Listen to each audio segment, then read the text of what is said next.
Nurturing humanity. In the tribal farming era, the world was vast and unknown. Upon continuous exploration, the people of ancient times were appalled to discover that in this world, where the sky was round and the earth was square, all sorts of miracles had befallen them. There were even figures like an ultra-big 10,000-foot giant, as well as huge intelligent beasts that had mysteriously appeared, trampling upon the mountains and rivers, and shattering the earth. Hundreds of years later, in such a dangerous environment, people fought against the huge beasts and finally established the glorious Sumerian civilization. On this day, a wise giant suddenly made a complete descension on earth, trampling on all the mountains and rivers, and wiping out the entire nation. The world crumbled, and city-states collapsed. Had the gods descended to condemn the people? I'm sorry, you're all just ants living in the orchard of my yard and you are just scrambling all over the place. If I were to accidentally pass you by, I might just accidentally trample you all to death. That's it for you. So first, I'll set up a sandbox in my own yard, a base area for plotting farmland. Then, I will shepherd the human race and various worlds in my sandbox. Chapter 1. The Sandbox Approach. In the early stages of gastric cancer, you stand a good chance of being cured.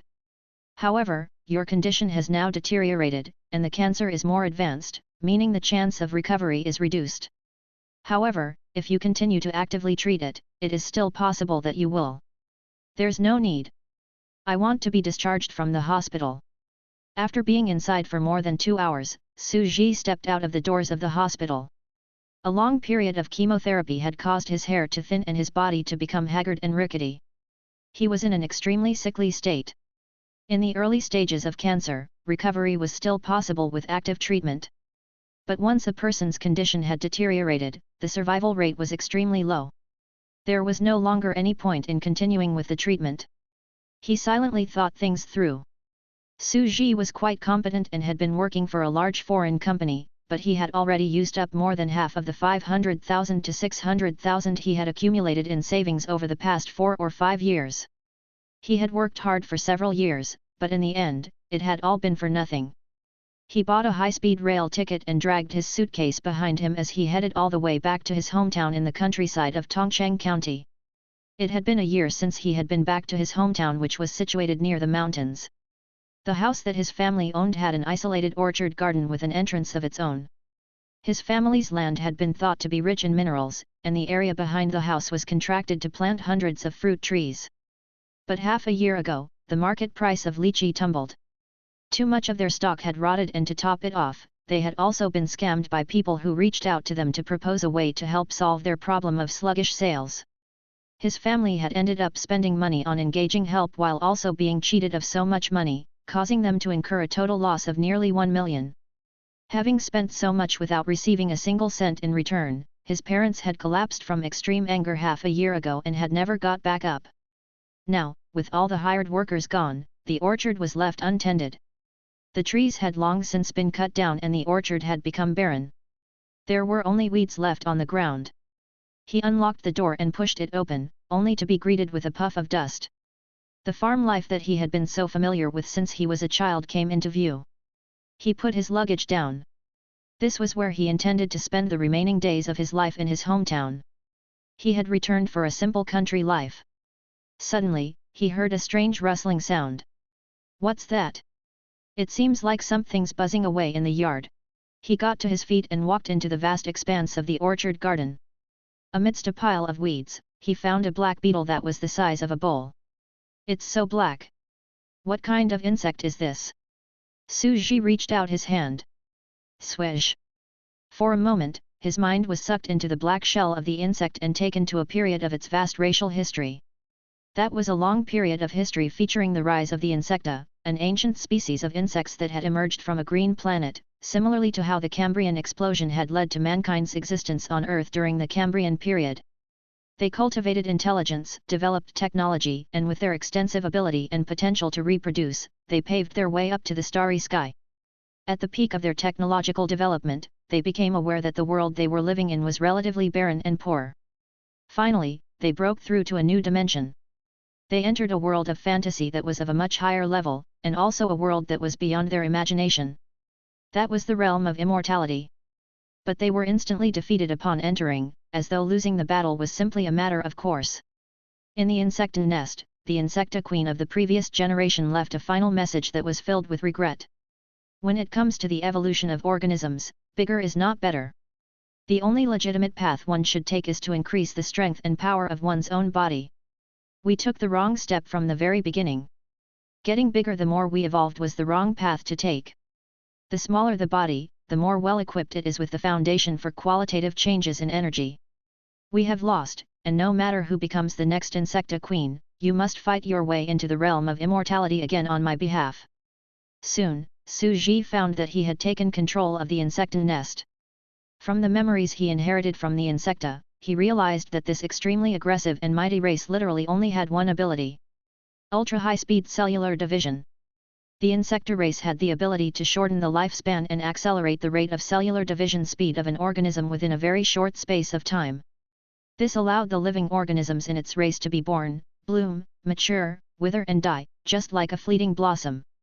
In the memories Su Ji was seeing, the hatchery of the insecta was a war fortress. So long as the hatchery produced cell spores and released them on a barren planet to initiate the process of ultra-high-speed cellular division, within a few years, those cells would reproduce at a crazy rate and evolve into a brand new species that would become one of the troops of the hatchery. This race has infinite possibilities. At the thought of this, Su Ji's mind could not help getting restless. Chronic illness, as well as the torture of chemotherapy, had made Su Ji felt physically and mentally exhausted. He had even begun to wonder if there was any point to living such a boring life. Now that he was in his final days, he suddenly found something that truly piqued his curiosity: the evolution and progression of living organisms. The former insecta queen scattered and released spores on many barren planets. These spores multiplied and evolved into countless races that went on to build their own worlds. I might not have a planet, but I can use this ability to create a small evolving sandbox in my orchard, just for the fun of it, right? With this hatchery of the insecta, a war fortress, I can totally create a miniature sandbox with features like mountains, lakes, oceans, and flowing rivers, in this orchard of mine. And then I can allow countless spores of the insecta race, which are unicellular organisms, to evolve into countless species in this sandbox. It feels like a game of Minecraft. If I can create a world and evolve a civilization, as well as countless races, then maybe I can even find a cure for my cancer in this civilized world. Su Ji's emotions were stirred. Was this an opportunity that luck had delivered to him? Cancer was incurable in his modern world. This was probably his last hope of survival. I have to build a sandbox fast. I need to go buy some tools for plowing. Su Ji scoured the farm his family owned and found a tricycle that was covered in dust tucked away in a corner. Panting like a balding old man, he doggedly rode the tricycle into the town, his body drained of energy from all the chemotherapy he was put through. Then he spent 30 to 40,000 of his savings and lugged a bunch of equipment and instruments meant for farmyard landscaping purposes home. Back in his courtyard, he happily began the setup. He did not have a planet. All he had was an orchard that spanned over 100 mu of land in which to build a sandbox world. He hired another batch of workers to help him clear the weeds and overgrown trees in the orchard, and after the land had become a flat ground of earth, he took hold of a hoe. Like a farmer, he casually dug the ground to mold miniature mountains and lakes, freshwater rivers, caves, as well as all kinds of barren sandbox terrains. Then he took out the high-temperature educator that he bought and used it to grill every inch of the entire sandbox at high temperature. This was to get rid of all potential flora and fauna, so that existing Earth's life forms would not affect the evolution of the insecta's spores. And there was no need to be bothered about the microorganisms. Besides, it would have been exceedingly difficult to. They would eventually end up being devoured by the insecta's genes and evolve into new earthly species. The origin of all living species is the ocean. I need to build a huge ocean filled with water. His parents had originally built a small fish pond in their orchard.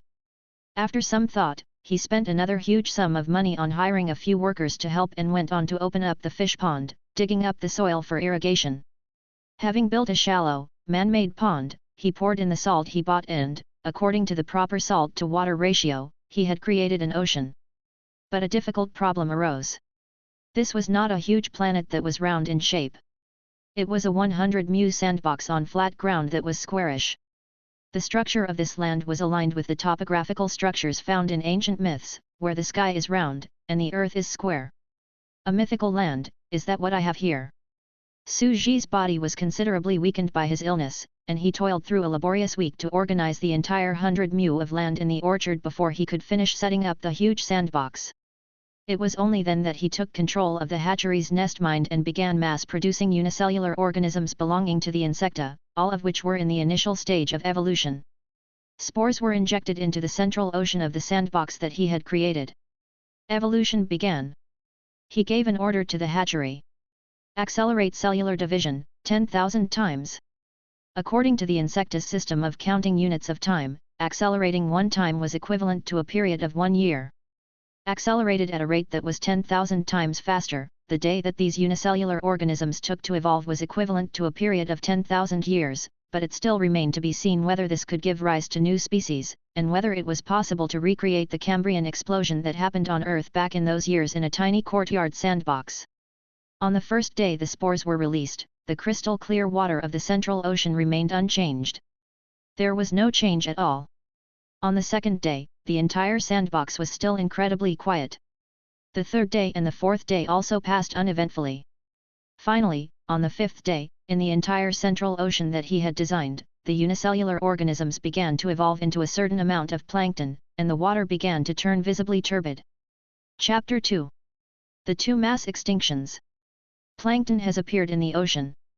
Hatchery, start setting up the genetic locks to limit the size of these spore-borne organisms. Su Ji frowned as he silently gave his instructions. Space in the orchard was limited, so he could not possibly allow them to evolve to be too big. The memories of the insecta queen of the previous generation also showed that the kind of evolution that allowed for the forming of huge bodies was a mistake. There was no need to deliberately expand the body size of the insecta species. Keeping to the species' original small size was the correct way for evolution to occur. The smaller the body, the easier it was to generate a qualitative change in energy. Therefore, the size of their bodies should not be allowed to increase any further. The size of the organisms in the sandbox was no larger than that of a normal ant. This was what a true member of the insecta race should be. Even if the biggest of all of them had evolved into the level of a dinosaur, it would still be no bigger than a cat. A bug that was the size of a cat was already abnormally large. And a sandbox that occupied less than a couple feet of land would be the equivalent of a small province for microscopic ecological organisms that were of the size of ants. On the afternoon of the sixth day, a drastic change was finally seen in the ocean of the Paleozoic era that was filled with unicellular organisms, as multicellular organisms began to appear in the water. Within a few minutes, Su Ji felt as though he was watching an ecological documentary on fast forward. In the man-made ocean that he had created, new phytoplankton species were constantly being born. Within just a few seconds, they would die and give rise to the next generation. Soon, large patches of unique hydrophytes of all kinds were floating on the surface of the pond in the orchard. At first, Su Ji had simply wanted to try casting some unicellular organisms into the ocean and allowing them to evolve into different species. He had never expected to see such a vigorous outcome. I accelerated time to condense 10,000 years into 1 day. It has only been 6 days. Over 60,000 years, unicellular organisms in the ocean would have evolved into plankton, forming something similar to the ultrapaleozoic ocean found during the final period of the Earth's Phanerozoic Eon, which was the result of the Cambrian explosion 500 million years ago. The insecta's spores are very powerful. Su Ji was ignorant when it came to Earth's history of evolution. But of course, he could just go back to his room, switch on his laptop, search the internet, and madly memorize as much information about the Earth's evolutionary history as he could, learning about the birth origins of species, the Cambrian period, Silurian period, Devonian period. After all, Earth could be used as a reference. But it's getting dark soon. The thing that I'm most worried about is starting a world in the sandbox that will immediately be destroyed. He looked at the man-made ocean in his yard, then looked up at the dark and gloomy sky. In the corner of the wall, dusk was casting its last glow. With the evolution of cellular division accelerating at a rate of 10,000 times, he had condensed 10,000 years into 1 day, which meant that 5,000 years was daytime, and 5,000 years was nighttime. Now that the sky had darkened, it also meant that the long 5,000 years of daytime had passed, and they were about to usher in another 5,000 years worth of endless night. Sunlight was the source of all things. These hydrophytes that had just been born in the ocean would soon lose their ability to photosynthesize. Then they would simply wither and die. As it turned out, just after nightfall, the moment the sunlight was gone, a drastic change appeared in the ocean. Large patches of hydrophytes withered, sank to the bottom of the sea, and lost their lives. The ocean became just like the Dead Sea. In the dim light of the night, the ocean was devoid of life. The first mass extinction in my era of evolution has begun. I did not expect it to be that fast. Su Ji took a deep breath. He looked online for information. During the long era of evolution, from the birth of unicellular organisms to the evolution of multicellular organisms, then to the reproduction of various ancient species, Earth had experienced 5 extremely tragic and brutal mass extinctions. The most well-known mass extinction in history was naturally the one that occurred at the end of the Cretaceous period, the one which, 65 million years ago, ended the age of the dinosaurs, the one-time overlord of Earth. At that time, 80% of all the animals on Earth died. Earth's first mass extinction was actually the one that occurred 400 million years ago, at the end of the Ordovician period. That was due to a sudden drop in temperature and the lowering of sea levels, which led to the destruction of Earth's marine ecosystem, directly wiping out 85% of the marine species at that time. At present, the situation was unlike what had happened on Earth. It was because of the arrival of night. The sudden arrival of an endless night that spanned a long period of 5,000 years brought about the sudden loss of sunlight, thus causing the first mass extinction in his sandbox. Earth was a huge planet, in which billions of species followed the rule of survival of the fittest. With its large capacity to be compatible, it was resilient enough to survive, even if it had to experience a mass extinction. But it was different for his sandbox, where the environment was too small. Honestly speaking, even if the ponds and ocean were filled up, there would only be tens of millions of races. According to Darwinian evolution, such a small sample base of organisms was not enough to evolve a new species that was adaptable to its environment. But these are unicellular organisms of the insecta race that are extremely adaptable, and these spores could even survive on a barren planet. There is no reason they cannot. Su Ji took a deep breath. He was feeling somewhat excited and uneasy. He waited patiently. Moonlight spilled down on the courtyard.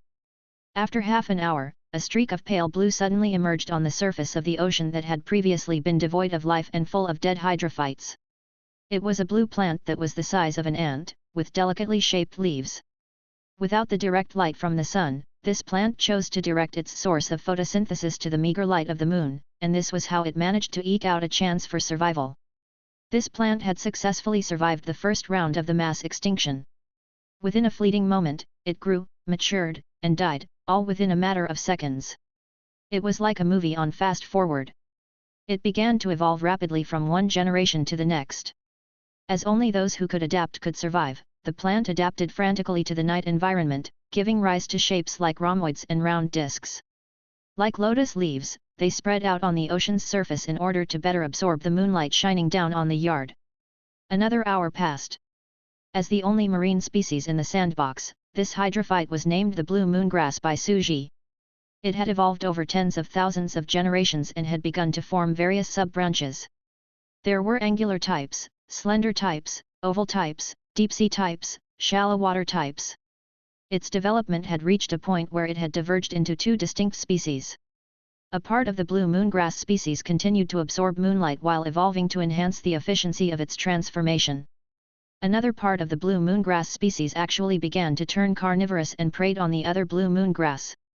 Similarly, they were still absorbing moonlight, but they used it to emit a faint glow that attracted the other blue moongrass to float nearer, and then they would devour them. Su Ji saw this and marveled at the tenacity and wonders of life. It was survival of the fittest. Having made it through the first mass extinction, this was the only surviving species of hydrophytes, and all by itself, it has developed its own diverse civilization in the ocean in the dark night. He took out a black notebook that he found, picked up his pen, and recorded the evolutionary process of this sandbox. How about also following Earth's geologic time scale when recording the progress of the countless eras of evolution within my sandbox? The biological explosion that occurred in the Cambrian period on Earth made that era the origin of all life on Earth. Only after that event were there dinosaurs, humans, and all kinds of beasts. The biological explosion here in this sandbox of mine is facing 5,000 years of darkness instead. Let's call this the Dark Cambrian period. With a burst of enthusiasm, he flipped to the first page of this black notebook and wrote the first line of the Genesis.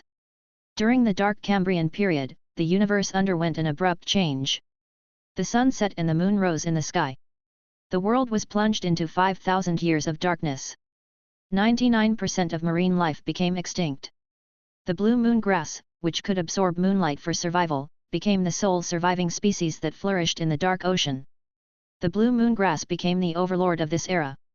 He looked at the pond that was named the Ocean of Life in silent anticipation. According to the history of the evolution of life on Earth, the ocean is where all life originated. Aquatic plants will be the first to appear, and they will continue to thrive and increase in number. And next up will be marine animals. What kind of marine animal would evolve from the insecta cells? He stayed awake all night and waited until dawn. The seventh day had finally begun. However, the first evolution of marine animals did not happen on the seventh day as Suji had expected it to. Instead, another horrific biological explosion was ushered in. It was because the sun rose. The very moment the sun came up, the various species of blue moon grass that had flourished in the ocean late at night rapidly withered. They were accustomed to receiving weak moonlight at night. But now that they were suddenly made to receive such strong direct sunlight, they sank to the bottom of the sea as though they had been incinerated. Instantly, the blue moon grass began another round of mass extinction. The second mass extinction is breaking out so quickly. It just managed to survive not too long ago, it's simply too tragic and brutal. This was the annihilation of life. In this long evolutionary era that lasted billions of years, countless species were born and then became extinct. Such was the epic tale of a vast planet. The evolution of the life of the spores had been a long and glorious journey. But now, in just a few hours, countless rounds of this species rising and falling were presented right before his very eyes. The shock that Suji felt was powerful yet inexplicable. By afternoon, a dash of blue appeared among the withered plants, signaling a gradual return of life. That was a star-shaped blue moon grass that had also welcomed its own mutation and evolution, successfully surviving this round of mass extinction. Under the scorching sun, it underwent a transformation and was born anew. In order to better adapt to an environment with strong sunlight, it began to reproduce again, generation to generation. In just a few minutes, there was death and rebirth, and countless generations were reproduced. The blue color began to gradually darken. Slowly, it took on a dark purplish hue. Finally, it formed a dark blue pentagram-shaped seaweed with a mysterious touch. It had beautiful, mysteriously symmetrical leaves of pentagram shapes that could open and close. At night, it would spread its pentagram-shaped leaves and flatten them on the surface of the ocean to enlarge the area that could absorb moonlight. But during the daytime, it would retract its leaves into buds to protect itself from the intense sunlight. In that, it was similar to the mimosa plant. A mass extinction meant death and the annihilation of species, but it also presented the opportunities for smaller and weaker species to rise. There were no longer any species throughout the entire ocean to compete with it for survival. It began to rapidly reproduce again, proliferating various offshoots. It was pulsating with life as it filled the entire ocean. You have survived 5,000 years of blazing sunlight and 5,000 years of darkness. With the 5,000 years of sun and moon, you became the sole survivor of the countless species. You have withstood both the blazing sun and the gloomy darkness. You are a true hero. Let's call you Violet Ray Flower. Suji smiled. He quietly picked up his pen and turned to the second page of his black diary. He went on to record the second outburst of a mass extinction that had occurred in the evolutionary history of the world that belonged to the sandbox he created. During the Light Cambrian period, the universe underwent an abrupt change. The moon set and the sun rose, and the blazing sun appeared and hung high up in the sky for a long period of 5,000 years. The blue moon grass that had survived and dominated the Dark Cambrian period began dying out while one of its weaker offshoots, the violet ray flower, surprisingly rose to become the protagonist of this era. Chapter 3. The Cambrian Explosion. After surviving the scorching sun, night finally began to fall on the seventh day. The violet ray flower still lived peacefully in the ocean. By now, it had grown accustomed to withstanding the alternating 5,000 years of light from the sun and moon. At the same time, along with its massive propagation, the significant increase in photosynthesis of these hydrophytes in turn brought about a considerable increase in the oxygen content of the ocean water. The conditions suitable for the birth of marine animals were already in place. In the world of nature, if there were no aquatic plants in the water and the water could not flow, it was difficult for oxygen in the air to be absorbed and integrated into the water. There was no way such a pool of stagnant water could produce an environment suitable for marine animals. Soon, the spores, which were unicellular organisms in the ocean of the sandbox world, began to evolve. The first to appear was a group of black beetles, similar in shape to the ancient marine species of the Paleozoic era, known as the Eurypterids. Marine animals had now made it onto the historical stage of the evolutionary era. The sandbox I created in my world. Marine animals have finally evolved from the unicellular organisms. I've waited for you for a long time, through 2 mass extinctions. The moment he saw animals appearing, Su Ji broke into a gratified smile. His tired body that had gone without rest for a day and night finally could not take it any more. He went straight back to his room, lay down and fell asleep. When he woke up, it was already the 8th day of Genesis in the sandbox where the evolution of spores was taking place. Those who had studied biology knew that the ocean was where life originated. But Su Ji found that there were already marine animals that had started to feel unsatisfied with the fiercely competitive ocean environment.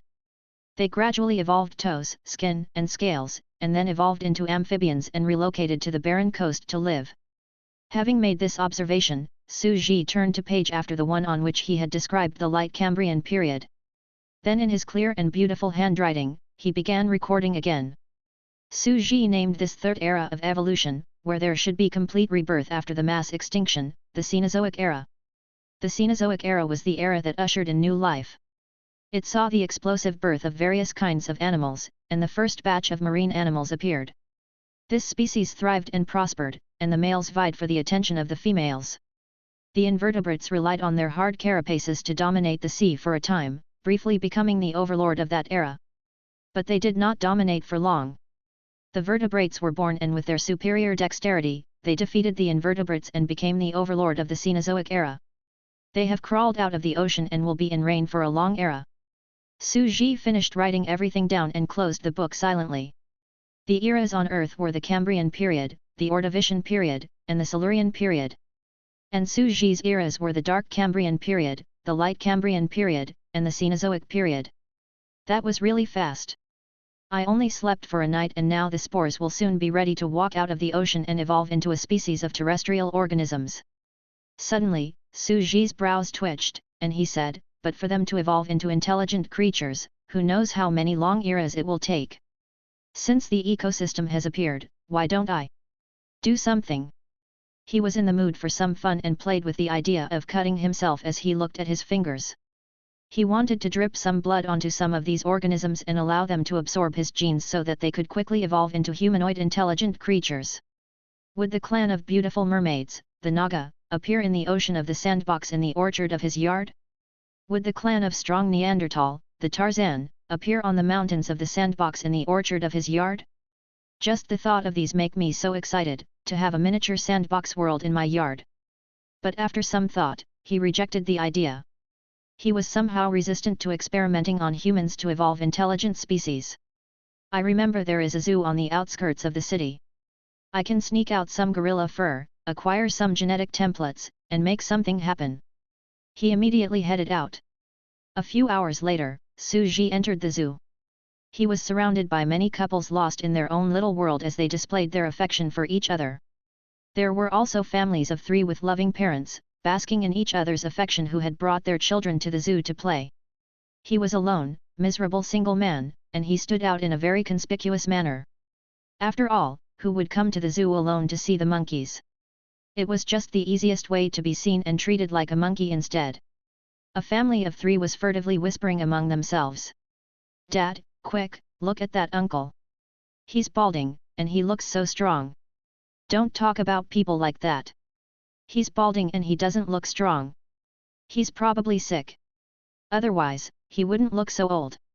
No matter how you look at it, he's a pitiful man. For a seriously ill person to visit the zoo alone, with no one to accompany him." Su Ji was only a young man in his early 20s, but the strong side effects of chemotherapy were obvious. He looked far older than he was. His hair was also thinning, but to say that he was pitiful. He might have been quite pitiful before, but now, he was enjoying himself and was having a great deal of fun. The evolution of species was pretty cool.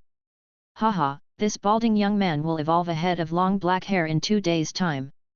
I will modify the genes of evolution to cure myself of cancer and restore my youth.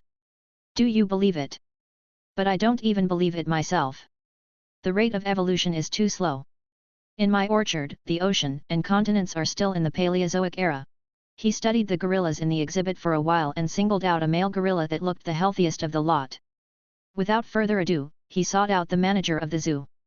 Very simply and curtly, he introduced himself as a medical student from a nearby university and explained he had a research project assigned to him by his mentor. As such, he required the blood of a gorilla to write his graduate thesis. Young man, you say you're the assistant of a laboratory professor, and a gifted and accomplished student, and you're highly knowledgeable. I believe you. The older man looked at Suji's thinning hair and responded with face that was filled with sorrow and pity. But it's impossible for me to give you the blood of this gorilla that I've raised with my own hands. He's like a son to me. Even if you threaten me, shove money in my face, bribe my superiors, it's still impossible for me to. A tube of blood. Suji took out 3,000 yuan and placed it on the table. The middle-aged manager's eyes shone brightly. This was 1 month's salary. He could not help but jump to his feet and say, just 1 tube of blood? I can provide you with a few more tubes. Brother, I only need 1 tube. Suji chuckled. He ran his hand through his head of thinning hair and smiled like a devil whose purpose was to lead one to self-degradation. Then he said, don't worry. I won't tell your boss. If possible, I will need your cooperation again in the future. For example, I'm also very interested in the blood of the peacocks and cranes in your zoo. Good, good. The older man rubbed his palms together excitedly. Supporting college students in their research on topics related to biology is a very meaningful thing to do too. A moment later, Suji left very calmly.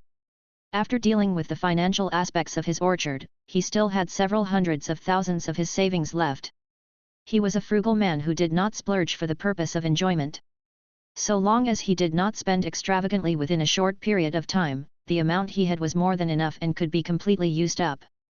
He had the money to dominate and live ostentatiously. His balding head was him getting stronger. He already had the power of money, and that was why he could be that arrogant. Then he thought about it for a moment and picked up a few white ants that he happened to see on the side of the road. After all, the white ants had infinite strength and their genes were free too. Late in the afternoon, at around 5 p.m., Suji had just arrived back at his front gate when he suddenly heard someone call out to him. Hey, are you Suji? Suji turned his head to look at the rural roadside. A pretty girl riding a battery-operated electric car was looking at him. I'm Chen Shi, the one who used to come over to your house to play when we were kids. I recently noticed the light in your yard was on at night. Are you really back for good? The girl could not help feeling a little shocked as she asked, how did you become like this? You weren't like this before. Chen Shi? Suji began to remember her. It's all because of gastric cancer. Hair loss and depression all come with chemotherapy. You've got cancer? How could this be? Her eyes widened as she looked at Suji, too shocked to speak for a moment. She suddenly said, last year, I made it into college. The same one that you went to. All the best. Suji nodded, only now remembering that it should be the summer vacation. She had come home for the holidays. That was why she was here. The thought passed quickly as Suji was in a hurry to return home. After all, he had been away for half a day. Who knew what those insect species, with their extremely terrifying capability to propagate, would have evolved into when left to their own devices. He had been quite desperate before and had waited for death in silence. But now, he felt that this boring life of his had become so unpredictable and interesting. He was feeling so unbelievably high right now. Propagating species, creating life, it felt like being on drugs, where he could even keep himself entertained. You're leaving. Chen Shi did not stop him. The feelings she had were somewhat complicated. Pursing her lips, she looked at the idol she had used to chase after years ago, who was now clearly trying to run away from her. All that optimism he was showing now was merely him putting on a false front. After all, he was balding. He had gone bald, yet. With this sorry amount of hair, it had to be hurtful to just think about it. Chen Shi suddenly felt that the dream that she had been chasing after all this time had collapsed. But they could still be friends. From a distance, she called out loudly, "Hey! Come over to my place sometime. If there's anything you need, you can always come over to discuss things with us." Su Ji had a headache. Why is everyone staring at my head and making such sad faces filled with reminiscent expressions? I've made it clear that this was the after effect of chemotherapy. It is perfectly normal, all right. Even if his cancer had not been cured, now that he had stopped with the chemotherapy, as he gradually recover, his hair would still grow back. Haha, it's time to evolve a powerful species that is naturally bald. Let them have a taste of the terrifying power of baldness. Su Ji scratched his head and returned to his yard to look into the pond. At this moment, another half-day had passed. After the species had climbed ashore, they reproduced at an extremely terrifying rate, spreading out to fill practically the entire 100 mu of land in the miniature sandbox world. The mountains were full of greenery, and the plains were also filled with trees of strange shapes. There were even animals swimming in the rivers. There are even freshwater fish now. The fish have left the salt water of the sea and adapted themselves to freshwater rivers. They have only been evolving for 10 days and have gone from unicellular organisms to become such complex multicellular life forms, achieving biodiversity and evolving an entire ecological world. That is simply a terrifying rate of reproduction and evolution. Up to now, this was just a small sandbox ecological world. If it were not for the insect nest limiting the area of reproduction, hence preventing them from venturing out of the sandbox, it was highly likely that they would have staged a species invasion of the Earth. So now, let me start randomly picking a lucky one and carry out a round of genocide. I'll treat them by administering the genes of gorillas and ants. Those who survive will be reborn and become the bug ape race of the Paleozoic era in this sandbox I've constructed in my yard. Su Ji put on the blue plastic shoe covers that he had bought and walked into this huge 100 mu experimental field. Along the way, he trampled on so many ant-sized plants, trees, and animals that he simply lost count. And he could not care less either. Those who can adapt to life are chosen to survive. This is natural selection, the survival of the fittest. Being trampled to death by me only means that you were unlucky and have been eliminated by nature. He squatted down and examined the various species in silence. I'll select the one with the most potential and allow it to evolve into a species of intelligent apes. He thought about it, then added. Well, preferably a bald one. Chapter 4. Designing an intelligent race. After a long search, Su Ji found that the species with the most outstanding performance was a beetle-shaped organism. It's armored and dexterous. Most importantly, this organism also has a piece of armor on top of its head, which means, it has no hair. You're the one. Lucky you. You will be the balding overlord of the Homo sapiens for the next era, or even for the next few eras. Su Ji picked up this ant-sized beetle with a pair of metal tongs, then placed it in a clear test tube. Then he went on another search to look for food to feed this organism. He found himself arriving in front of a new experimental field that was only 1 square meter in size, and this was where he released the beetle. Cellular division speed, 10,000 times. After a short period of time, the number of this species multiplied madly. It was death, then rebirth, and the size of population immediately shot up to over 100,000.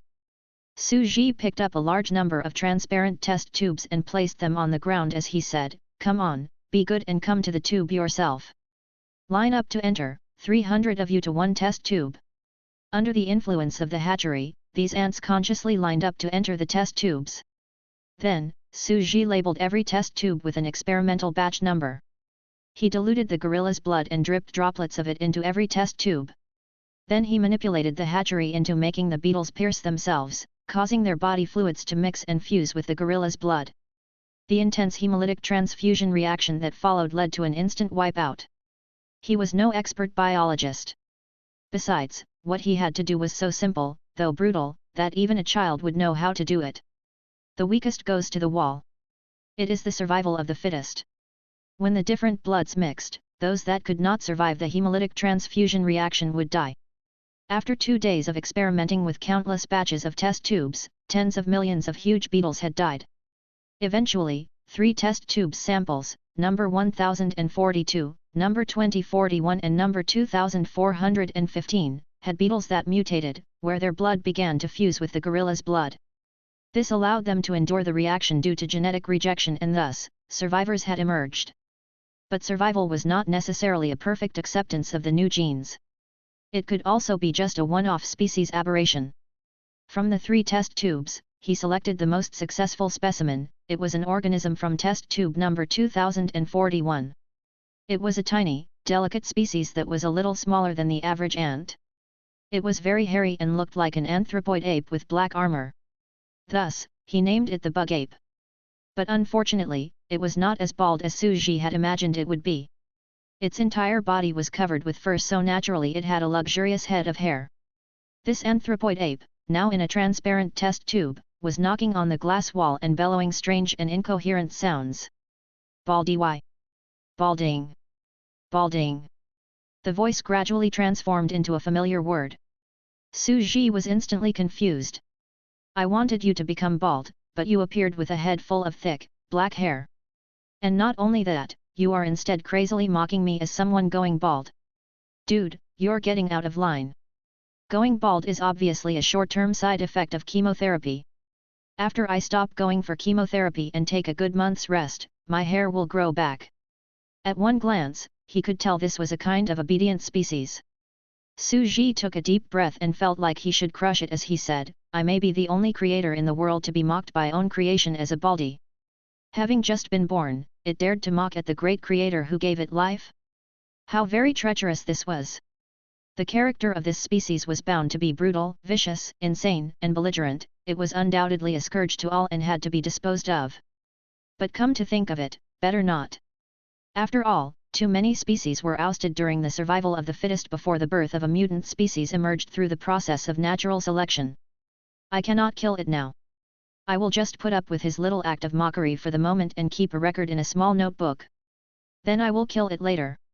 And this poor creature was completely unaware that the snarling syllabus that it had instinctively voiced upon birth had made a certain extremely vengeful and narrow-minded creator harbor a grudge. In the future era, this would bring great calamity to its race. Little brother, I will settle this grudge with you another day. Suji took a deep breath and put the bug ape back into the experimental field to let it reproduce. Accelerated cellular division speed, 10,000 times. This strange bug ape died a rapid death, ending its sinful life full of bellows of balding. In a short time, it quickly multiplied into a race of several tens of thousands of members. As they walked on the ground, they looked like a dense nest of black ants. Balding. Balding. Balding. The delicate, tiny little bug apes mindlessly wandered around in the sandbox. They ran around with a cheerful and lively vibe. And they collectively shrieked at the giant in the sky. You're poisonous, aren't you? Suji was speechless. After putting in the gorilla's genes, he now planned to put in another gene again. These were the genes of the white ants. But this time, he failed. He had repeated the same experiment more than 70 times and had destroyed the lives of hundreds of thousands of bug apes who spent their lifetime hollering the word balding. But never once had he succeeded in integrating the genes of the white ants. Could be that the level of this species is too low, thus it is unable to accommodate too many genes at once. Helplessly, he could only put aside the genes of the white ants. He began to accelerate the division of this species by 10,000 times and allow it to reproduce in large quantities as he waited for them to produce their own intelligence and civilization. But no matter how many new generations the bug apes reproduced, they still looked like they had no intelligence at all. They were still roaring away, balding, balding. Suji thought about it and suddenly, realization dawned on him. I'm so foolish. If a person's life is only a dozen seconds, then by speeding up the rate of cellular division by 10,000 times, how can there be time for them to think? To create civilization? Language? Text? Should I set the speed of evolution of cellular division back to normal? But it's going to be much too long just waiting for them to reproduce at normal rate. It took humans thousands of years to give birth to a civilization. He began to search through the information in the hatchery, thinking that there was definitely a solution to the situation at hand. And sure enough, there was. According to the Insectus system of counting units, a doubled rate equated to a year. Accelerating cellular division speed by 10,000 times was the equivalent of passing 10,000 years away within a day. This rate of acceleration, with only a few seconds for birth, mating, and death, would leave the organisms no time to think. Their brains were simply unable to withstand such a terrifying rate of division and could only depend on the sheer number of their base population. Instinctively, it was the survival of the fittest, a contest on who was the fastest to evolve and adapt to the environment. However, when the rate of cellular division was adjusted to just 100 times, a different kind of change would occur. At this time, the organism's brains would begin to be able to withstand a 100-fold rate of division. When their brains were subjected to cellular division at a rate of 100 times, the brain cells and neurons would also speed up their thought processes by 100 times. Their bodily processes will accelerate by 100 times, their thought processes will also be 100 times faster. This is the same as accelerating their time flow by 100 times, Su Ji thought about it and gave an order to the hatchery. For this area, cellular division speed, 100 times. After the speed of cellular division had been adjusted, the thought processes of these ant-sized bug apes were 100 times faster, and their speed of movement actually kept up with the rate at which their brains were processing thoughts. Every cell in their bodies was crazily dividing at 100 times and releasing energy from burning life away. This allowed them to move extremely fast, like they had opened all 8 gates in their body. At this point in time, it was as if the entire sandbox had turned into a world of accelerated time, and everything was madly becoming after images. He immediately became curious and asked the nest mind of the hatchery. "Can I perform this 100-fold cellular division speed to myself?" The hatchery replied him in mechanical tone. "No, you can't. This is the unique racial ability of the bug apes. You will only be able to carry out cellular division at a 100-fold acceleration after transplanting the cells of bug apes into your body. At that time, your brain cells will be in a state of 100 times accelerated division, and you will feel as if the world around you has slowed down by 100 times. And everywhere in your body, cellular division will be happening at a 100-fold accelerated rate. Your body will release a powerful force, and your movements will also keep up pace with your accelerated thought processes." The synchronization of movement and thought was equivalent to speeding up a person's entire lifetime by 100 times? Was this truly a state of rampage caused by burning life? Su Ji thought about it and shook his head. "Given my current condition, undergoing a 100-fold acceleration will also cause my cancer cells to undergo division by 100 times faster. I will reach the final stage of cancer and die instantly, won't I?" At this point, Su Ji had spent 2 days experimenting with the bug apes. The 2 days that had passed were the equivalent of another 20,000 years in the large sandbox on the other side, that was maintained at an acceleration of 10,000 times. And some powerful species had started to appear. Towering trees soared high into the clouds. The appearance of large numbers of giant species had ushered in an age of terror which was akin to the Jurassic Age. The largest of them was a species of wild beasts. These were crusted walking beasts with black discs on their heads. They had reached the maximum size limit set by Su Ji, the size of a cat. This size, when applied on the body of a bug ape that was only the size of an ant, was like a human running into a giant ancient Tyrannosaurus rex nearly 100 meters tall. "I wonder how they will survive." Su Ji thought about it. After all, he had to synchronize the cellular division speed in the big sandbox with that of the bug apes. He began to directly slow down the 10,000 times cellular division speed in the big sandbox and adjusted it to 100 times so that the speed of thinking was bearable. "The experiment is complete. I should now find a place in the sandbox to drop off these ancient bug apes." Su Ji put on the blue shoe covers that he used in the laboratory. Holding the transparent test tube with the 300 bug apes, he walked across the orchard ground, passing patches of miniature, delicate valleys that were green and verdant, and stepping over patches of exquisitely small and lush forest. Trees were starting to collapse, the ground shook, and countless species that were in the deep woods fled frantically. "It shall be here." Su Ji dropped the experimental bug apes into a large canyon surrounded by green trees that was south of the sandbox. Chapter 5. Saving the Bug Ape Tribe. Su Ji crawled out of bed early the next morning and looked out at the courtyard. There were miniature mountains and rivers in the sandbox, and the earth was covered in lush greenery. If other people came to the yard, they would not be able to see this magical miniature earth in the orchard at the rear of the house. The insect nest's psychic force allowed it to manipulate things, so it could also interfere with the human mind. It could form a psychic energy shield, interfere with other organisms, plants, and bacteria, and forbid them from entering the sandbox. This would result in absolute isolation of the plots on land on both sides. A few days passed. Su Ji seemed to become less dispirited. The hair that had fallen out due to the chemotherapy was actually growing back, albeit gradually. His ashen skin was also regaining a healthy color. When he looked in the mirror, a handsome and upstanding youth looked back at him. He had finely chiseled facial features, and his muscles had also become well defined. After more than 2 weeks without chemotherapy, I'm finally beginning to recover from the side effects. My body has also returned to its original shape, and my physique and face look even better than before.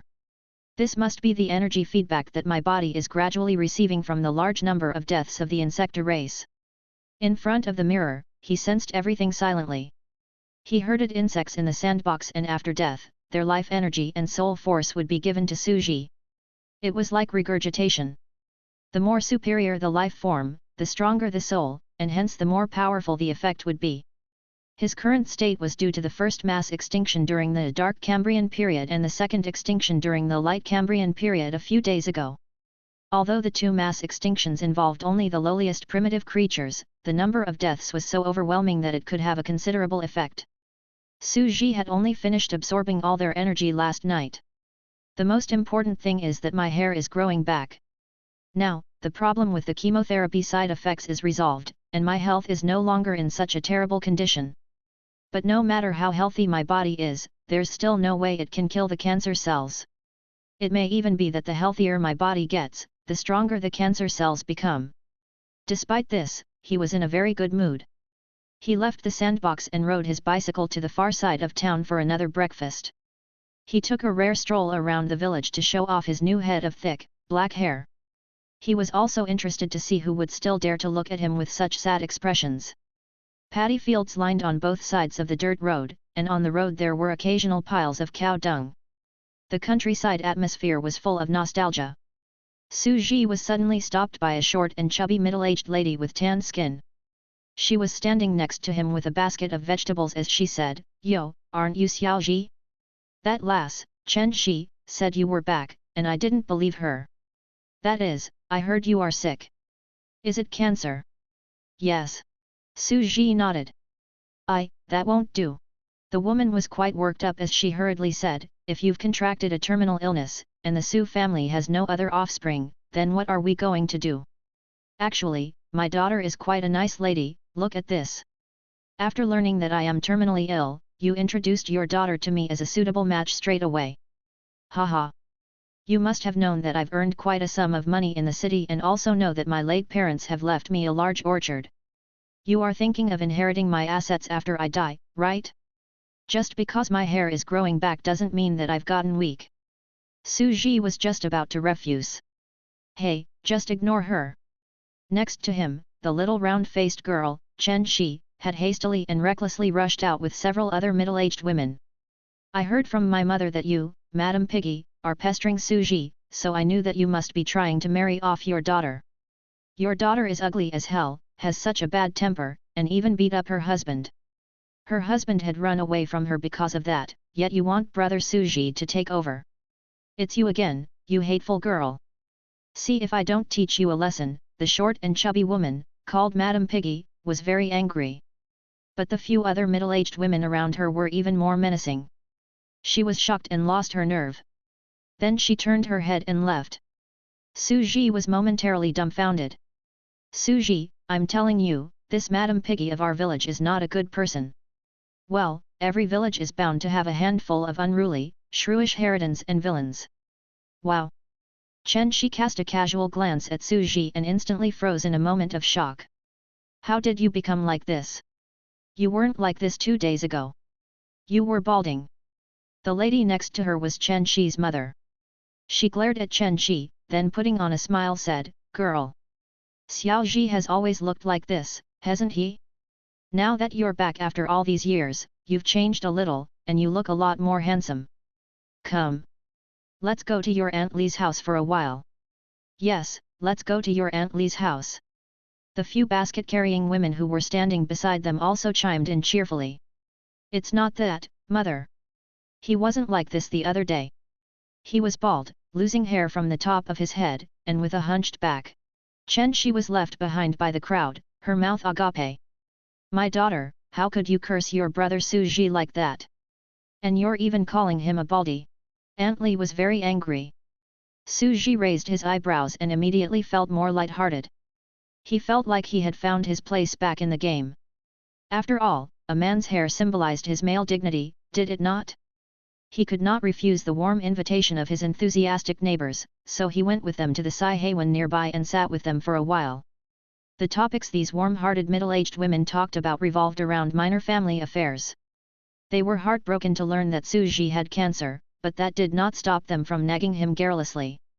Most of the countryside folks were simple and down-to-earth. After he started working, he had rarely come back to the village. But now, he was remembering a lot of childhood memories all at once. And he found this feeling somewhat warm and cozy. Sitting down with these aunts, who had watched him grow up, and listening to them nag at him because they were worried about him, he felt relaxed and at ease. Before he left, the aunts brought out their homegrown vegetables and some foodstuff from home and shoved everything into his hands. They even said, "You should stay here and recuperate. Don't overwork yourself. Who knows, you may even recover from what ails you." "Yet," Su Ji responded with a warm smile. "Definitely a body double. Secretly did some touching up. If it's just his hair growing back, then I'll just let it be. But now, even his face and temperament have changed quite a bit. Something is definitely wrong." Chen Shi threw herself onto the wooden chair while mumbling to herself. Su Ji pretended he could not hear her and put on a calm and steady front. His neighbor's enthusiasm affected him considerably, and it was surprisingly pleasant to feel warmth in his heart. After chatting with the neighbors for a while and getting reacquainted with them, he told them that he was going to stay in his old countryside home to recuperate and would meet them more often in the future. Then he rode his bicycle back home. The moment he entered the house, he rushed straight to the sandbox to observe how well the civilization had evolved with the batch of apes. Now, the speed of evolution was much slower. Doubling up was the equivalent of a year, and he had adjusted the rate to 100 times, one day was still equivalent to 100 years. Most of the day has passed. The time that has elapsed should be the equivalent of 80-odd years or so in the sandbox world. Su Ji thought about it. Then he picked up his binoculars and stood on the chair by the doorway to observe the bug apes in the sandbox from a distance. He did not want to enter the sandbox unnecessarily because every time he did, it was a great disruption to the ecosystem. After all, for animals that were generally the size of ants, that 100-mu sandbox was already the size of a small province on Earth. This is, Su Ji unexpectedly discovered that in just one night, the bug apes had already developed a rudimentary tribal structure and had started living in groups. They had even created a primitive language and culture and were wearing animal skins. According to the evolutionary theory, a species that showed resistance towards reproduction of its kind would be eliminated by natural selection. But intelligence was unpredictable. Intelligence would give rise to many gray areas that did not conform to the evolutionary theory. Just like humans. Having a sense of shame would mean that they have intelligence. "I've succeeded." His relief doubled as he smiled. Before, the bug apes could only scream balding, balding. But now, they have finally developed a rudimentary civilization of their own and are no longer so annoying. That's not bad at all. But they were on the verge of extinction. They were just too weak. Even though Su Ji had already chosen the best primordial template for them, it took 2 days of experimentation for him to cultivate and evolve them into bug apes. During those 2 days, life in the sandbox world was still evolving at a speed of 100 times acceleration. The passing of 2 days meant that 20,000 years had passed in the sandbox. By the time they returned, they were already out of touch with the Great Era. Their ancient genes from 20,000 years ago were simply not enough to fight off attacks from giant beasts such as the Tyrannosaurus rex and the likes of them. All of these were life forms from the era of 20,000 years later. If this goes on, extinction is definitely not an option. Su Ji thought of this and with a slight change in expression, he returned to the house. Logging into his laptop, he turned on the wireless network and went on Dobayo to purchase some things that he needed. Looks like I have to find a way to create some sparks of civilization for them. After placing his order, he shut down his laptop. The next morning, Su Ji returned from his morning run. He was slightly sweaty. He looked at the table. The 2 parcels containing his online purchases had arrived this morning. After all, delivery via expedited air freight should take just over a day to arrive. In one of the parcels was a miniature potted plant, welcoming guests pine. The other parcel was a custom-made item he had ordered from a Dobeo shop. It was a sword made from metal alloy and decorated with fine patterns. Just a little thicker than the tip of a needle, it looked exquisite and luxurious. At this moment, the bug apes had survived for a day and a half, which for them, was 150 years. Now they were becoming increasingly few in number and were on their last legs. They were almost on the verge of extinction. Surviving 150 years without extinction, they do show some potential. It's time to take a look. Su Ji stood up and headed to the courtyard. Adjust the flow rate of their cellular division back to normal, 1:1. The southern part of Mesopotamia was a huge valley where humans lived. In the valley were large forests of fruits and edible plants. In front of the valley was the Tigris River that was always teeming with countless shoals of plump fishes. The abundance of produce in this place had allowed the bug apes living here to just about survive until now, but they were reaching their final moments. Collapsed walls and corpses were everywhere. The huts were destroyed and the corpses of the bug apes were strewn all over the ground. Run! This place is no longer safe either. Allah is coming! Several black-haired, heavily armored black gorillas with armor covering all their joints, looking like they were walking on their own two legs, were growling in an immature guttural language for the women and children behind them to retreat. They were wielding giant horn clubs of unknown beasts and rushed towards several dark, gaunt, and deplorable beasts that resembled velociraptors. We must survive. The fleeing women and children, with desperate expressions on their faces, seemed to have become accustomed to fleeing. A few male bug apes rushed to put up a fight, but soon copious amounts of blood were flowing in endlessly while the bug apes were chewed and became food for the enemy. Fear was spreading. Su Ji saw this scene and sighed. He found the heartache somewhat unbearable. The primitive tribe had suffered too many casualties.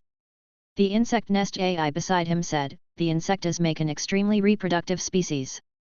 They are evolutionary spores that are mass-produced without particular significance and will simply lead ephemeral lives as though they are floating unless they can transcend." Transcend? How can one transcend? Su Ji asked.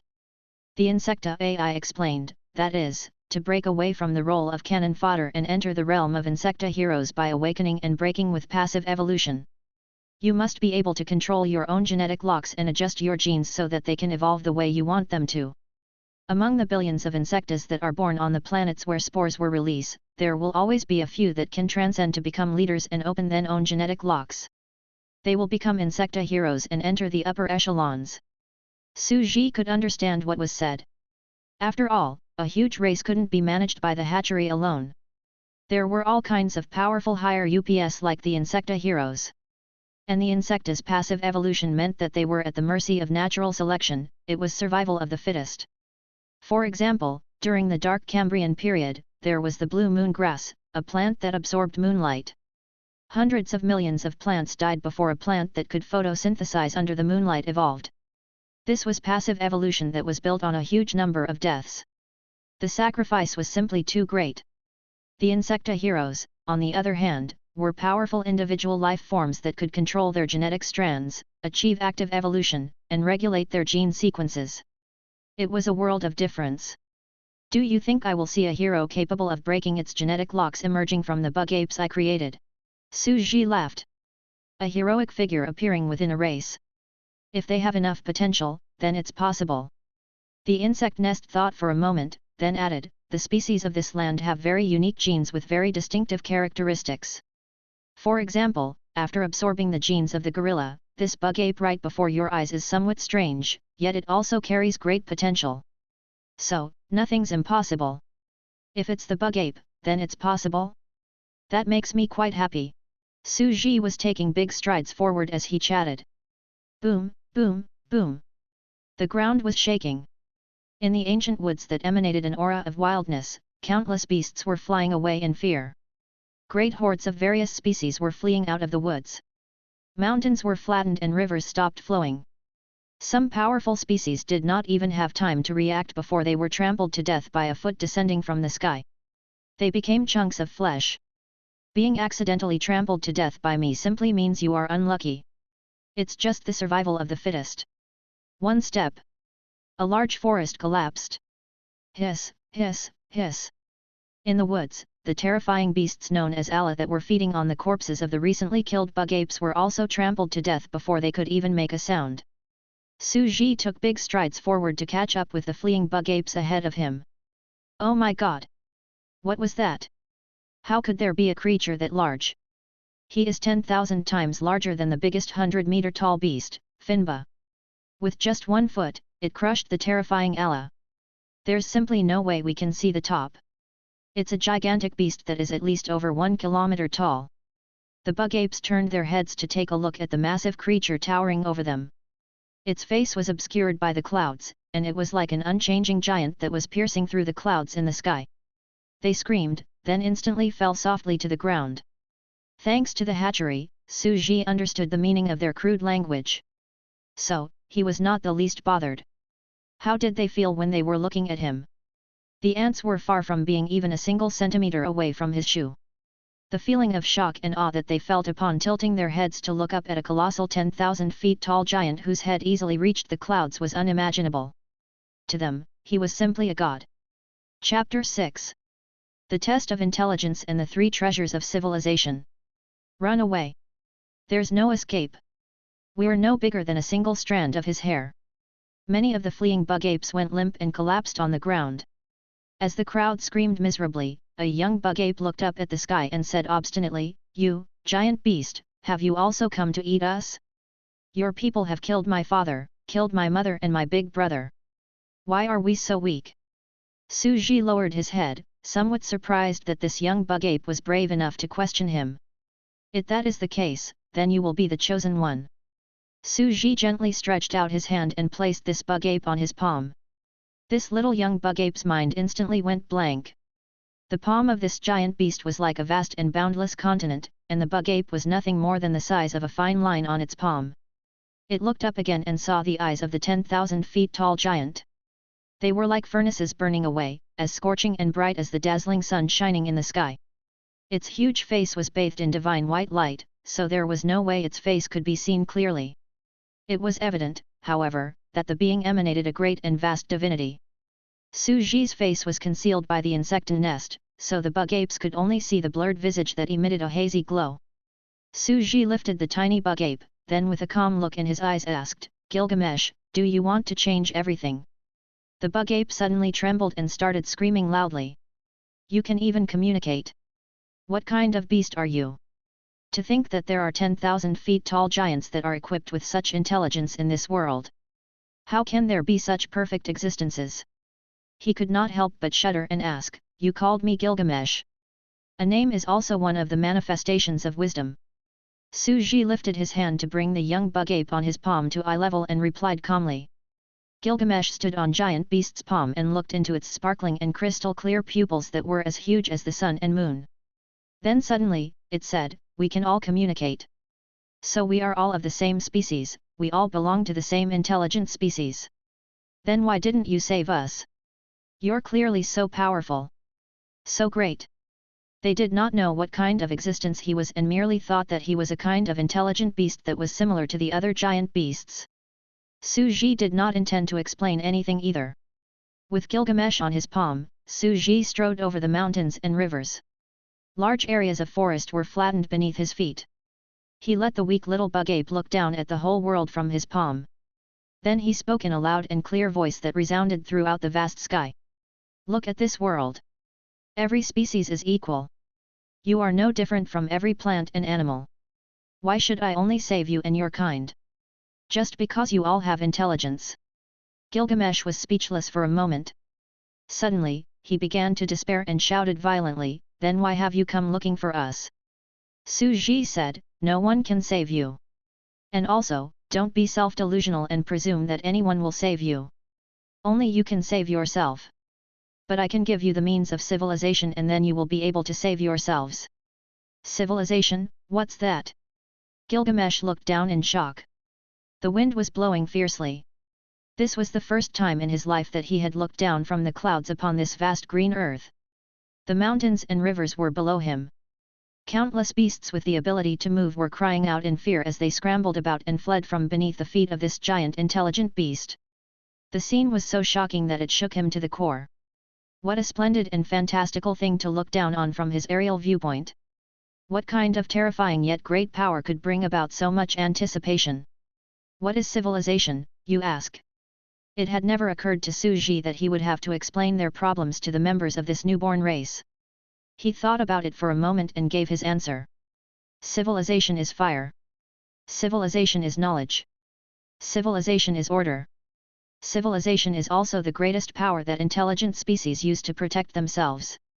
Civilization, for intelligent species like us, is the power we use to protect ourselves. Gilgamesh murmured. Su Ji walked back to the Great Canyon and gently placed Gilgamesh on his shoulder. Then he reached into the backpack he was carrying and took out the miniature potted plant, the welcoming guest's pine, dug up the soil, and planted it in the ground.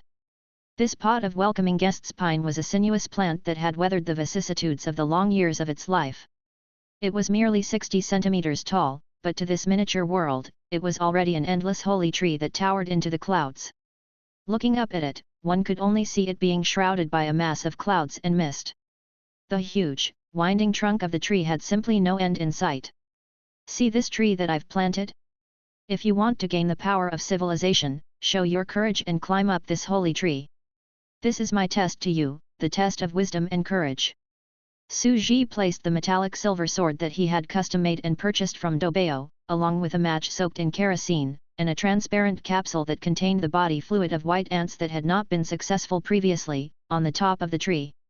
These are the 3 treasures of civilization.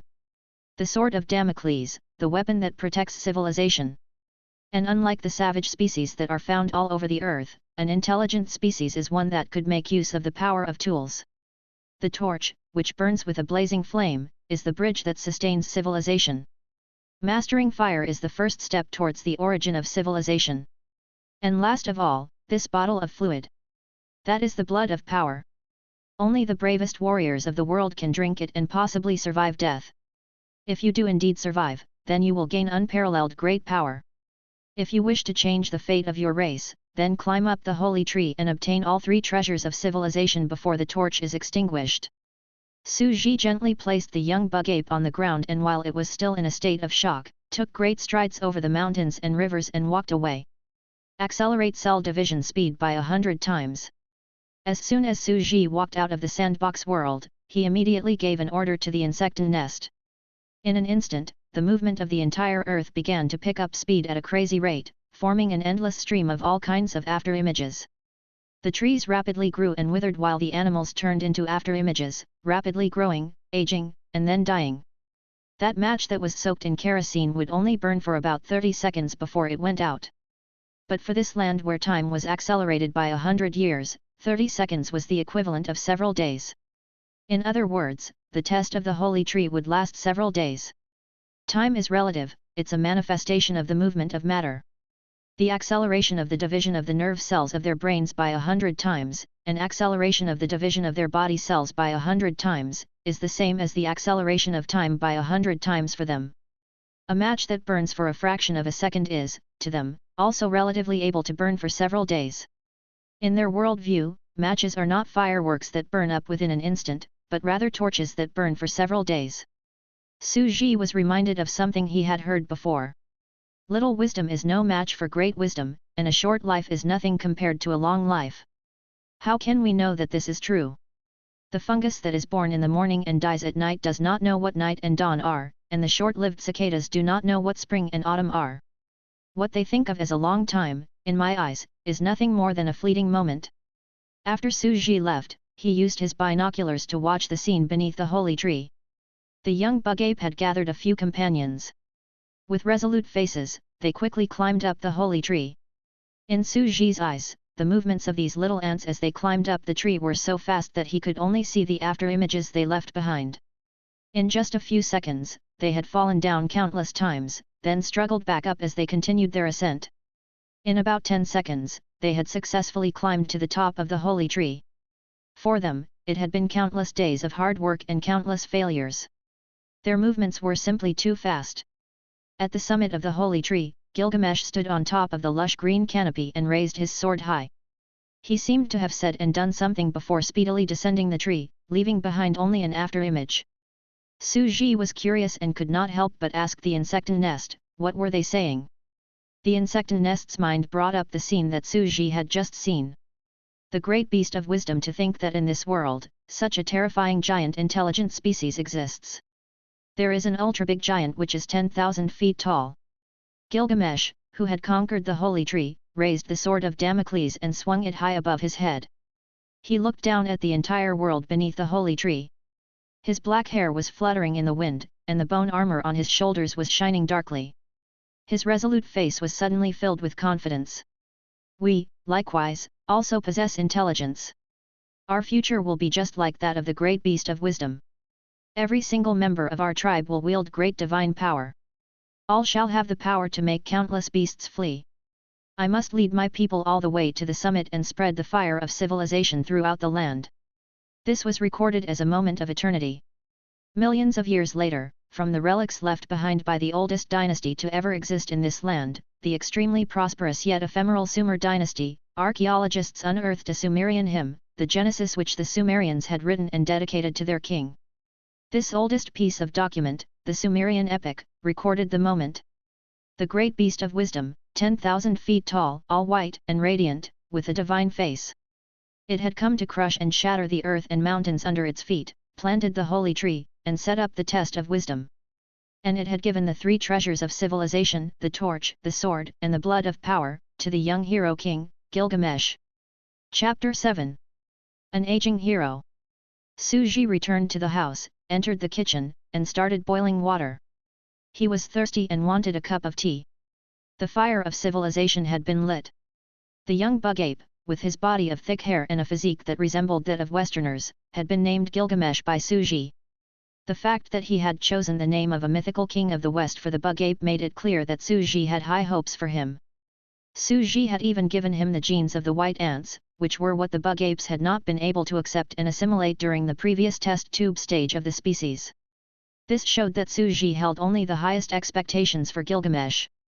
Whether or not he would be able to truly rise to the top was really up to him. Su Ji sat cross-legged at the entrance of the house and seemed to be very pleased. He looked around the yard and said, I have cleared 100 mu worth of land to build this sandbox, but there are still several mus of land here. How about clearing the weeds as well? Su Ji thought for a moment and translated his words into action, though he had not thought about what he would do with the remaining land. Knock, knock, knock. A moment later, there was a knock on the door. A shirtless Su Ji put down his hoe and went to open the door. Chen Shi stood outside, carrying a whole lot of food in her arms. She looked at him and then looked inside the yard intently. With eyes filled with curiosity, she asked, You're plowing the land? Yes, just trying my hand at it while getting some exercise. Su Ji picked up a towel and wiped off his sweat. She could not see what was going on in the sandbox, so she thought he was just plowing the land. Shocking! I would never have expected a high-achieving graduate, who has worked for a foreign company, to quit his highly paid job that earned several tens of thousands a year, suffer from a terminal illness, and return home to farm. Chen 11 scratched her head. Su Ji's upper body was in line with the golden ratio for men's bodies.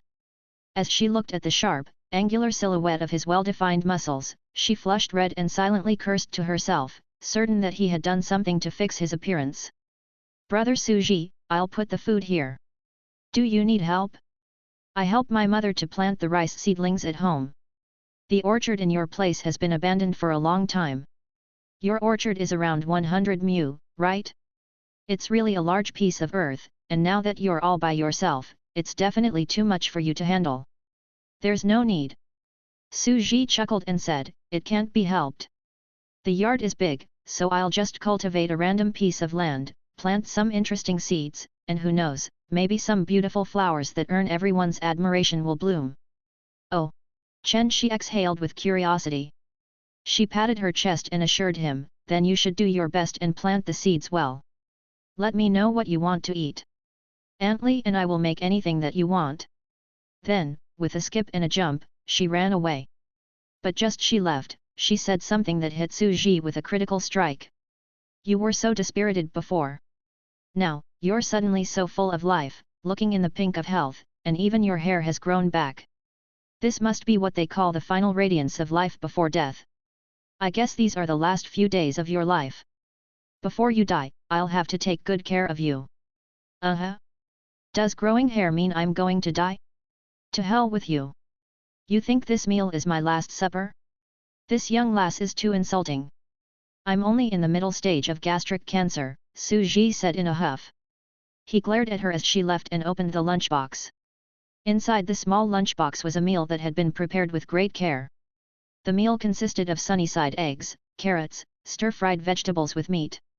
It was a very simple and down-to-earth meal. Yet taking a big bite of it, he instantly felt as though his mouth was filled with fragrance. The feeling was simply so refreshing. It was the taste of home. Delicious. Smells so good. This girl can really cook. Maybe I'm already a dead man. She should take good care of a dying cancer patient like me and come over every day to bring me delicious food. Cancer patients, especially those with gastric cancer, had to be very mindful of their diet, so delicious and nutritious food like this meal was perfect. Su Ji was so satisfied that he ate a huge amount. He lay down on the lounge chair in his yard and simply did not feel like moving at all. After relaxing for a while, he started on some of his chores, including cleaning up some parts of the orchard as he had planned to. After he was done with farm work in the yard, he was covered in mud, so he started washing his clothes. After wringing out the water, he hung the pieces of clothing and his underwear on the clothesline in the yard. Right, I'll have to find time one of these days to go into town and get a washing machine. The next day, Chen Shi returned to deliver another lunchbox. She had gotten addicted to delivering lunchboxes to him. In the face of her act of compassion and sympathy for a terminally ill patient, Su Ji simply could find no reason to refuse her help and turn her away. He was staying home to plow and cultivate his land, and he even had someone to bring him delicious food and take care of a terminally ill patient like him. This made him feel that the world was full of love. Could there be any kind of idyllic farm life that was more nourishing than this? No, none at all. As the lines in a poem went, while picking chrysanthemums beneath the eastern fence, I leisurely looked around and saw the Nanshan Mountains.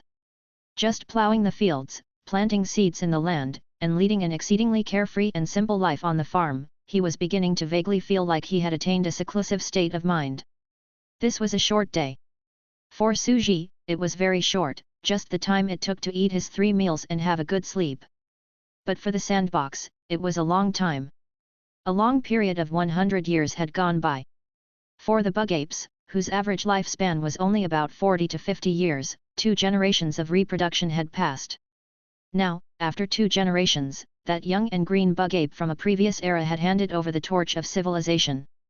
Had he died of old age? No, not at all. He had given Su Ji a great surprise. Su Ji had carefully documented the progress of their civilization. In the first decade following Su Ji's departure, Gilgamesh led the bug apes as they continued their escape. He was amazed to learn that the world had fire that wielded such amazing powers. It was fire that cooked food, drove away giant beasts at night, and provided warmth during the cold nights to maintain body temperature. The use of fire represented the birth of civilization. And the sword of Damocles that Su Ji had left behind was an invincible weapon in this giant primordial forest. Gilgamesh had used this sharp weapon to slay countless Dora beasts that resembled the wretched egg-stealing overraptors, allowing his people to just about pull through a deathbed struggle. They began to fight back. In the second decade, Gilgamesh was no longer a youth and was moving into his 30s. He had become tall and majestic. In the course of leading his tribe, he had become the most powerful hunter of the bug ape tribe and was known by the people of his tribe as the Hero King. He even used fire to burn the land to make it fertile. Then he began to cultivate this land to carry out some simple farming. He was unstoppable, arrogant, brutal, and extremely self-conceited. The great beast of wisdom handed him the 3 treasures of civilization. He clearly knew that civilization was the inheritance of knowledge and history, so he boldly developed the cuneiform script and an innovative language to record the history of his race. He considered himself to be part of the first intelligent species to give rise to a civilized world. He recorded the history of how he created his civilization in books, sang praises of it in hymns, and without feeling any shame, he boastfully named it the Genesis. He was peremptory, tyrannical, and yet extremely charismatic. In his tribe, he had 131 beautiful wives to bear him offspring, most of whom were strong and powerful and had inherited his stature and intelligence. But a bug ape's lifespan was only 30 to 40 years. And at this time, Gilgamesh was already in his 30s. The great hero had reached the end of his race and ushered in old age. The bold and uninhibited hero king who wielded the sword of Damocles had come to the end of his life. In a wooden treehouse, red-hot flames were blazing within the fireplace, radiating heat waves into the atmosphere. That is the torch of civilization that the great beast of wisdom bestowed upon me. It is so radiant and beautiful, like leaping and dancing fiery red flowers. Gilgamesh was sitting calmly on a giant chair woven from the fur of the Allah beast, looking into the flames. His gaze was thoughtful and distant. His entire imposing and mighty body had aged and become slow. Turning his head, he looked at the skulls of giant beasts that were hanging on the wall. There were all kinds of skeletal bones and skulls of giant beasts. They looked hideous, unyielding, and powerful, and they could make people tremble in fear. And all these wild and savage beasts that had been thought to be unstoppable had all been conquered by him. The entire wall was like a record of all the glorious conquests of his life. His entire life had been glorious and brilliant enough. He had fulfilled the dreams of his youth. He was content. The next leader of the tribe has been determined. It will be my son, Aga of Kish, who is no less capable than I am. He can lead the entire tribe in taking on the giant beasts and will lead the tribe to future glory. Gilgamesh clearly felt that his life was gradually coming to an end.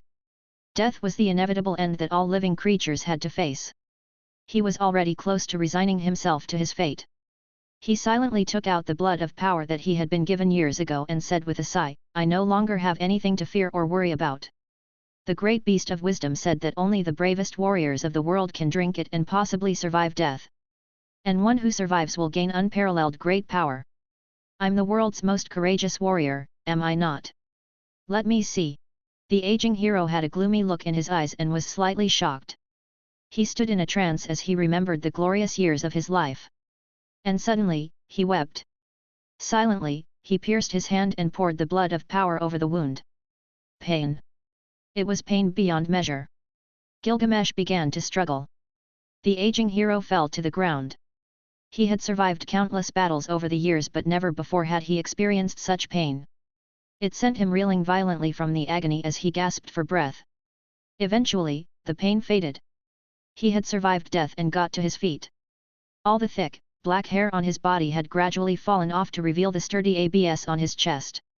The thick and dense black hair that covered his face was also fading off, thus revealing a face that had the perfect beauty of a god. He was no longer a grayish-black color. His entire being had turned into a bug-ape Homo sapien with snow-white hair. His skin was delicate and crystal clear, and he looked like a snow giant that had walked out of a blizzard. His physical build conformed to the golden proportion of a Greek sculpture, and his beautiful, streamlined muscles were bound to leave a strong impression. This kind of power is. This stalwart young man with snow-white hair slowly stood up and said, "The blood of power. This power wields such an imaginable might." Crack. He lightly squeezed a handrail that was made of sturdy skeletal bones, and it instantly shattered. At this time, in the tribe, Aga of Kish, the son of Gilgamesh, was standing tall above all. He raised the sword of Damocles high and announced his succession as leader of the tribe. Aga of Kish was wise and powerful, capable and virtuous. Unlike his tyrannical and arrogant father, he was a qualified and kind leader. Gilgamesh was also aware of this, so when he approached old age, he was willing to give his position to his son. He was unwilling to see his tribe and its civilization that had prospered under his leadership head towards destruction. But now, it was different. It was completely different. The very kind and beloved Aga of Kish had great respect for his father and had never thought of robbing his father of his position. Besides, Gilgamesh would not have tolerated such potential dangers. "I'm back. So, the position of leader is still mine." On this day, blood was spilled, and wails of woe rang aloud throughout the Sumerian tribe. The hero king, Gilgamesh, had regained his position as leader and started his second life by killing his son. Chapter 8. The Suspended Sword of Damocles. When his bug-ape's lifespan was about to come to an end, and Gilgamesh was about to die of old age, he used the blood of power and avoided death. He restored a young body and gained a second chance at life, reverting back to the courageous and hot-blooded hero king he had been when he was young. He was back to lead his tribe on further conquests. Time passed, another decade had pushed its way forward. The tribe, having settled down, had gone through several generations. The wooden huts that they lived in decayed over time and were starting to deteriorate. So, with Gilgamesh in charge, the people started to build houses out of stone. This was the time they officially entered the period of resistance against the great beasts, otherwise known as the Stone Age. Gilgamesh, who had the genes of white ants, could easily pull out massive 100-year-old trees that would have otherwise required the concerted effort of 4 people. A light leap could take him 7 to 8 meters high, and he also had a colossal strength that allowed him to move mountains. He led his people against the giant beasts. After 13 years of constant fighting, the momentum he had accumulated finally reached its peak, and he chose to challenge the most terrifying and the most powerful 100-meter-tall beast in the land, the legendary giant beast, Finba. The giant beast was nothing less than a towering mountain, even when sprawled on the ground. Its body stretched across the entire Smeaker forest. The sound of it breathing while it slept was strong enough to create a gust of wind in the dense and lush forest. It even made the giant trees sway. A single snort from the creature was enough to blow away a giant ala beast. It was also the same terrifying and invincible giant beast that Suji had seen previously. It was as large as a kitten. It was the king that dominated the entire era of giant beasts. The great battle raged on for 3 days and 3 nights. The earth cracked, the valleys crumbled, and countless beasts in the forest fled in fear.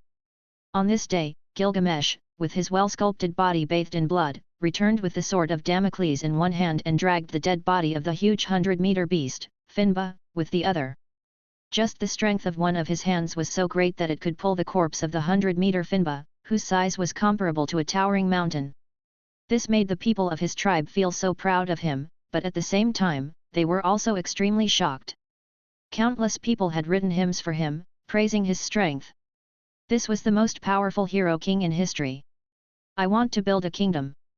The moment he returned, he looked at the people of the stone tribe and suddenly declared his wishes.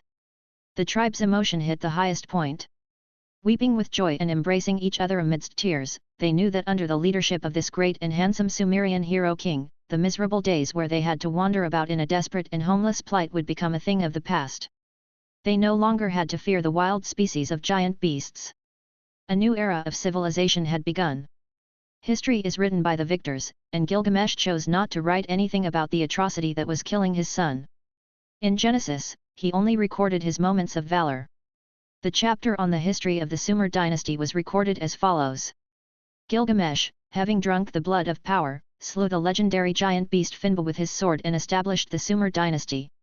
Moving giant rocks around, he built the first city-state in history, Uruk city. Time was constantly passing. Gilgamesh, who was invincible, began to work on the development of civilization. He was driven and diligent, full of valor, and extremely charismatic, but he was also tyrannical and unstoppable. He created the currency system, perfected the languages, and built cities. But he also cruelly divided his humble people into a multiplicity of ranks and classes and established slavery. Furthermore, he wasted manpower and money by sending a large number of warriors on expeditions to explore the far reaches of the world. He was the great hero king to his people, but he was also a complete tyrant, through and through. 87 years into the Sumer dynasty, Gilgamesh was 127 years old. The Uruk kingdom's population had finally reached tens of millions. Countless slaves were being traded. A colosseum had even been built. Nobles made their slaves fight against giant beasts as a form of entertainment, roaring with laughter as they watched. The people of the tribe from the earlier period had passed away. After nearly 100 years, their grandchildren's generation could no longer remember the hardship and struggles that their ancestors had faced. With such an easy and comfortable life, they were gradually heading towards degeneration. However, the king of Sumer was still so valiant. In the dark, murky palace of King Uruk, the arched roof had carvings of precise and delicate patterns. The snow-white wall lamps cast a pale light. On both sides of the palace, there were stone pillars encircled by flower wreaths and engraved with circular golden patterns. The floor was covered with a bright red carpet made from the fur of powerful beasts. A handsome and imposing man sat calmly on an exquisite throne made of white bones. In his hand, he held the legendary sword that he never allowed to leave his side, the sword of Damocles. Great King of Sumer, Lord of the city-state. Your Majesty, Gilgamesh. We have finished exploring the earth in its entirety. Dionysus, one of the royal ministers, made a slight bow and spoke fervently of what he had seen and heard over the years. Our world, what is it like? Gilgamesh was as handsome as a Greek statue. He sat on his throne made of the skeletal bones of Finba the great beast, looking as if he could see the endless blue sky beyond the palace walls. The warriors who ventured out to explore the earth had traveled in all directions. They spent more than 20 years on this massive project before they finished one round trip. Countless lives were lost before they got to know the shape of the entire world. Throughout the history of the earth, no matter what ancient period they belonged to, all the great kings had a strong desire for knowledge, as well as a very ambitious heart. Dionysius gestured respectfully yet exaggeratedly and said, "Our world, where the sky is round, and the earth is square. The sky is an infinitely high arc, the ground is a perfect square. There is a massive ocean in the center, and it is surrounded by mountains and rivers. This land is incomparably vast and endless. If you ride the fastest Finkara beast and travel along the path in a straight line, to get from one end of the world to the other, it will still take more than 20 years, even if you're moving at full speed." After a moment of silence, this greatest king of the world said, "All right, you may take your leave." "Yes, your majesty." Dionysius rose and left. Then he suddenly stopped in his tracks and turned his head to look at their king with a gaze filled with admiration. This great hero king had led them out of a primitive life in the caves. He had brought about the era of tribes and farming, led them into the Stone Age, and now, they were further moving on to an era of city-states. He had slain the most terrifying king of giant beasts, Finba, and had led them through many rounds of civilization. More than 30 years ago, when Dionysius was still a lad, he was a well-known and promising young ranger in the city-state. He was summoned to the palace by His Majesty, who ordered him to look into the geographical layout of the entire landscape. The king had entrusted him with the greatest mission in his life, to map the geography of the city-state. It was 30 years later that he returned to the Uruk kingdom. After he accomplished his mission, he was no longer a youth, but a trembling old man with clouded eyes who would not live much longer. But His Majesty was still as young as ever. He looked exactly the same as when Dionysius, being a young ranger, had an audience with him. His face was still extremely handsome and perfect, as if time had left no mark on his face. What a great monarch this is! Dionysius' body trembled, he was filled with fervor. For over 100 years, His Majesty had not displayed his power. No one knew how much more powerful he had become. Perhaps in the future, this long-lived immortal king would lead the Sumerians into the next era of civilization. Our world, where the sky is round, and the earth is square. When the palace was empty, Gilgamesh let out a long sigh before slowly drawing out the holy sword that he had carried with him all these years, the sword of Damocles. It had a skillfully crafted blade that was fine and precise, and it emitted a cold light of shiny metal. He stroked it gently with his fingers as if it were his lover that had accompanied him through endless years. "I have mastered the power of the torch, and have also gained a thorough understanding of the use and effect of the blood of power. As for the sword of Damocles, I have scoured the entire world, but still haven't been able to find out how it was made." Feeling full of amazement as he stroked the blade, Gilgamesh whispered to himself, "What material is it made of? What kind of giant beast's skeletal bone is it? Or is it some kind of craft of a civilization?" Unfortunately, this world was, after all, not a real world. There were no mineral veins, no copper or iron ores, or any kind of ores at all. Suji had not deliberately buried ores in the ground. This was originally just an ordinary piece of farmland found in an orchard, and the ground was simply composed of soil. This was why they were destined to be stuck in the Stone Age for eternity. In the knowledge they had of the world, there was never the word metal. To this world, this shiny and solid material was mysterious and powerful. And it was one of a kind. Having searched to the ends of the world, we are still unable to find the great beast of wisdom from back then. Where in the world does he live? Gilgamesh took a deep breath. The civilization that the great beast of wisdom possessed was simply unfathomable.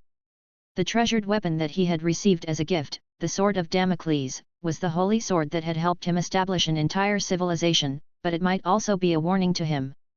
He had only partially grasped the power of civilization. Much of it was still unknown. Just like the secret to how this sword was made, it filled him with such deep fear that he could feel shivers down his spine. The sword of Damocles was like a suspended sword, with its tip hanging high above his head. This sword brought him the power of civilization, it was powerful and mysterious. It allowed him to carve out glory, but it also made him feel extremely insecure. The tip of the sword might fall anytime, so there was a possibility that his life might be taken away from him at any moment. The power of civilization really fills people with so much anticipation. He sat on his throne and, like a sleeping lion in deep slumber, slowly looked far into the distance. It was as if he was looking back in time, looking at the distant forest from 100 years ago. Back then, he had met that huge, great figure, the ultra-large giant that stood 10,000 feet tall. Its entire body radiated a snow-white light like it was born in holiness.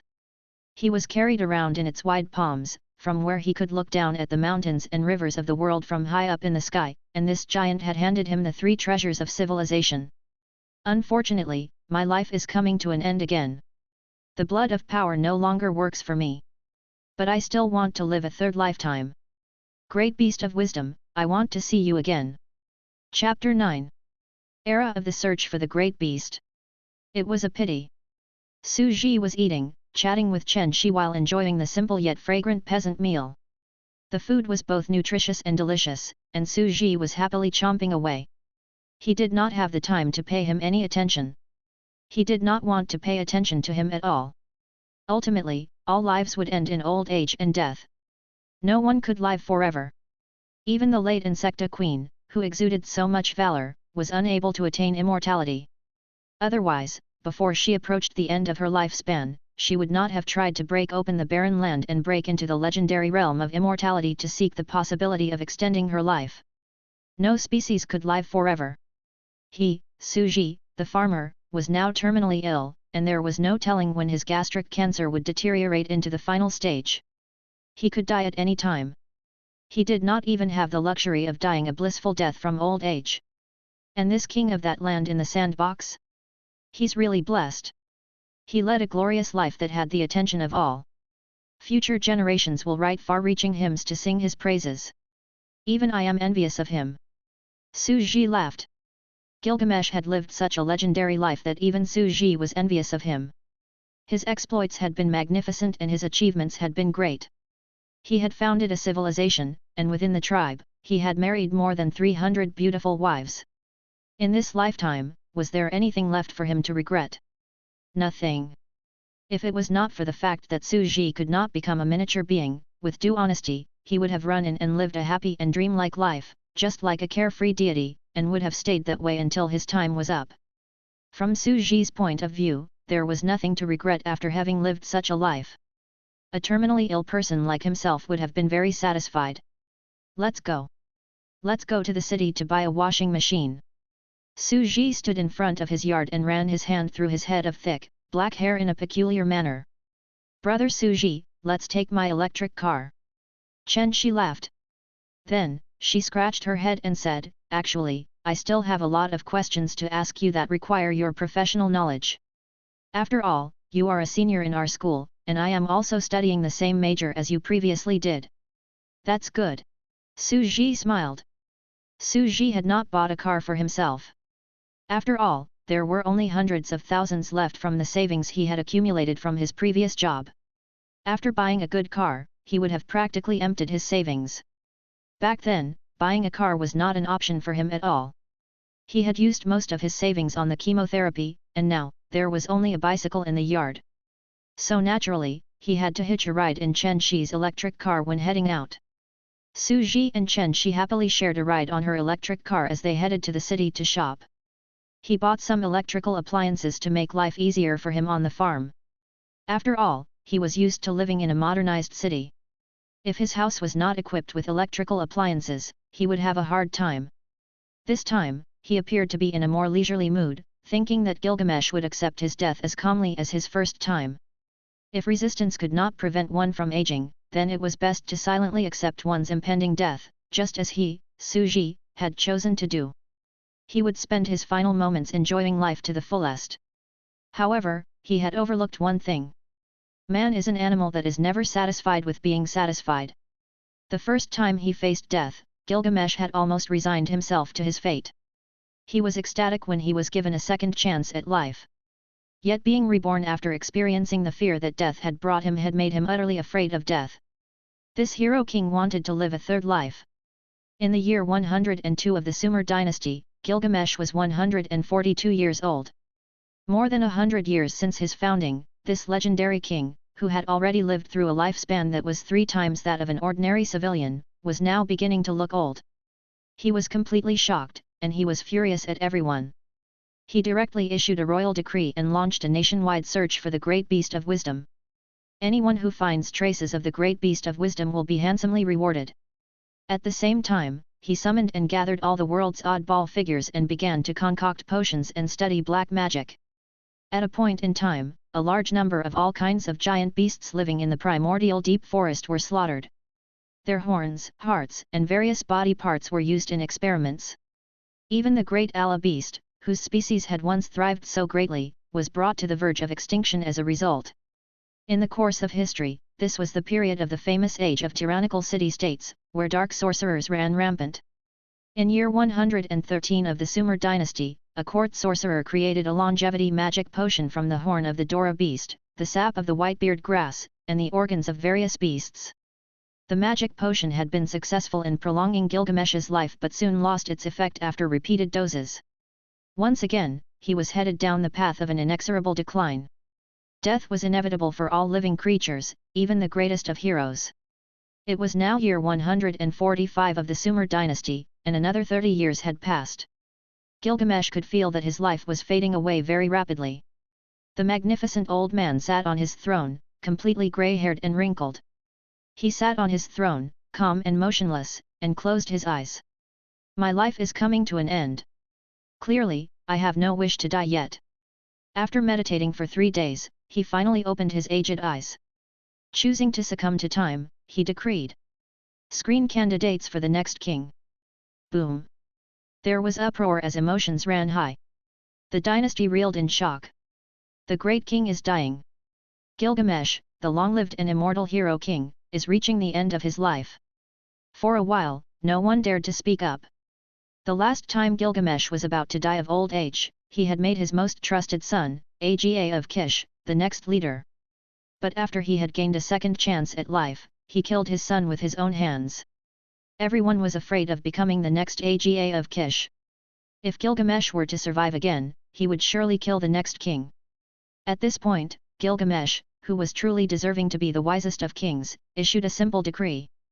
Candidates for the throne will receive the blood of power. You will possess a power that's equal to mine, so you do not need to fear me. And you will be granted the right to lead your men beyond my city and build another kingdom. Permission to build a city. To be given the blood of power. The news spread, and the entire nation was shocked. The throne is mine. I will be the next king of Sumer. Countless merchants, slaves, paupers, nobles, and craftsmen flocked to the palace. In the end, even though countless warriors had passed the trials, they died from being unable to bear the blood of power. Only the forest warrior, Enkidu, and the savannah savage, Ishtar, had been able to. Both of them had received the blood of power and eventually lived to establish 2 new city-states. 2 kings with the blood of power had emerged.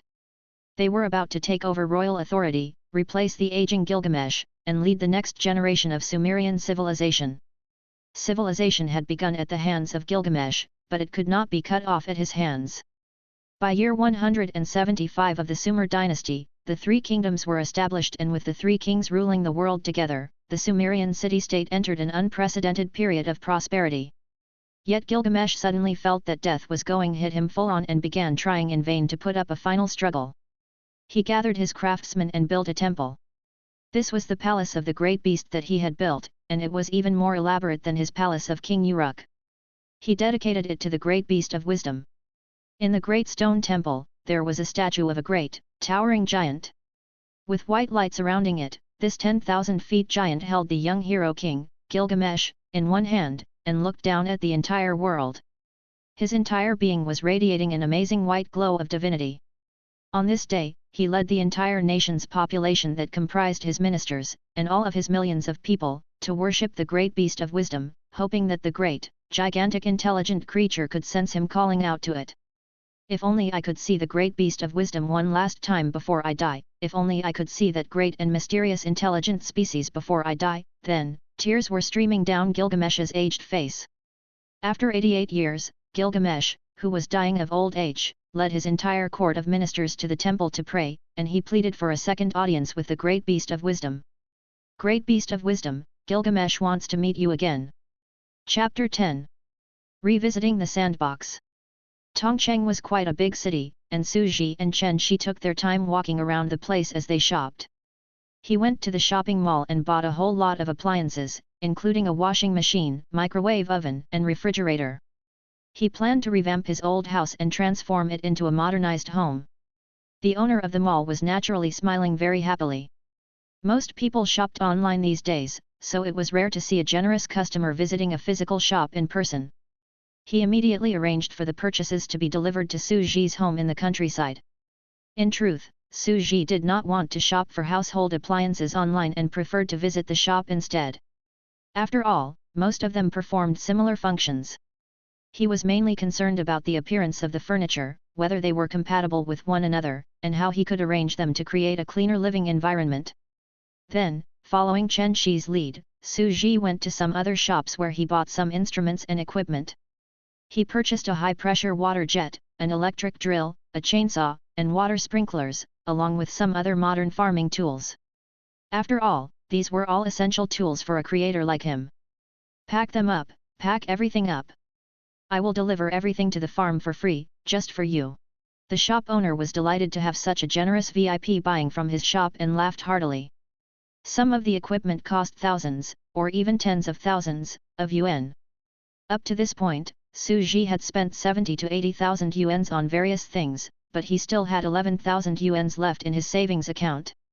He had not been frugal for a while, but neither could he be bothered to think too much about it. If I have the money to spend, I'll jolly well spend it. After all, I can afford it. On the way back, Su Ji rode in the front of the electric car, with Chen Shi sitting behind him. She could not help but touch Su Ji's thick mass of hair. Then very quickly and without any warning, she yanked out a strand of hair. The instant pain evoked tears that threatened to fall. With a grimace, Su Ji asked, "What are you doing? Can you keep your hands to yourself?" Chen Shi was also very shocked and quickly tossed away that strand of hair that she had plucked out. She was shocked beyond words and exclaimed, "What strong hair roots! What exactly have you been through?" Su Ji felt a headache coming his way. "Why are you so bothered about me growing hair? Am I not allowed to grow hair?" He seemed helplessly speechless and in a pained voice said, "I've already told you, it's the chemotherapy." "Chemotherapy? I am now recovering well from the side effects. And besides, I wasn't born bald." "Really?" Chen Shi stared at him. "Really?" Su Ji gave her an earnest and serious look. "But still, that's really surprising." Chen Shi was still feeling shocked. After all, she had been delivering food to him for several days. From the way he looked, it did not seem as though he was someone going through a sudden spurt of vigor in the final moments before death. Was it really like he said? His hair had grown, his body had become fitter, and his face had become much more handsome. Could it really be due to recuperation and exercise? It simply felt like something was not right. "You're so suspicious. You are imagining all sorts of things. I can't even be bothered with you." Su Ji travelled home with a befuddled Chen Shi seated behind him. There were occasional piles of cow dung on the ground while they were riding along the countryside dirt paths which Su Ji did not bother avoiding. He simply rode over them. After all, the car did not belong to him. On both sides of the road, there were fields staggered in a neat arrangement. From time to time, aunties and elderly ladies greeted him warmly. "Yo, Xiaoji and young lady have just gone to the city. You young people need to get out more and walk around. Our village is aging. Everyone has either left for their studies or work. You two are the only young ones left." "Hello Aunt Li, hello Uncle Zhang," Su Ji responded with a chuckle. "I've just taken Chen Zi out for a walk and bought some household items." The warm sunlight shone down on them. It was already past 6 o'clock, and the stars could be vaguely seen in the sky. The village was unlike the heavily polluted city. The sky was extremely clear at night time. Su Ji believed that even in that miniature sandbox world, in the dark night that would last for 50 years, one could still see a sky full of bright stars and the full moon and understand the vastness of this universe along with its infinite possibilities. How small is our world? For them, it has been a long period of more than 200 years, and they have gone through 5 to 6 generations of life and death. Yet for me, it's only been slightly more than 2 days, and I've only been out on a short shopping trip," Su Ji laughed. He bade farewell to Chen Shi and returned home to his yard to take a look at the sandbox. He was just in time to learn that Gilgamesh was going to die from old age from the insecten nest mind. "It will probably be tonight for him. It could even be within the next half an hour," said the insecten nest mind. "That soon? It simply doesn't feel real at all." In the orchard, Su Ji stood still for a moment. With a small knife in hand, he silently cut the peel off an orange, and a complete band of orange peel came dropping down in an unbroken string. 1 round, 2 rounds, then yet another round. Suddenly, the knife jolted. It broke. What a pity! I didn't manage to peel the orange successfully.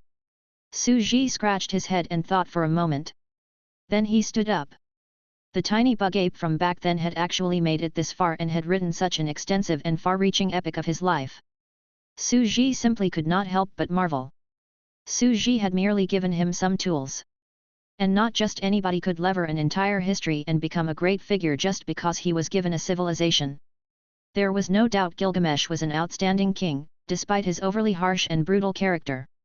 The bug ape race that he had created, the race that could only scream balding, balding back then, had ultimately thrived and flourished. Forget it. Since he wants to see me, I think I should go and take a look. There is no way I can change his lifespan, but to visit an old acquaintance is still the right thing to do. Besides, it's also necessary for me to put a stop to this race. In just a few days, they have destroyed countless ecosystems and annihilated so many species. It has surpassed my expectations. They are like locusts, conquering, fighting, and killing with simply no regard for the ecology. If this goes on, I think it won't be long before the sandbox collapse and countless species will become extinct. Then they would be the only ones left. I have to go and talk them out of it and get them to show some restraint. Su Ji stood up and put down the orange. After all, it would not take him a long time, so there was no issue at all if he were to come back and eat it later. Adjust their time flow to a slower rate and return it to normal. Having said that, Su Ji put on the blue shoe covers meant for laboratory use and slowly strode into the sandbox. Step, step, step. The ground trembled slightly, and so did the mountains, rivers, earth, and ocean. Trees were being trampled, valleys bore the marks of huge footprints, and countless beasts deep in the dense forest were frantically fleeing for their lives. This is the city. Is it going to collapse? Gradually, the entire Uruk kingdom began to shake, albeit slightly, affecting the city walls, houses, ground, streets. The pedestrians resembled scurrying ants, their faces expressing their rising fears. Gilgamesh, leading his court ministers, fell to his knees as he suddenly felt something.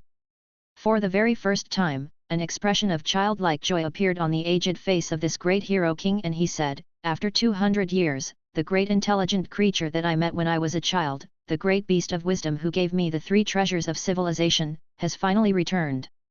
The ground shook, and the entire Uruk city seemed to tremble slightly with every step the giant beast took. This towering city with its circular landscape, the massive Uruk city, that housed tens of millions of people, was in Su Ji's eyes, only a disk that was slightly bigger than a dining table.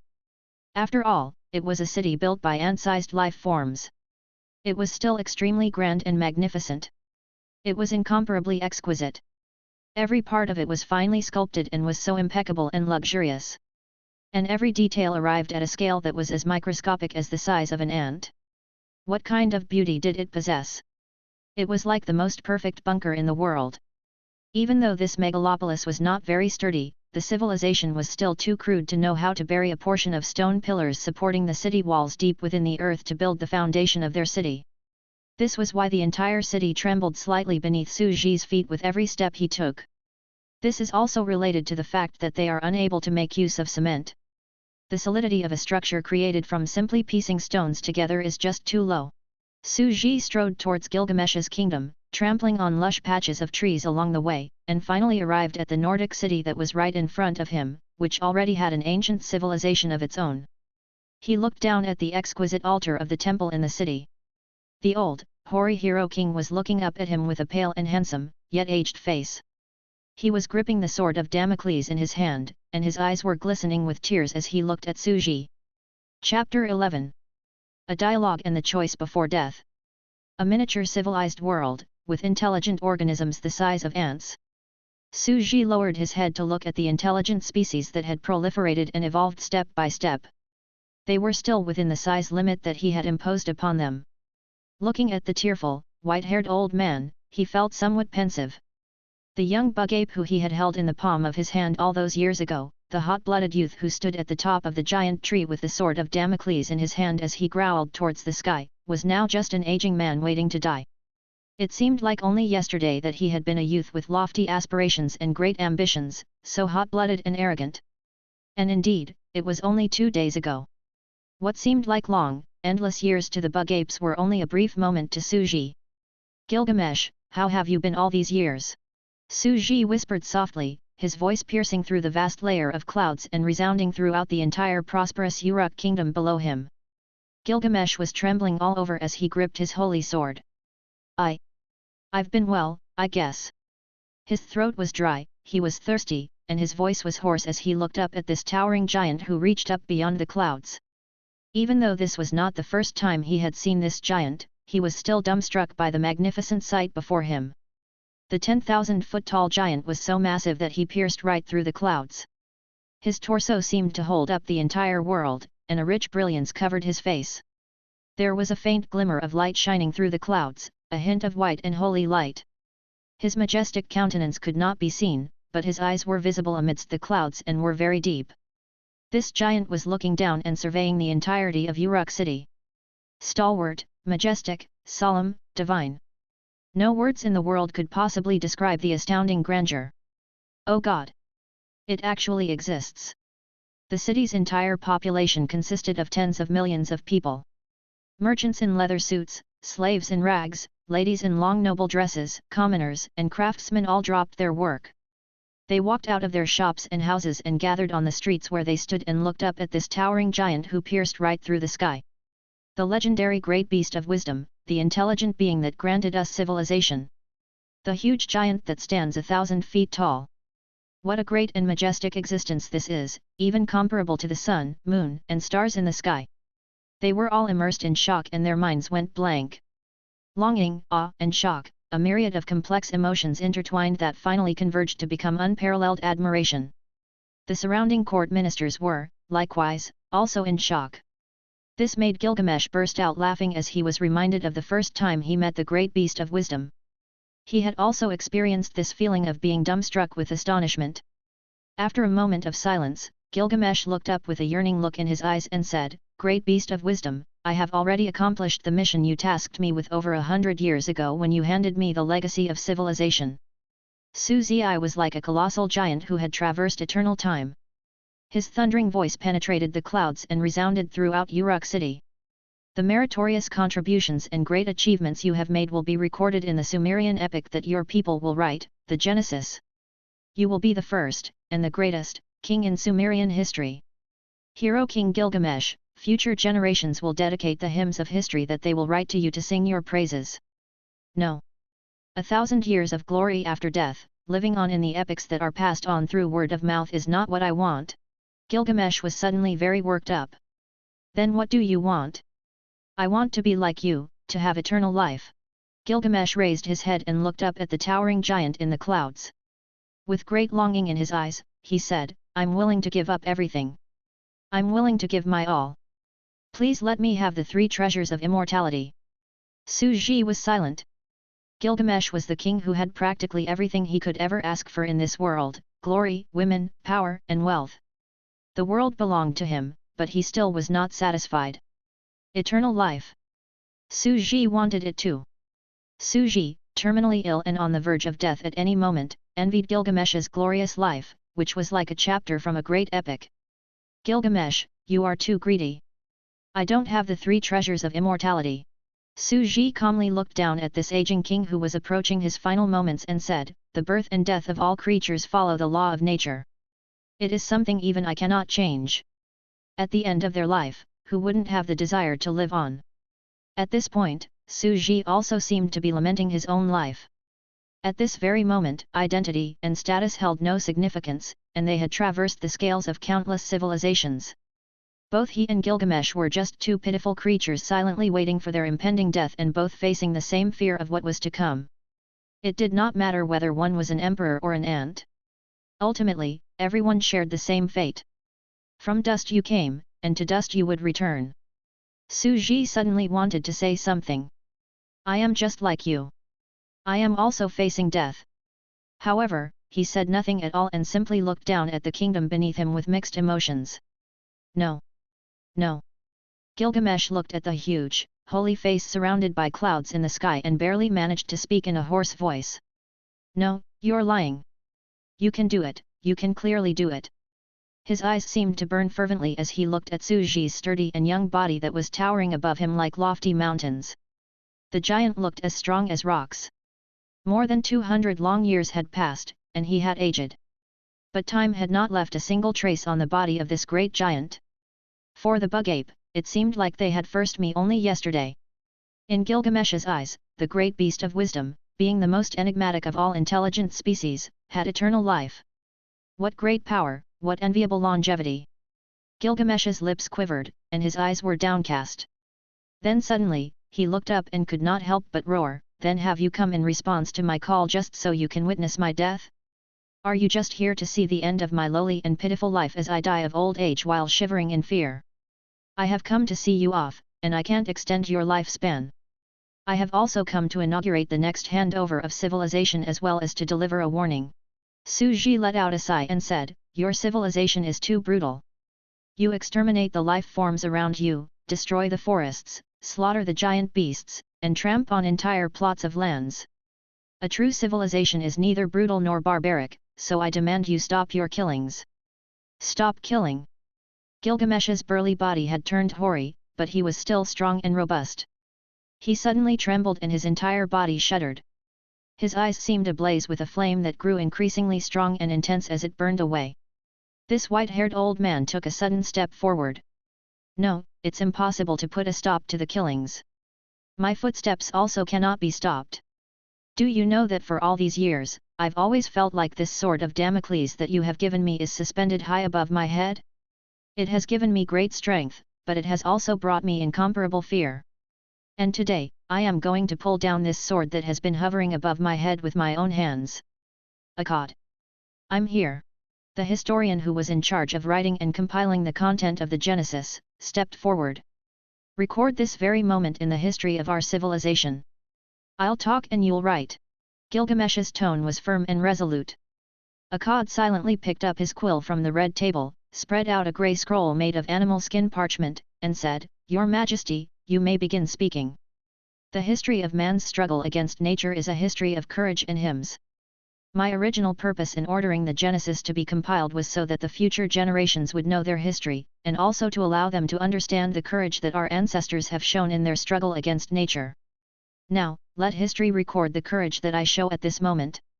Gilgamesh let out a heavy, ragged breath. Leaning his aged body against the sword of Damocles, he let out a low laugh and began to explain. Era of Genesis, year 175 of the Sumer dynasty.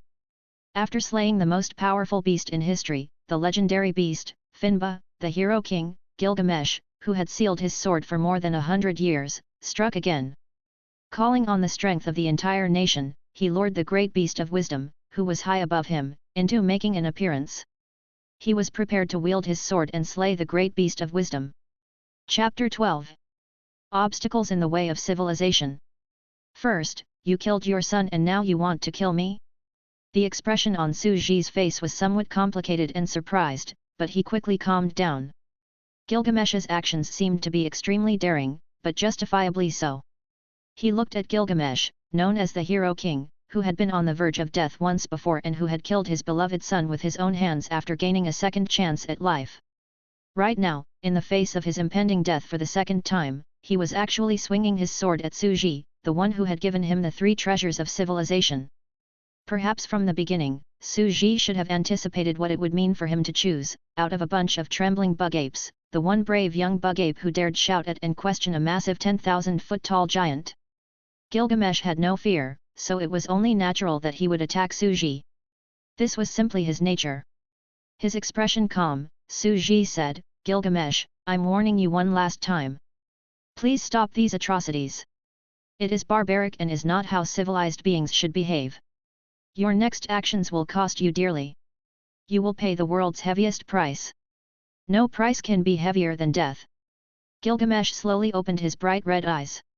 It was as if he had returned to his younger days as he showed the long-lost burning passion and madness of his youth once again, and said, just like how I went to slay Finba, the giant beast, back then with a death wish, today, I will slay the great beast of wisdom, steal his civilization, seize his power, and achieve a true sense of immortality. I will lead my people and challenge you. With his rippling muscles and snow-white skin, Gilgamesh looked like a god straight out of Norse mythology, and he gave a strong, loud roar. This is the first clash of civilizations. An intelligent civilization, challenging the one and only great beast of wisdom. Great beast of wisdom, you may have once guided our civilization, but now you are standing in our way. Gilgamesh raised his sword high, with the fierce wind blowing wildly through his messy hair, rampant and unrestrained. I will use the power of the nation. Dong! Dong! Dong! The dull and distant sound of stone bells slowly rang out, and all of Uruk city jumped into action. There was a bustle of activities. The entire city's hundreds of thousands of assembled troops surged out and formed orderly, battle arrays. Suji looked at this scene and sighed. This has been planned a long time ago, and I was unaware of it. More than a decade ago, Gilgamesh had prepared himself to take on the great beast of wisdom, and he had turned the entire population into his army of soldiers. Today, he just wanted to draw me out and had already decided to bring his army of soldiers out to kill me if I did not agree to his terms. Gilgamesh was both courageous and resourceful, and from this perspective, he was indeed a great tyrant worthy of admiration. The Mesopotamian plains, the great city of Ur Plains. Ishtar stood calmly before the palace. Even though she was extremely far away, she could still see the towering giant that was standing next to the Uruk kingdom. Its obscured face was radiating a snow-white holy glow that pierced through the clouds. How magnificent and gigantic this perfect life form is! Ishtar was in awe, but then her pupils narrowed slightly, and she said, it's time to make my move now. If it was not to find help, how would someone so autocratic and tyrannical like Gilgamesh, His Majesty, hand the precious blood of power to someone else?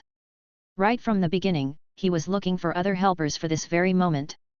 Clack clack. With a slight leap, she mounted an ala beast, put on a black felt hat, and wielded her weapon, a black stone hammer made from the skeletal bones of a beast. Mother! Granny! Grandmother! On the plains, countless men and women seemed somehow hesitant to speak. Zarn, is he still alive? Ishtar suddenly turned around to ask. A young man, with a bitter expression, said, Granny, father has collapsed and bedridden, he is about to die of old age. My son, wait for me. I, Ishtar, the king of the savannah, will return with what is needed to extend your life. There was a flash of sorrow in Ishtar's eyes as she looked at the towering giant in the distance.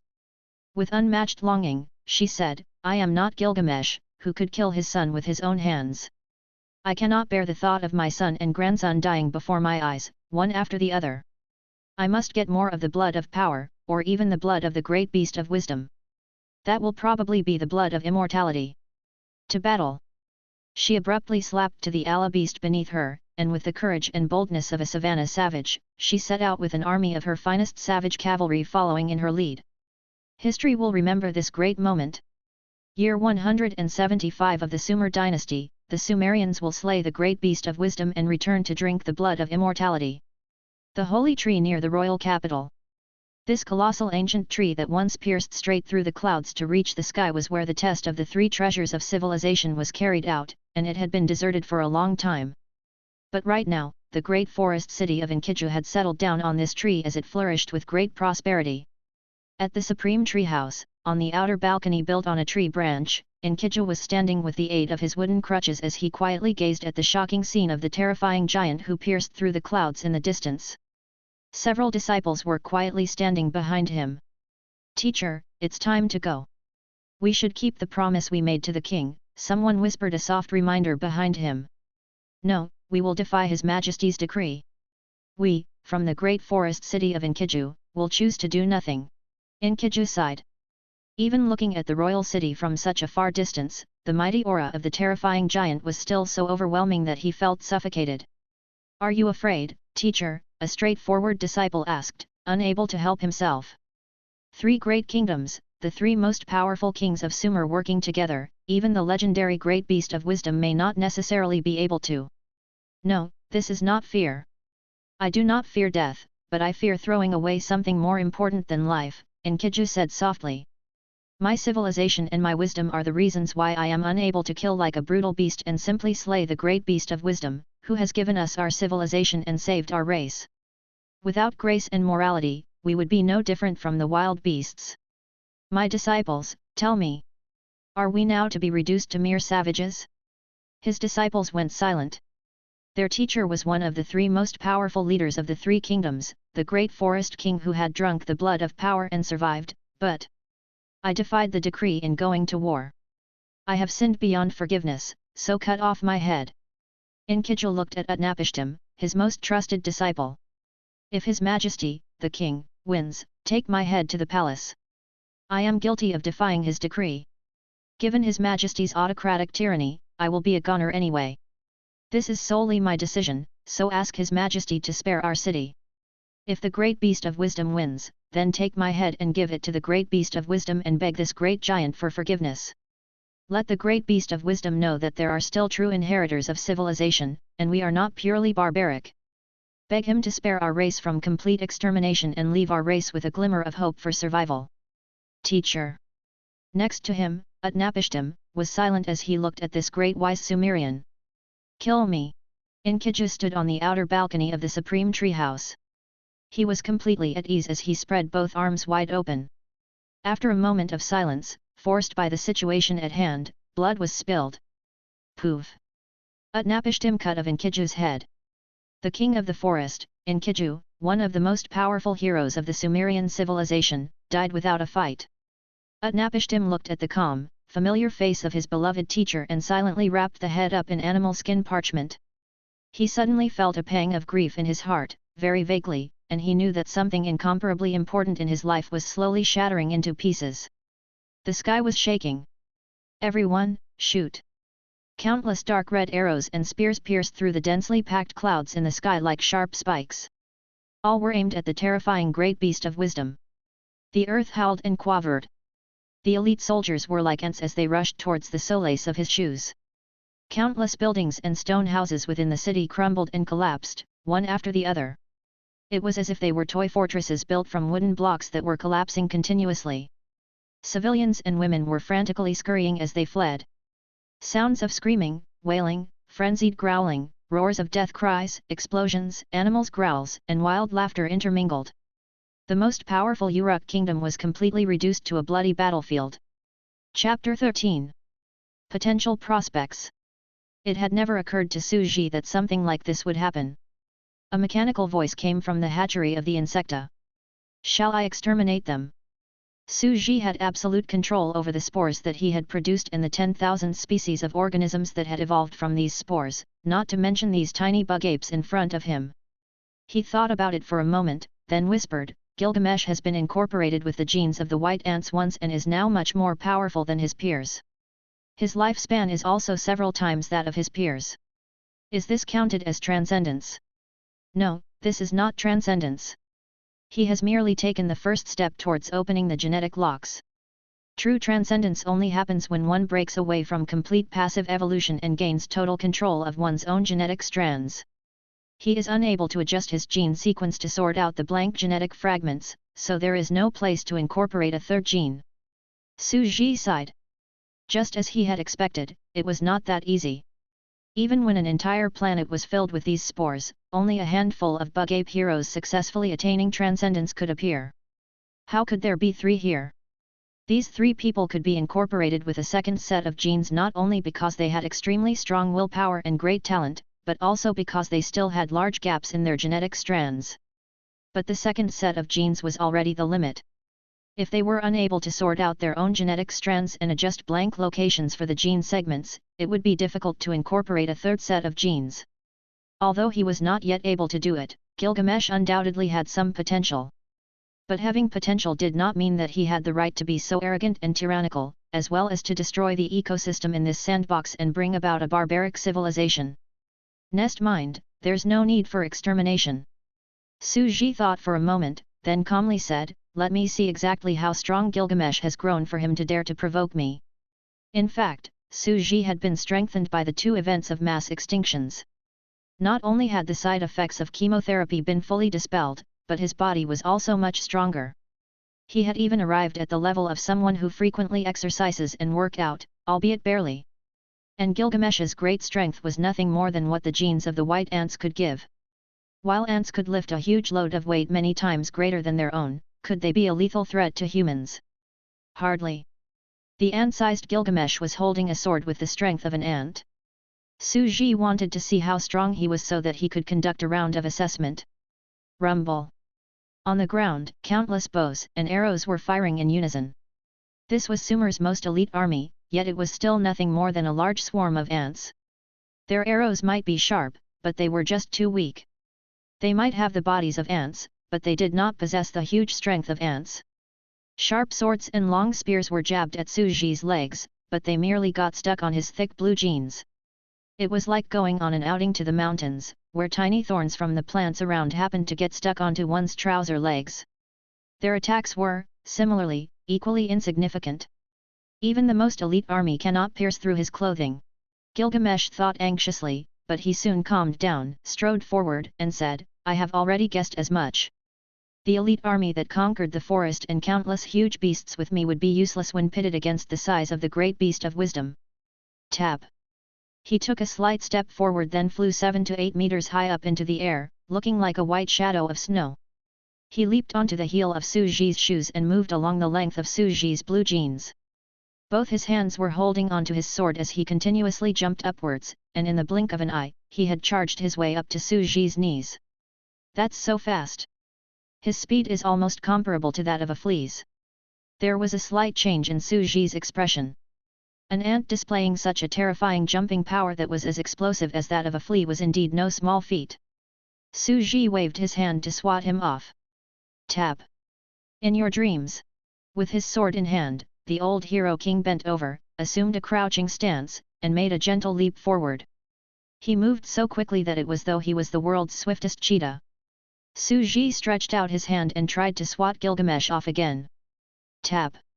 Gilgamesh continued to jump rapidly, deftly leaping up in a zigzag path at lightning speed. He climbed upwards along the folds of Su Ji's jeans in a matchless dignified manner. So, this is the great beast of wisdom, is it? Just the wind created by an effortless movement can nearly blow me away. It was as if he was climbing up an ancient totem pillar of heaven that was deep within the clouds. From a human's perspective, the surface of a pair of jeans would be flat and even, but for ant-sized creatures, it was a fine blue mesh canvas woven of silk threads that made it extremely simple climbing terrain. Your Majesty, Ishtar has come to render support. At this moment, another figure, the king of the savannah, Ishtar, also arrived, having rushed to the scene. She was a woman with a voluptuous figure and sleek muscles. Firmly gripping her giant warhammer made of beast's skeletal bones in her hand, she leaped up gently.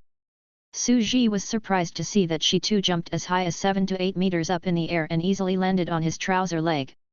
Here comes another one. Su Ji reached out to grab Ishtar.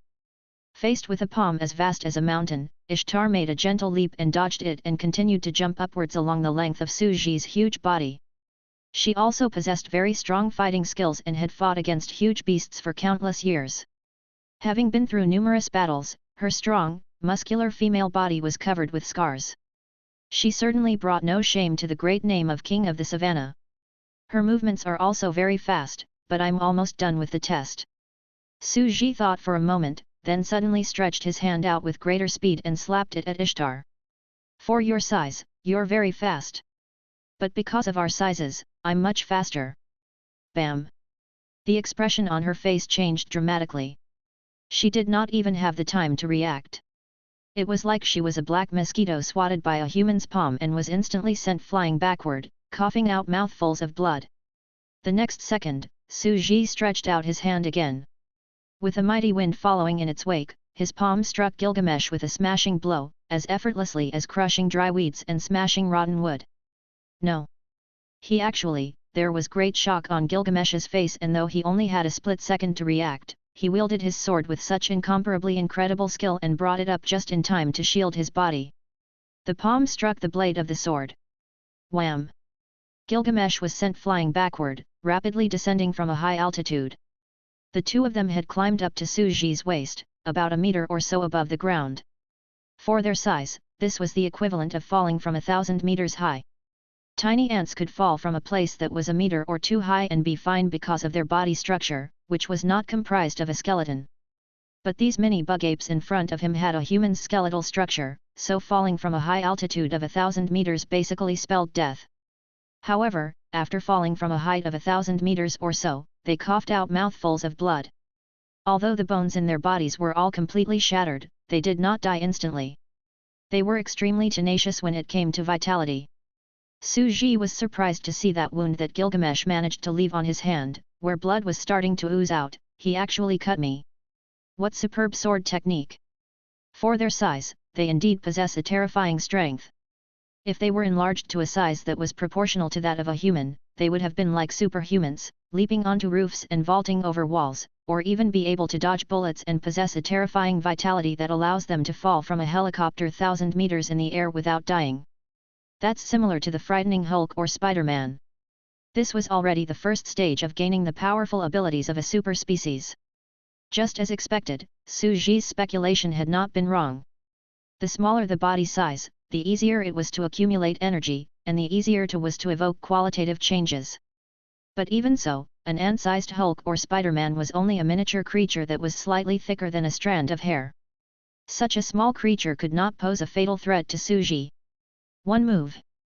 I actually lost. I only managed to leave a cut on his skin. At that moment, Gilgamesh laughed miserably. He was lying in a pool of blood with a body of shattered bones as he looked up at Suji, the giant surrounded by clouds, who was radiating a faint white glow from head to toe. Chapter 14. The final 3 questions. As he looked at this remarkable hero, Suji felt somewhat emotional. Gilgamesh had lost, but he had never once shown any fear, even in the face of an invincible opponent.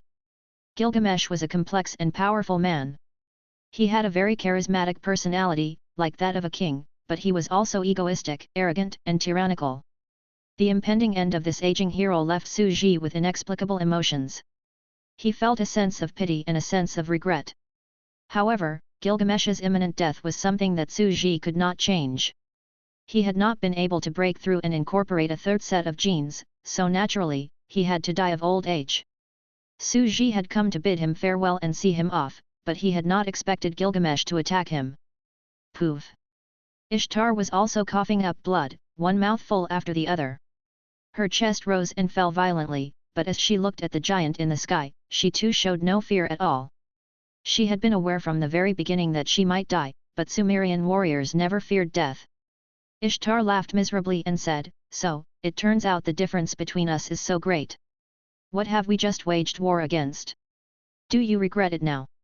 Suji sighed. Shrouded in a golden glow, his body was vast and towering as if he were a giant that traversed time. Enveloped within a layer of golden divine brilliance, he looked mysterious yet majestic. Regret? I merely made my choice. Gilgamesh was spitting out mouthfuls of blood, but he simply laughed and did not say anything else. The Sumerian civilization had been defeated. It had been completely defeated by the great beast of wisdom. They knew what it meant to fail in the challenge against such a vast giant. A catastrophe of the end of the world that marked their extinction was about to befall them. Suji turned his head to look at the army that was fleeing helter-skelter while screaming in a berserk manner. They were continually howling and wailing 3 words: destruction, extinction, extermination. They were in fear, they were laughing madly out of desperation, they were simply on the verge of going insane. I've never wanted to dictate the fate of so many people, as well as the rise and fall of a civilization. Suji looked down at the waning hero king. He looked like he was thinking back to the first bug apes who had only known how to cheer by screaming balding, balding, and who had dared to mock their creator the moment they were born. At that time, he had scoffed at them, saying that they were certain to become a barbaric, tyrannical, and selfish race. Who would have thought that his words would actually come true? Are we meeting our end soon? Gilgamesh's body was reduced to shattered bones, but he suddenly and spontaneously sat up.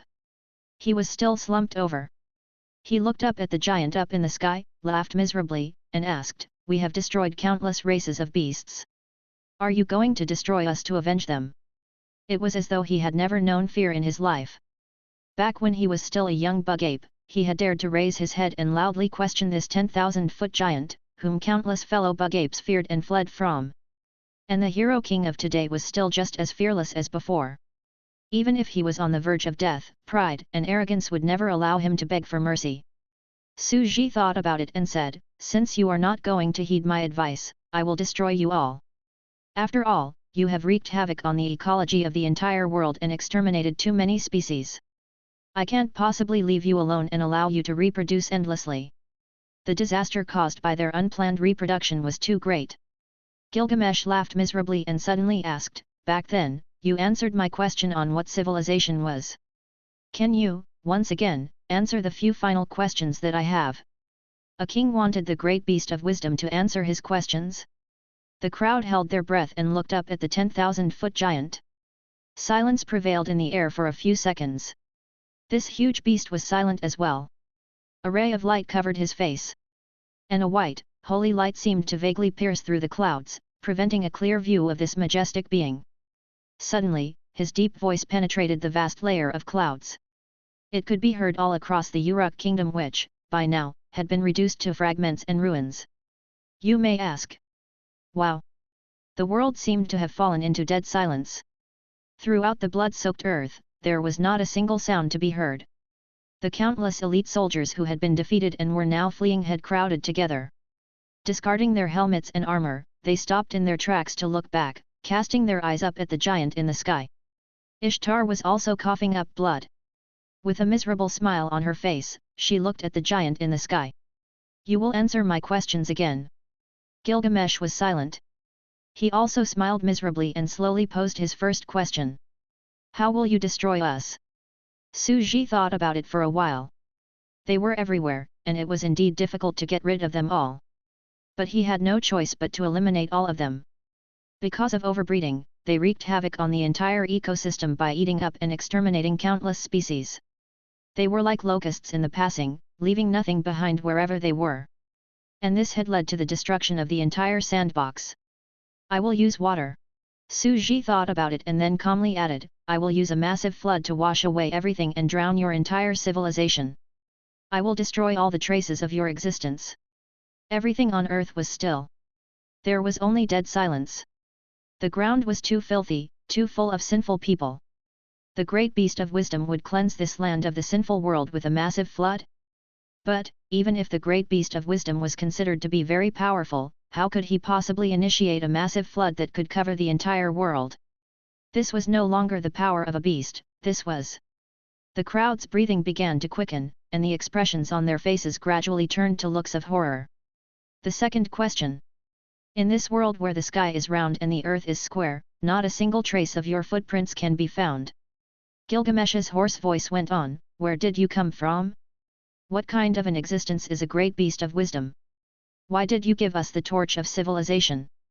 Why are you stopping us from slaughtering other species? You said that all are equal before you, be it barbaric species, intelligent species, or plants. This piece of land, what does it really mean to you?" Su Ji lowered his head slightly and looked at the dying hero king before him. The giant was moving his hands through the sky above Uruk city. "This land is the world I have created with my own hands. All of you are my subjects, regardless of whether you are animal, man, or plant. To me, all species are my subjects, therefore, you are all equal before me." Dead silence. The air was deathly still. The people on the ground were all breathing rapidly.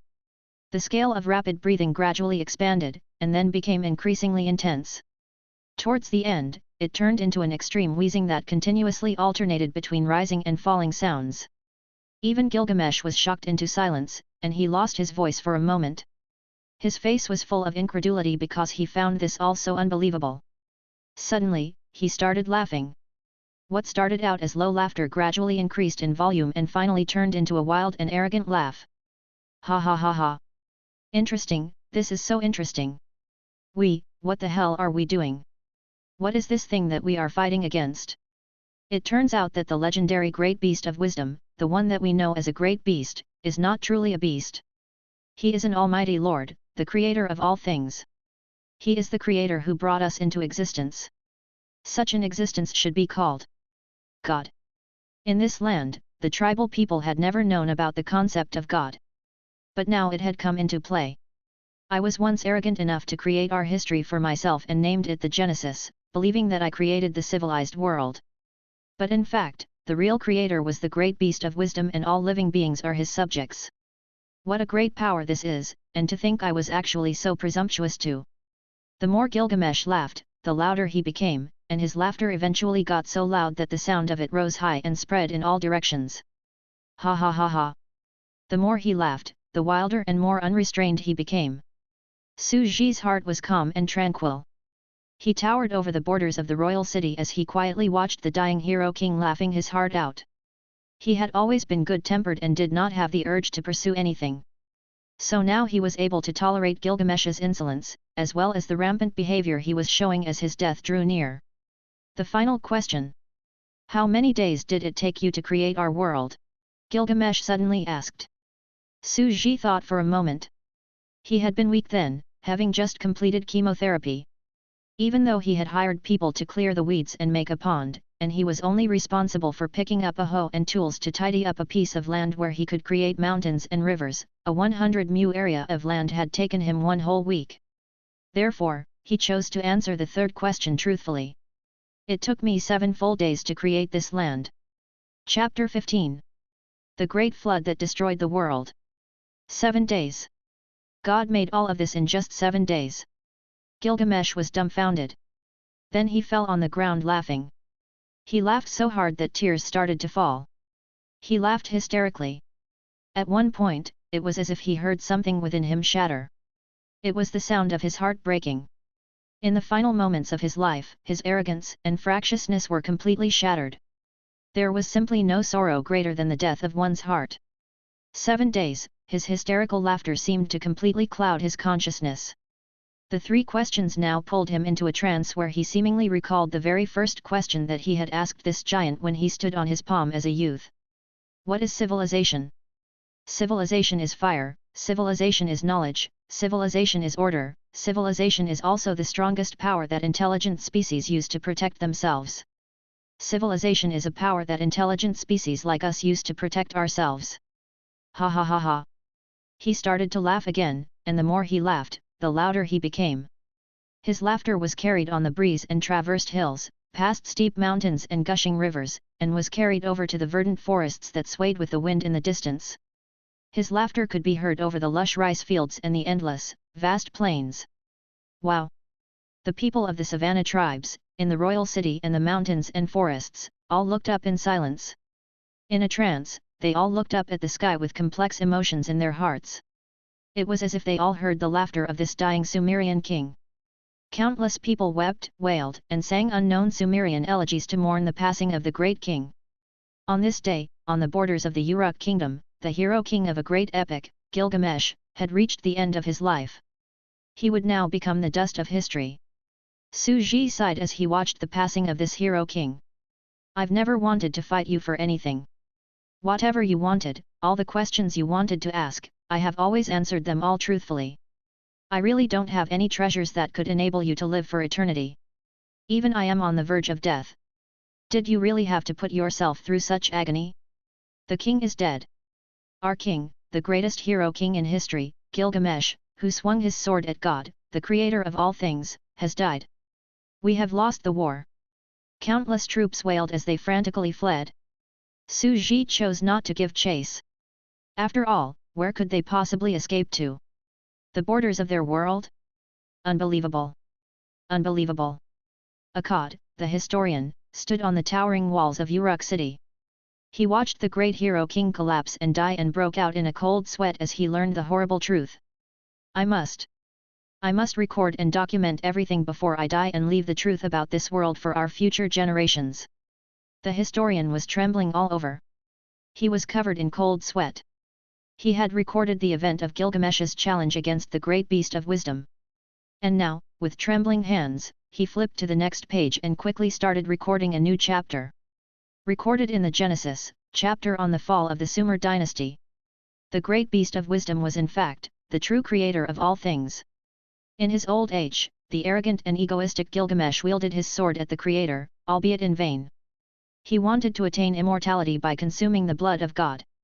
This eventually angered God, who saw how greatly the people on earth had sinned and thus made the decisive call to destroy the Sumerian civilization by sending a great flood that destroyed the world and put an end to all life. The sky was trembling. All on earth was wailing. In Uruk kingdom, people were shrieking and weeping miserably. Those who couldn't take it any longer began laughing hysterically.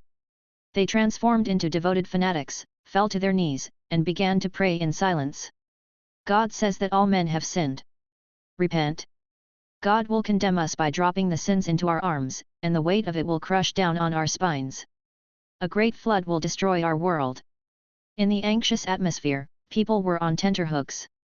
They were trembling and panicking. Emotions ran high, and the people were restless and fretful. At this time, a young man wearing a black headband and carrying a blood-soaked package arrived at Suji's feet. He opened the package and took out the severed head. Great beast of wisdom, the king of the forest, Enkidu, seeks your forgiveness. Suji was slightly taken aback. Earlier on, he had wondered why only 2 of the 3 kings had come, while the king of the forest had not made an appearance. Utnapishtim knelt down and pleaded with him. He went down on all fours and said in a trembling voice, "We Sumerians are not purely barbaric. Our beloved teacher, Enkidu, has used his death to prove this point. He'd rather defy the decree than wield his sword at the benefactor who gave us our civilization. Not all of us are complete sinners. God, I beg you to show us mercy when meting out your divine punishment. Please allow the Sumerians a final chance for survival." Suji sighed when he heard about the chivalrous deed that the king of the forest had carried out. In truth, he had never thought that Gilgamesh would be that crazy. Nor had he ever intended to exterminate them. It was just that they were simply too reckless and presumptuous.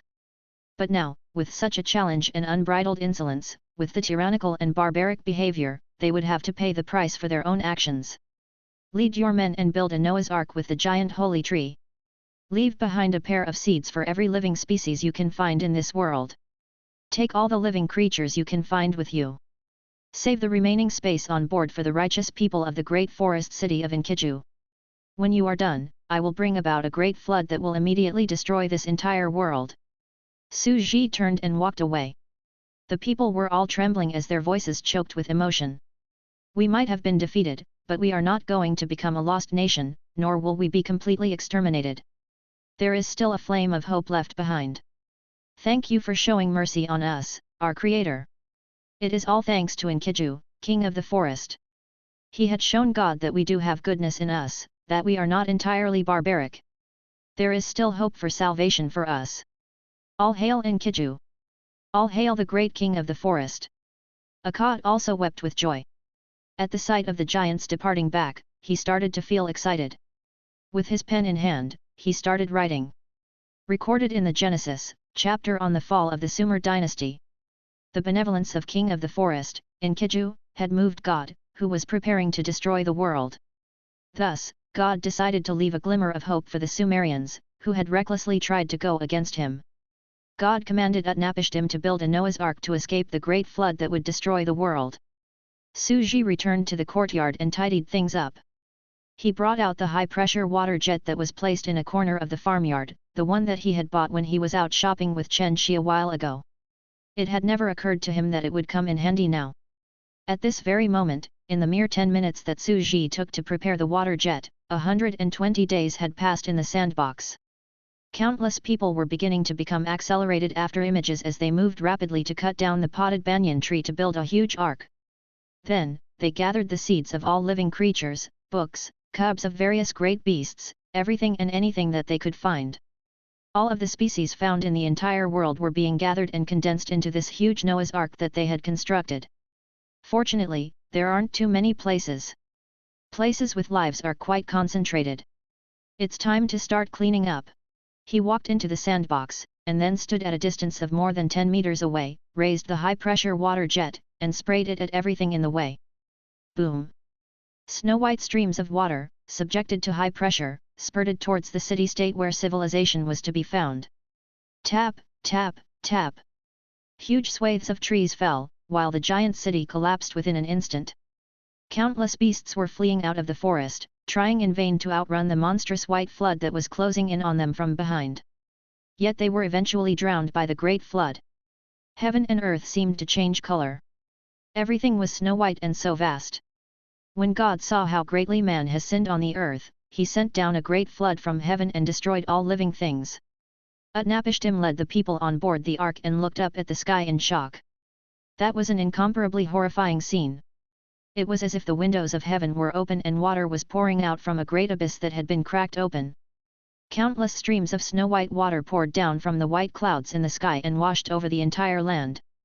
Other than the ark that remained suspended above the vast sea water, the entire world had been immersed in the white foaming currents. Chapter 16. The Third Mass Extinction.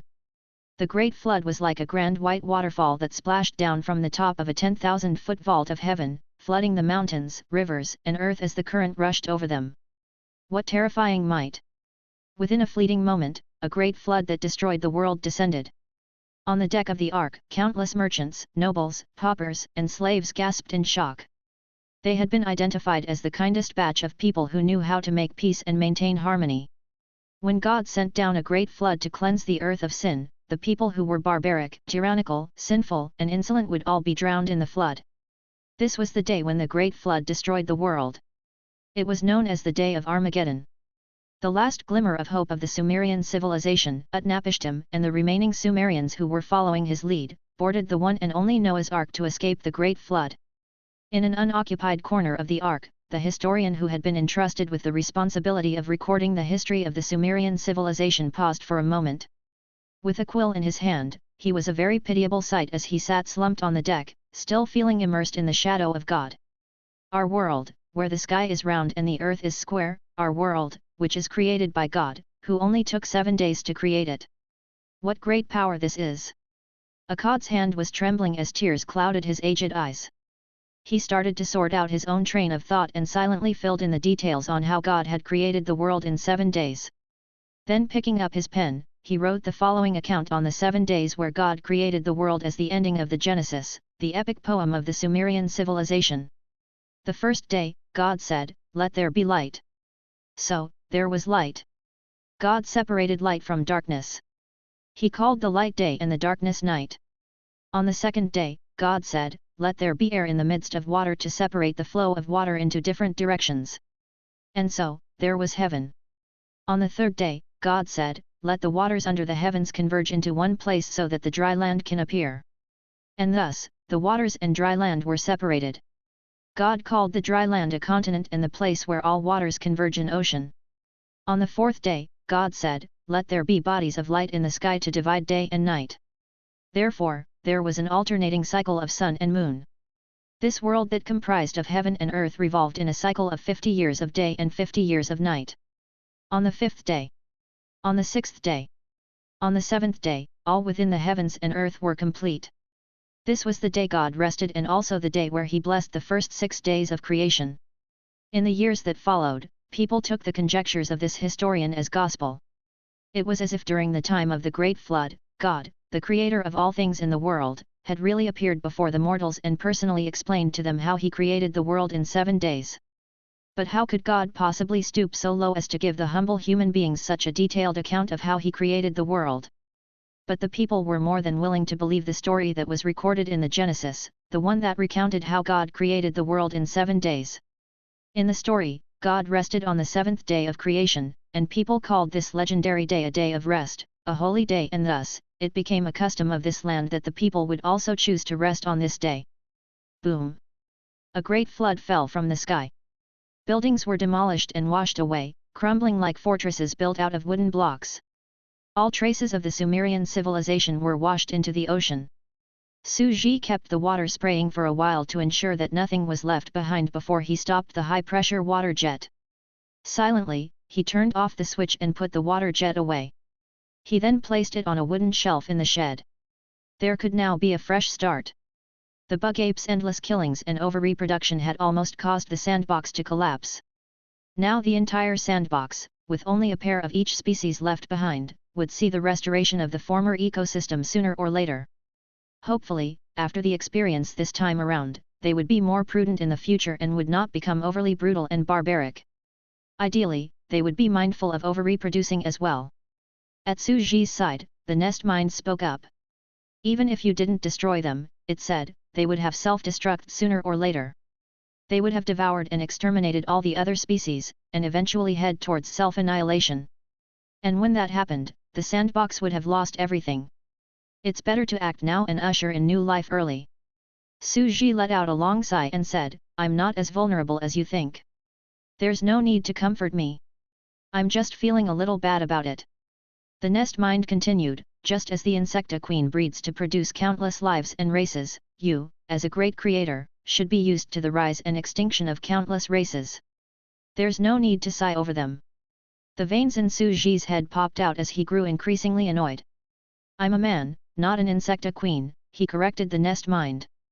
Needless to say, they are all spores that you bred. The insecta nest mind was just about to defend its own point of view.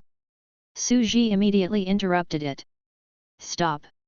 Anyway, proper birth control for the bug apes is very important. Sitting on the chair in front of the entrance to the yard, he silently nibbled on the fruit that he had just peeled and ate one mouthful at a time. I will go into town tomorrow and buy 2 pounds of fruit. With gastric cancer, I have to be kinder to my stomach. He picked up the black notebook that he had not used for a while and recorded something in it. This is the age of the great beasts. I was originally going to call this era the Behemoth period, corresponding to the age of the dinosaurs during the Cretaceous period, which was full of giant-sized animals and wild beasts. But since the Sumerians have recorded this in the Genesis, then I might as well. Let's just call this era the Genesis. For the era on Earth, a parallel comparison was the mass extinction at the end of the Cretaceous period, where a meteorite fell from the sky and destroyed the dinosaurs. And here, it was heaven sending down a great flood to destroy all great beasts and bug apes. In my evolutionary history, this would be called the mass extinction at the end of the Genesis period. Su Ji organized his thoughts and turned to the 4th page, which was after the pages on the Dark Cambrian period, the Light Cambrian period, and the Cenozoic era. On this page, he wrote the name of the 4th era, the Genesis, but merely summarized this historical period in a few words. The Genesis saw the emergence of the first intelligent species. The intelligent ape race developed its own tribe, city-state, and civilization. They drove out the giant beasts and became the overlord of this era. But they were cruel and violent, and the heavens tolerated their behavior no longer, thus sending down the great flood that destroyed all living things. This marked the start of the third mass extinction, and its eruption wiped out 99% of all creatures. After recording the third mass extinction event, Su Ji went to bed. The next morning, when he got up to wash his face and brush his teeth, he felt frightening, churning energy spreading all over his body. He was in shock. He hurriedly stopped what he was doing and started to study his body structure. This power is... Su Ji looked at himself in the mirror. He had, for no apparent reason, grown taller by a few centimeters and now stood at a height of 1.83 meters. His face had become more angular, making him look gentler and more handsome, and giving him an air of elegance and depth. His physique was robust and sturdy. It was actually similar to the perfect physique of a Greek sculpture. He had the body of a model. But when he put on clothes, he did not bear the kind of imposing vigor similar to that of a muscular man. Muscular when my clothes are off, yet slim when my clothes are on. Su Ji felt that his physique, with his entire body full of sleek muscles, was now comparable to that of the perfect hero king, the epic hero. It was too perfect. Is this the power that I gained from the third mass extinction? This is a much greater increase than the last 2 times. It gives me the feeling that I am now comparable to some top athletes. Su Ji clenched his fists. He felt as if he was brimming with explosive power and could not help but whisper, my physical fitness has improved so much, so much. Chapter 17. Constructional concept for a supplementary sandbox. Su Ji now possessed a handsome appearance, and his body was perfectly proportioned. He was now like a perfect Nordic god. However, gaining such a perfect appearance did not please Su Ji at all. On the contrary, he felt a big headache coming along his way. Now that I've become like this all of a sudden, I guess that girl, Chen Shi, will probably go crazy. She would definitely yell at him and ask how his appearance had changed so much. It's over. I'm going to become someone else's lab rat. Can I modify my genes? Su Ji suddenly asked the hatchery of the insecta. Modify the genes that give me this good-looking appearance. He felt that this perfect appearance, with the face of a man who had walked out of a fairy tale, was too flamboyant and striking. It was the kind of face that would make countless people scream when they saw him walk down the street. He looked just like a mythological character that had walked out of a fairy tale, or a two-dimensional space, or even from the books. He wanted to go back to his former appearance. To be honest, he had been satisfied with his previous appearance, which was also quite an eye-catching one. Chen Shi and his neighbors had already found it quite a struggle to accept the changes in the contours of his face. They barely accepted his explanation when he told them that he had simply become more handsome. But now that his looks had changed again, he was worried that they would feel completely suspicious. Should I integrate the insectus cells? The hatchery of insecta said, Creator, the natural ability you have that enable you to open genetic locks makes you an insecta hero. You can modify fragments of your own genes and alter them. I'm already an insecta hero? I've become an insecta hero, a breakthrough that countless insectas have been attempting to achieve all their lives? In fact, Su Ji's body was previously in such poor health that it was difficult for him to accept the transformation. Now that he was strong enough, he was ready to accept the insecta cells and fully become an honorable member of the insecta race. He did not hesitate for long when it came to the decision about whether to be human or not. He was losing his life, but was he just going to quietly wait for cancer to claim his life? It was no fun being a normal human being at all. How fun it would be to be a bug. So, he silently called out, integrate the insecta cells. Integration begins. A mechanical voice was heard. Instantly, an excruciating pain tore through every inch of his being and reached deep into his soul. There were goosebumps beneath his skin as he broke out in cold sweat. He collapsed on the bed, moaning in great pain and then blacked out. By the time Su Ji regained consciousness, 3 hours had passed. He silently crawled out of bed and realized that his entire body was covered in blackish-grey mud. It was as though he had soaked himself in mud. He quickly took a bath and changed his clothes before returning to check himself. He felt that his body had become somewhat different. It had become full of infinite potential. I have become a true insecta. I also have the insecta's racial gift of suicide to be able to carry out an ultra-fast accelerated cell division. If I want to, I can easily commit suicide through the process of accelerated aging anytime. He silently clenched his fist, immersing himself in the feeling of being able to freely manipulate his genes. He closed his eyes slightly. In the black space, he saw the twisted double helix structure of a DNA strand. A human's genes were made up of a large chunk of complex, disordered, and meaningless matter and even a large number of latent disease genes. Su Ji looked at his human genes. With large chunks of miscellaneous junk data fragments cleared and optimized, only the essence of his genes remained. The greater majority of his genetic strands were now blank. 1 human genes, cancer cells. 2 empty. 3 empty. 4 empty. 5 empty. Su Ji gave a slight frown and said, get rid of the cancer cells within my human genes. Basic genetic component, not removable. A mechanical voice came from the insecta nest mind. Su Ji was slightly taken aback and took a deep breath. There's no way we can get this done? If I can't remove those from my human genes, then I have no other choice but to find a cure. The only thing he could do in this respect was to put in more effort. At this point, he could choose to integrate other kinds of genes, but he did not plan to do so at the moment. This was because, from all the evolutionary species he had at present, there were only 2 kinds of genes assimilated into his evolutionary gene pool. The ant-ape genes, Gilgamesh's improved version. The bug-age genes. He could choose to become a giant force like the Hero King, but that idea did not really appeal to him. He did not take a fancy to either of these 2 genes, and also could not be bothered to incorporate them into his genes. After all, he was just a farmer working in the fields. There were no dangers that would put his life at stake. So, was there any need to rush into engaging such life-saving measures? He was going to die. His foremost priority was to think of a way to cure himself of cancer. Saving his life was the most pressing matter. Getting stronger could wait. He felt his body in silence. Wait a minute. I'm already in the final stage of gastric cancer. Su Ji instantly turned white and said, How can it have happened so fast?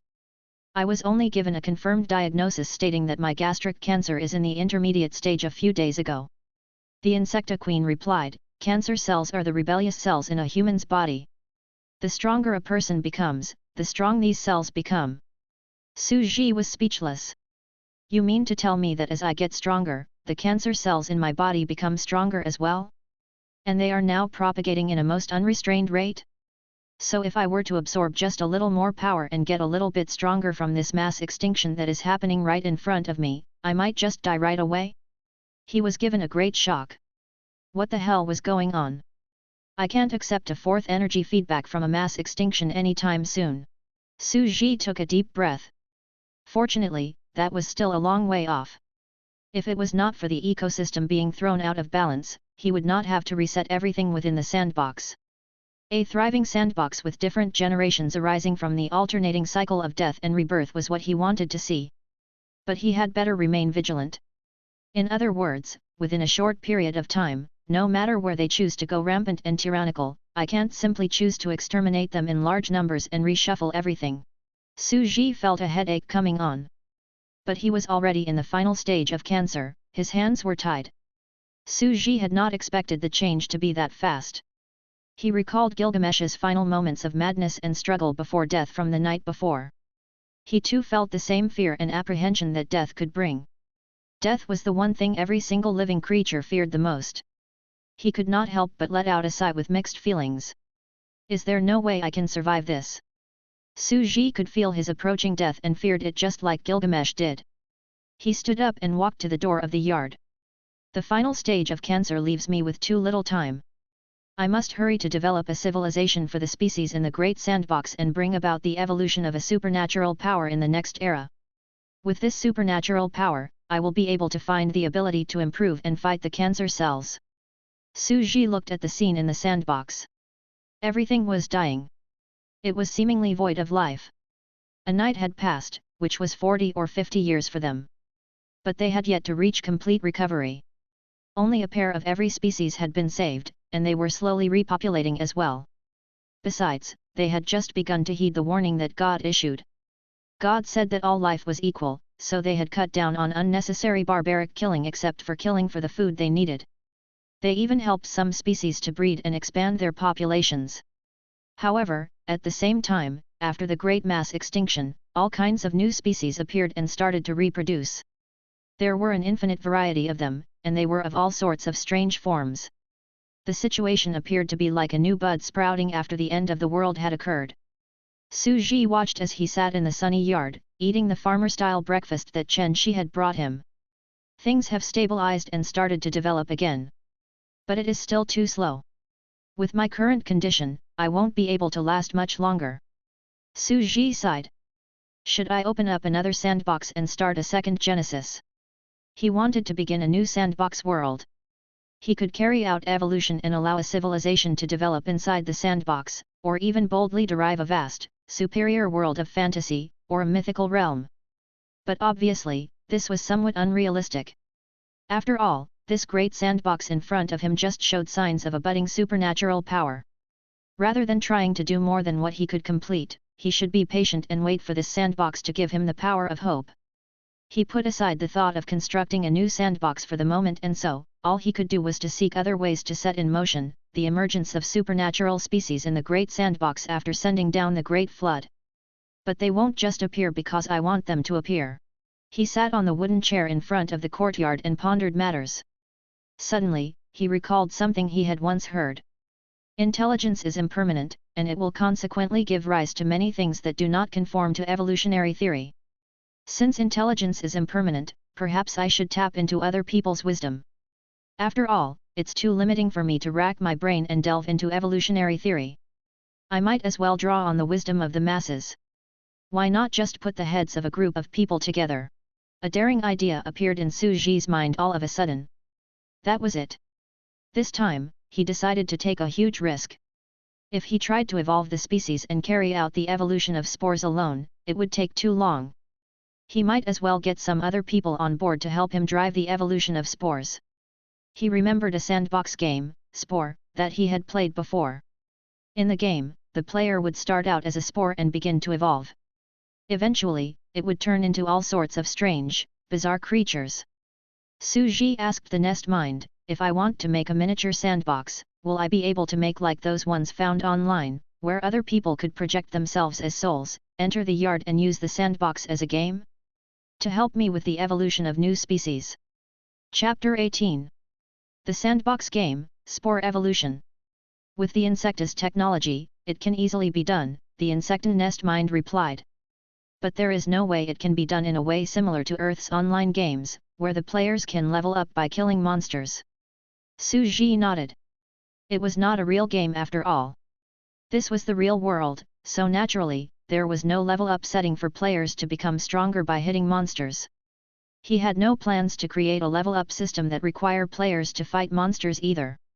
He intended to create a kind of open world game in the sandbox world, something similar to the game Minecraft, where the players were free to explore evolution and construction. He intended to make it into a kind of farming game with a Buddhist element, something similar to Mole Manor, or a kind of cultivational game that people play in their leisure time, something similar to Spores. Suji would set them off with a cellular division speed that was accelerated at a rate of 10,000 times and allow the players to start from the state of a spore and then evolve into the species of their choice. They would have control over their cellular division, growth, evolution, old age, death, and then evolve into a new kind of species. Within 2 to 3 days, they would complete one cycle of spore evolution.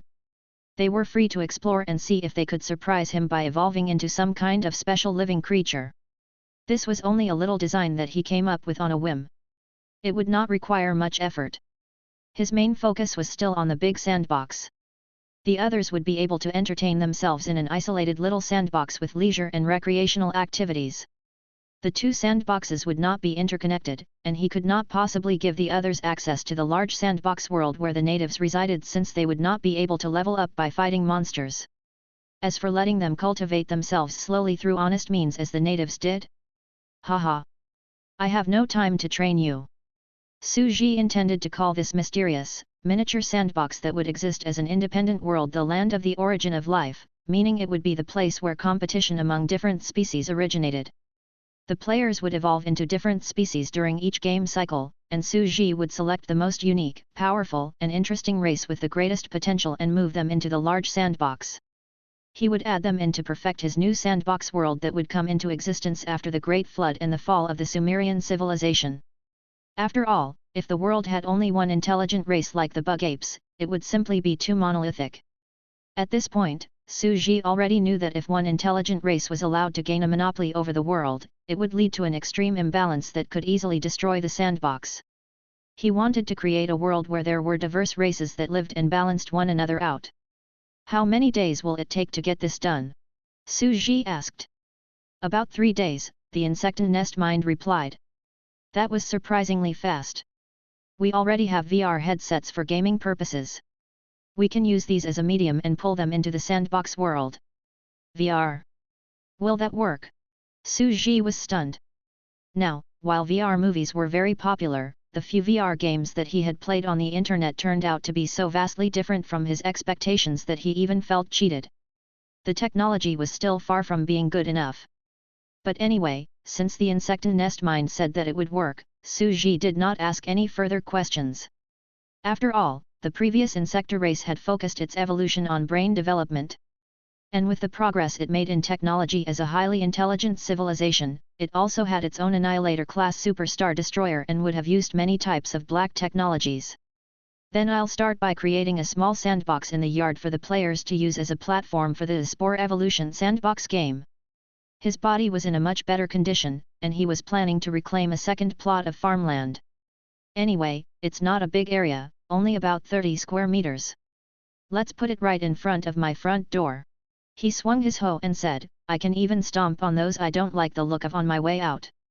The Insecta nest mind would be getting the network data and all sorts of things ready over the next few days. He would also need to prepare the sandbox site for the game testing in advance. Have I really become a farmer, grazing cattle and plowing fields? Wielding his hoe, Suji created a sandbox environment with a layout that was exactly the same as the previous one. Thanks to his previous experience, he was familiar with the work and could manage it with ease. His body was in good condition. Though he was still terminally ill, at least he had the strength to work. After he was done creating the sandbox, he used the flamethrower again and swept it across the sandbox to clear out the remnants of plants and animals. This time, with a strong and healthy body, the 30 square meter sandbox only took him around half a day. By the time he was done, his clothes were covered in black mud, so he went straight for a shower. A day later, Chen Wenchen was a veteran gamer on the Steam platform. An undergraduate in his third year, he was an avid gaming fan and had purchased countless games of all sorts. He had just finished a game session of Sekiro, where he successfully discharged the game character, Wolf, and was cursing at the game for being too hardcore. He was now silently browsing through the list of new niche games, where there were many potential games he had not yet played. What's this? A VR game? Spore Evolution, private beta version? Introduction, sandbox farming game. Start the game with a spore, species evolution, infinite possibilities. The number one choice for casual gamers? In silence, he absorbed the keywords and then laughed aloud. In his heart, he cursed the Chinese game developer, whom he deemed as a scammer, for uploading such a game to cheat people. Infinite possibilities, become a spore, and undergo evolution? Do you think you are playing Civilization 7?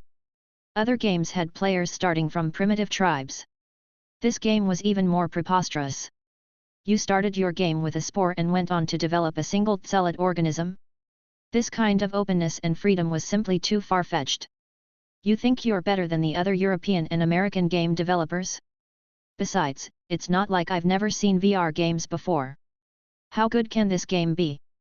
Haha, VR games used to be a hot new concept but have since lost their popularity and are no longer hot. I've played such games before.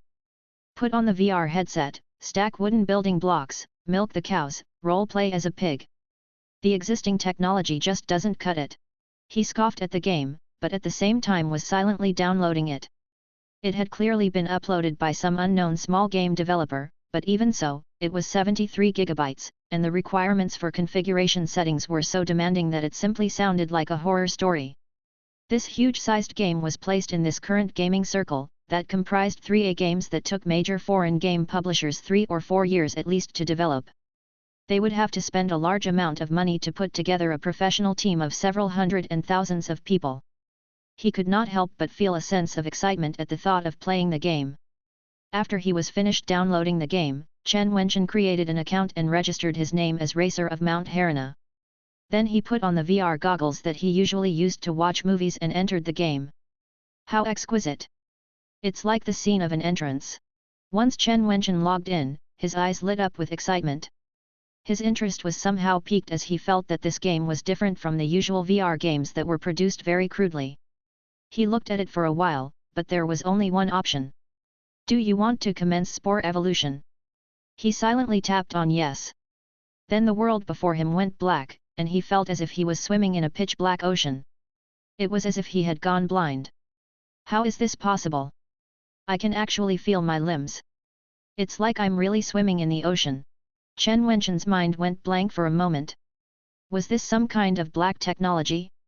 Through the electrical signals from the device, the game's sensory and perceptive information were transmitted directly into the player's mind, enabling the player to have realistic virtual body sensations. This was the legendary virtual reality game. It was 100% real. Gradually, everything was getting increasingly inconceivable, and he was feeling more and more excited. He knew that he had touched something unimaginably horrifying, and as a veteran gamer, he clearly understood that if this thing were to spread, it would take the entire place by storm. It's so dark. Chen Wenchen was confused after swimming around for a while in the pitch-black ocean, which was so dark that he could not even see his hands. What the hell am I supposed to be doing in this game? Why can't I see anything?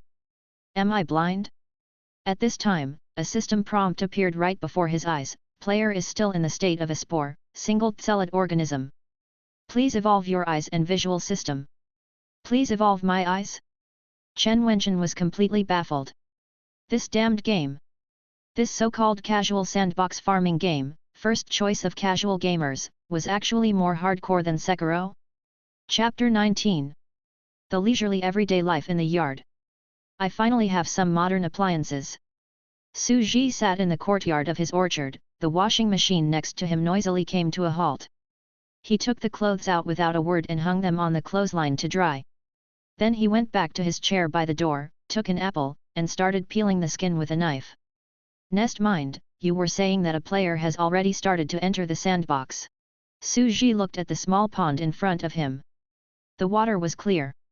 Well, it was not as if Su Ji could see the player who had entered anyway. After all, at this point, the player would still be in the form of a spore, that was, a single celled organism. In this sandbox, countless spores would begin evolving at the same time. And the players who had entered would each become one of these spores, competing with other naturally evolving species of spores. It was survival of the fittest. Then what if a player quits in the middle of the game? Su Ji asked. The insecten nest mind explained, the spore will go on evolving on its own, just without the influence of the player's conscious mind. By the time the player returns to the game, it is possible that he may not even recognize himself anymore because the spores are evolving every second.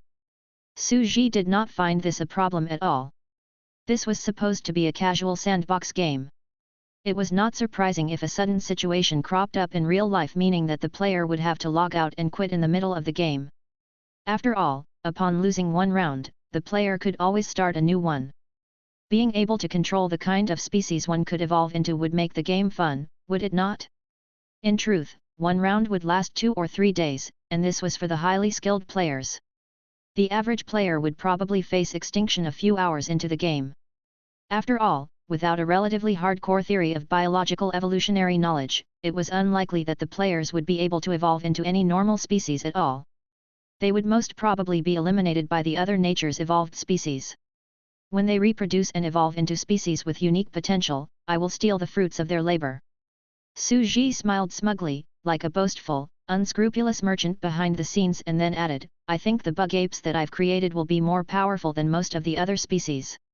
The species the players evolve probably won't be any stronger than mine. The insecten nest mind said, organisms created with man-made genetic materials do not have as high a potential as species that evolved naturally. Meaning to say, the species they evolve might be more powerful than mine?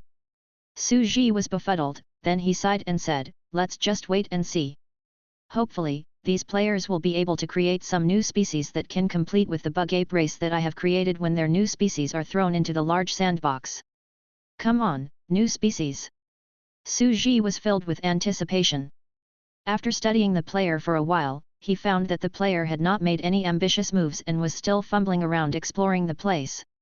Su Ji felt somewhat disappointed and could only divert his attention to watch the developments in the large sandbox. In fact, after the third mass extinction that resulted from the Great Flood, the world was still in a state of ruin. It would likely take another 200 or 300 years for everything to settle down. Nothing much had changed.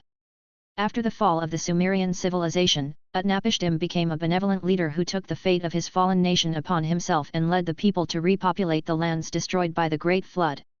He rebuilt the tribe on the former site of Mesopotamia. A day passed, it was more than 100 years later in the main sandbox. Utnapishtim was succeeded by his grandson, Ishbira. The new leader began to assume the kind of ambition and talent that a leader should have and named his tribe the tribe of Babylon. Babylon. The name of this tribe came to hold an extremely profound significance for later generations. The era of the Sumerians was a thing of the past. That was an ancient civilization led by the epic hero, Gilgamesh, and it had been brilliant yet short-lived. And the future would belong to the eternal glory of the sorcerer kingdom of ancient Babylon. In his room, Chen Wenchen had come to discover how terrifyingly difficult this game was. He had died countless times, reproduced from generation to generation, and finally evolved eyes. Then he evolved a mouth and began feeding on plankton. But soon after, he was extinct again. The eyes he had evolved were too weak and small, so he often could not see his enemies. As a result, he would be killed by surprise attacks when he was hunting for food. Damn it! This is too hardcore. He opened his mouth wide and silently put down his VR headset. He could not resist the urge and had tried countless times but always ended up dying halfway through evolution. But the realistic human-like sensations, the fully virtual graphics of black technology, as well as the infinite possibilities of biological evolution, compelled him to keep playing. It was interesting, just too interesting. Extinct again. eyes, it must be that my eyes are too small. I am not going to believe that I cannot evolve a pair of big, beautiful eyes. He was furious, and in his heart he was seething with rage. For this reason, he even went as far as going to the school library to look up information on biology. Fortunately, he was quite proficient in English. He flipped open an extremely complex foreign book on evolutionary theory and started reading. The people in his dormitory all found it strange. Chen Wenchen was a gaming geek who had installed a 17,000 yuan high-end computer in his dormitory which he used to play games constantly. Why was he suddenly so keen on studying, and such a high-level subject of biogenetics at that? Half a day later, after studying basic evolutionary theory, and after another few rounds of failed attempts, Chen Wenchen finally managed to evolve a species that was barely surviving. He grew countless disgusting, slimy tentacles in order to better grab his food. And he evolved an extremely big eye just to satisfy his own desires. His appearance was that of a single, gigantic eye surrounded by countless slimy tentacles, with a small mouth full of sharp fangs underneath. Ha ha ha, I finally made it. Such a big eye, ha ha ha. Chen Wenchen was filled with a sense of accomplishment as he manipulated his strange tentacled creature and directed it to climb ashore. He was instantly filled with shock. This is... What beautiful mountains and rivers! What a vast, realistic earth! I've finally become an amphibian. Damn it, over 70 GB, this image really makes everything worthwhile. I am going to control and guide my race to explore and conquer the world. This world, it belongs to me. On the other side of the yard, seated in a rocking chair at the entrance of his yard, Su Ji was munching on an apple while enjoying the warmth of the sun. He was instantly bewildered when he saw an odd creature climbing ashore in the distance. What kind of weird species is this? Are you kidding me? A naturally evolved species would take such a strange form. The eye is horribly big and takes up 2/3 of the body. Just how obsessed and resentful you are towards evolving eyes. Are you that eager to see the world? According to evolutionary theory, if a species chose to use up a large number of nutrients all over its body to evolve a useless eyeball that made up 2/3 of its entire body, it would definitely be eliminated by nature. This species doesn't fit evolutionary theory. It must be made obsolete. I thought just as much, this wouldn't be reliable. Su Ji could not help but laugh aloud. He took another bite of the apple and said, a big eyeball with slimy tentacles all around it, that's truly a bizarre species. It is ugly as hell. It's just a defective product that resulted from casual fun. Wait a minute, this appearance, doesn't it look like the evil eye of a mythical monster? He was having fun for a moment.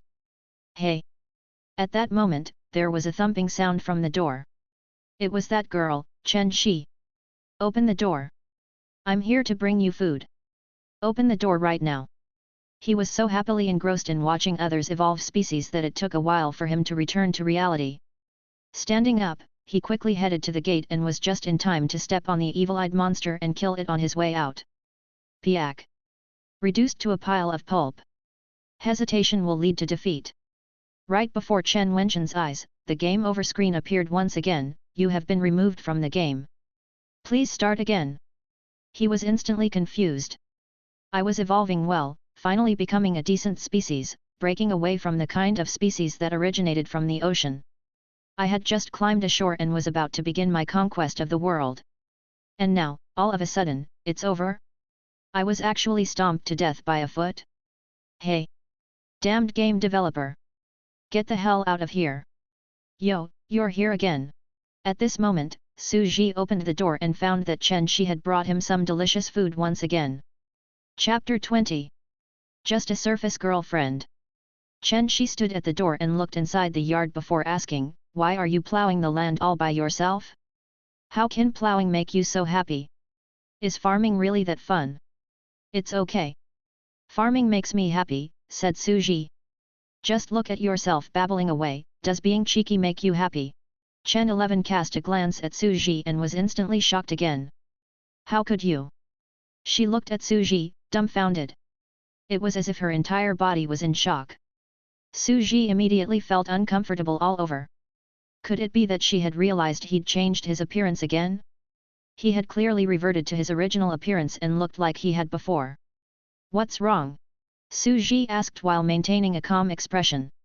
I keep feeling like there is a change in your aura. You have become so classy. You're really a different person than you were before, aren't you? I'm dead sure and I have solid evidence to prove it. Chen Shi stared at him. Su Ji might have changed back to his former appearance, but after going through 3 rounds of mass extinction and 3 events of the world being destroyed, the transcendent aura that he now exuded was hard to change. Su Ji simply touched her forehead and said, "Are you sick or hallucinating? What are you talking about?"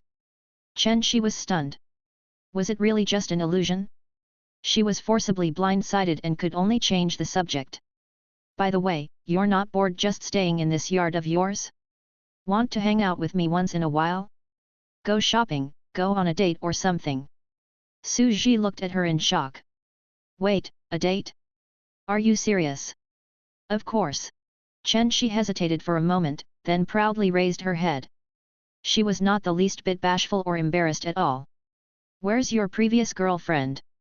That quite pretty one?" Su Ji replied, "We broke up. We were originally colleagues. But I got sick, so I resigned and also broke up with her.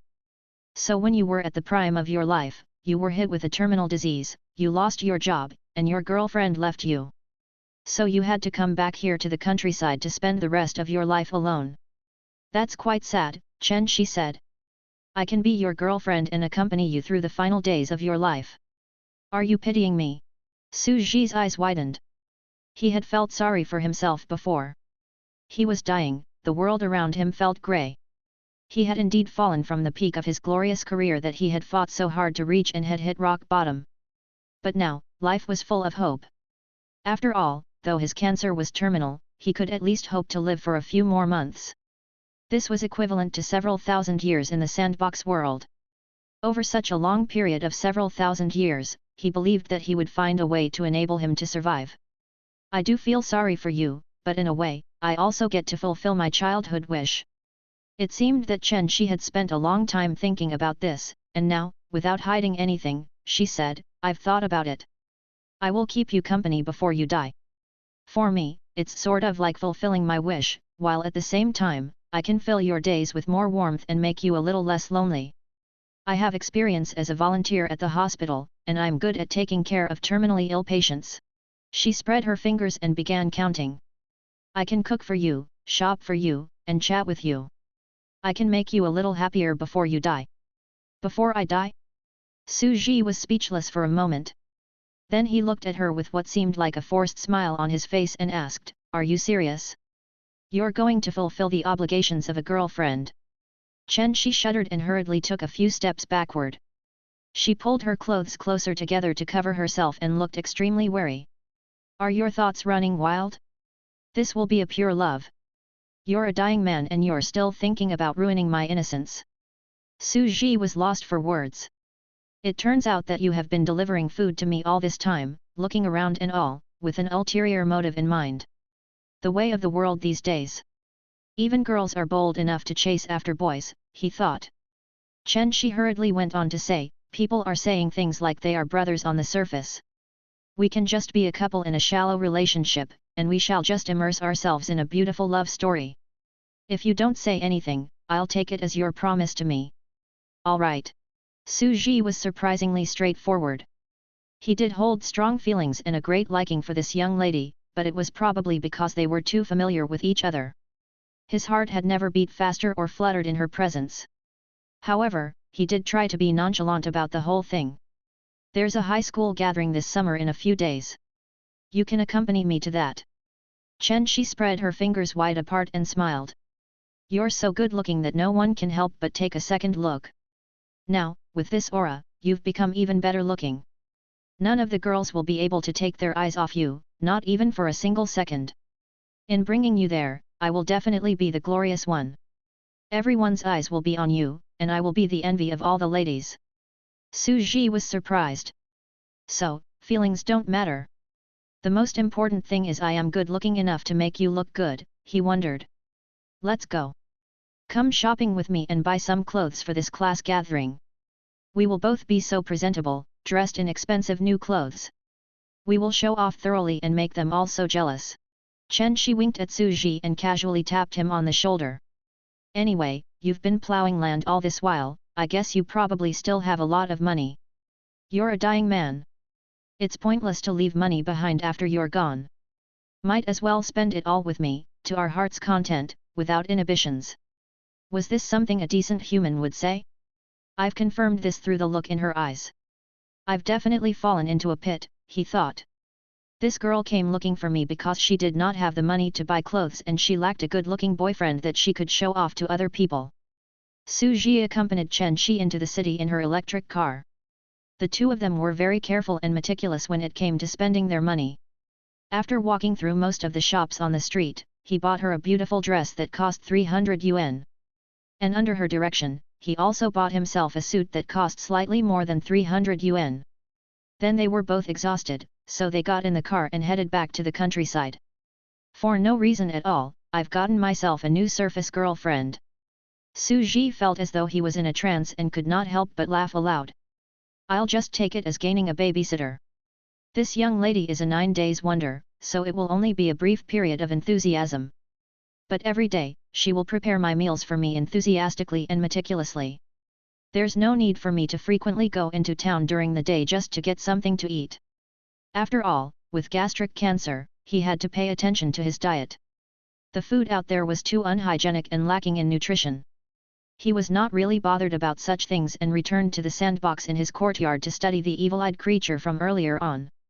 He might have trampled on that player, killed him, and driven him out, but the race of which that creature came from was still in the sandbox. And it was about to become extinct. After all, it would be strange if extinction did not happen. 2/3 of its body was taken up by its eyeball. When a creature supplied all the nutrients in its body to the eyeball just so that it could see a little better and clearer, it would have wasted a great amount of its body's energy. In that case, it was destined to be eliminated by nature. Does it have the potential to become a supernatural species? Su Ji asked. The hatchery of the insecta replied, yes. According to my analysis, this creature is simple-minded, maniacal, and evil, but due to its huge eyeball, its psychic force is surprisingly also extremely strong. If he were to simply leave them alone, then this deformed species would definitely become extinct. However, it might be just like the bug apes that were too weak at the beginning.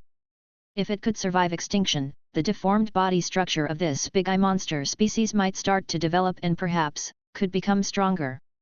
Should I try putting it into the big sandbox and see what happens? Su Ji thought about it and decided that he would introduce this species to the big sandbox. He planned to create a swamp in the big sandbox that occupied 100 mu of land. After all, the environment of the large sandbox was too monotonous. There were no swamplands or desert areas. Adding a swamp area of 10 square meters would be the size of an entire mountain range for creatures like ants.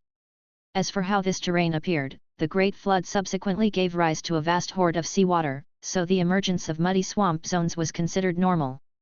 And a terrain like this swamp zone is first and foremost a muddy terrain that is sticky, muddy, and fertile. I better go find some fertilizer. The first thing that came to Su Ji's mind was farmyard fertilizer. In the countryside, many people used their own excrement as fertilizer. It was natural and pollution-free. But he found the thought somewhat disgusting. However, later, as he revisited the thought, when the bug apes and various other races were exploring this black swampland, they had, in fact, set foot in this fecal digestion tank, where they swam about. This picture, just the thought of it was simply appalling. The use of human feces was definitely out of the question. So, Su Ji left the farm, headed next door to where Chen Shi lived, and asked Aunt Li for some farmyard fertilizer such as chicken and cow dung, telling her that he needed fertilizer for his farm. After returning home, he took a big shovel and started on transforming the 10 square meters of land. Chapter 21. The Raving Online Review. The bug ape race had just about survived the mass extinction. Now a small tribe, they huddled together and settled down in a particular locality. They were no longer found everywhere, as they had been before, which made it convenient for Su Ji to secretly change the terrain in the sandbox again without anyone noticing. First, he picked a spot and poured in manure like cow dung and chicken poop. This was followed by water, and he then stirred in some withered branches and dead leaves and mixed them well. This would start to decay and become fertile mud, which would, in turn, be fermented by microorganisms, creating methane gas, and eventually turning into a slimy, miry swamp. Then he put the evil eye creature into the swamp where it was going to live. There was no competition here. Even if it was weak, it could still survive and reproduce in great numbers. Besides, Su Ji had already provided it with the environment to develop. Whether it could become the first witless monster in this sandbox land and turn into something similar to the evil eye found in the Thulhu mythos really depended on it itself. If it failed, Su Ji had nothing to lose. To him, it would just be another species that had appeared out of thin air on this plot of land. If it failed to evolve well, the possibility of it becoming extinct was still extremely high. After all, the eyeball took up 2/3 of its entire body. So many nutrients were supplied to the eyeball, yet it was unable to play a useful role. The only fate that awaited it was naturally to be eliminated by the other species. Mother Nature was incomparably cruel in this sense. The next morning, Su Ji behaved as usual, sitting with both legs in the air in a very leisure manner. He was seated in his yard, munching on apples, while idly talking to himself as though he was performing a stand-up comedian's monologue. I'd say, it's useless for me to work all by myself behind closed doors, so oblivious to the world and its needs. The others out there are really just full of surprises. Take this weird, big-eyed monster for instance. Sometimes, I hate myself for not being able to fit into the world because I'm just not simple enough. It's practically impossible for me to evolve something as bizarre as this oddball species. As he scoffed at his situation, he looked at the small sandbox and was really surprised to see that the entire miniature sandbox that he had created for evolution was filled to the brim. It had reached the maximum number that he had set for the sandbox, with 100 spores living and evolving inside. The limit of this sandbox was set at a maximum of 100 people.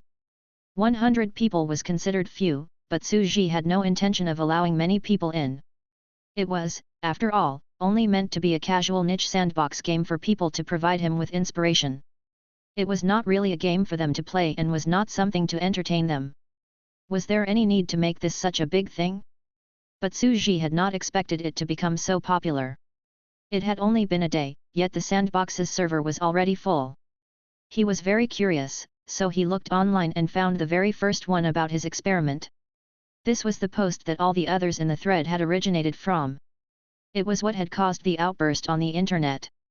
The title of the post was as follows: Black Technology. The most potent life simulation game ever. It's totally realistic and tactile. The most hardcore casual sandbox game in the history of China's gaming world, Spore Evolution. At first, after reading about the content of this game, most of the people had criticized it as a clickbait. How could there possibly be such a masterpiece that had withstood the test of time? When it came to virtual reality, as well as VR technology, well-versed gamers would know that this was just a kind of gimmick. This technology was in fact, still far from maturity. But criticism was one thing. There were still brave people who were willing to try anything to satisfy their curiosity. Players began logging in continuously, one after another, then finally, it led to an outburst in the thread. Upon returning from the game, players would leave messages in the thread. It's true. It's simply amazing. You feel like you are touching everything. What kind of alien technology is this? There are no words worthy enough to praise this. And below his post, a group of people immediately started leaving messages to berate him for being a scammer. There were people who could not help but try the game for themselves. As a result, they too fell into the trap of the game, got hooked, and never looked back. Thus, this gave rise to a cycle that kept repeating itself. And soon, players began sending out screenshots of the game, the bizarre creatures that were failed products of what they managed to evolve, and how they blew everything up. But people soon found out that only 100 beta testers could register for an account. If there were more than 100, no one else could log into the game. There are only 100 beta testers. Countless people were heartbroken, envious, and jealous. The first group of game testers who had successfully logged in were secretly happy and extremely excited. They had been pulling an all-nighter since last night, going at this time-transgressive game like crazy. And early this morning, the first Spore Evolution guide of game strategies and beta tester impressions were posted, topping the chart on the homepage of the game forum. Hello guys, I'm Racer of Mount Harana, and I was also the one who started the last thread. I'm very lucky to be the first one to discover this cutting-edge game that has been released without any promotion. Now, I will do a simple and quick game review. First of all, the thing that everyone is most concerned about, does it really feel so realistic that all 5 senses are stimulated? My answer is yes. The sense of reality is definitely, absolutely true. Take my word for it. It was as if I was really and truly in another world altogether. I have no idea what kind of black technology this is. And there was also pain regulation. I adjusted it to 100% and then I realized that the feeling of death was very high. It was so high that I had convulsions. When back in the real world, after taking off my VR glasses, I found my entire body directly breaking out in a cold sweat, shaking, and convulsing in spasms. I'm not going to try this game again. I won't play it again for the rest of my life. This is the first scary thing about this game. Attention players. Next up, I am going to list the other frightening parts of this game and do everything within my power to discourage you all from playing this game. First of all, this is meant to be a casual sandbox survival game, and though it is billed as casual, it was in truth, extremely hardcore. The moment a player logs in, the game begins. Unlike the other traditional massive multiplayer online, MMO, games, there is no face pinching or race selection involved. There is only one option, that is, to begin life as a spore. You probably won't believe me when I say this, but the moment you enter the game, the world is pitch black. You must evolve a pair of eyes to see the world. This is so damn real. My inner thought, at the very moment I saw this, I realized that this free-to-play sandbox game that proclaims itself to be the first choice of casual gamers is not going to be simple at all. In the game, we all start as a spore, the leader of a race, and we can control the evolution of our race. But if that king that we control dies, then how many people are left in the race no longer matters. It is game over for us, and we will have to quit the game. It's worth mentioning that the sense of virtual reality of this game is seriously scary. You will have the actual feelings and senses of whatever creature you have evolved. For instance, if you become a worm, then you will have all the feelings of a worm. The first species that I evolved was a big-eyed monster. The eye was extremely huge, and I realized that my scope of vision also became extremely wide. The second time, I evolved compound eyes, 8 pairs of eyes in total, and guess what I saw? The world of compound eyes. It was so freaking real. It's just so amazing. In this game, we can totally experience the world of other species and learn how they perceive things. I think if I could evolve into a dragon, I would be able to fly and experience the thrill of being a dragon, soaring through the clouds.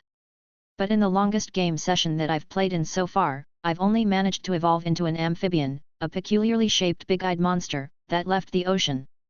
I did not even make it through the 5 hours of gameplay.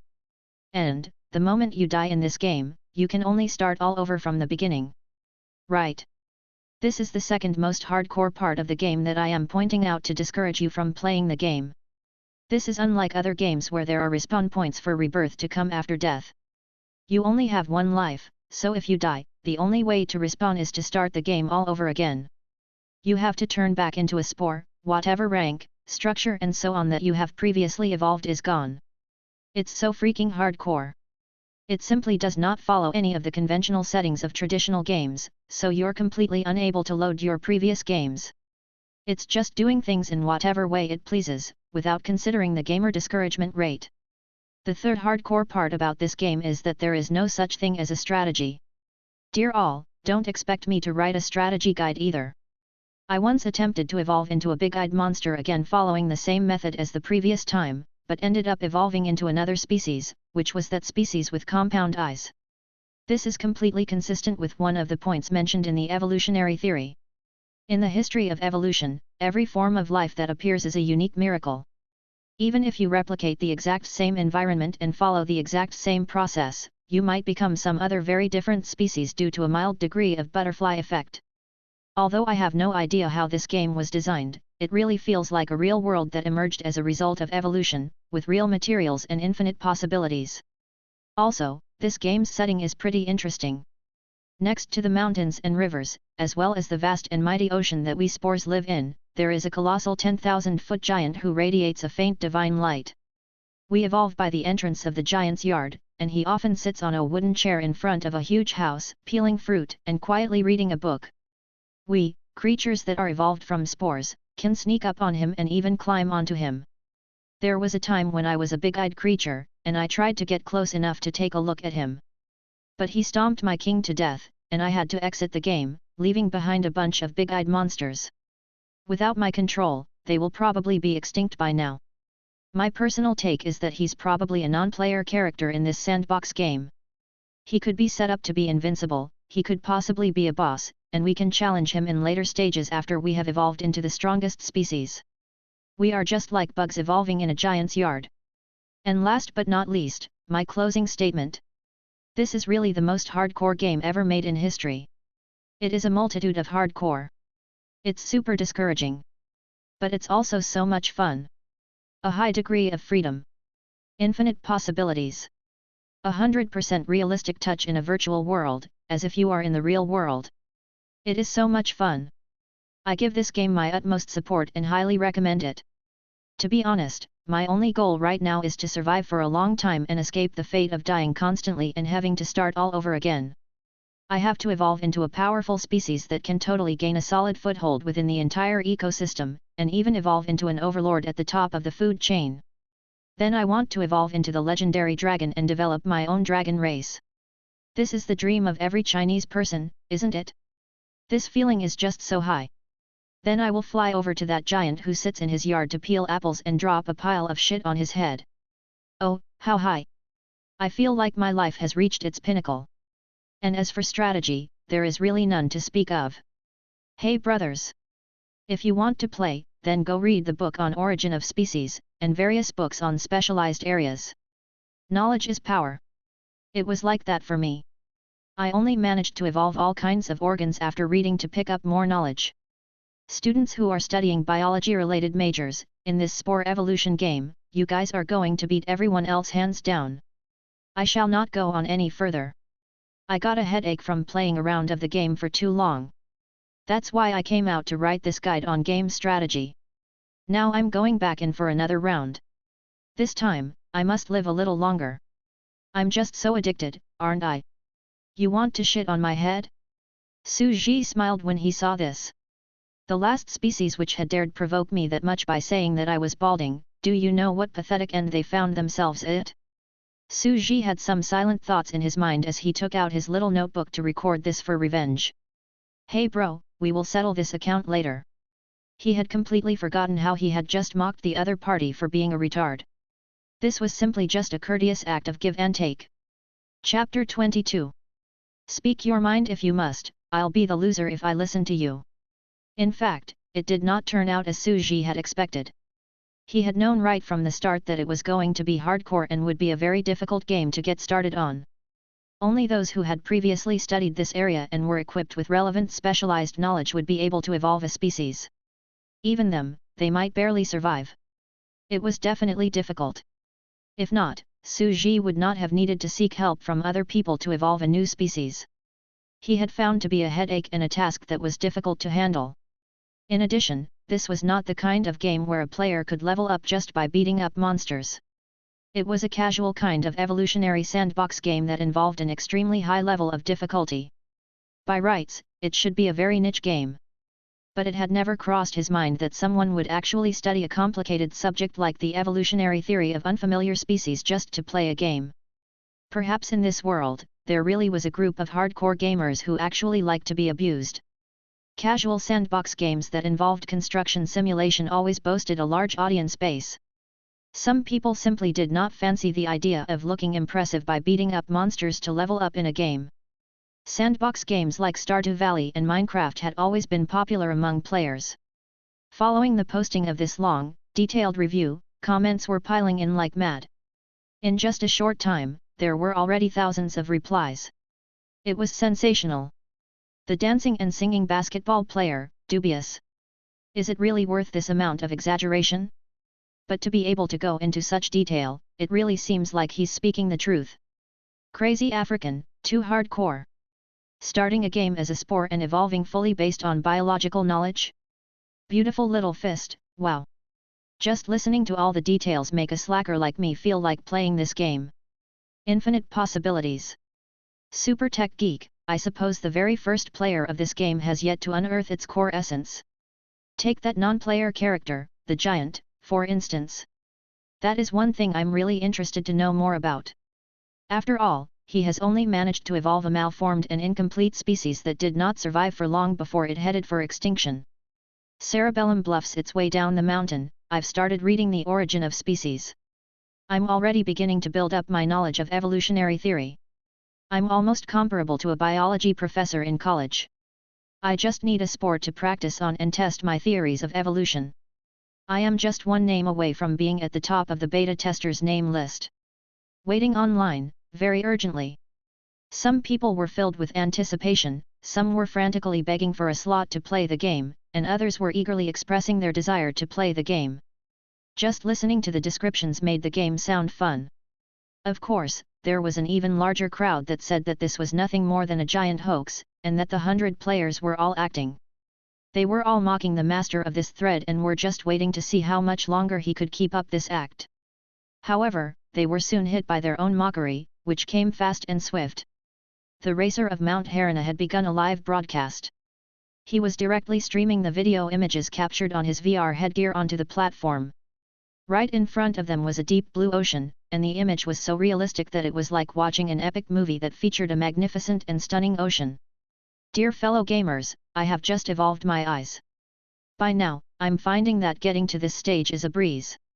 Next up, I'm going to start preying on algae creatures and begin my conversion to a carnivore following the evolutionary path of arthropods that was based on the experience of species evolution during the Cambrian period on Earth. At that moment, a ferocious beetle appeared and approached him. Holy shit! What's that? It looks like an ancient trilobite. Quickly, eat him up. Eat my foot. Anchor, hurry up and run. He is going to eat you. Quickly, run. Be a coward now as you develop and evolve. Once you have gotten stronger, after you have evolved into a carnivore, you can come back and eat him up instead. For a while, there was an outburst of posts in the thread. Suji looked through it for a while and felt that the enthusiasm level was pretty good. So, he let them continue with their discussion and paid no heed to them. There were even gamers who went so far as to propose a petition of 10,000 signatures, requesting to open up more slots for beta testers. You feel that the quota is too small? None of my business. I did not create the game to earn money from you. I'm not looking to gain any benefits from any of you. Speak your mind if you must, I'll be the loser if I listen to you. Suji laughed and simply paid no attention to them anymore. Live or die, he would just let them run their own course. He had not planned to invest much effort in this from the start. After all, this was just a minor project he created on the side. He truly had not expected it to stir up such a storm in this game forum. It's pointless for you all to cause such a huge commotion that startles even the gods in heaven. Suzu simply did not wish to expand his game any bigger. Why would I need so many testers? It's not like I'm here to be at your service and create a game just for your entertainment. Unless there was an unexpected surprise, he planned to stop at this version of beta testing for good. It would be nothing more than a niche game where only 100 players were allowed to enter the sandbox. And all he had to do was wait for them to slowly evolve species with great potential. At this moment, the online game, Spore Evolution, was gaining popularity like crazy. However, Suji merely took a brief look at this little sandbox, and then shifted the focus of his attention over to the large sandbox. After all, this was the main project that he was engaged in. Strictly speaking, the Sumerians of the previous era only saw the emergence of 3 transcendent beings, and one of them was Gilgamesh. Suji wanted the next civilization to able to develop a mature cultivation system that was truly phenomenal. It would be best for them to evolve a sorcerer civilization. Previously, for the sake of extending his lifespan, Gilgamesh had also gathered his court sorcerers and instructed them to research elixirs for longevity. That was the prototype of a sorcerer. Suji also hoped that a complete sorcerer civilization would emerge, along with a great sorcerer who was skilled in alchemy. This person could research sorcery and medicine and create a potion that could cure him of this terminal illness he had, cancer. Therefore, in order to establish this complete civilization with a phenomenal system, naturally, it was essential for the sandbox to have all kinds of mysterious and dangerous transcendent species. They would serve as references for the sorcerers to study. After all, following the death of the previous generation of Mother Queen of the Insectan Nest, data on the technology side had been cleared, and there was no high-tech medical equipment of the insecta technology to be found. If he wanted to treat his illness, the only thing he could do now was to think of a way to redevelop the sandbox and bring about the emergence of his own life-saving means, one that could be categorized as extraordinary. Su Ji looked at the swampy mud land in the large sandbox. A day has passed. The big-eyed monster, Evil Eye, has started to multiply in large numbers, and now, it has even evolved a special variant individual. He was slightly pleased. Just as he had thought, such a bizarre kind of evolution could indeed bring about a great potential. After 100 or more years had passed, the newly created environment had met with no natural enemies, so the weak species had multiplied wildly under no restraints and could now be found everywhere. But very quickly, due to overbreeding, the pressure of internal competition was increasing as well. The competition for food due to a shortage in supply, coupled with the fact that they had no natural enemies, led to them becoming one another's natural enemies. They began to turn on one another. For food, they competed amongst themselves, and they began to kill one another within the swampy mudland in their fight for food. They had even started feeding on one another for food, which was simply an act of unparalleled cruelty. Gradually, those evil eyes became increasingly tyrannical and ruthless. A unique evil eye appeared. It had a strange psychic power where all creatures that it gazed upon would be charmed by it and come to it obediently to become its food. This was the first generation of such a transcendent evil eye species, and it rapidly rose to the top to claim its position as overlord, dominating the swamp ecosystem. As it had no natural enemies, it began to multiply wildly while preying on the other evil eye species. It was survival of the fittest. The strong and adaptable survived while the weak and inflexible ones perished. The ordinary big-eyed monsters were soon massacred in large numbers. The entire land in the swamp was filled with the offspring of the evil eye with the charming ability. It was constantly expanding, from 1 to 100 to 1,000. The ordinary evil eyes faced the fate of complete extinction and became a thing of the past. A transcendent species finally appeared, and it has a riotous psychic power. Su Ji was mildly shocked. It really has potential. Although it doesn't have intelligence, it's already able to entice other creatures to become its food, like the Venus flytrap found in the animal kingdom. At long last, after the Fourth Era, the first transcendent species was finally born. Su Ji was struck by a thought and suddenly looked at the large sandbox. To his surprise, another dramatic development had happened, for there was already a group of bug apes wading into the depths of the swampy mud land. Chapter 23. Our Age of Decline. More than 200 years had passed since the Great Flood. Several generations that had come into existence during that time had now passed into extinction. The Babylonian people wore animal skins and clothes, thus no longer needed their natural luxuriant body hair to keep them warm.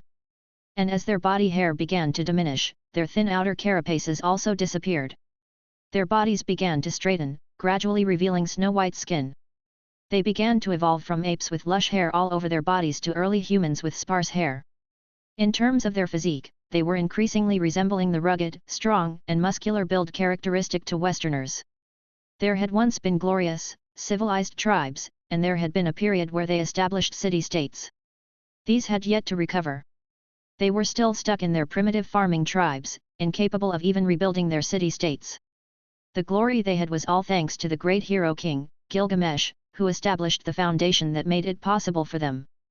The great hero king possessed the strongest power in the world. With his strength alone, he single-handedly suppressed countless giant beasts and made the Sumerian race rise to the top of the food chain. But without the hero king, they had nothing. They could not progress into developing a bronze or iron age of their own, and with mere crude stone spears and clubs, how could they fight against the towering, huge beasts? The only metal weapon they had was the civilization's holy sword, otherwise known as the Sword of Damocles. Yet, this had followed the hero king, Gilgamesh, into his grave and was forever buried beneath the world that was destroyed by the Great Flood. It had sunk into the endless depths of the ocean. They could not even rebuild the city walls. The Uruk kingdom was a city that had been single-handedly built by Gilgamesh. He had personally moved giant boulders of sizes that were comparable to mountains and used these to surround the city. And it only took him a month. For ordinary people, the amount of work required to build a great city was comparable to the difficulty of the people of ancient Egypt in building the pyramids. It would take them dozens of years. Besides, How could there possibly be so much manpower and resources in such a cold and starving environment? At this moment, the daughter of the Babylonian tribal leader, Medea, was sighing. Sumer was truly glorious. That was an epic era that solely belonged to one man, the great hero king, Gilgamesh. No wonder the people of that age sang his praises and wrote grand epics to record his glory. A great, grand epic, a glorious, magnificent civilization. Merchants, shops, colosseums, slavery. In the exquisite and magnificent palace of King Uruk, the great hero king was seated on his throne. His eyes were deep and unfathomable, and with the sword of Damocles in hand, he looked down at all his subjects. The time of our era has fallen. We are on our way to decline, and we are facing extinction. If the sword of civilization that God bestowed upon us had not been lost, we might not have had such a hard time even if we did not have the mighty strength of the blood of power. God, is this impending doom for our Babylonian tribe? Civilization. It is the power to protect intelligent species like us. I, Medea, want to know the way forward for our civilization. How exactly are we supposed to survive? Medea wore a calm expression on her face. She was the bravest and wisest person of her tribe. She was not as strong as the men, but when it came to killing techniques, she triumphed over most of the warriors in the tribe. She looked at the few men of the hunting party who donned animal skins and was pulled back to reality. What about this area? How's the exploring coming along? Surrounded by a pool of mud, the area reeked densely of fetid decay. A warrior replied, "This is a vast muddy swamp. It must be the case that this muddy terrain was formed through the accumulation of water puddles after the Great Flood. Species are flourishing within it and there are also many delicious fruits." This was the fertile swamp that Suji had created by treating it with animal manure such as chicken poop and cow dung. Now, natural plants would flourish here even more. The Great Flood. Medea took a deep breath and looked at the vast swamp, a black mire, that was right before her. It was hard to imagine the overwhelming Great Flood that drowned the entire world, the catastrophe of more than 200 years ago. God had such mighty power that it was unimaginable to mortals. With just the lift of a finger, God could destroy the world. Then there must be plenty of food here, it'll be the next gathering point for our tribe. She looked around for a moment and suddenly noticed something amiss. Wait a minute, Garkai, Bolognagas, where are they? Everyone looked at one another and came to realize that two people had disappeared. This was something that had never happened before. The savage species in this land were not very intelligent and would not bother to sneak up on the weak humans, for the people who held crude stone spears and axes in their hands were simply unable to break the scaly armor of the huge beasts. They could only face the fate of being slaughtered by the huge beasts to become their next meal. Something's wrong. This seemingly quiet and peaceful muddy swampland contains something ominous. There are terrifying creatures here that we do not know about, Medea said with a change of expression. Because of their huge size, giant beasts can't set foot into the swamp. They will only sink here. There are no signs of giant beasts entering either, so it is most probably an ambush on us by some small swampland creatures. Let's go. Medea acted decisively and left with the group of more than 20 men under her command. But at that moment, a disgusting and bloodied monster with grayish-black tentacles suddenly appeared in the swamp. Its body was covered with tentacles that looked like grey seaweed and the tentacles surrounded a huge bloodshot eyeball that was scarlet due to all the blood vessels. The body of this monster was extremely disproportionate. The single, huge eyeball that was covered with blood vessels actually took up 2/3 of its body. So beautiful! How could there be such a beautiful girl in this world? Several of the strong men wearing animal skins suddenly locked eyes with the huge, bloodshot eyeball of the evil-eyed creature and could not help but walk over to it in a frenzy. It was as if they had just seen a stunning beauty and were so excited that no one could pull them back. What are you all doing? Don't go over there. The surrounding Babylonian warriors could not help feeling terrified. The bizarre and inconceivable scene had overturned all kinds of existing perceptions they had. Medea, as the most intelligent person in the Babylonian tribe, instantly sensed something was amiss and said, "What kind of terrifying creatures live in this muddy land? Those strange and evil-looking huge eyeballs can actually charm their prey into voluntarily going over to them. I'm afraid that the missing Garkai and Bolognagas must have walked to their death out of their own accord. Run!" She made a prompt decision to immediately abandon the few men who had been charmed and were slowly walking over to the creature. She led her group of men, and they fled as quickly as they could. But then, she suddenly stopped in her tracks and her eyes began to turn fiery. These are such wondrous creatures. They are weaker than us humans, with soft and powerless tentacles, and foolish huge eyeballs, yet they had such terribly astonishing power that allows them to destroy creatures that are much more powerful and stronger than themselves. Aren't we just as weak? Why is that only they can have such a unique power? Medea's eyes were blazing as if there was some unknown flame burning away in her eyes. There was a terrible thought taking root in her mind. I will claim its power and revive the tribe. We will kill it and then escape. Medea suddenly shouted. What? The warriors of the tribe were all taken aback. Medea turned around and raised her white stone spear high. From the sky above, a ray of light fell upon her stunningly cold and beautiful face, making her look like the goddess of war from Norse mythology. Follow me, she ordered. I will kill it. I will bring its corpse back with me and return to the tribe. Chapter 24. The Three Witches. But there are more of these creatures closing in on us, someone growled as he looked over to the far side of the black swamp. He could see that more of the big-eyed monsters with tentacles were approaching them. These weak creatures were slowly crawling over with their slimy tentacles waving around as they approached.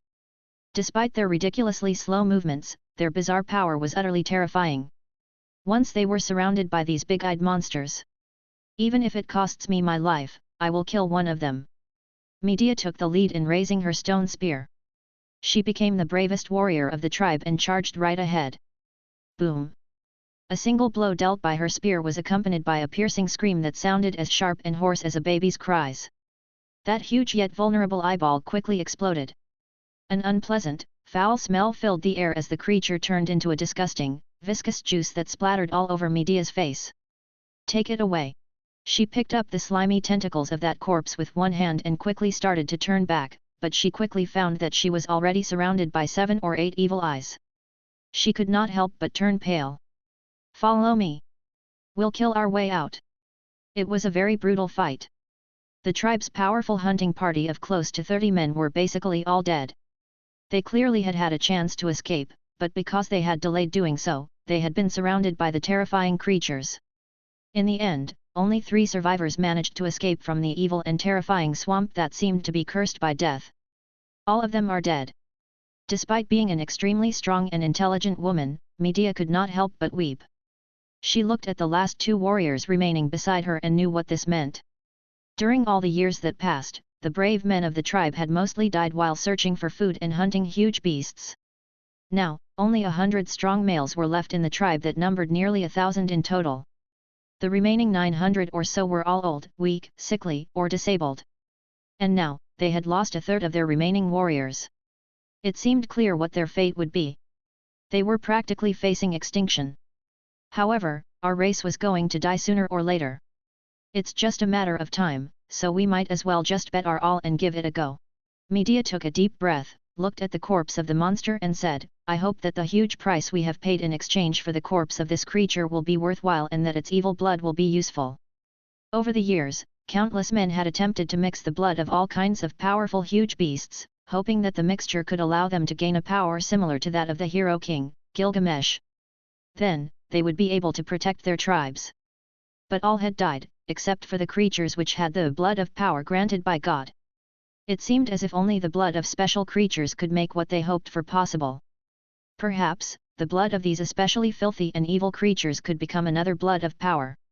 When Medea returned to her tribe with the few remaining men, her father was already on the verge of a complete breakdown. Are you out of your mind? Do you know what you're doing? A burly and sturdy middle-aged man dressed in black animal hide was seated high up in his chair that was also covered with animal hide. He was gasping for breath. I'm not crazy. In one of the tents within the tribal grounds, Medea was sitting and facing her father's anger. She took a deep breath and said, there's no turning back for us. Instead of waiting for death, let's just take the plunge. We need to see to the emergence of the next Gilgamesh, the hero king, to lead our civilization to glory. This is the only way for our intelligent species to survive extinction. That is impossible. The tribal leader shook his head slowly and said, with great bitterness, only the legendary blood bestowed by God, the blood of power, can bring us such great power. Moreover, this disgusting creature is so slimy, repulsive, and brutal. Even if we managed to acquire the loathsome power that it possessed, God would be sure to punish us. Power is neither good nor evil. Medea's voice grew low and hoarse as she looked at her aged father who was sitting high above her. He who had the brilliant and great blood of power could also head down the path of tyranny, where he wielded the holy sword of civilization and challenged the Almighty God. And even if what you have is a dark, terrifying power, you will still be able to protect the people, so long as you remain good at heart. This monster is completely different from the other huge beasts. It's weak, even weaker than us humans, and yet it has such inconceivable power. If we could have a power like it. Medea, how dare you? The tribal leader went silent. He breathed heavily as if he was contemplating this audacious idea. His decision would affect an entire civilization, as well as the rise and fall of his entire race. Huff! Huff! Huff! He closed his eyes slightly and gasped for breath. This was going to be the most distressing decision he had to make. It was more important than his own death. He suddenly bowed his head, looked down at his stubborn daughter, and began to wail in a low voice. Chokingly, he spoke in a hoarse voice. But we don't have enough people left to test the incorporation of new blood. Over the past 200 years, if they had reproduced normally, then they might not be left with only these few forces. It had been generations of courageous, astute leaders unwilling to be subjected to a fate of tranquil extinction, thus allowing young people of the tribe to try and assimilate the blood of different kinds of huge beasts. In each and every generation, there had been people who had bravely risked their lives and died, and they had died in endless agonizing pain. These generations of martyrs were recorded in the history filled with bloody deaths. How they sacrificed themselves for the rise of their tribes was told. This was the reason why their tribes remained sparsely populated. However, up till now, their tribe had yet to rise. Medea took a deep breath and said, "Yes, our Babylonian tribe no longer has enough strong men for the experiment. We still need them to protect us. But we have enough old and weak, women, and children. For years, it has always been the men protecting the women. This time, it's the women's turn to step forth and try this blood." Medea was silent for a moment, then said again in a low voice, "And, if a large number of women die, we will have less of a burden. It might not be that impossible to reduce the size of our race. This time, let the women of our tribe die." Swish! Instantly, the tent was deadly silent. Half a day later, standing high above her people where blazing torches were burning away, Medea assembled the entire tribe. "If we do not wish to become extinct. If we wish to restore the glory of the Sumerians. If we wish for the next hero king to appear and lead our civilization of intelligent species. Death cannot crush our foundation, nor can it destroy the backbone of our tribe." The great hero king, Gilgamesh, once said that the history of mankind's struggle against nature is one of courage and hymns. This was the reason why he instructed a historian to record all events that happened. And today, let history record the courage we show on this day. Medea's rugged breathing was deep and heavy. Standing on the high platform, she looked down at the old and weak, women, and children, who were standing below her, and addressed them in a low, growling voice. "Tomorrow, early in the morning, we hope that you will come out for the tribe. The hymn of mankind is a song of praise of courage." The women below, who were holding their children in their arms, were silent. It was clear to everyone that basically, there was no chance of survival at all. On this night, after silently bidding farewell to their husbands and children, countless women in the tribe had a good cry and eventually made a resolute choice to take part in the experiment. They had already had enough of everything they suffered through the countless days and months that had passed. Their husbands were dead, their fathers were dead, and in the future, even their sons would die. What more were they left with? They only had themselves left. There was no longer anyone left to protect them, they were the only ones who could protect themselves. This fateful day was destined to be tainted with blood and cruelty. Countless women had stepped out with great resolution. They wanted to give assimilating the blood of the evil eye a shot. There were corpses of as many as over 400 women strewn all over the field. Corpses of women who died in horrible pain were piling up everywhere. The creature's blood was incompatible with their blood. But in the end, 3 women survived, including Medea. The 2 other women were named Circe and Cassandra. The names of the 3 were then etched onto the ancient stone walls for eternity. On the picture engraved within the Babylonian fresco, countless women were writhing in agony as they lay in a sea of blood. Amidst them, only 3 strong women who were drenched in blood stood atop the countless corpses. The 3 of them surrounded a huge burning torch that was blazing away as they held it high up together. This scene was carved into the Babylonian historical frescoes, and later generations named this sacred fresco of ancient times, the 3 Witches. The fire of civilization was passed on to them. History was engraved in the frescoes on the stone walls, depicting the history of the rise of civilization of human tribes, and the great courage they displayed in resisting nature and wild beasts.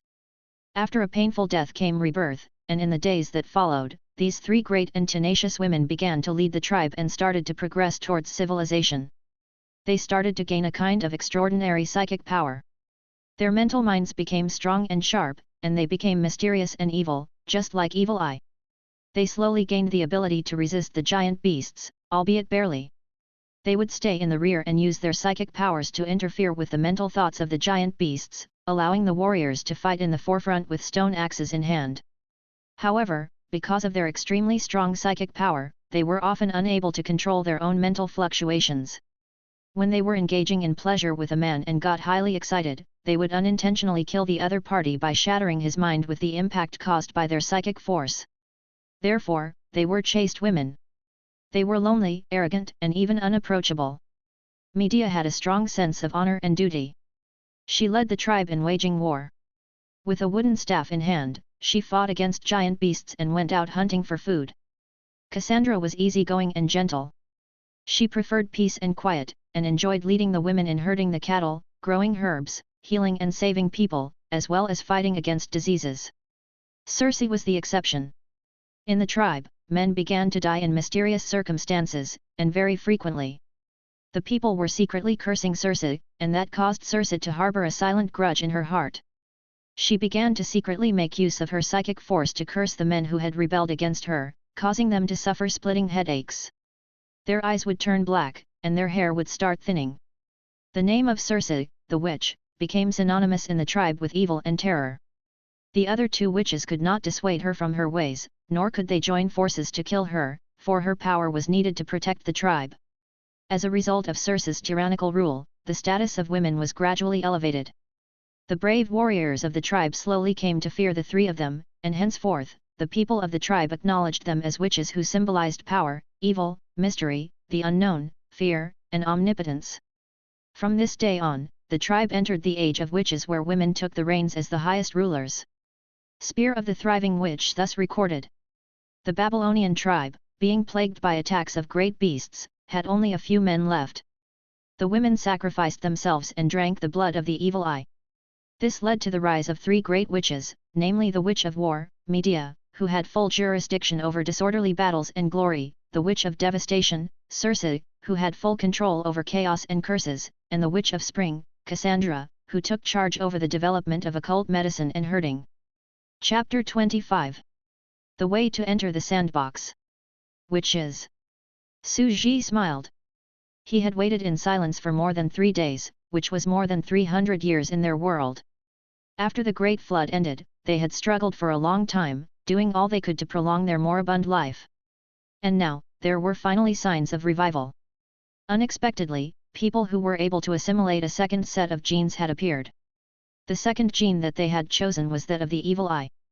As bugs, it was still relatively easy to assimilate gene segments so long as physical conditions were compatible, and there happened to be a large blank fragment in their own genetic strands which could accommodate foreign genes. Gilgamesh had assimilated a second type of gene, the genes of white ants, and had gained infinite strength. And this group of women who came to be known as witches, had incorporated a second type of genes, the genes of the Evil Eye, and gained psychic power. If that Evil Eye species had not appeared in this sandbox as the first transcendent species, it would never have become a form of inducement for the path to transcendence. Evil Eye, you big-eyed monster, good stuff. You've greatly surprised me. Su Ji smiled happily. He felt that it had been a great idea to create this small sandbox on a whim. The unconstrained creativity of the players and the unconventional theory they perceived for the process of evolution gave rise to the creation of such a surprisingly amazing species. He sat on a bench by the entrance of the yard, munching on an apple as he said to himself, so it's true that more heads are better than one. It's too tough to rack my brains alone, it's much better to put more heads together to brainstorm and draw on the wisdom of others. In fact, the genes of the white ants were much too strong. They had a terrifyingly immense strength that enabled them to carry things which were 100 times that of their own weight, and the blank fragment in the genetic strands required was simply too large. It was hard to find such a large blank fragment in the genetic strands of normal people, whose genetic strands were all filled up with miscellaneous genes that were not of any use at all. The genes of the evil eye, on the other hand, were much, much weaker in comparison, thus they did not require many blank fragments in the genetic strands. This was also why there is a higher probability for the evil eye species to give birth to more of its kind. 3 successful cases of gene assimilation after the death of 400 females were not bad at all. But the 3 of them were still a far cry from Gilgamesh. Even when dealing with ordinary Allah beasts, they still had to work with the warriors in the front to win the battle, whereas Gilgamesh had conquered the world all by himself. The difference between the 2 parties was much too great. After all, their mastery over the use of psychic power was rudimentary. However, the 3 of them had started to study their own strengths. Within their tribe, they developed herbalism and studied sorcery, but the progress was still much too slow. Su Ji thought about it for a moment and returned to his room to look up information on the internet. On the internet, I can find information on yoga meditation in the West, as well as information on the Taoist viewpoint on cultivating internal strength in the East. These are all ways to train one's mind, spirit, and energy. They should be useful. Should I give them these seeds of meditation, let them bring these to fruition, and develop a witch's cultivation path? It was truly difficult to pave a new path from scratch. One would be running into obstacles and meeting rejections from everywhere along the way, but once there was a direction to advance in, the progress was bound to be umpteen times faster. Perhaps Su Ji could provide them with that direction. But how was he going to meet the 3 witches of this tribe? Should he transform into the great beast of wisdom and hand them the 3 treasures of civilization once again? The thought came to mind but was quickly dismissed by Su Ji. Definitely not. There was also no way he could directly control or seize a microscopic creature in the sandbox and turn it into his avatar to walk and talk in his stead. Otherwise, he would already be having a whale of a time in the sandbox. While Su Ji was contemplating his options, in the sandbox, the group of hardcore players who were leading in this game had already started to climb ashore. They found that there actually was an incomparably colossal giant, and at that moment, he was sitting on a huge, exceedingly tall chair that seemed to reach all the way up to heaven. He appeared to be thinking deeply while munching on an apple. This sandbox game is so interesting. In our settings, we are really bugs evolving in someone's yard, so are we going to have to go up against the giant in the yard? 3 or 4 players with weird forms and odd shapes started to whisper amongst themselves. They all felt that the degree of freedom players had in this game was terrifying, yet amazing. There was no main plot, it was all about exploration and discovery. It was very novel. Awesome. With that huge size, he's just like the legendary Pangu. You mean to say that we are going to evolve and then go all out for a great showdown with him? Shush. Let's observe him secretly. Brothers, the few of us are no match for him now. We are all ants, he can't see us. Don't go near him. It took us great pains to finally climb ashore. If he tramples our king to death, then we won't even have the chance to cry. A group of players were crouching along the shoreline of the forest, snickering amongst themselves as they observed him in secret. Bunch of clowns. Su Ji sat in the courtyard and looked at the distant bunch of tiny ants on the ground. They were whispering amongst themselves, acting secretively in a head-to-head huddle, and were an extremely unpleasant sight to behold. They thought of him as a big boss and were trying to think of strategies to defeat him. Knock knock. There was a knock at the door. It was Chen Ziyi bringing food over again. Forget it, let's eat first. He stood up and walked towards the door. Damn. Damn it. Damn it. It's an earthquake. It's a freaking earthquake. These virtual 5 senses are so realistic. Brothers, it's only because he's standing up. He has covered the entire sky, and the world seems to be shaking. Quickly, run. We have to survive to develop further. Don't let him stomp you to death. Countless screams were heard. A bunch of bizarre-looking creatures were scurrying away in panic. Like a bunch of maniacal wild dogs, they ran like crazy across the vast expanse of land, while behind them, a towering 10,000-foot giant was slowly approaching. With one step, he crossed 1,000 miles.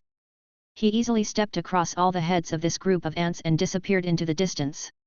When he came back, there was a blue lunchbox in his hand. He returned to his chair by the entrance of the yard and started eating, taking big mouthfuls of food from the lunchbox. There were fried eggs, carrots, and even cabbage. Every bite was an explosive sensation of flavor and fragrance. Food found in the rural village was just so savory and delicious. Su Ji was feeling blissfully delighted as he continued to ponder how he could pass the information on meditation to the 3 witches of the Babylonian tribe. At this time, the players who were hiding amidst the trees secretly crept out again. They watched the giant who was seated in the yard eating his lunch. They huddled together and began to whisper amongst themselves again. Wow, the degree of freedom in this game is truly awesome. This boss, he even has cuts scenes in his game, and we have actually triggered them somehow. And yet, there he is, still eating away. Shush, let's start by developing with great caution. This game is so freaking fun. It's mind-blowing fun. Su Ji sat on his chair and ate from the lunchbox as he looked at the group of players in the distant little forest on the ground. They were secretly discussing and looking for strategies to beat him.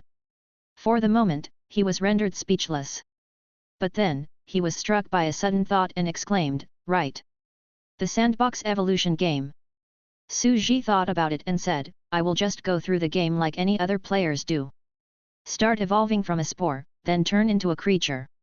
Then, I will be a microscopic creature and be able to go over to the large sandbox."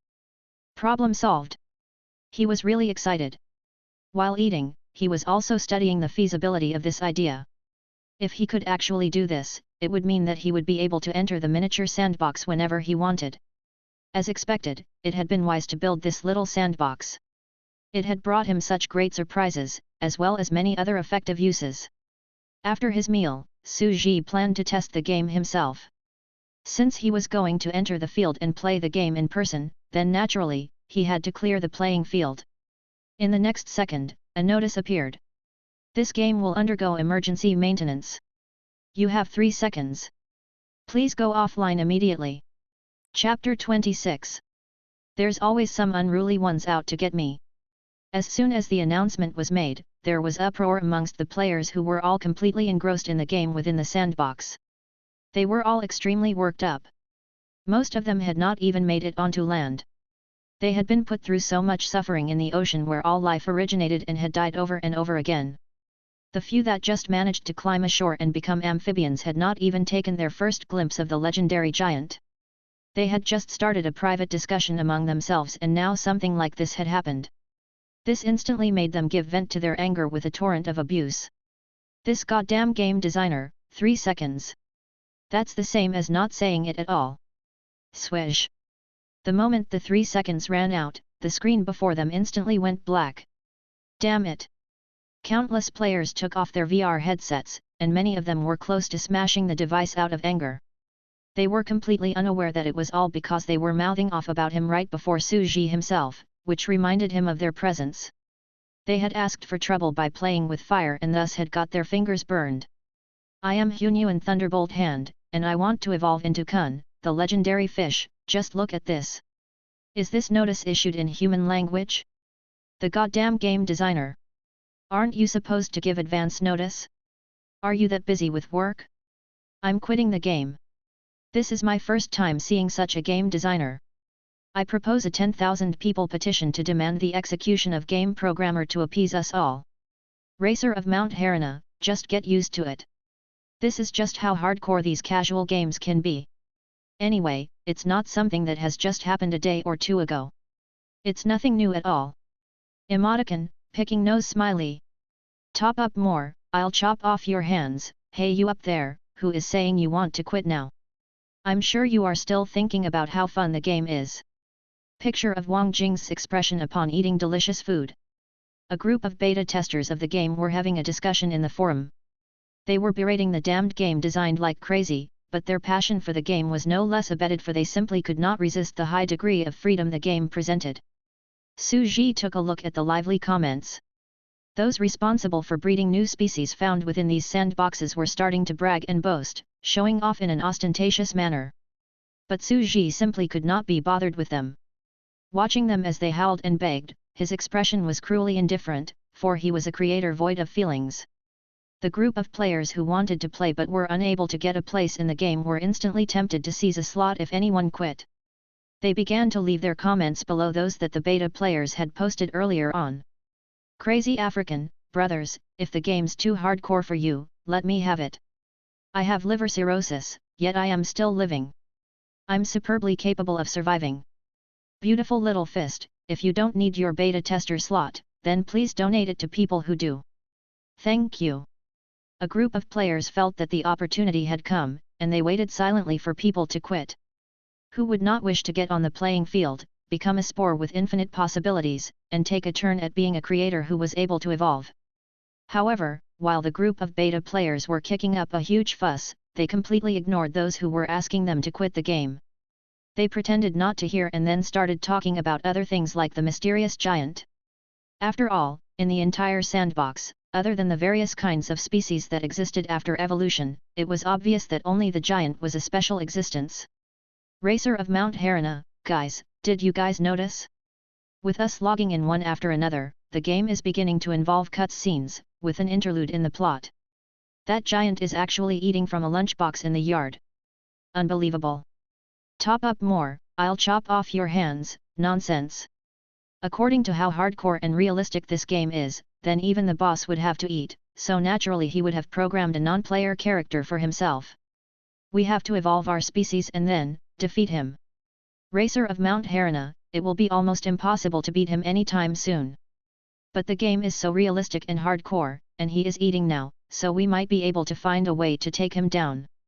I am Hunyuan Thunderbolt Hand, and I want to evolve into Kun, the legendary fish he is eating. You mean you are going to poison his food? But we are inside the game, and there is no poison in this game. Racer of Mount Harana, if there are no guns and cannons, we will make them ourselves. We little bugs should be able to evolve into a lethal poison, a neurotoxin, and then we will self-destruct by jumping into his lunchbox and let him eat us. This way, we should be able to successfully poison the boss to death, or at least give him serious diarrhea. I am Hunyuan Thunderbolt Hand, and I want to evolve into Kun, the legendary fish. Cool. Fabulous. This idea of yours is so evil and malicious. I love it. Racer of Mount Harana, I'm going to get started on cramming my brain with as much knowledge as I can, biological knowledge about neurotoxins, the evolutionary history of scorpions, venomous insects, and snakes. I will evolve a lethal species that looks just like shit. I will give him a taste of the prowess of us little bugs. I will put shit in his food, and I will hide the poison in this shit. Top up more, I'll chop off your hands, bro, you're awesome. Cute girl who will evolve into a dragon, become the face of a web game, bro, that's impressive. I am Hunyuan Thunderbolt Hand, and I want to evolve into Kun, the legendary fish, bro, you're amazing. Su Ji was dumbfounded. Dude, you're quite a courageous one. This time, you're actually instigating people to mess with me. Su Ji smiled with the best intentions. Do you resent me that much? I'm just here in my yard, eating while watching you all evolve in the little sandbox by my feet. What have I done to incur your wrath? The last time you wanted to shit on my head, and now you are thinking of simply putting shit into my food, and shit with hidden poison in at that. Su Ji silently noted this down. May luck be with you, dude. You better watch out for yourself in the future, for doom is finding its way to you. He did not bother himself too much over it though. After forcefully taking the little sandbox game, which was otherwise known as the Land of the Origin of Life, offline, he brought a white rubber hose that was slightly thicker than the size of a finger to the sandbox. He intended to adjust the structure within the sandbox. Then he began to study how he could enter the world of the large sandbox. He picked up his hoe and started digging. Since I have decided to enter the large sandbox through the channel that players take, then I'll need a link between the two sandboxes. I will bury a water pipe underground to create a pathway that links the two sandboxes. Then he started digging with his hoe in hand again. After taking half an hour, he had buried a 10 meters long white rubber hose underground, positioned right between the two sandboxes. Henceforth, he had opened up a pathway between the two worlds, which was known as the Universe Pathway. This was his VIP access path, exclusively his to use. In the future, this was the medium he would take to enter the large sandbox, the exclusive channel for him. Without Su Ji's permission, no one would be able to see it or enter it, and this included those comical players who were enthusiastically discussing their plot to poison him. Then, he went back to his room, opened his laptop, put on his VR headgear, and used his personal client server to register for a player account. My little book takes note of all who curse me.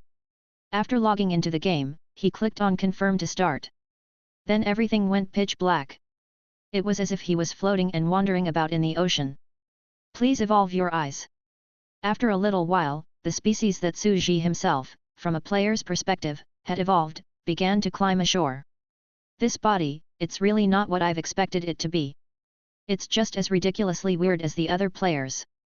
Suji looked at the body that he had evolved and found that it was no different from the bizarre body of the single big-eyed monster. Initially, he had believed that he would wield greater mastery of the game compared to the other players. It had never crossed his mind that he was no better than any of them. He and they were just like Tweedledum and Tweedledee. They were simply oddly formed things. He now resembled a black, long-feathered, three-eyed crow, with a vertical pupil right in the middle of two ordinary eyes, and black feathers all over his body. And he was the kind of crow that could not fly. Despite making desperate attempts to take flight by fluttering its wings over and over again, it could only glide at a low altitude to cover a short distance of 3 or 4 meters.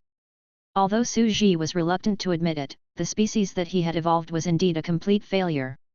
In the large sandbox, it would certainly not make it through the ordeal of survival of the fittest. By natural selection, it would be bound for extinction. Suji could not help but ask, Nest Mind, by your definition, this crow is as ugly as the big-eyed monster. According to the law that says that the uglier the species, the stronger it will be, then the potentiality of this species has to be just as strong as that evil eye, right? The insectant Nest Mind speedily gave him a critical rating that shot him right in the heart. According to my deduction, the probability that it possesses extraordinary potential is negligible. This three-eyed crow is simply a deformed species, the failed product of evolution. You're too much. Suji instantly felt the impact of the blow. But on second thoughts, this was only natural. The evolution of every life form couldn't be identical. Every life form was special and unique. Although the evil eye was born by chance and possessed astonishing potential, it was a miraculous life form that was brought about by a series of coincidences and was too difficult to replicate. However, I'm not asking for too much either. I just need the species that I evolved to be able to move. That's enough for me. He took a moment to recover his composure. Then he entered the secret passage that led to the sandbox, the white water hose that was buried underground. After a long journey through the long, pitch-dark tunnel of the universe pathway, light gradually appeared in front of him.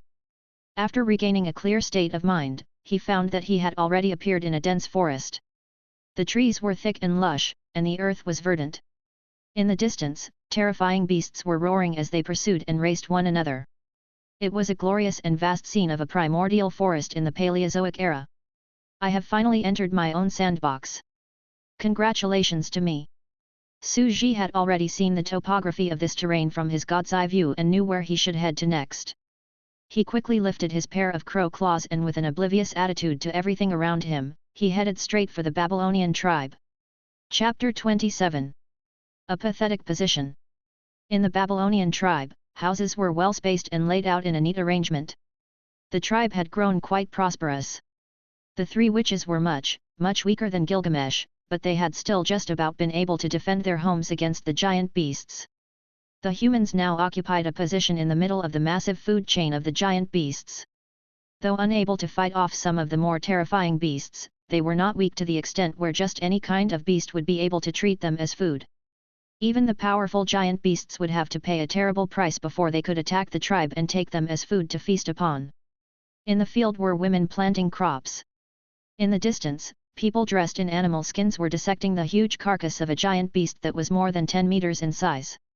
There were warriors constantly patrolling the area all around the tribe to prevent terrifying beasts from attacking the Babylonian tribe. After they had ensured that they could safely survive in the area, they began to frantically breed and expand the population of their race because they needed a huge population base. They needed more women to assimilate the blood of the evil eye and needed to bring about the emergence of more witches. This was the only way they could protect themselves. In a valley deep within the lush green mountains outside the tribe, the Emiya pool was like a realm of fantasy, a dreamland where the ground was covered with lush green grass, flowers were blooming, and white mist lingering all over the place. Within the pool, 3 beautiful women were bathing. Their snow-white skin was like ice jade, and their bodies were slender and beautiful. They were just like perfect goddesses out of ancient myths. More than 10 years had passed, and the 3 witches from before were already in their 30s. Bug apes would age and die at the age of around 30 or 40, so most of their peers had almost left the world or were on the verge of dying of old age. But the years did not seem to have left traces on them. Reweebnal.c sigma m. The 3 women who were bathing in the Emiya pool were still as youthful and fit as if they were teenage girls. Gilgamesh had lived for more than 200 years after assimilating a second gene. They were only in their 30s, so for them, a long life had just begun. Medea had immersed herself within the clear spring water. This determined and decisive witch, who was in charge of warfare and glory of the tribe, languidly stretched her smooth, perfectly shaped legs. She emerged to the surface and said, "Melikast has also passed away last night. Our sister who grew up with us, who explored the world with us as children, who was someone from our tribe who stood by us and shared our dreams in researching for ways to conquer the giant beasts with such great passion. She has long become a graying old woman." Cassandra gently flicked the water, creating ripples as a result. This gentle witch was in charge of caring for the herds and producing medicinal herbs for the tribe. In a low voice, she lamented, countless children and grandchildren were by her bedside to watch over this old lady and see her off on her final journey. This is already the most satisfying ending to life. Over the long years that passed, I have come to realize that only the bond between us, as well as the feelings that we 3 sisters share, is eternal. Everything around us is ever-changing, but we are the only ones who will not grow old. Circe smiled flirtatiously yet looked beautiful doing so. Her bright eyes were twinkling as she said, "How about it? My 2 sisters who stood high above everyone, as the great, majestic guardian goddesses of Babylon, you have to live alone.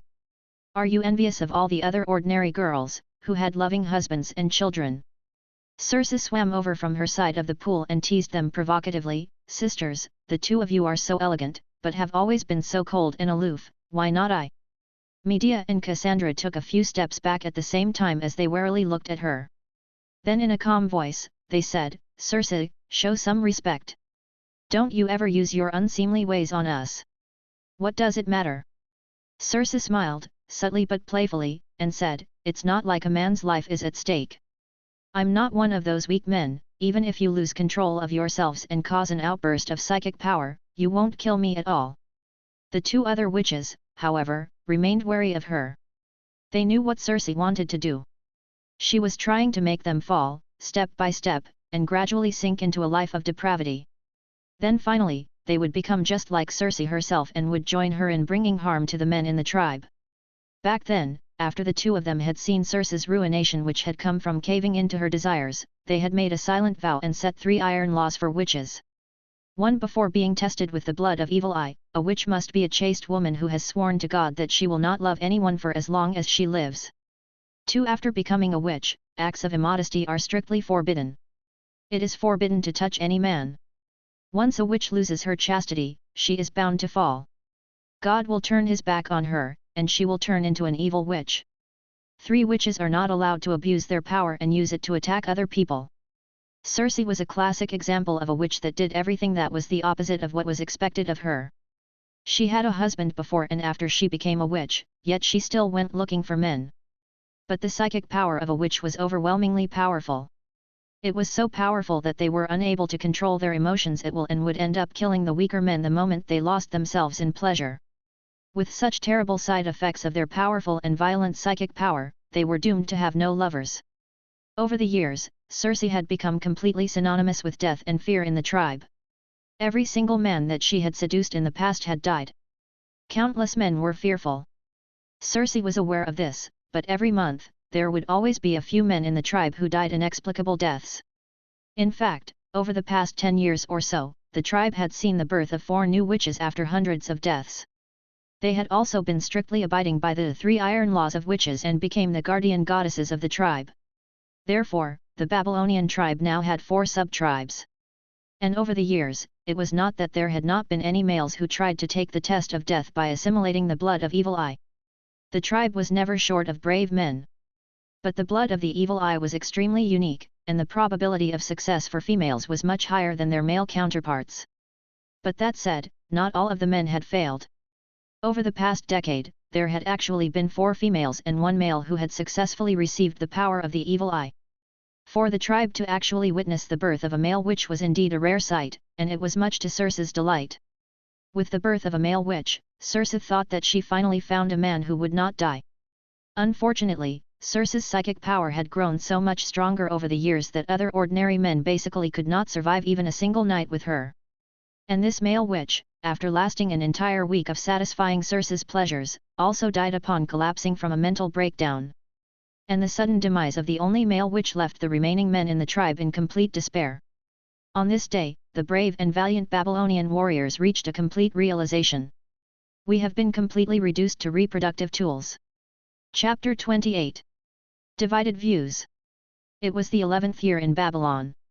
It was already very rare for a male to be able to incorporate the blood of the evil eye, and the only male witch had died after merely a brief appearance. Finally, the fear of being subjected to the dominance of witches erupted into chaos. Run away! This is no longer the Babylonian tribe of old. It's hell. Times have changed. The era of male domination, the time of hero king, Gilgamesh, is over. Now, it's a dark age of terrorizing witches. They were all frantically trying to escape from the tribe. They would rather struggle for survival or survive in solitude under the domination of wild beasts. But they were not willing to remain in this horrible tribe and live in the shadow of a witch's strange power. Circe, she cannot be forgiven.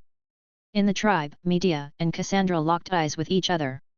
Both were raging with anger. They had pacified and calmed the warriors of the tribe and had gotten into a huge fight with Circe where they directly struck her out of anger. There was simply no way they could tolerate her behavior anymore. Over the years, the tribe had seen the emergence of 4 new witches and no longer lacked the combat power required to protect the tribe, so the 2 of them decided to do something to suppress Circe. But after the great confrontation, they were horrified to discover that Circe had secretly grown far much stronger than them over the years. The 2 of them had to work together in order to suppress her. It seemed, compared to the 2 of them being good witches who normally suppressed their emotions and desires, the evil witch, Circe, who indulged herself without inhibitions, had ironically enabled her psychic power to grow stronger and stronger. It was already the 16th year in Babylon. Everything seemed calm and peaceful for the 3 witches, the 3 great guardians of Babylon, as the 3 sisters enjoyed a bath together while happily chatting away. In truth, there was great tension lurking and brewing beneath this amiable front. It had been 5 years, and Circe was now at such an unfathomable level. Even with the 2 of them joining forces, they were still only barely able to put up a fight against her. Well? My dear sisters, are you sure you don't want to try it? Circe was still gently stirring the water with her fair, white hands, creating ripples on the surface as she looked at her 2 sisters with a gentle expression. Instead of suppressing it, why not indulge your desires? That is the best way to cultivate your psychic power and grow as a witch. Medea, who was soaking herself in the spring water, smiled back and tried to persuade her sister with nice words. No, Circe, I don't think this is the right approach. What will become of the tribe if we join you? Circe's beautiful and enchanting face turned serious as she started to give due consideration to the question. She immediately came up with a blueprint for a bright future, and said, we will take over the reins and rule the entire Babylonian tribe again. The women will be responsible for defending the tribe and the men shall be in charge of growing our numbers, producing offspring and taking on the responsibilities that our women have been doing. This is tyranny. Medea gently replied, this would make us no different from the brutal Sumerians who so audaciously attempted to defy God. That's barbaric, not what civilization should be. This is not what an intelligent species should do. Do you know what is the reason why back then, the great hero king, Gilgamesh, gave the orders for history to be recorded? What is the role of history? Circe asked with a smile. The role of history is to record the courage and hardships that our predecessors had suffered in going against nature. We have to learn from the history of our predecessors and select the right path based on their experiences. Your choice is one of barbarism, not civilization. You are leading us down the same old path of the Sumerians, the path to extinction. Medea said, aren't you afraid that we will call upon ourselves a second great flood that will destroy all our world? Fear flashed across Circe's face. The stronger she became, the more fearful she felt. Right now, she was only able to kill an ala beast without difficulty.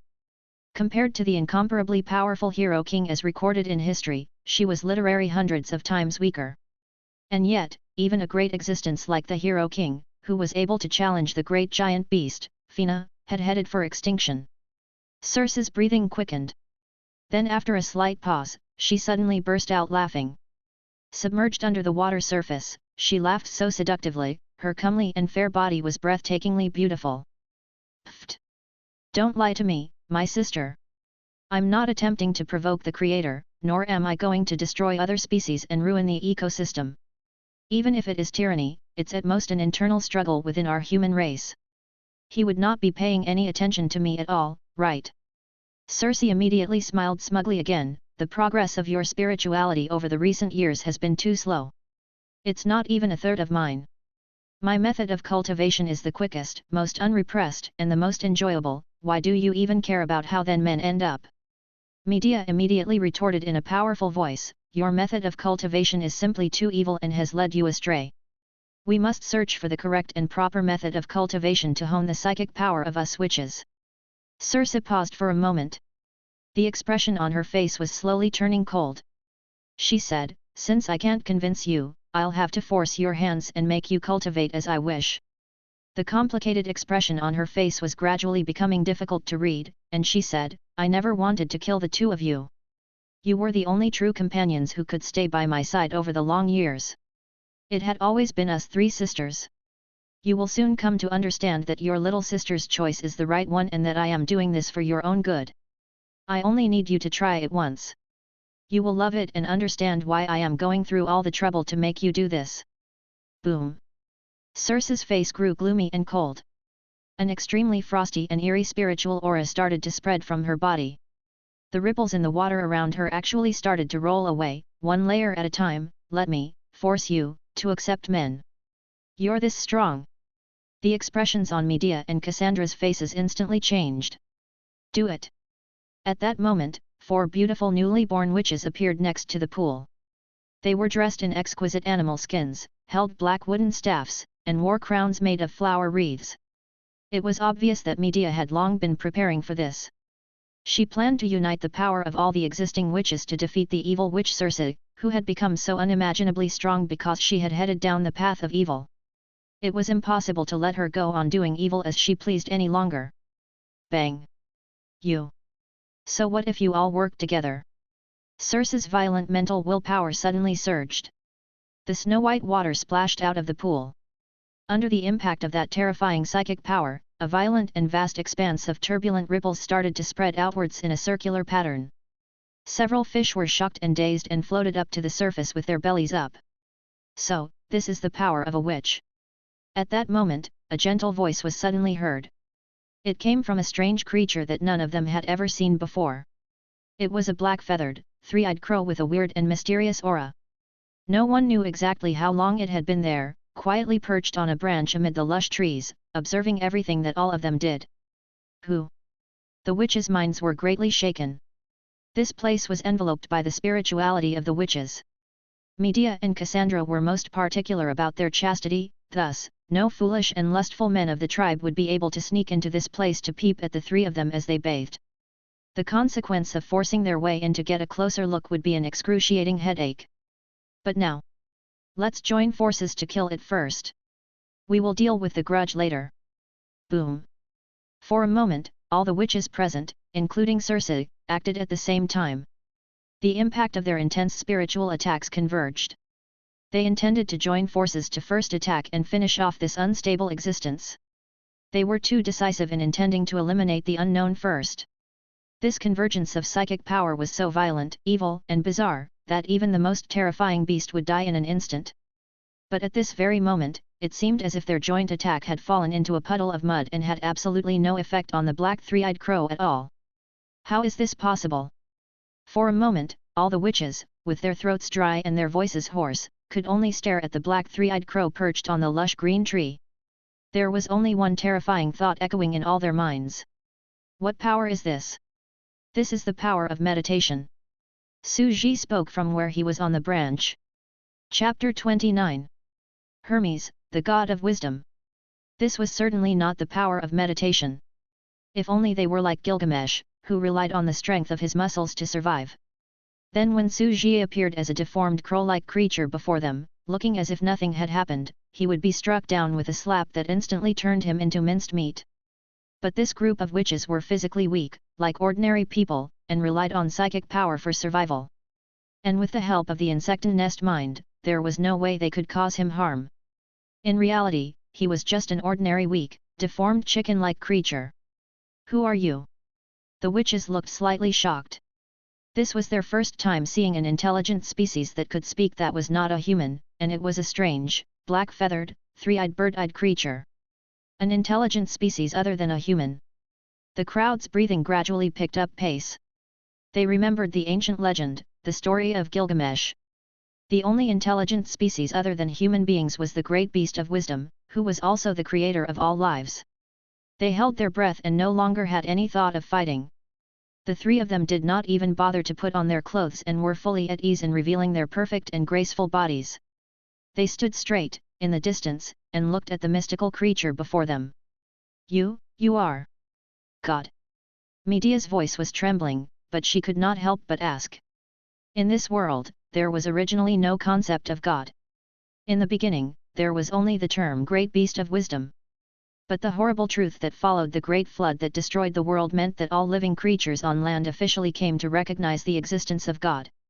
Right now, this mysterious intelligent species before them that was capable of speech, and judging from its body size, he was neither the great creator nor the great supreme God who towered above the clouds. But perhaps, he was a lesser kind of God. There had been speculations early on. They, humans, were not the first intelligent species to appear on this land, but they were the only intelligent species capable of reproducing in large numbers. In this world, there should be other intelligent species existing as well. Perhaps the great creator, the supreme God, had created many kinds of powerful species after creating the world. After countless failed experiments where he had created numerous incomplete, violent, witless creatures that were deformed and terrifying, he finally created them, humans who were weak, yet capable of natural reproduction. They were a weak species, yet intelligent. Perhaps, this mysterious and powerful creature before them was one of the perfect intelligent species that the Creator had personally created after rounds of experiments. God. Su Ji smiled gently. With both crow claws perched on the branch high up in the tree, he shook his lush, black feathers, and looked so mysterious, like a crow messenger out of a myth. God. If you are inclined to think of me as God, then I am a god. Su Ji had never thought of becoming a god. But since that was what they all thought he was, then he might as well play along. It was simply just being a god. And also, can you ladies put on some clothes? Su Ji had indicated his identity to be that of a crow. Though he did not feel any physical reaction at the moment, his mind was still that of a human.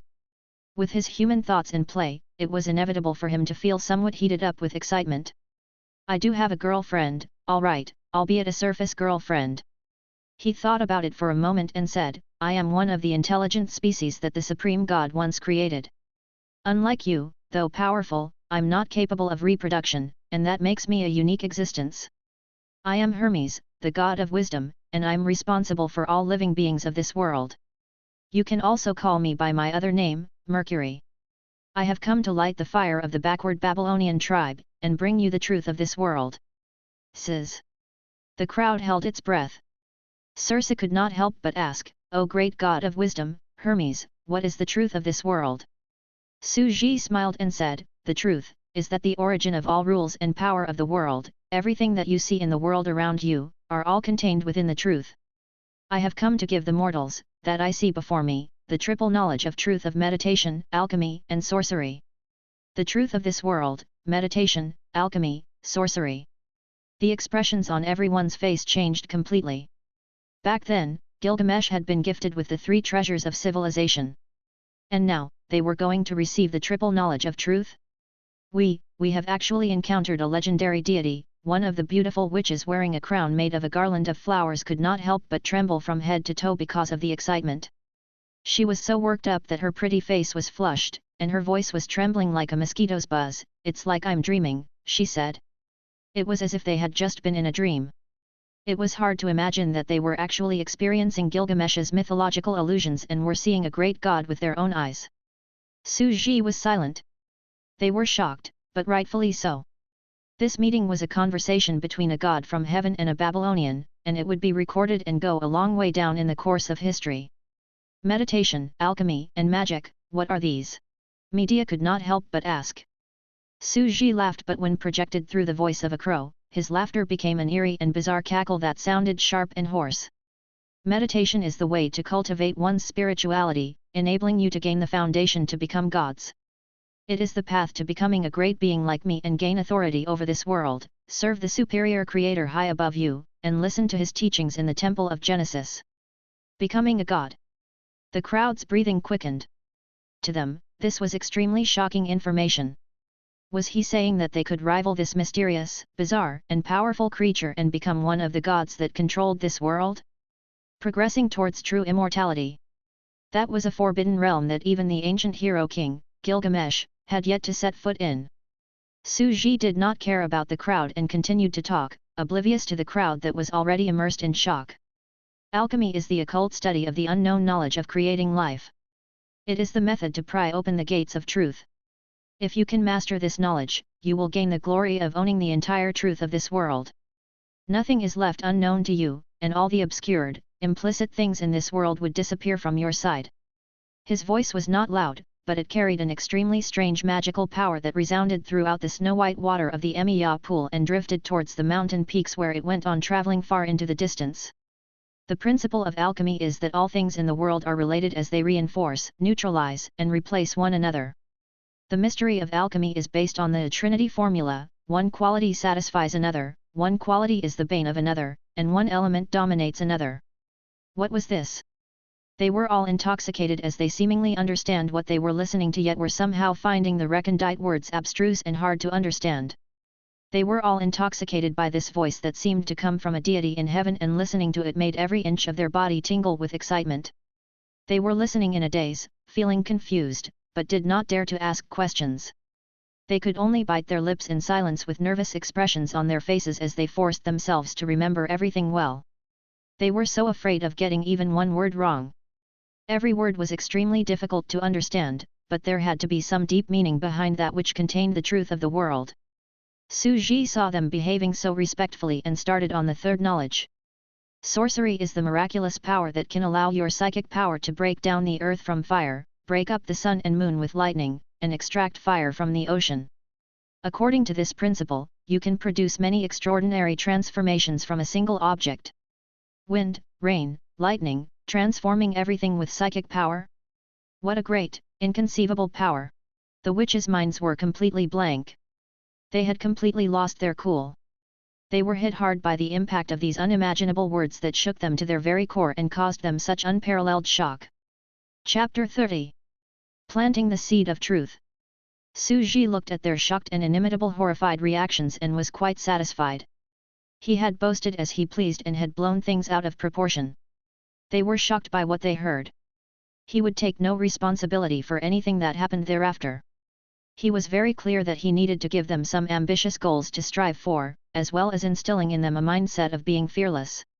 They had to do some wild and crazy daydreaming, even if everything was just a pie in the sky. There was no need to be bothered about whether anything could be achieved or not. The foremost thing he had to do was to talk big. To explicitly show them how awesome and how incredibly amazing this path was, he wanted to explain to them how this path could bring them such boundless, promising prospects. This way, they would be convinced to head down this path. From Su Ji's perspective, witches represented the strict and scrupulous adherence to the laws of equivalent exchange, the obsession of knowledge acquisition, as well as the tool that leveraged on knowledge to propel the entire world. He had merely explained the definition to them. Everything was created, and the paths that humans took in life were created by them. He was just providing them a path to follow so that they could open up their eyes to wider horizons without inhibitions, and then give play to their full potential. Freelightnovel.com. And if they are unable to achieve what I've told them about, then it's simply because they were lowly mortals on earth who were unable to comprehend the knowledge of God. It's not just me wagging my tongue so freely and bragging away. I'm not spouting sheer nonsense. Great God of wisdom, Hermes, how does the power of mankind's greatest hero king, Gilgamesh, stand before you? Medea asked with a shudder. Suji thought for a moment and said, Gilgamesh has the power of a pseudo-god, but he is vulnerable before me and will not be able to withstand a single blow from me. Suji's bragging was getting way out of proportion, but he did not have anything to fear. The crowd was silent.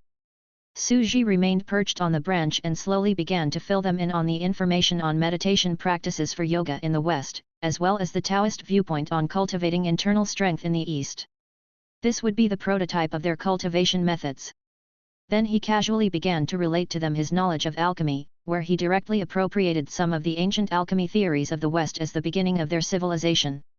Whether or not they could make anything out of it and develop their civilization was up to them. After Suji finished speaking, he left the sandbox world by directly disengaging himself from the black, three-eyed crow and went offline. After all, this black crow was an inferior species that was disposable after one-time use. It was just a medium for him to enter the sandbox, and there was no need to cherish it at all. In truth, all those theories that he had shared with them were not baseless nonsense. He had evidence to support them. There were similar meditation practices in both the East and West. His statements about alchemy, including the Trinity formula, were all based on ancient Western alchemy theories. The things he told them about sorcery were references to theories recorded in ancient books of witches in the West. All of these had existed at some point in the history of mankind on ancient Earth.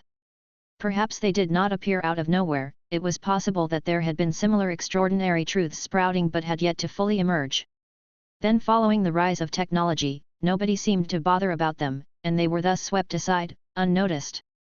I've planted the seeds of knowledge, but I don't know if they would be able to turn into beautiful flowers. Suji did not know whether they would succeed or not. Otherwise, he would not have used this sandbox world as a base to test if it was possible to evolve a path of cultivation. Snap! The strange three-eyed, black-feathered crow on the tree suddenly fell off the branch on the lush tree and landed on the ground. Everyone present remained still with pious looks on their faces. It was not until long after the mysterious three-eyed, black-feathered crow had fallen to the ground that Medea and the others dared to approach slowly to confirm that this mysterious god, Hermes, had left. What a great life form this is! Medea was secretly guessing, with her heart burning with eagerness. Formless and intangible, this is an extraordinary existence that can possess any living creature. This god, Mercury, reigns over wisdom and truth. And wisdom and truth are both formless and intangible existences. They returned to the tribe and began to eagerly try out the meditation methods. As for the strange three-eyed crow, the three of them also began studying the corpse that was left behind. They were shocked to discover that it was not a life form that had been seen before in their land. It was as if a mysterious species had appeared out of nowhere in this world. And its structure was completely different from that of creatures from all other existing species of giant beasts. It was like it was from another foreign world. It's a creature that doesn't belong to this world. Could it be that it came from somewhere else? Medea whispered. Circe, who was next to Medea, was no longer fighting against it. She was also greatly shocked into a daze. Then in a low voice, she whispered to her two sisters, according to the historical records, in our world, hero King Gilgamesh once sent out hundreds of thousands of Sumerian warriors to explore our world where the sky is round, and the earth is square. There should not be any unknown location that we don't know about. Could it be that it is from heaven?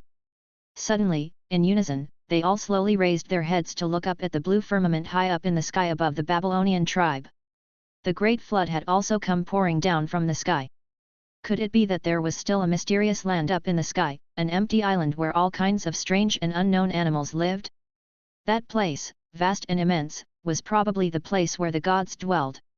They were shocked and completely immersed themselves in their imaginations. Finally, it's done.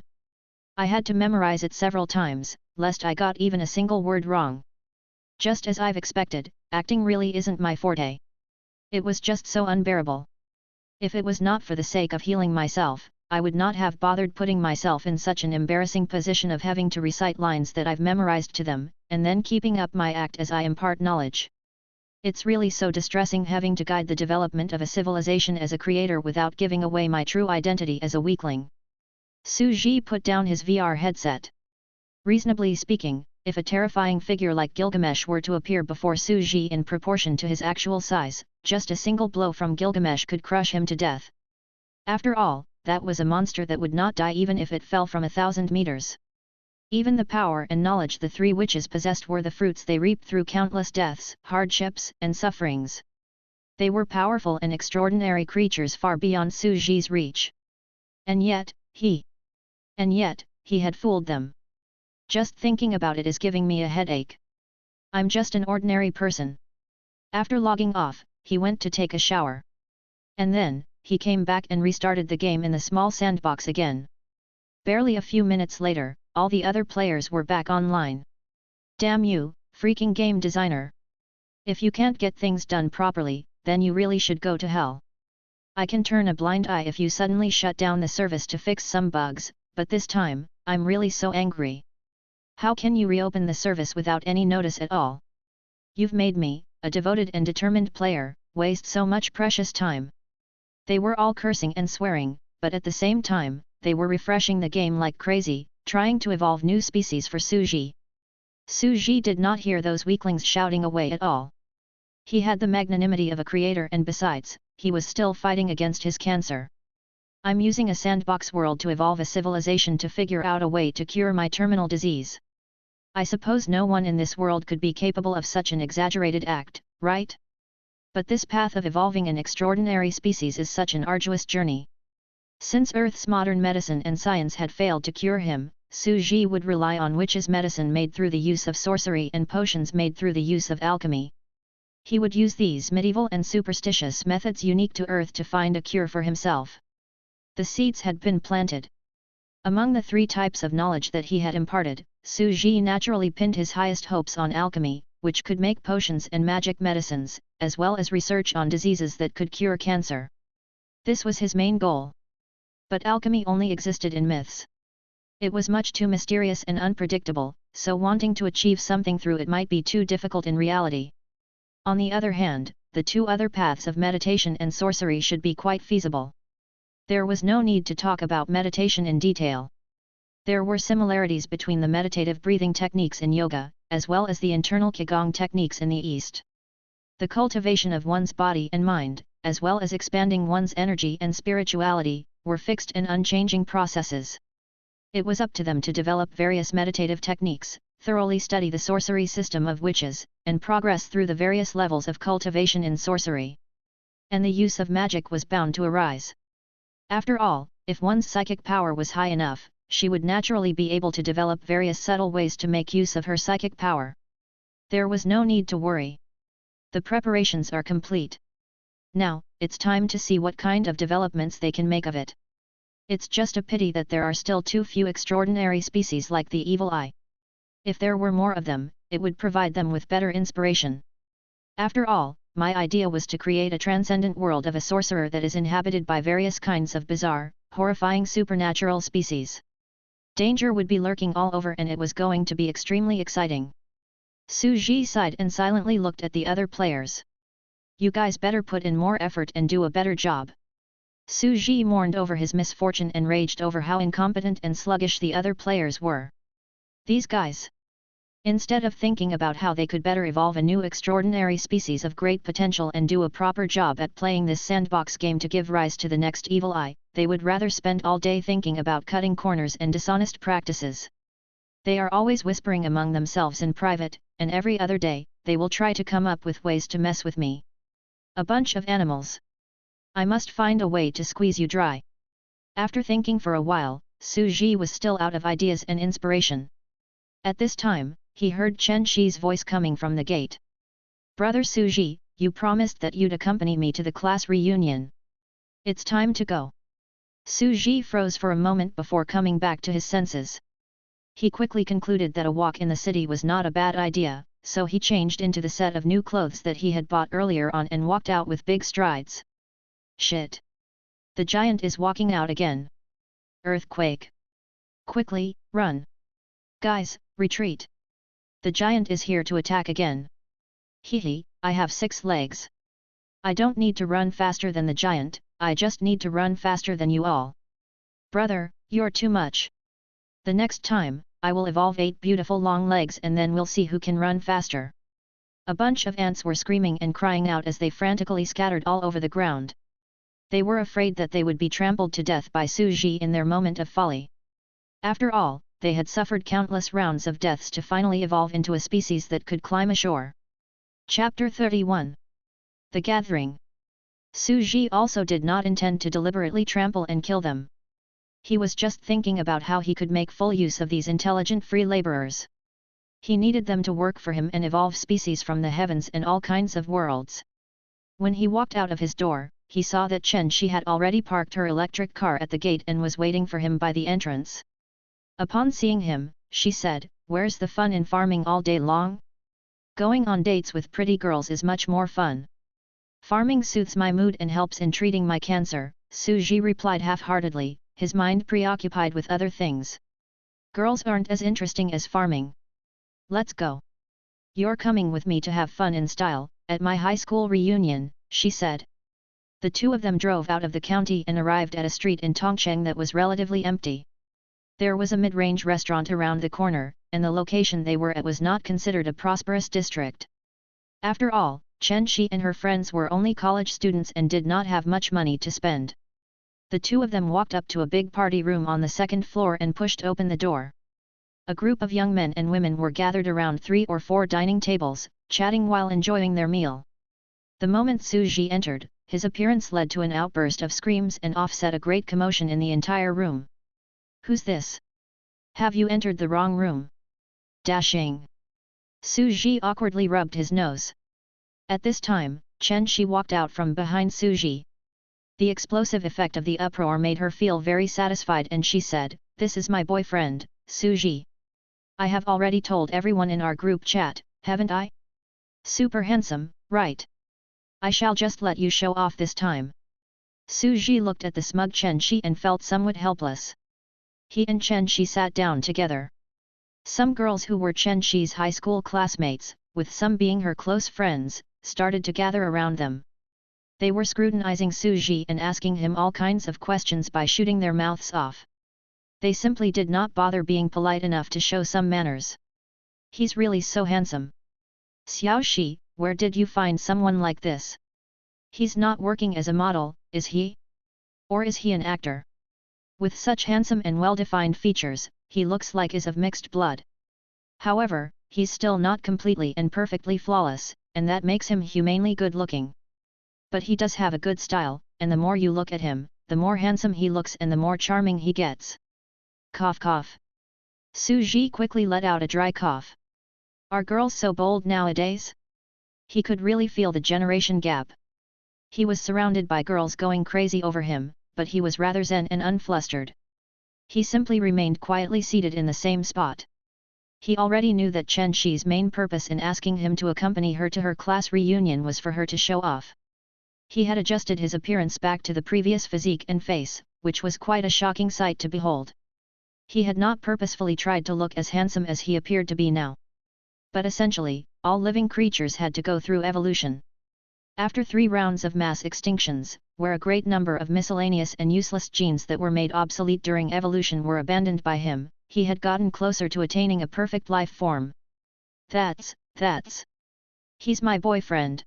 Seeing all the envious gazes of her bunch of close girlfriends, Chen Shi gloated with a sense of triumph. She enjoyed the food with her friends while bragging about how good Suji was to her and telling the girls how their love story had begun in childhood. She was going over the top while talking her head off. "He's also from our high school, a few years our senior, and was a high achiever in an elite university. Until just recently, he has been working in a foreign company. The two of you are childhood sweethearts, and he is 5 years older than you. No wonder you, Miss Chen, the belle of our class, had so many boys chasing after you, but you were always turning a blind eye to them." It seemed like this girl had quite a handful of admirers. A few guys who looked pretty unfriendly came over to make a toast. Suji, on the other hand, refused nobody. He simply laughed and drank with them. Surprisingly, he remained unruffled. Having worked in the outside world for several years, he had his fair share of encounters of evil people with malicious intentions. He knew that these few young men before him did not have any ill intentions. They had just entered college and were still very naive and simple. They simply wanted to get him drunk and see him make a fool of himself. But given the current state of Su Zhi's body, naturally, it would be very difficult to get him drunk. After dinner, they went to sing. In the karaoke box, the interest and enthusiasm that the group had for Su Zhi gradually faded. 3 or 4 boys were lying by the side of the karaoke box. They had gotten drunk in their attempt to get Su Zhi drunk. Their faces were flushed red, and they were just uttering nonsense. No one dared to approach Su Zhi with wine anymore. The girls sang, and among the group of boys, some were playing with their mobile phones, some were chatting, and some had even begun to watch a live broadcast. At first, Su Zhi was also playing with his phone as he sat on the couch in silence. He was waiting to drive Chen Shi back home after she got tired of singing. But then, after a casual glance at the few boys next to him, he began to feel somewhat unsettled.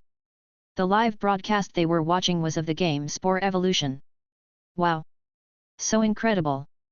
There really are infinite possibilities. I always see this anchor play the game the same way, but he always ends up with a different species after every evolution, a boy who was sitting on the couch in the karaoke box exclaimed.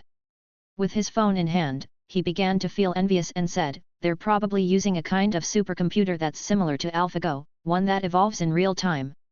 This player is so stupid. Even I will be way better than him in the game. I really hope for an open beta test." Another boy also joined in the discussion of the game. They discussed while watching the video on screen, spittle flying all over. "I should also have a go at being a single cell, then evolve into some creature.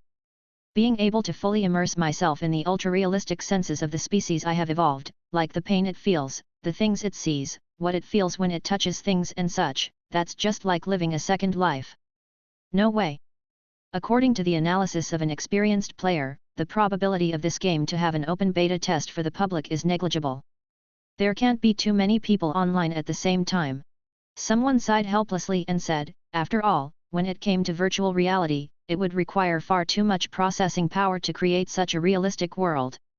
And besides, each and every species is so random, and there's going to be such a huge number of evolutions required, I'm guessing there must be several supercomputers required to maintain such a sandbox game. This is why it can only be a niche game that cannot accommodate too many people, as the large number of evolutions will simply cause the sandbox to collapse." Apparently, this mysterious hardcore sandbox game had recently become extremely popular on the internet. The techniques that were incorporated into the game were simply amazing, like virtual reality, evolution in real time, and the ability to cover tracks in the game that were untraceable by anyone else. In fact, the problem that they talked about concerning the number of players that the game could accommodate was non-existent. Freebubble.com. This was not a virtual world, but the real world. There was no need for the server to evolve. They were really in Su Zhi's yard and had become single-celled spores that would evolve into another new species. The number of people playing the game was simply Su Zhi's decision. He just did not want too many people playing the game, for he had nothing to gain from that. This game, it's just too hardcore. If you ask me, the current batch of 100 players are just a bunch of noobs. Evolving nothing more than a bunch of deformed species, it's simply a waste of this game. It's better to let the pros have a go. A student by the side was telling the crowd that he was a major in the studies of natural evolution, and his face was filled with envy and jealousy as he spoke. "If I have the chance to play the game, I will definitely be able to evolve some professional species.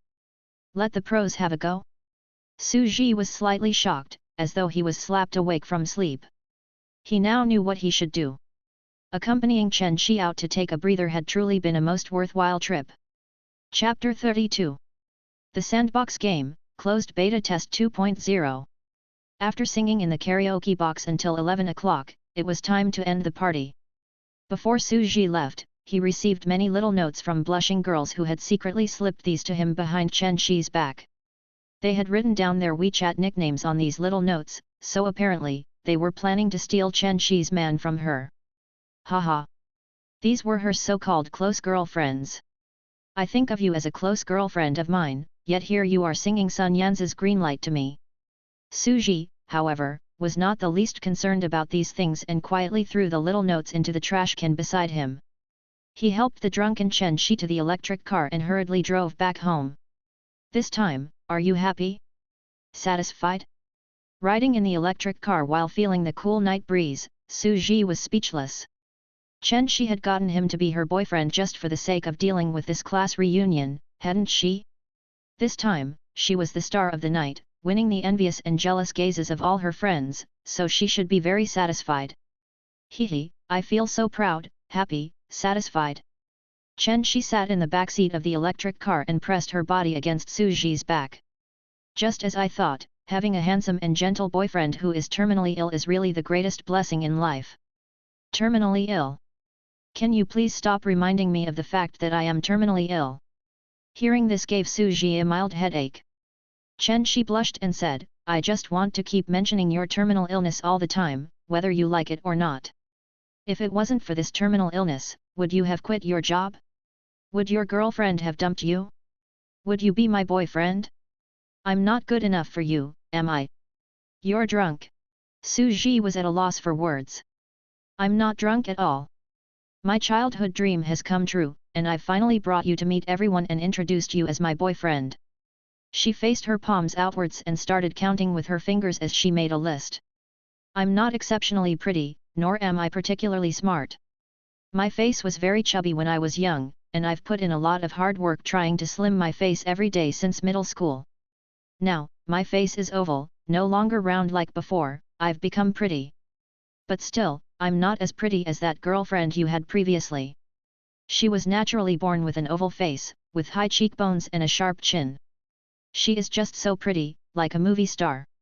Su Ji was dumbfounded for a moment. In truth, he was now able to freely adjust the components of his genetic strands. He had long come to think that a person's looks no longer mattered that much. Looks were not everything to a person. In fact, she was already pretty even with a rounder face.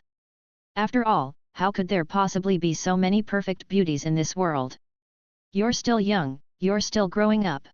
There was a serious look on Su Ji's face. Really? Chen Shi's eyes widened and sparkled with joy as she asked, I can still grow. Yes, you will continue to grow up and mature. Su Ji was outright lying through his teeth.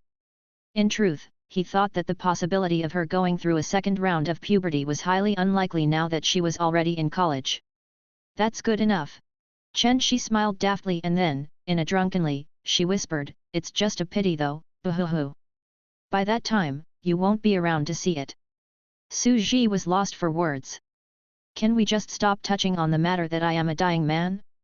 In the orchard of my yard, I've created a sandbox where a civilization can evolve.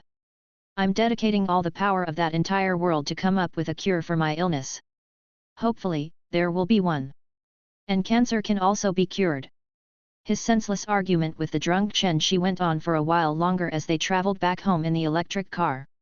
When they arrived back in the county, Su Ji sent Chen Shi back to Aunt Li's house, which was just next door. Aunt Li scolded the crazy Chen Shi for a while. You're always treating your brother Su Ji like your parents, expecting him to take care of you. Hurry up and take a shower, then go to bed. Aunt Li apologized profusely to Su Ji. It's fine. This girl, I've watched her grow up too. Su Ji stood at the door, not knowing whether he should laugh or cry. After a little chat with Aunt Li, he went back to his yard. He felt that life in the countryside was free of intrigue. It was simply a light idyllic country life. The neighbors were bonded with friendships and rural love stories, and that made life in the countryside full of warmth. Early the next morning, the sun shone brightly high up in the sky.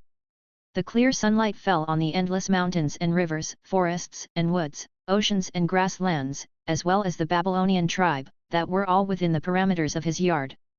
This added a pale golden afterglow to the entire land, making it so dazzling and overflowing with vitality. It was like the light had shone and lit up the entire world.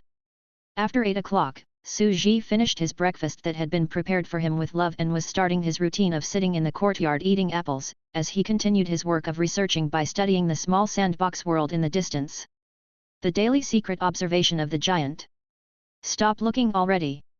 Survival crisis, species is about to be eliminated. In the small sandbox, a bunch of oddly shaped creatures of a bizarre species were amusing and entertaining themselves with the results of their own research and development.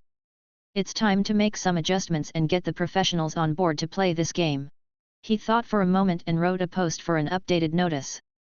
After going through it a few times to ensure that there were no mistakes, he posted it on the forum.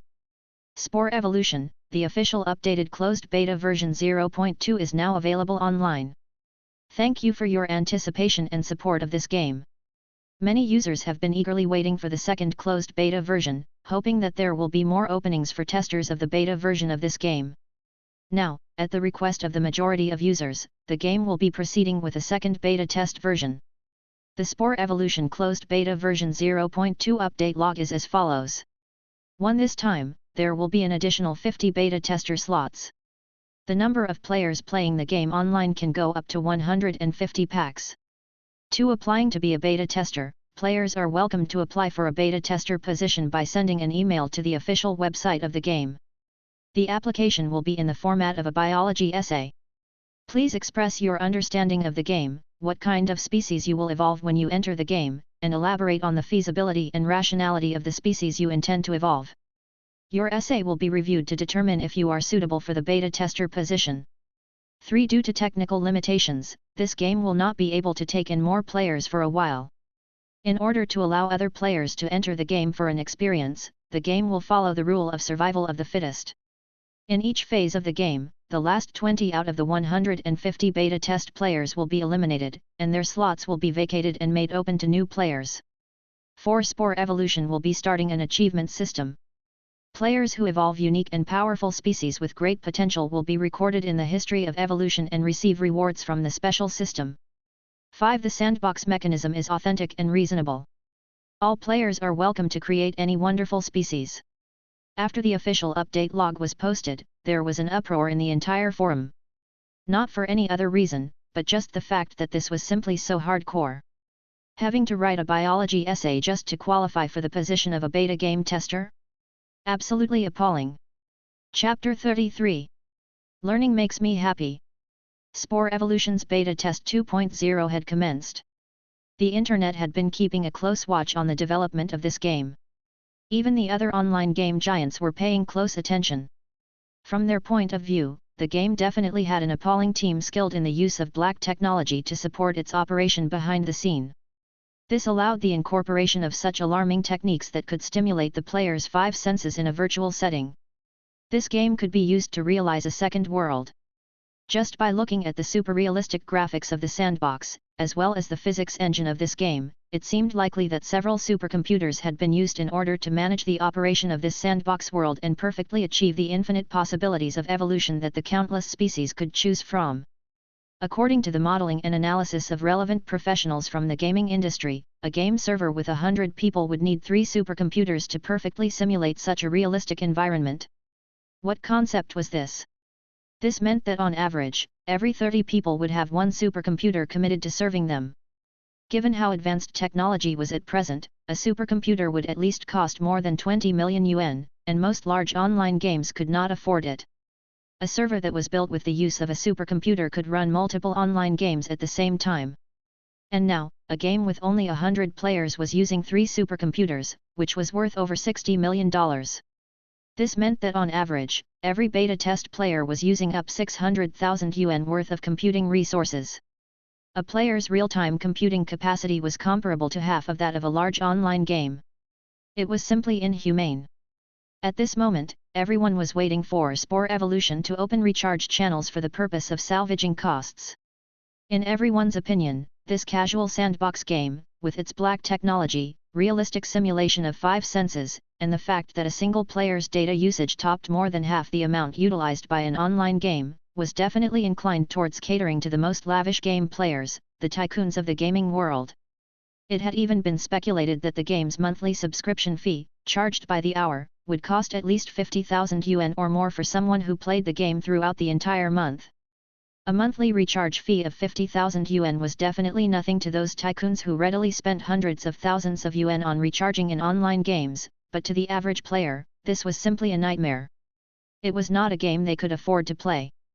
But surprisingly, at the moment, Spore Evolution was not in a rush to recoup any cost, nor was it planning to open any payment channels. Instead, it opened up another 50 beta tester slots, which meant that it was directly adding 2 more supercomputers. More than 40 million yuan thrown in without a second thought.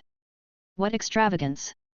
This game was run in all conscience, it was extremely scrupulous in its way of operation, thus countless free-to-play gamers had since become its die-hard fans, but with the release of this update log, the game had once again shown how extremely hardcore it could be.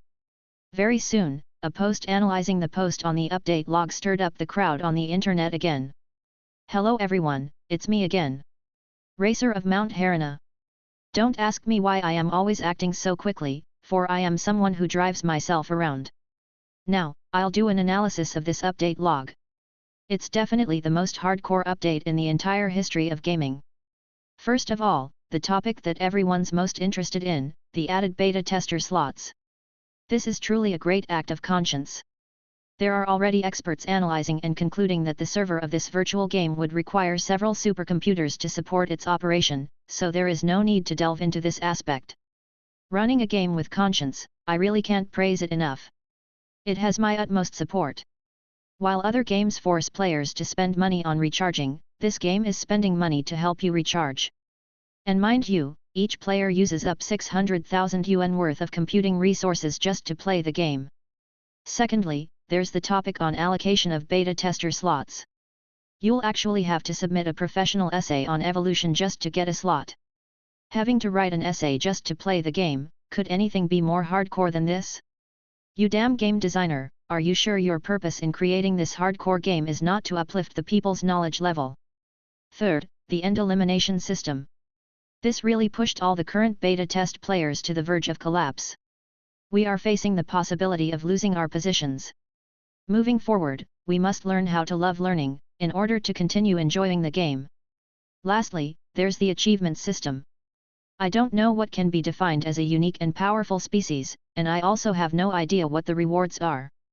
But with the way this game is planned, though extremely hardcore, yet run with due conscience, the rewards are definitely going to be good stuff. I'm really looking forward to it. Well, that's it for today's evaluation. I'm going back to some hardcore gaming. I have to work hard in studying the evolutionary theory. I'm determined not to give up my beta tester's slot. The internet instantly became alive and buzzed with activity. Numerous netizens were discussing the game extensively. The one aspect that countless people were most concerned about was the thesis. It was to the dismay of some and the delight of others for a while. But no one really had too great an opinion to voice. The computing capacity required for a single player was comparable to half that of the huge amount of data required of a large online game. So, what was wrong with making a player slot a little more precious and harder to attain? Mind you, it's not like you are being charged for it. Learning makes me happy. What my mother said was right. She told me that if I studied hard as a kid, I would be great at games in the future. Some hardcore gamers were very pleased with themselves and boasted that in order to wait for this moment where they were able to play the game, they had long begun cramming as much knowledge on evolutionary theory as possible, secretly staying up in the library to read relevant books, and now, the tester slot was bound to fall into their hands. There were others who jeered at those who worked hard on the research work while they were simply acting like they were doing the same. Seems like I have to hire someone to write the thesis on my behalf. It's probably pointless for me to go on CNKI's, China National Knowledge Infrastructure, website and plagiarize some foreign thesis. I have to go to the university to find a professional tutor, spend 100,000 yuan to get the tutor to write a professional thesis for me. 100,000 yuan? That's really funny. Now, the price of a tester slot is already worth 100,000 yuan on the black market. There's really no telling how frightening this world can be. Tycoons are readily spending tens of millions on games. This game that had become a national phenomenon actually turned out to be a free sandbox farming game that was nothing like a beat-em-up at all. Images of this phenomenal game could even be seen in some of the city libraries. There were some people who frantically flocked to the libraries to specifically seek out difficult books on natural sciences for the purpose of acquiring knowledge about biological evolution. Their research began with a study of the Cambrian explosion and moved on to the origin of species, the Cretaceous period, and the Triassic period. After all, even if later on, they no longer wanted to play the game, they could still upsell the slot for 100,000 yuan. The activities in libraries had even attracted several local TV stations to broadcast news about the commotion. Many sociology experts who found this situation baffling were expressing their speculations. With improved living conditions, many people have started to pursue mental satisfaction in terms of knowledge. This is a good phenomenon, but as to why they are specifically borrowing books on such a difficult subject like the science of natural evolution? Of course, it must be because this is the most challenging topic. But they ended up with egg on their faces as they soon came to find out that it was all because of a casual sandbox game, an amazing game by the name of Spore Evolution. All of a sudden, all the experts were speechless. Just to play a game? Are these people insane? Before this, most people saw games as playthings that were nothing more than senseless addictions that would cause people to give up on learning. But the message of this game was simply hardcore. It was anti-human. Learning makes me happy. This is a good game. Many parents were casting approving looks at this game. Every game with demands would correspond with countless brick-moving parties. The gaming teams who specialized in gold farming for the tycoons also began to get to work. They put aside all online labor work that earned them so little for the great amount of work they had to do and began to study academic papers to acquire professional knowledge. Su Ji watched his game top the list to become the most highly searched game. It became the hottest topic of discussion nationwide, but he was very calm in the face of all this fervor. I did not expect to see such an explosive result. Usually, the openings for beta testers of games don't cause such an uproar.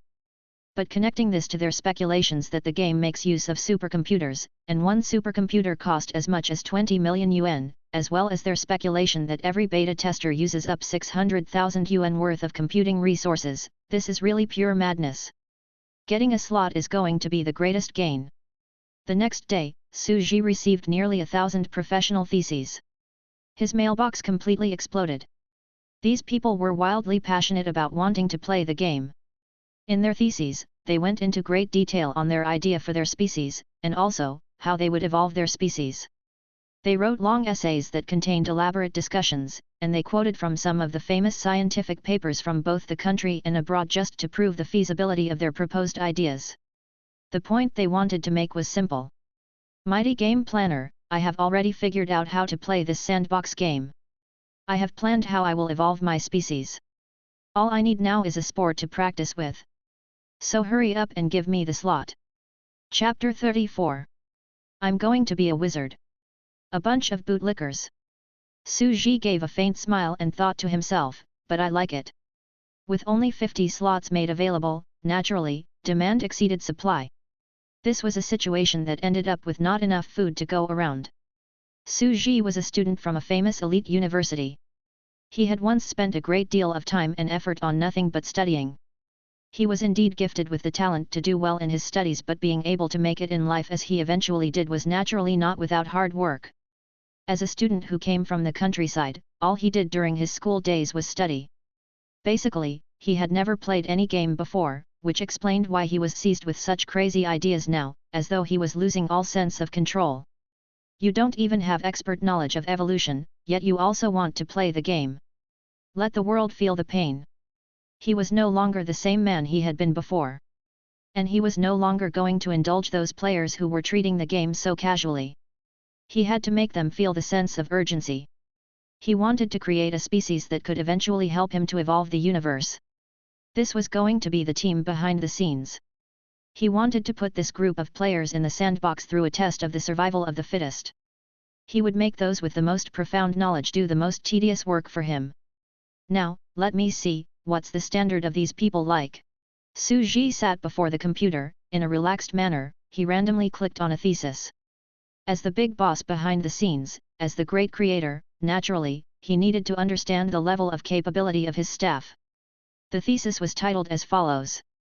An evolutionary conjecture of a hollow-spine bird species with a biological structure in the form of a J-20 fighter jet. This was a long-winded thesis, nearly 10,000 words in total, comprising text and graphics. There were accompanying diagrams of DNA structure, as well as schematic diagrams of the anatomy to explain the process of the biological evolution. The thesis cited quotes from the classics, and there were well-founded reasons to justify the feasibility of this conjecture. Scary. Simply too frightening. Su Ji sucked in a breath of chilly air. How long had it been? Only God would know what these people had been through. They could actually write such a highly professional thesis that was so profound and unfathomable, with so much specialized knowledge that he did not even understand. The entire essay was so abstruse that it was killing him to read it. He thought that this was just an exceptional case.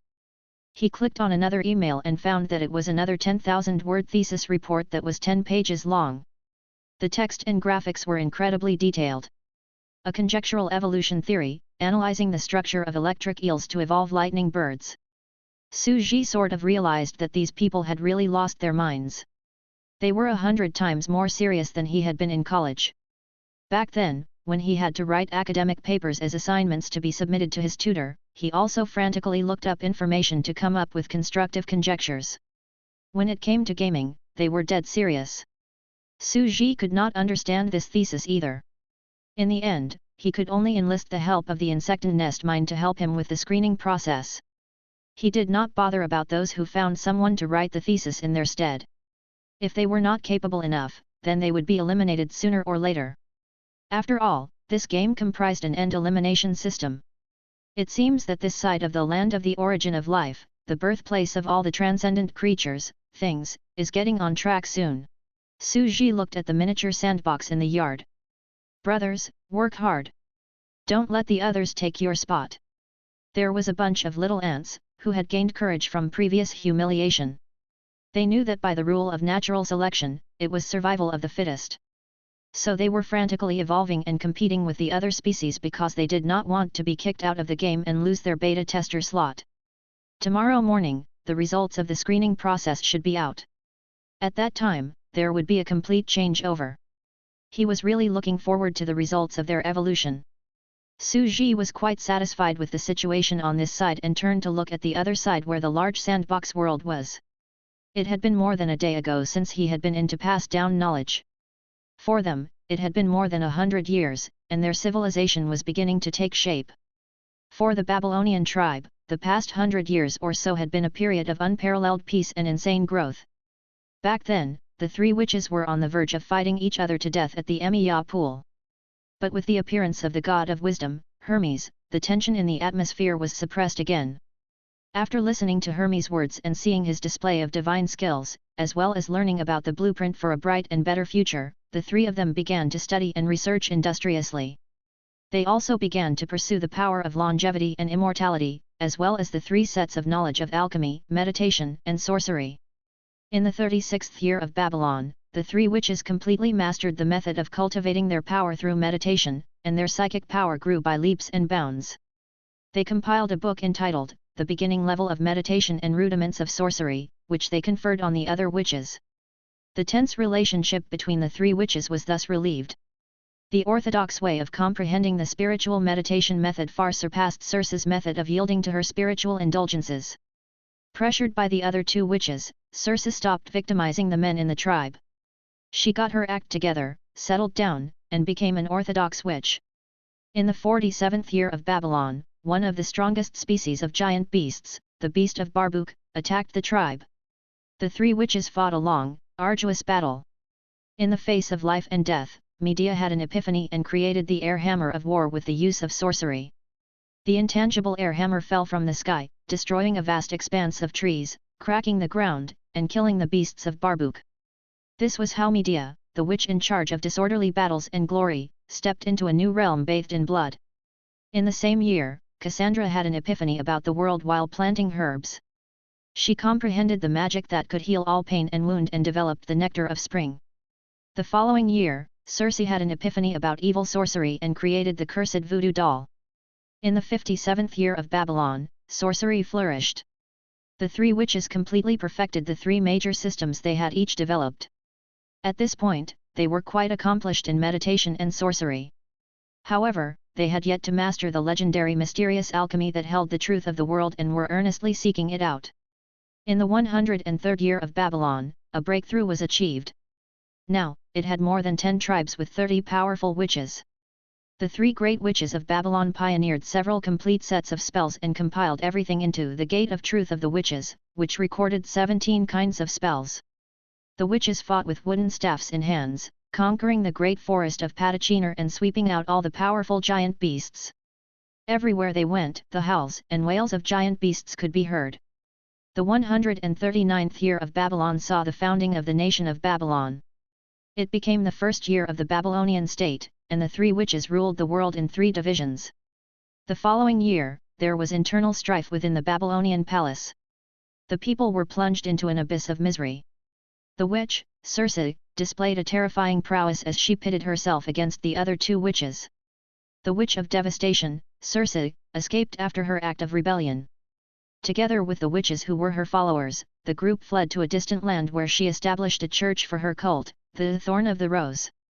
At this point, Babylon fell into the first year of a period of unrest. Su Ji was feeling very emotional as he stood on the chair and observed them for a while through his binoculars. Then he quietly put his binoculars away. On his side, only a short period had passed since he had accompanied Chen Shi to her class reunion, completed the integration of the sandbox the other players were in, and issued a notice. And on this side, the side of the sandbox world, more than 100 years had passed, and there were many wars erupting, thus giving rise to many turning points. I knew it. Circe has been most reluctant to resign herself to fate. Su Ji smiled faintly and said, Circe had pretended to succumb to the orthodox meditation method of cultivation on the surface, because it was 3 or 4 times much faster than her crude approach. But secretly, she could not bear the long and lonely nights. All these years, Circe had secretly yielded to her lustful indulgence like mad because she simply could not resist the temptation of her desires. It was just that she had not been discovered. As to why she had not been discovered? Because there were not many men left in the tribe, so she no longer dared to do anything to them. Her spiritual cultivation, which she had secretly honed all these years, gradually overpowered the other 2 again. Then behind their backs, she had corrupted a group of witches and led them onto the path of degeneration with her. They no longer kept their chastity and no longer obeyed the 3 iron laws of witches. They became fallen dark witches. Right after the establishment of the nation, Circe finally could not take it anymore and started preying on men again. After all, she had been relying on the use of evil eyes for so many years and it was just too unbearable. She needed normal men, and gradually, men of the tribe began disappearing. Medea and Cassandra started investigating. A great war broke out and Circe defected. Su Ji did not want to pay too much attention to war and enmity. He only focused on the progress of civilization. Meditation and sorcery have appeared. Unfortunately, that mysterious and elusive alchemy, as well as potions, have yet to form systems. He was feeling the rush in his heart, but there was nothing he could do about it. This was not something he could hasten, so he could only force himself to slowly calm down. Since they have already opened up the path, can I start practicing the meditation and sorcery methods according to the path they have created? Su Ji found it interesting and laughed. The foundation of their entire civilization was built on the spiritual genes of evil eyes. Wise Nest Mind, integrate these genes to my genetic strand, the genes of evil eye. Chapter 35. Death as the End of Life. After waiting for so long, it was only now that Su Ji was ready to incorporate the first gene. He had skipped Gilgamesh's genes because he did not want that kind of mere brute force. It was powerful, far more powerful than the power of the witches at their current stage, but it was relatively monotonous and not very practical. Sorcery, on the other hand, was different. He was really looking forward to possessing such a bizarre spiritual power. In particular, the unique ability of the evil eye to charm others would be of great use in modern society. He clearly understood that the current power of the witches was far inferior to Gilgamesh's, but its diversified potential for future development was far greater than his. A mechanical voice came from the insectan nest mind. Do you want to incorporate the evil eye genes? Yes. Su Ji took a deep breath and looked grave. A mechanical voice came from the insectan nest mind. Incorporation in progress. Please get ready. Su Ji did not hesitate and returned to his bed, only to feel an excruciating pain starting to work its way through him. What was unmentionable though, was how the player, Racer of Mount Harana, whom he had scoffed at, really made a great contribution. He had evolved this creature, the evil eye, in the sandbox, which in turn became a cornerstone of the civilization of transcendent witches. With the genes of the evil eye, the witches created all kinds of witchcraft and spiritual meditation methods. It could even become a useful tentacle for Circe, the witch in charge of chaos and curses, for self-consolation when she had to satisfy her lustful desires. It was multifunctional and extremely useful. And now, Su Ji had incorporated the genes of this evil eye species into his body. The racer of Mount Harana had indeed pathed the way for a whole new era of civilization. Su Ji was already considering striking out the past records of events where that player had offended him from his little notebook. It was a success. It was a full half-hour before Su Ji silently stood up. He was feeling exceptionally powerful, and even somewhat violent. The adjustments that were made to his genetic strand were as follows. 1 human genes, cancer cells. 2 evil eye genes. 3 empty. 4 empty. 5 empty. So this is the side effect of the evil eye genes? Where one can't help but feel the emergence of a dark emotional side. Su Ji silently steadied his mind, feeling that the situation was getting somewhat problematic. He could not help but feel all kinds of dark thoughts appearing in his mind, killing, doing evil, indulging his desires, pouring everything out were what he was thinking of. He somewhat understood what Circe was feeling. There was an intense fire rising from his lower body now, and every time he saw a female, he would find it a struggle to keep his desires under control. Then Su Ji forced himself to settle down and began to practice the meditation method created by the 3 witches. Beginning level of meditation and rudiments of sorcery. He crossed his legs and sat still on the bed. Then he took a deep breath and began to enter a meditative state so as to feel his psychic power. He fumbled around for a while, but the few attempts he made were to no avail. None of them were successful. He simply did not understand the reason for his failures, so he could only lament in silence. What should he do? Without the guidance of a witch, there was no way he could master this. The newborn witches who survived the initiation ritual for witches had received guidance from the 3 witches themselves. But he could only fumble and experiment about by himself. He did not dare to enter the sandbox to ask the 3 witches, so he could only feel somewhat helpless as he laughed bitterly. I will have to master it secretly. And then, he gritted his teeth and went on studying the meditation method. And after half a day, he had barely managed to succeed in achieving the beginner level. After cultivating, he noticed that the psychic power that he received from the 3 mass extinctions and the deaths of countless creatures, had boosted his psychic power to such an extreme level that it was frightening. With such an amazing foundation, he felt as though he was progressing very quickly, like he could traverse 1,000 miles a day. At this rate, in less than 3 days, I'll almost be at the level of an apprentice sorcerer according to their way of classification. I can start learning the simplest kinds of magic spells. He could sense this in silence and finally breathed a sigh of relief. In his mind, he was silently rejoicing as he told himself, it won't be long before I truly become a wizard, the first wizard in the real world. In reality, ordinary people couldn't cultivate themselves to gain powers. After all, they did not have the corresponding genes. It was probably only because Su Ji had incorporated the specially evolved evil eye genes that he could embark on this path. Now, he, a farmer in his orchard, was exploring the path of cultivating himself to something extraordinary. The sandbox world was a great testing ground. The players would be his guinea pigs and open up some paths for him to experiment with. When they achieved success, he would just follow in their footsteps and cultivate himself. How powerful he would become was really yet to be seen or known. But the future was destined to be glorious. On Earth, there has never been a cultivation system or transcendent power. I'll just have to evolve them in the sandbox world that I have created in this orchard of my yard, step by step. He organized his thoughts and reviewed the plans he made for development. Next, I will take the opportunity to introduce some transcendent species and completely perfect the sorcerer civilization in this sandbox world. Now, just one evil eye creature that a single player named Racer of Mount Harana evolved could develop into so many surprises. What would happen if more transcendent species appeared? What was going to appear? He was really looking forward to it. The next morning, at 6 o'clock, Su Ji took a look at the large sandbox. More than another 50 years had passed, and there had been an outburst of events in the sandbox, evoking a somewhat complicated expression on Su Ji's face. He felt that something was not quite right. Babylon Kingdom, year 146. The 2 great guardian goddesses of Babylon found traces of Circe's evil cult in the depths of the Balkhic Mountains. They mobilized the entire nation in an attack against Circe and attempted to eradicate her cult.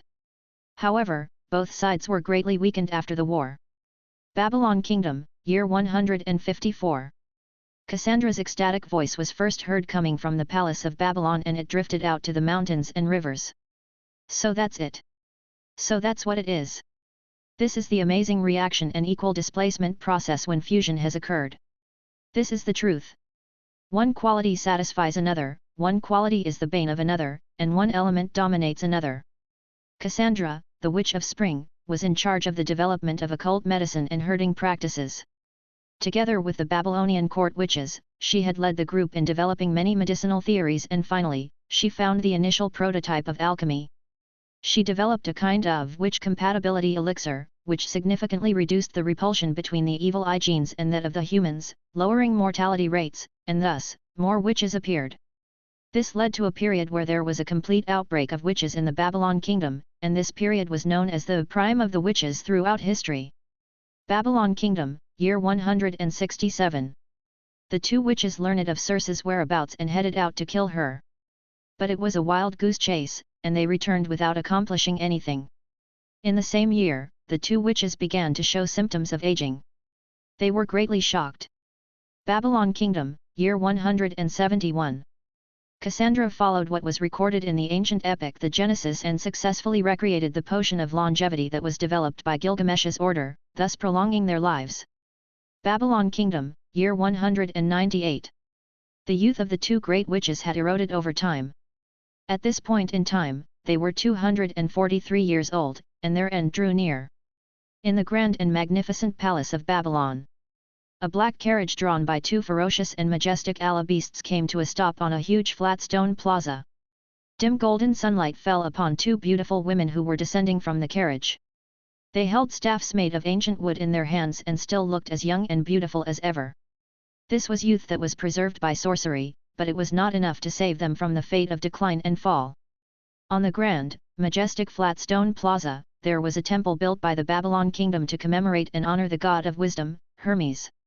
The statue of Hermes depicted a magnificent and perfect man without a face, and on the statue's shoulder, there was a black, three-eyed crow that was looking into the distance. Next to it were ancient stone walls that bore records of history. The great Mercury, a god from heaven incarnated as a black, bizarre crow with 3 eyes. He had a conversation with the people on earth and conferred the Babylonian people with wisdom in the form of the triple knowledge of meditation, alchemy, and sorcery. The god of wisdom was later known as Hermes Trismegistos and Thoth the god, otherwise known as Mercury. "Oh, great god of wisdom, Mercury, we have come to see you again." The two legendary witches who had opened up a new era stopped before the temple. They were about to meet their end soon, and their eyes were filled with tears. Chapter 36. A Requiem descending upon the world. "Your Highness," a witch dressed in dark blue sorcerer's robe was trembling and tears streamed down her face. "How could the two of you? I had wanted to serve you for another century." Medea smiled gently and looked at the young girl beside her. "Lilith, you are the heir to the kingdom. You shouldn't be crying. Death is just part of life after all." Medea sported a perfect figure, and she was dressed in a dark mysterious sorcerer's robe with azure stripes. She stood before the huge statue of the god of wisdom. "Oh, revered god of wisdom! Forgive us for eventually letting you down. We foolish mortals did not manage to take that step. We did not manage to comprehend the last of the mystical alchemy of life and pry open the holy gate of truth. Oh, thrice greatest Hermes, we failed." At her side, faint sorrow was seen on Cassandra's gentle face as well. She tilted her head and let the gentle ray of the sun bask on her beautiful face, looking up to the sky and said, "The end is upon us. You imparted knowledge to the 3 witches all those years ago. Time passed and they all walked their separate paths. Circe has fallen into decline.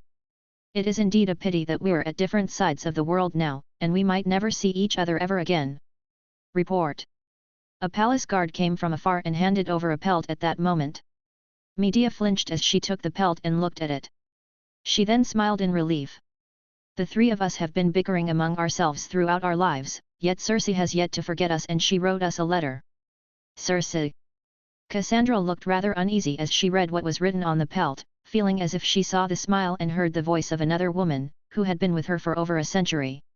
"So, even you are nearing your end then?" In the palace of Babylon, outside the plaza of the Temple of Wisdom. Even the 3 great, undying witches are about to perish. Countless citizens surrounded the royal palace as they lay prostrate on the ground, lamenting and weeping. It was a day that the entire kingdom cried.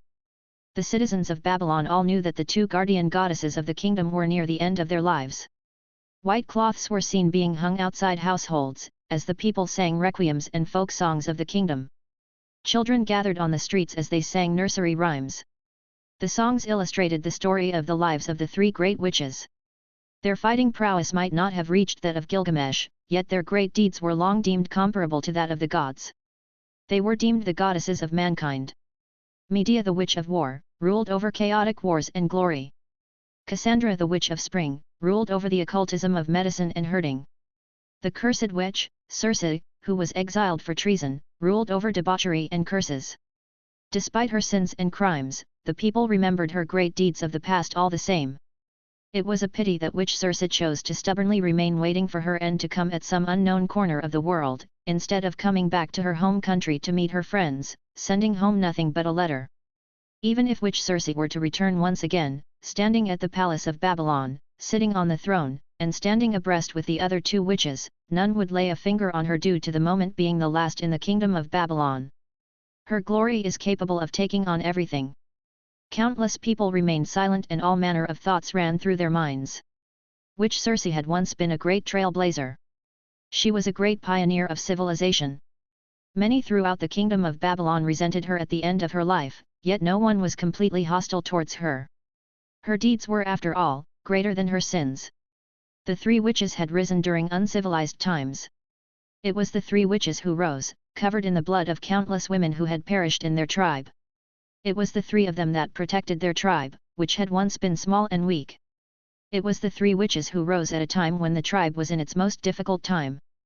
The three of them put their lives on the line to fight the beast of Barbuk, being enlightened during the time of life and death, creating the air hammer of sorcery and war while appearing invincible, slaying the beast of Barbuk and reaching new heights.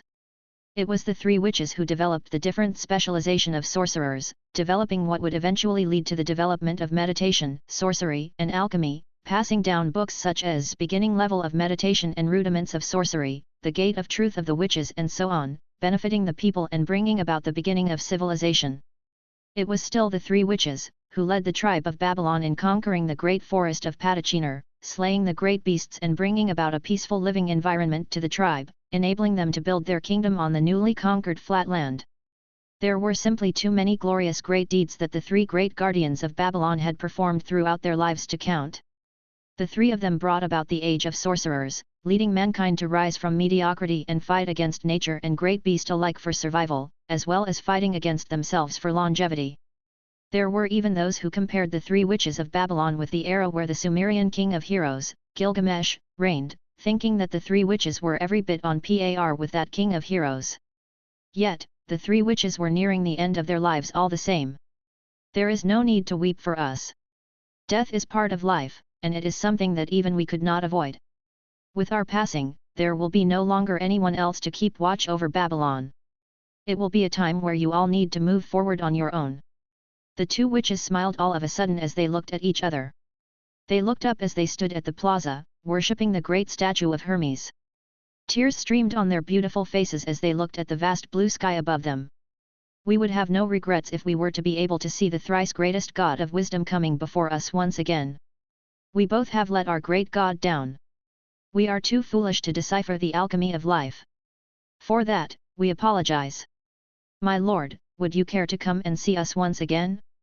The two of us are near the end of our lives, and we do not come to commit deicide. Su Ji sat on the chair at his door as he ate quietly. You have done a good job. Both of you are of unparalleled talents and are geniuses like no other. You both possess the power to change the world, blazing the path to civilization all on your own. You are both far from being foolish, he sighed. He bit down on the carrot in his lunchbox, thinking how the usually delicious dishes cooked for him by that brat felt rather tasteless at the moment. If it hadn't been for the two of you, I wouldn't be able to further my training now. In comparison to you two, I perhaps would be the actual foolish one. The two of you shouldn't leave with regret and remorse, thinking that you are foolish for not comprehending the wisdom of gods. People are not things, and true unfeeling beings do not exist. Gilgamesh passed all those years ago, and at the moment, it was the turn of the three witches. All of them were great heroes with charisma unique to monarchs, and all of them inevitably came to the end of their lives, dissipating in the dust of history. They had all been glorious once, leaving behind great deeds and exploits in the history of mankind's fight against nature. However, the end of one's life remained inevitable, and Su Ji himself was deeply troubled by his own numbered days. Su Ji remained exasperated, despite such a parting being his second. However, it was rather unpragmatic for the two of them to wish to see Su Ji in the flesh once again before their lives eventually come to an end. He was not the giant of wisdom at the moment, and he was unable to descend upon the sandbox just like that. The emergence of Mercury, the god of wisdom, meant that he had to close the sandbox, and once again enter the game to further the evolution of those spores. That required at least half a day of buffering before yet another new species could be developed and be allowed to enter the world of the great sandbox. If I couldn't meet the two of you before you pass. Su Ji sighed and put his lunchbox down quietly. He nonetheless wanted to do something for them. Insecta AI, slow the passing of their time for a bit. Turn it back to 1:1. He stood and took up the watering can by his side, dropping essential oil of red rose in it and turning the liquid in the can into a faint red color. He took up the can and sprayed it far and wide on the field. Here it is. At the end of the lives of the three witches, a rain of blood fell from the sky and its fragrance traveled for thousands of miles. The world shall weep for you. Boom! A booming voice was heard throughout the sky. The voice of God was majestic and brimming, bursting through the clouds and descending upon the mountains, rivers, and the fields of the entire world of the sandbox, reverberating throughout the palace of Babylon. What? It's a miracle. It's the voice of Mercury, the god of wisdom. Tears streamed down the face of the wizened Medea as she heard the voice reverberating throughout the world. The fragrant red rain from the sky filled every inch of the earth all of a sudden. The faint scent seemed to have filled the entire world in an ocean of flowers. The rain smelled so nice. Medea and Cassandra looked at each other. The rain fell on the supple faces of the two witches, as they flashed a superbly beautiful smile of happiness. This is really, really beautiful. The god of wisdom made all of this with his powers. Su Ji then picked a flower from the compound. He carved their names on the stalk of the flower. His power far surpassed that of common man, so much so that he reached the absolute limit of the likes of power lifters.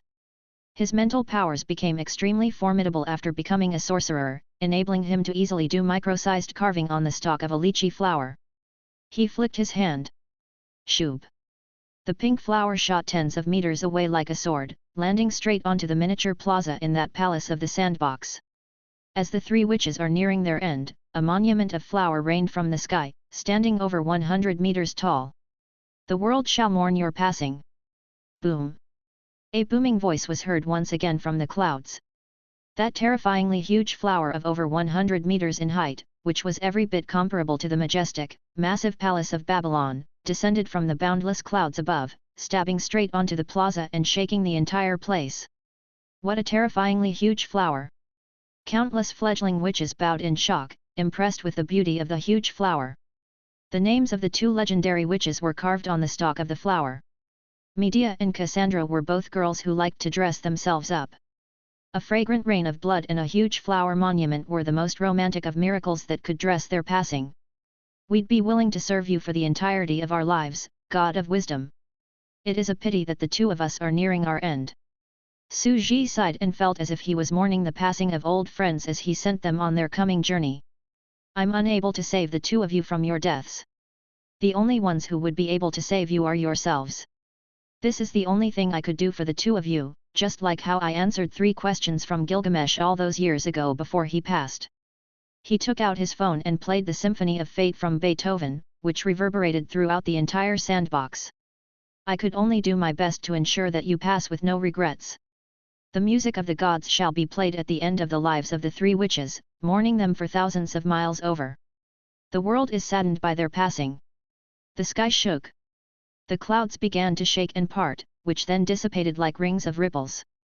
Boom! The brimming sound of music reverberated throughout the entire world as the bright sun shone above them.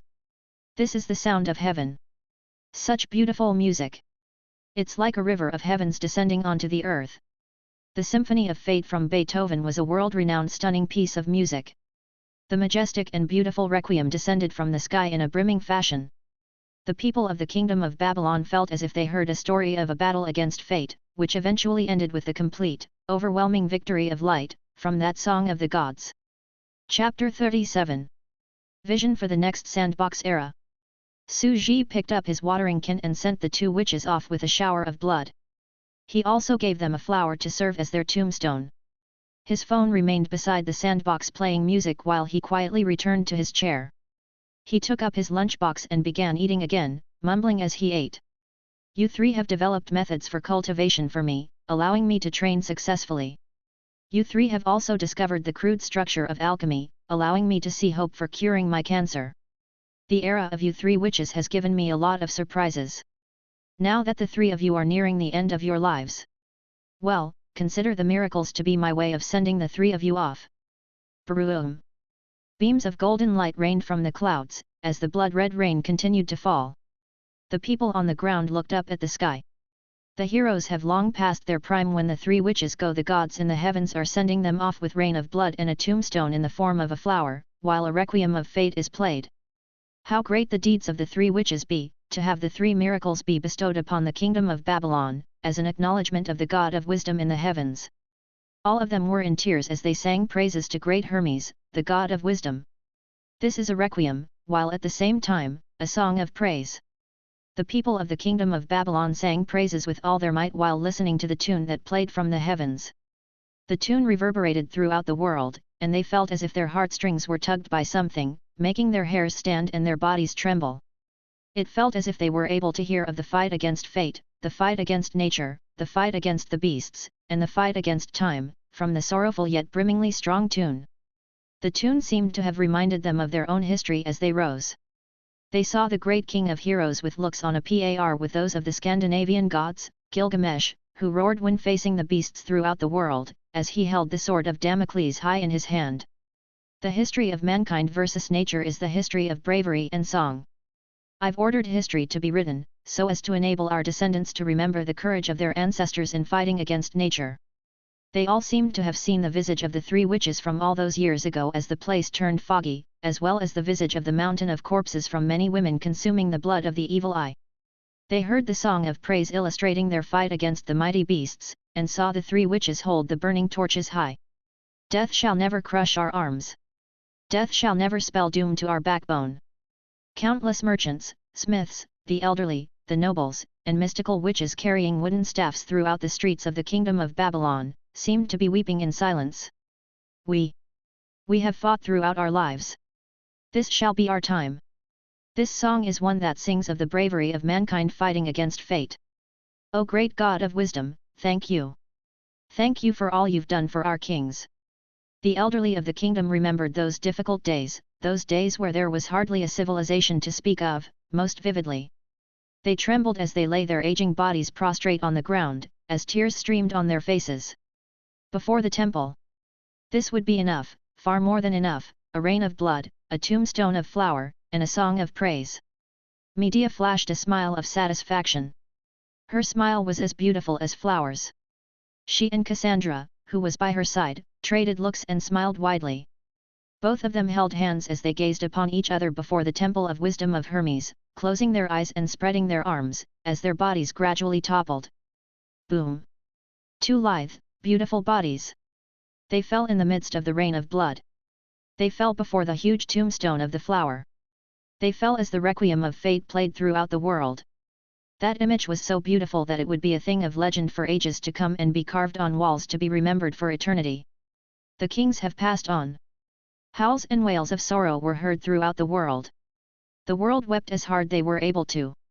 The two legendary, invincible witches of the kingdom of Babylon were lost. The age of the three witches had reigned over the world for over 200 years, blessing the tribes of the Western people. No one knew how Babylon should live on from then on out. The tragic moment felt throughout the nation was recorded in the Spear of the Thriving Witch. Year 198 of Babylon. The three great witches withered as they prayed to Hermes, the god of wisdom, before his temple. The god lamented their loss, bestowing on them a fragrant rain of blood, a tombstone of flower, and a requiem from the heavens, to mourn their passing. In the depths of the Balkhic mountains, Circe was stunned as she looked at the three magnificent miracles bestowed by the heavens while the nation lamented. She flashed a stunning smile and said, "Well, look at the two of you. How honorable to have the gods send you off indeed, but you two still passed before I have. I'm still stronger than the two of you. You two might have died with contentment, but I'm not kicking the bucket just yet. Even if she was actually stronger than the other two, she was not all that much stronger. Her end was near nonetheless. She sat on her throne and looked at the group of evil witches serving her. Hear me out. It would not be the end of my life even if I die. You would send me off as I pass, so as to herald my second coming in centuries to come. She then laid still in her coffin and closed her eyes. The walls of the black, mystical, and evil palace were filled with blood, with images depicting the tentacled monster with the evil eye. The place seemed to be just as terrifying as a dungeon in hell. Countless evil witches held crimson staffs and dressed in bright rose-colored sorcerers' robes, with their knees on the ground as they lamented. Our king shall return to reign supreme over the world. She shall then obtain true eternal life. Su Ji continued eating in the compound and let the song play for a little while longer before turning his phone off. The flower remained where it was. Having a flower serve as a gravestone was rather eco-friendly after all. The watering can that was filled with water mixed with essential oil of roses to create the rain of blood was left spraying for a little while longer. There was still quite a lot remaining after he was done making the rain, prompting him to dump the rest down the toilet. The water could no longer be deemed fit for watering flowers anymore after all. I really didn't expect this. I've just finished training as a sorcerer yesterday, and I already have to send my teachers, the three witches who opened up this path for me, onto their next life. Su Ji did the dishes after he was done with breakfast. He then went out and returned the lunchbox to Chen Shi. He remained silent as he looked at the miniature sandbox. Well, now that the three witches are gone, they would no longer be anyone powerful enough to reign supreme in the world of the sandbox. I guess it's about time for me to research and deploy new super beings then. Su Ji murmured and added, there will never a better time to do this. A world with invincible beings reigning supreme would be ill-suited for such a task as the other super beings would be unable to propagate much. The evil eyes had remained cooped up in the swamps during the reign of the three witches. They were practically being kept as livestock as they were killed for their blood, with deathly rituals being carried out over and over to give birth to new witches. The evil eyes were having a really bad time. They were practically reduced to living blood bags. With the three witches now dead, things would now improve for them.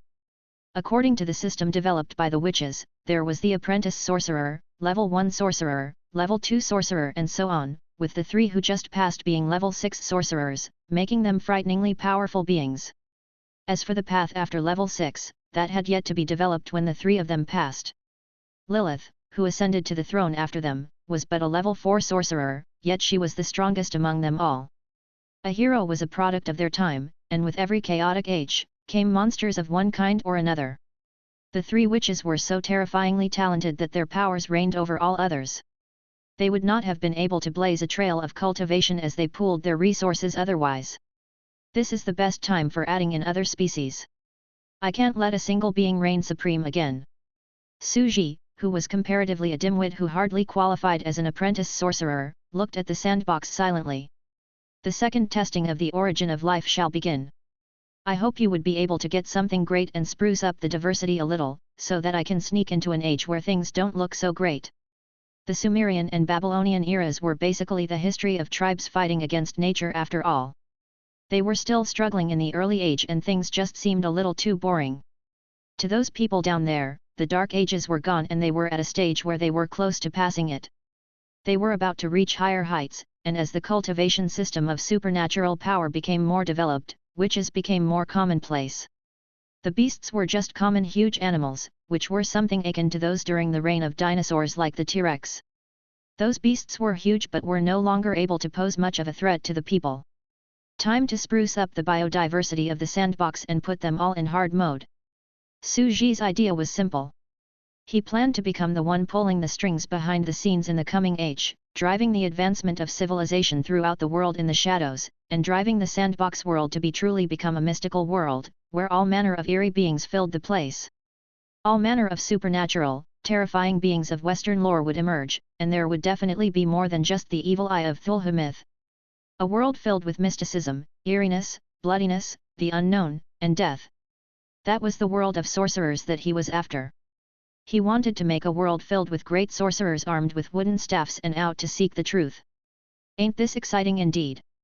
Suji was running out of time with his cancer. It was time for alchemy and pharmaceuticals to completely emerge, so that the coming brilliant age of sorcerers would help him find a cure for his cancer. I'll see what kind of supernatural beings the players of the second testing of the Origin of Life sandbox will bring to the world. They shall be the ones to determine the biodiversity of the next sandbox era, as well as the level of supernatural powers. Chapter 38. You players are really gonna take me down? Suji was really looking forward to it. It had been quite a surprise for him to see the evil eyes popping up before. Other surprises had then happened because of them. As such, he hoped to see more supernatural beings emerging in the sandbox. After all, there were quite a lot of capable people on the net. It was utterly impossible for him to bring about countless species all on his own and create an entirely new world. The requirement in terms of intelligence made it too difficult for him to do so alone, so he went on to borrow the brains of other people to help him complete the sandbox world. The second testing had already begun. Just when Suji was having his breakfast and sending off the 3 witches, there were already 50 testers selected who were allowed to enter the sandbox, beginning on their pitch-black life of evolution. Other veteran testers were already inside the sandbox as well. Damn, the contents of the second testing are getting more diverse, I see. There's even an intro now. Yep, the place is getting far more abundant now, and we're even getting the Symphony of Fate from Beethoven as a party intro of sorts. Is this to say that we've begun our arduous lives evolving as spores? The veterans talked among themselves. They heard of the send-off for the 3 witches in the sandbox, which was accompanied by music. The newcomers were getting a crash course. They entered the game at 5 AM when the server was opened. 4 hours had passed and they had now grown eyes and were feeling very, very excited about the wonderful ocean world around them as they peered about. This is true VR. I'm feeling everything throughout my body. This is truly a new world. Ha ha ha ha. Boy, I'm smelling the kerching all over me. Every line I speak, every evolution I go through, every environment I get myself into, all are worth of $600,000 worth of computational resources, and all of that just to render a whole new world for me in real time. Bunch of ignorant punks. There's no cost involved. This is my compound, dumbass. You guys really think this is some VR game, eh? Suji sat in his compound, eating an apple while crossing his legs as he looked at the sandbox in the distance. He looked like a feudal lord overseeing the construction of his estate. Get to work and craft me some creatures already. A bunch of ant-like beings noticed their foreman, who was none other than Suji himself. They murmured between them as they kept watch. Holy shit!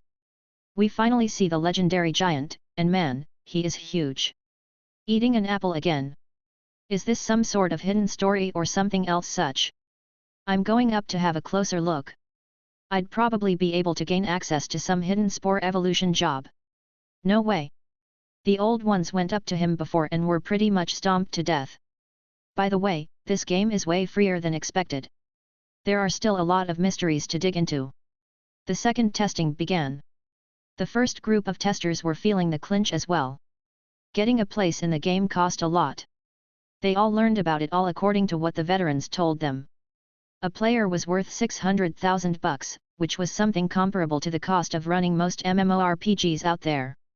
The sandbox game they were in was seen as literally burning huge sums of money to run every second. Chen Wenchen was the one taking the lead. As one of the most experienced hardcore players, a star player known through the forums who went by the name Racer of Mount Harana, he was definitely not taking it easy. He was feverishly looking into topics like cellular evolution, origin of beings, biomolecular structures, logical structures of biomechanics of bones, evolutionary history of neural toxins and so on. There were over a dozen thick academic books, from both in and out of the country, piling up in his dormitory.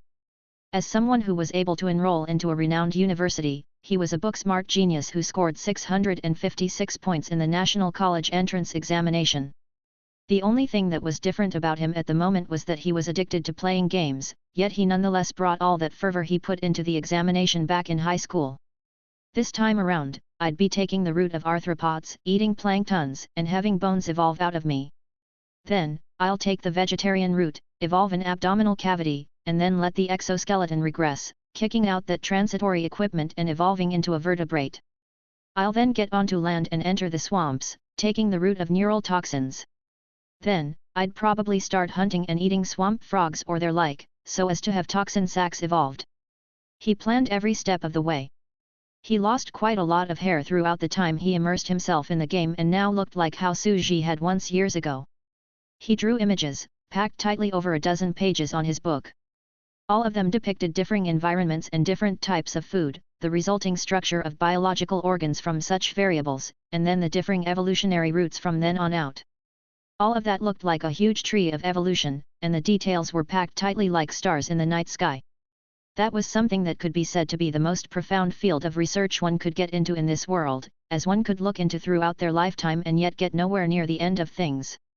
Chen Wenchen finally laid down his plan, which was currently in the form of evolutionary processes illustrated over a dozen pages. It's time to finally put my final chicken plan into action. I'm gonna kill the boss using poisons. He did indeed go on to do something that rocked the entire sandbox game on the very first day of the second testing.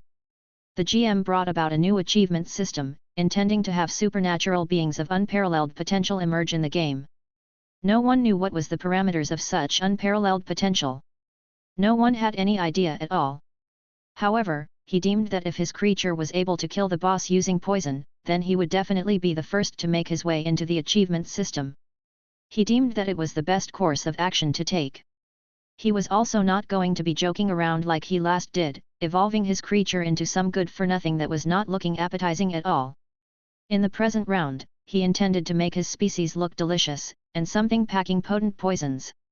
He intended to become the first player of Spore Evolution to get an achievement. The huge mysterious reward mentioned in the achievement was deemed to be something out of their world, judging from how every single place for players required 600,000 yuan worth of computational resources to run. He entered the game. Please evolve your eyes. He began to start anew at the very first stage. It was a new spore and all of that was for that very moment. The second testing was opened at 5 AM. He began playing as the newcomers were still getting to know how the game works. 10 hours had passed since then, and it was already 3 PM. I've finally succeeded. Although, I still have some kinks to work on. Chen Wenchen was very anxious. As a player who was practically burning his health for the sake of the game, he had already been at it for 10 hours, staying every second throughout the way. His creature at the moment looked like a very, very delicious, fiery red rooster. He was making his rooster king, commanding a group of lesser roosters. It's about time to show the noobs of the second testing what we veterans of the first testing are truly made of. I'm about to show them how to kill the giant boss of the compound. A sheepish, irritating smile was seen on Chen Wenchen's face. He had been planning for a long time to bring about a scheme to reality, a scheme that would rock the entire game. He then went on to post in the forum and streamed the undertaking live. First day of Spore Evolution, the racer of Mount Harana will be showing the newbies something never before seen, taking down the giant boss eating an apple in the compound. The thread caused quite a commotion throughout the forum as soon as it emerged. Everyone knew that the fastest among the players of the first testing simply went on to make some unsightly creatures that were quickly eliminated by nature itself. Top up more, I'll chop off your hands wrote, good sir, are you masterful with evolution already? Are you getting ready to take the Nobel Prize, given that you've now evolved something that terrifying and powerful to take on the boss? Brainy Tiger down the mountain wrote, a newbie who is just beginning to get their eyes evolved and busy reading the origin of species recommended by the veterans in the forum, and I'm now shaking all over. No one could believe what was happening. They all knew just how huge that giant was from the videos of the game. None of the current players were all that adept with evolution, and all of their creatures looked unsightly. The largest of creatures to emerge from the bunch was about the size of a beetle, which meant that they were unable to even match the size of the giant's feet. All the others were also basically just ants. Taking on the boss was just deemed impossible. However, some players in the beta testing realized what was going to happen. I am Hunyuan Thunderbolt Hand, and I want to evolve into Kun, the legendary fish wrote, dude, are you really taking the joke before seriously? Are you really going to shit in that giant boss lunch and poisoning him using your shit? Cute girl who will evolve into a dragon and become the face of a web game wrote, oh shit, oh shit. My god! Are you really gonna poison him like that? You've already made something packing neural toxins then? And you call that thing final chicken? What plan? Shitting in his lunch? Packing poison in the shit? Gosh, This sounds horrifying. A bunch of netizens who caught on the rumor in the forum raised their thumbs, complimenting the ingenious move, being impressed at just how great the degree of freedom was afforded by the game, so much so that it truly mimicked reality. It really allowed someone to evolve into a creature packing neural toxins, and someone was actually planning to kill the boss with poison. Racer of Mount Harana wrote, "I'd like to ask for your cooperation. Is there a martyr who is willing to volunteer their pack as guinea pigs to test my poison out? Of course, it would be best for the king of the said pack to take such poison personally, cranking up sensations to 100% and illustrate what it feels like being poisoned to death." Countless simply smirked at the request. No one was willing to use the kings of their packs to test the poison. Furthermore, cranking sensations to 100% also meant dying a very painful death. Nonetheless, there were still some that commanded their own packs for experiment purposes. The poison was indeed unnervingly potent, and a huge number of them died within mere moments. Then, said packs were quickly doomed due to their numbers falling too low, falling prey to natural selection. The player was utterly devastated. The Racer of Mount Harana then wrote, "Ha ha ha, well brother. You've died a glorious death. My toxin is indeed very potent. Alright, here's the next step then. It's 4 PM now. According to my observations, the boss's usual patterns mean that he is about to take his next meal at about 5 PM. My good brothers, help me move that huge chair in the compound. I'm gonna sneak into his meal, killing myself and taking him with me." The spectators cheered and were practically worshipping him like some god at that moment. "We're helping you out. The first day of the second testing.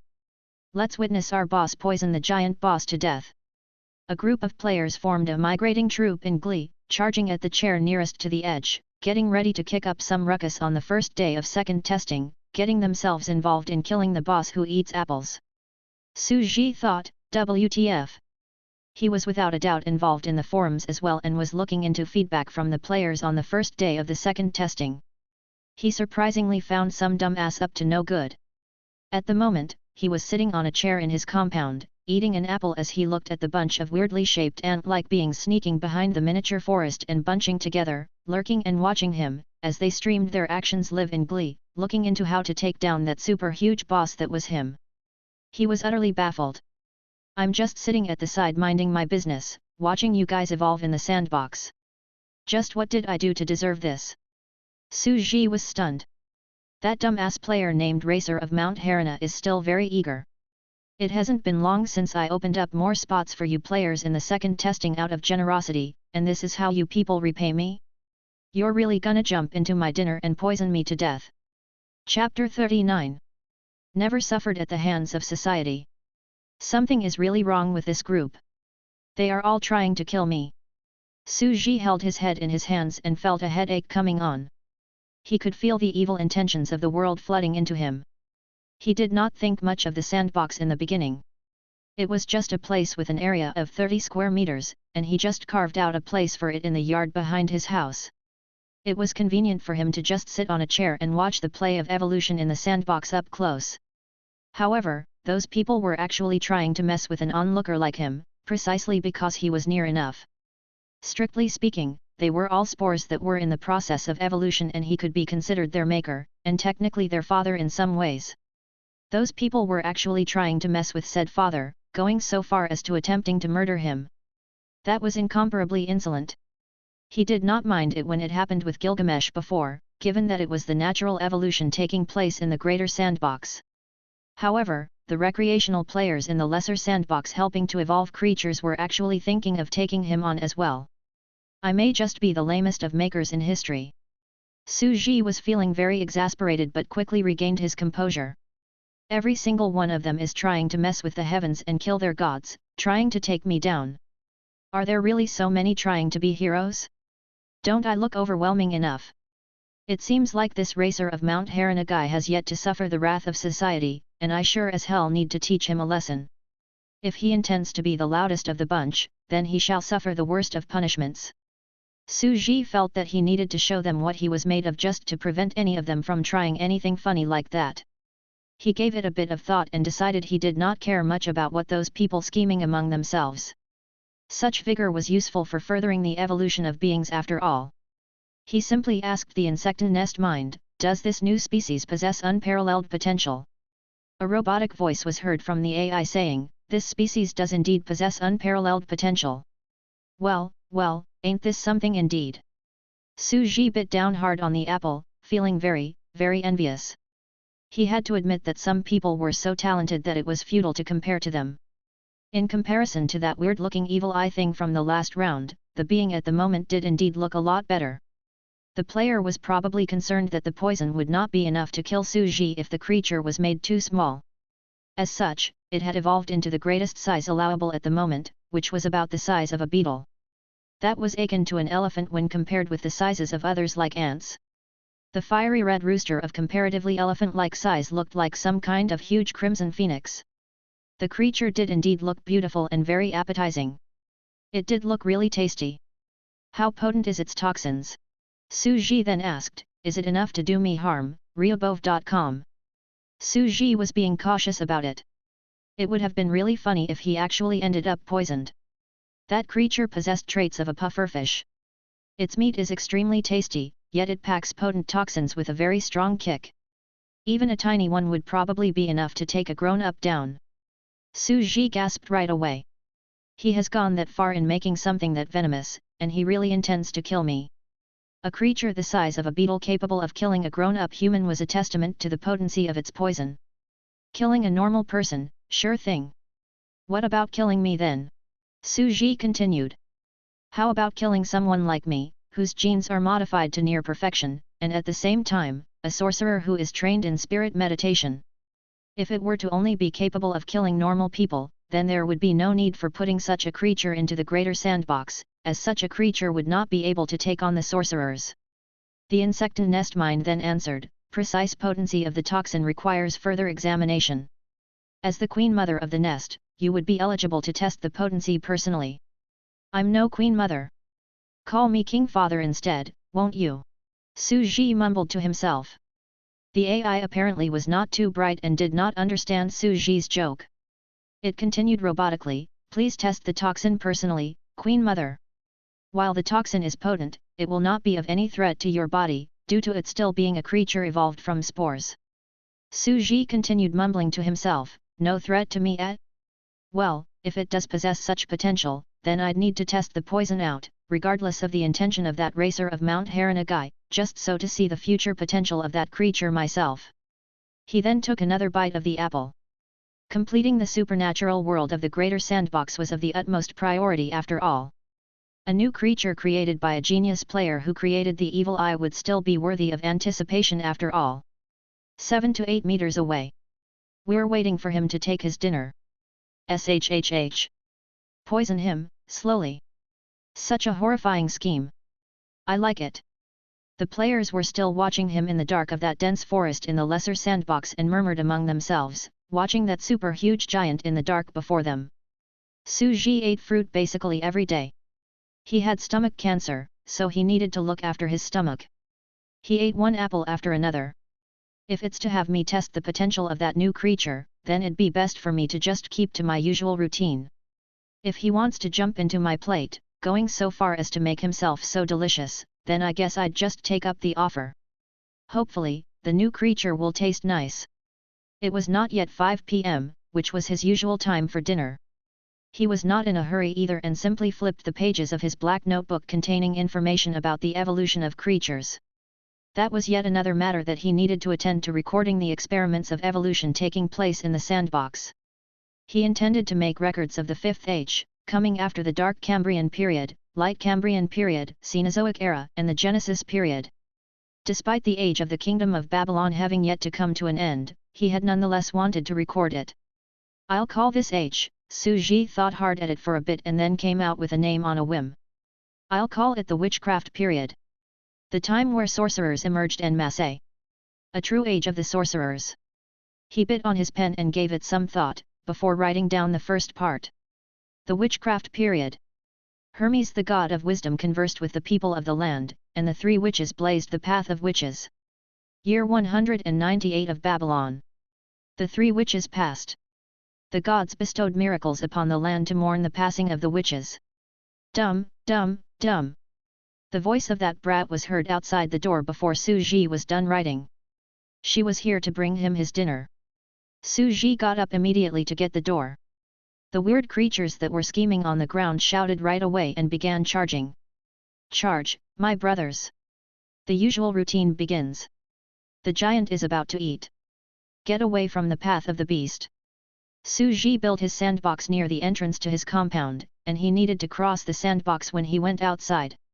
The path he took was known among the players as the path of the beast, the daily route taken by the giant boss. It was imperative to stay away from the path of the beast in order to prevent one from being trampled. He's gone. I guess no one's stomped to death then. My brothers, the usual dinner routine is about to begin.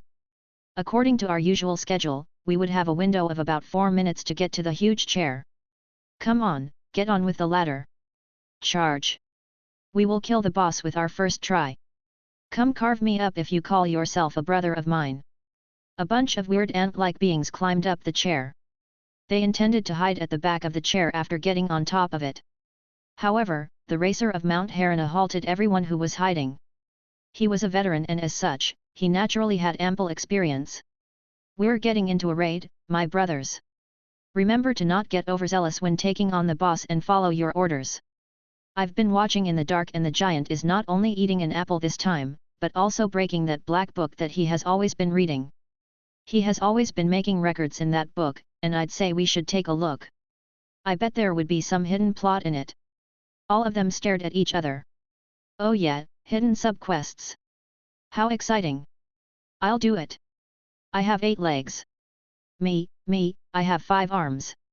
Everyone is saying that I'm the deformed prince. That's nothing. I have 5 tentacled eyes, and I'd be able to flip the pages with those eyes alone. Over a dozen weird beings all felt themselves to be of insane strength. All of them went to flip open the pages that were about the size of basketball courts excitingly. Those tiny creatures laid low on the chair and flipped the pages of that huge book, seeing that the first page read Genesis, and they shuddered in response. What the hell is this? Chapter 40. A long-distance relationship is coming suddenly.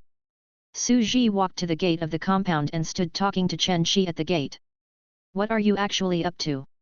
Would you really be happy working in the fields?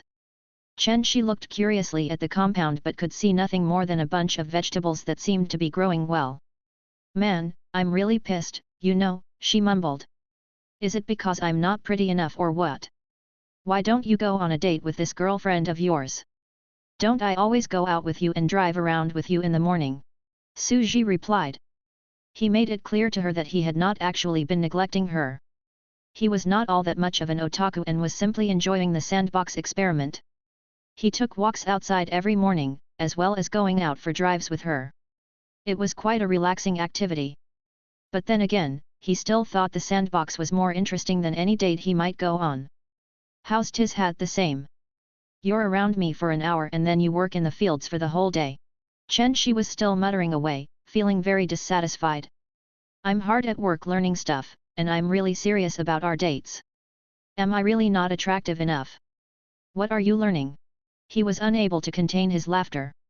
I'd be going back to school in 4 days. Chen Shi looked very irritated, and then looked very dejected. The summer holiday is almost over. Su Ji took his lunchbox, feeling quite stunned. He did a rough calculation and it was only then that he realized that the summer holiday had almost come to an end. He snapped back to reality after the fight with those idiots back at the sandbox in his compound. He had to admit that he would have quite a hard time getting used to not having her bring him such things to eat. He understood Chen Shi's feelings for him well. She had supported him and had volunteered to stay by his side during the most difficult time of his life as he suffered from cancer. She had stayed by his side as his girlfriend as he lived his supposed remaining days. He thought for a bit and added, "It's okay for us to do long distance. We can still talk over the phone and do video chats." He gave it some thought. He could talk on the phone for quite a while as he sat outside enjoying the scenery of countryside. Then, he could work his fields and manage his sandbox. In short, he would be living his rural life in perfect peace and quiet. It's not the same thing. It's totally different. Chen Shi's expression was hard and a bystander would have thought that they were actually about to break up. That's a long-distance relationship. Phones and video chats are not the same as being together. Su Ji was speechless and frowned. Right. Have you heard of a game called Spores Evolution by the way? Huh? Never heard of it. She was rather stunned. As the pure, innocent pretty girl she always claimed to be, she usually played minor, leisurely games, staying off of even those that were even remotely hardcore and intense. It's a recreational sandbox game. Very leisurely stuff. You could move about very freely, just like Minecraft. Have you never played sandbox building games? Minecraft? Yeah, I've played that before. She nodded. He then added, I heard that this particular sandbox game is something of a hidden gem. It has a whole different world of its own and it completely mimics reality. We could meet there, just like how we do in real life. That would be far more real than doing video chats. For real? She was quite stunned as she asked, another world that mimics reality completely? We could meet up there. He thought about it and added, but there are some conditions to getting a spot to the game. It requires a person to write a scientific thesis about natural evolution. She was completely baffled right away. She opened her eyes wide and asked in utter confusion, write a scientific thesis? You sure this is a leisurely game? No problem. Leave me to it. He then comforted her further. Just download the game when you're back in school. I'll get someone to write the thesis for you and get you a spot. You'd just need to get into the game by then, but the computers in your school might not be of the right specs and might not be able to open the game. I'll fork about 20 grand to get you a new computer. I love you. Chen Shi kissed Su Ji hard on the face out of excitement, before skipping off in embarrassment. Su Ji stood at the door and touched the spot she just kissed him and grinned. Well, seems like no girl can resist having money and sweet talk thrown at them after all. It was already bad enough that he, the creator, had spores in his lesser sandbox thinking of revolting against him, and Gilgamesh from the greater sandbox thinking about killing him all day. He deemed himself unfit to be a creator if he were to be unable to fulfill such a small request from his girlfriend. A spot in the game was something he could get easily, after all.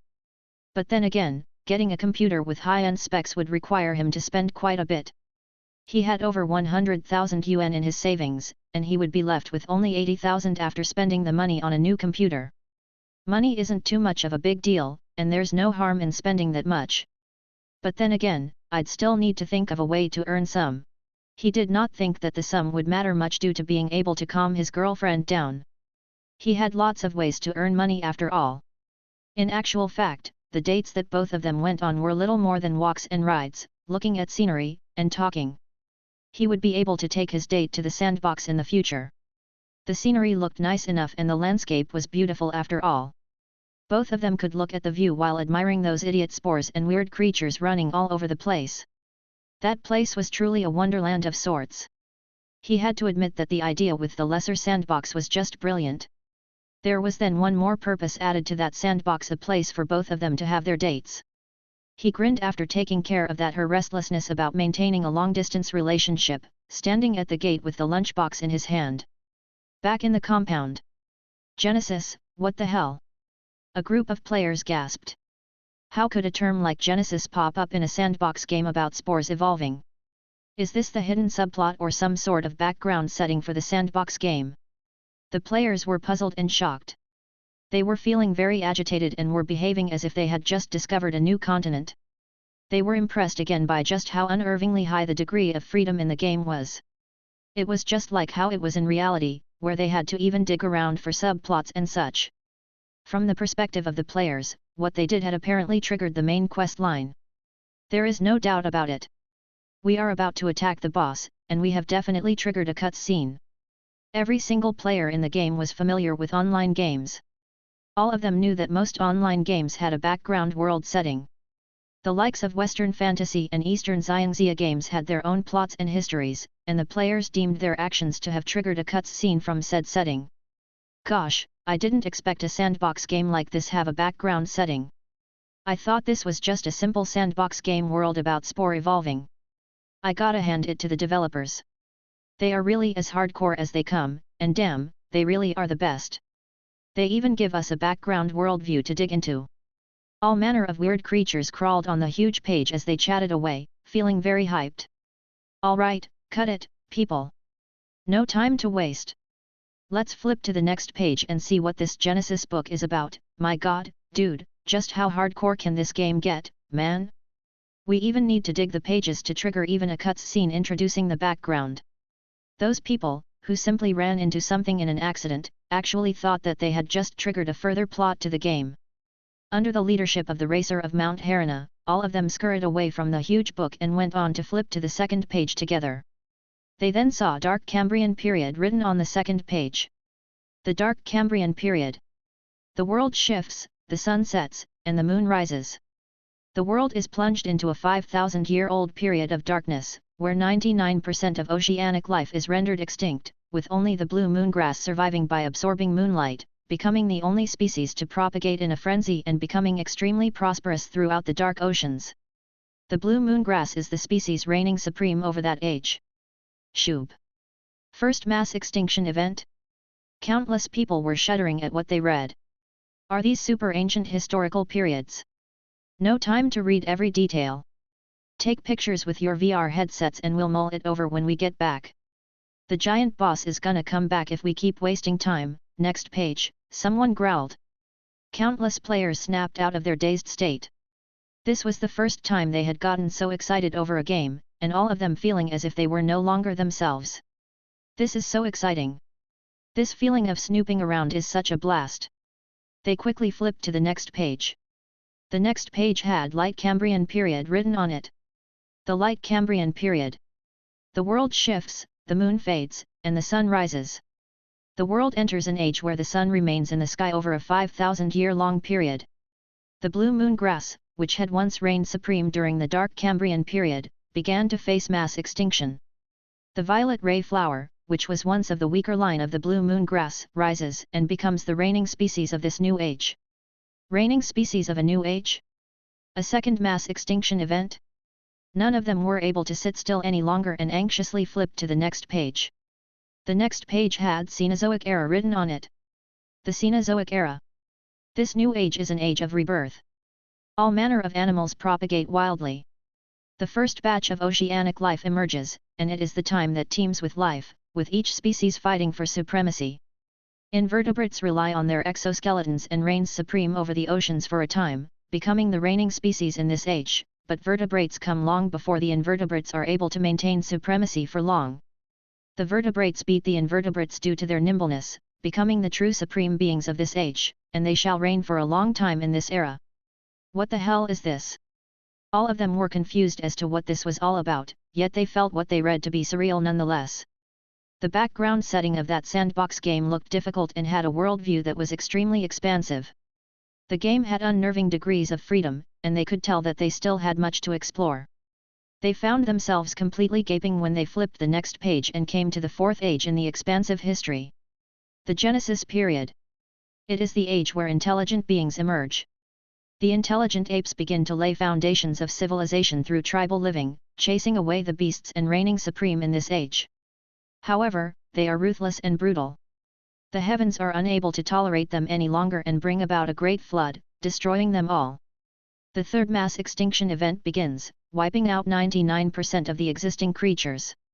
Intelligent life existed before? Civilization? Great flood from the heavens?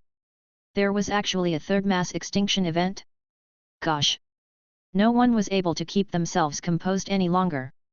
All of them gasped as they frantically flipped to the next page, which was where Suji wrote his line about the ongoing fifth age. The witchcraft period. Hermes the god of wisdom conversed with the people of the land, and the three witches blazed the path of witches. Year 198 of Babylon. The three witches passed. The gods bestowed miracles upon the land to mourn the passing of the witches. God of wisdom. Hermes. Just what the goddamned hell is this? Is it for real? The minds of everyone went blank, feeling as if a grand, majestic, and brilliant sandbox world was gradually unfolding before their eyes. Chapter 41. Good work playing dead. The Black Book had few words in it, yet the contents nonetheless made anyone who read them shudder. It seemed that the game was more than just a sandbox evolution game, and it was not just about spores evolving after all. The parts of the sandbox game that they managed to explore so far seemed to be but the tip of the iceberg. Damn, this game is awesome. So awesome that you definitely can't find another like it. I initially thought such a sandbox game would be weakest at background setting in exchange for being very free. But this one, man, this setting really is something. Come on, come on. Time's up. Close the book already. The giant boss is coming back. No need to get everything sorted out. Let's just kill the boss first, someone shouted from afar. There was a very huge, very tall giant slowly approaching.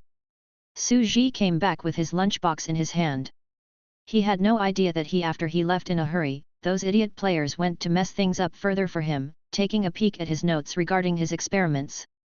All those people thought the lines were some kind of a hidden plot, and the discussion raged as they came up with all manner of theories and explanations to complete the background setting of the game world. They were practically treating the developers of the game like gods by then. Well, now that I've settled the LDR thing with that brat, let's get back to testing the new species. There's also a score to be settled with that racer of Mount Harana dude as well. He went back to the sandbox. The miniature mountains and rivers were all quiet now. There was no longer the scene of weird beings charging and shrieking that normally happened when the giant showed up. It was apparent that they took the opportunity to hide behind the chair, getting ready to turn against him. He, on the other hand, hardly cared. He stuck to his usual routine and slowly returned to his chair, opening the lunchbox and began to eat, feeling curious as to how they were about to set him up. Let's take a look at what's in the box today. He sat on the chair and opened up his lunchbox. It was the usual delicious, lovely dinner with carrots, a fried egg, and other leafy vegetables. The contents looked appetizing. He then felt a pinch on his arm. A bunch of weird-looking bugs were actually biting down hard on his arm. It felt something similar to mosquito bites. So, this is how it is a distraction? Su Ji grinned and realized what they were up to right away. They had bugs biting his arm and had sneaked some kind of poisonous creature into his lunchbox while he was distracted, to poison him to death when he ate said creature. They are actually risking their lives to get my attention, so to make time to sneak that poisonous creature from that racer of Mount Harana guy into my lunchbox then. Su Ji grinned. Nice plan. That's indeed a bunch of veteran players who are often getting into raids. They actually managed to nail down such a fine strategy just to take down the giant boss that is me. He then flashed a devil-like smirk. Insect nest mind, turn their sensations up by force. Make them feel pain at 50%. Turning sensations up to 100% would be making them feel like how they would feel in reality, thus making death in the game feeling like having undergone an actual excruciating, painful death. He decided that subjecting them to a true death experience would be a little too much. He was not some kind of bully after all. But then again, those people would nonetheless be all feeling numbed and paralyzed from dying at 50% sensation. That would still hurt enough to give them a nightmarish impression of the memory for the rest of their lives. Slap. He clapped down on the bug that bit him after the sensation of pain was increased. Urgh. That player was reduced to a bloody mush, and a painful shriek was heard. That pain was comparable to the torture meted out in ancient times, causing that player to shriek like pigs getting slaughtered, and he sounded so frightening that all the others were shivering from it. Didn't I turn sensations all the way down to 0? That player pulled off his VR headset when he logged out of the game, breaking out in cold sweat as he panted. His clothes were already drenched in cold sweat, and his muscles were spasming, being subjected into intense convulsion.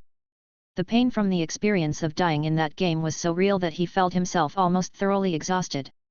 All the other players in the game knew nothing of that at the moment. All of them were putting up their thumbs. Gosh!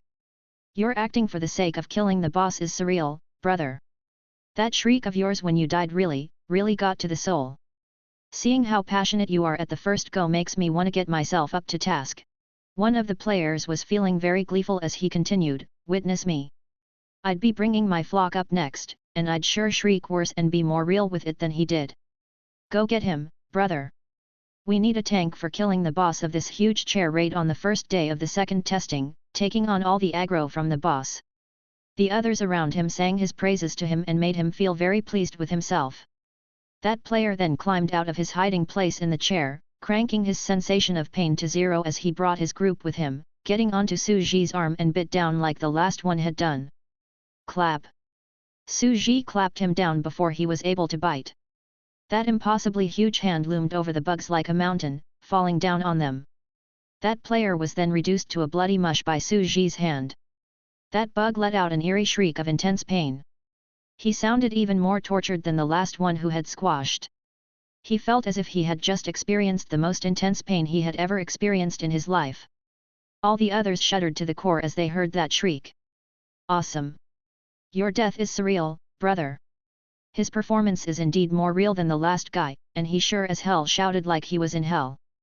All the others around him were getting really hyped. They were all getting very, very excited. You see it? Now this calls for an Oscar.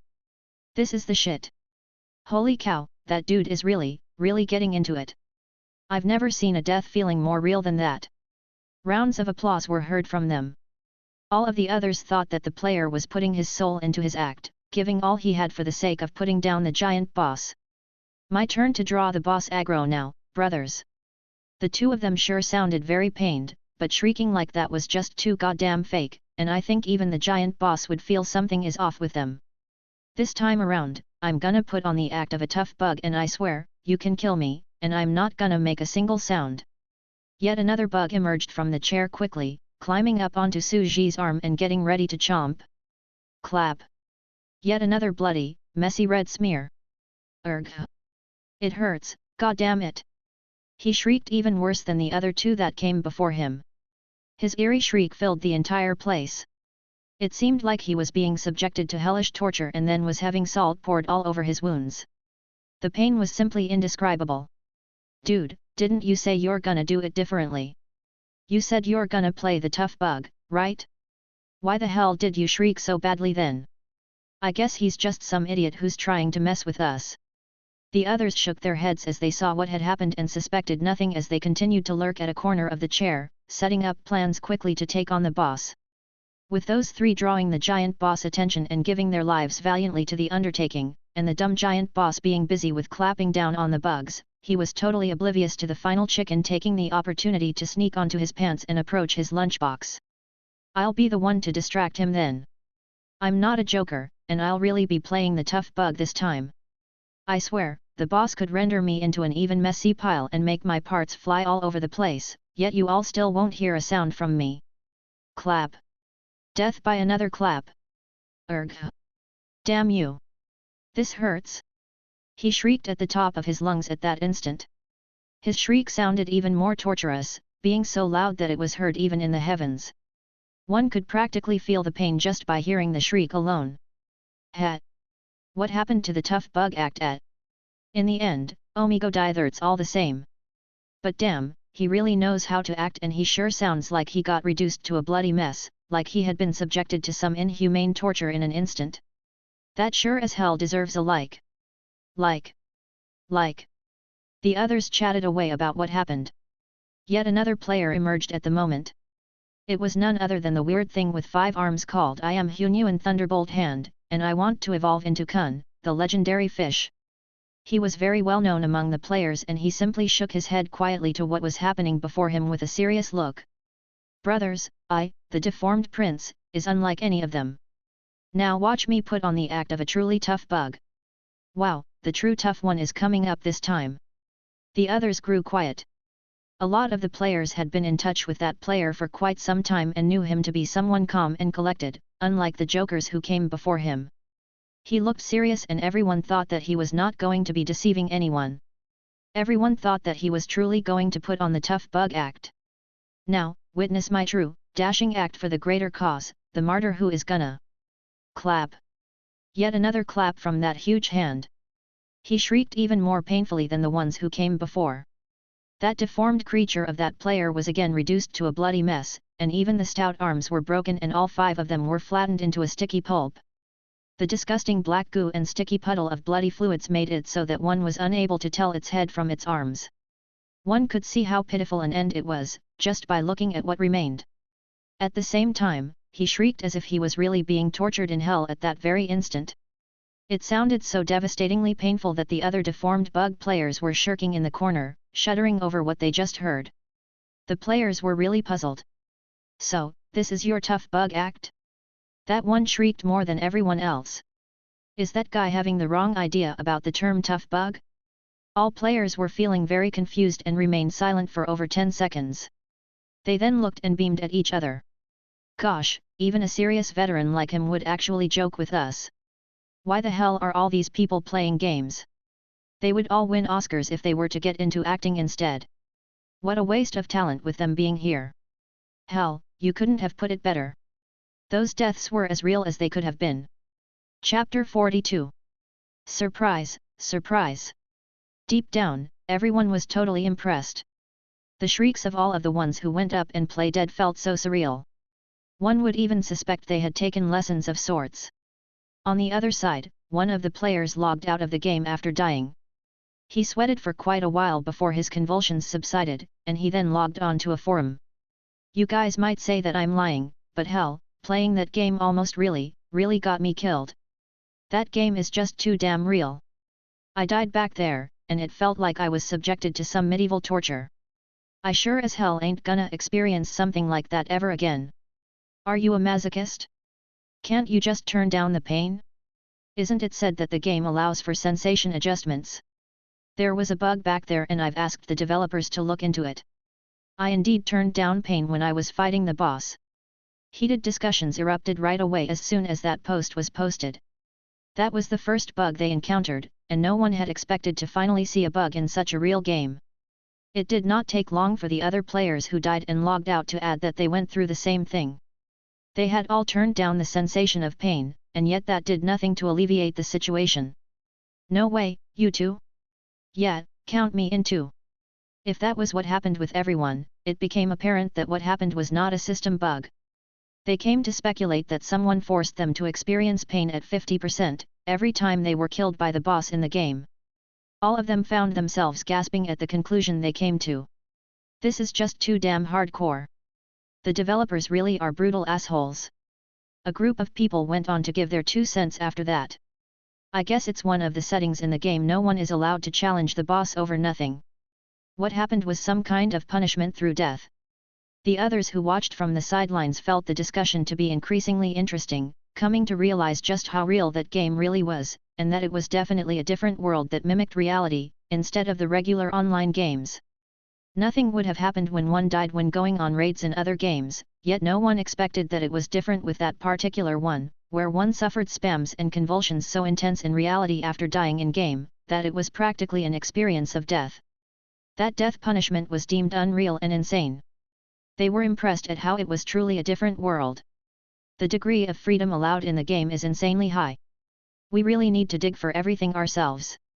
Quick, tell the ones still in the game, that it really hurts like hell if they die. There's no way of notifying them. They can't come out and look at the forum while being in-game after all. So what then? Well, just let them get a taste of the pain we went through, I guess. The faces of many turned gloomy, seemingly feeling that it was not them getting excited over the idea of taking down the boss on the first day of the second testing, but having massive number of players experience tragedies unlike any other on that day. A good number of players died, spasming and convulsing as they experienced what death was like.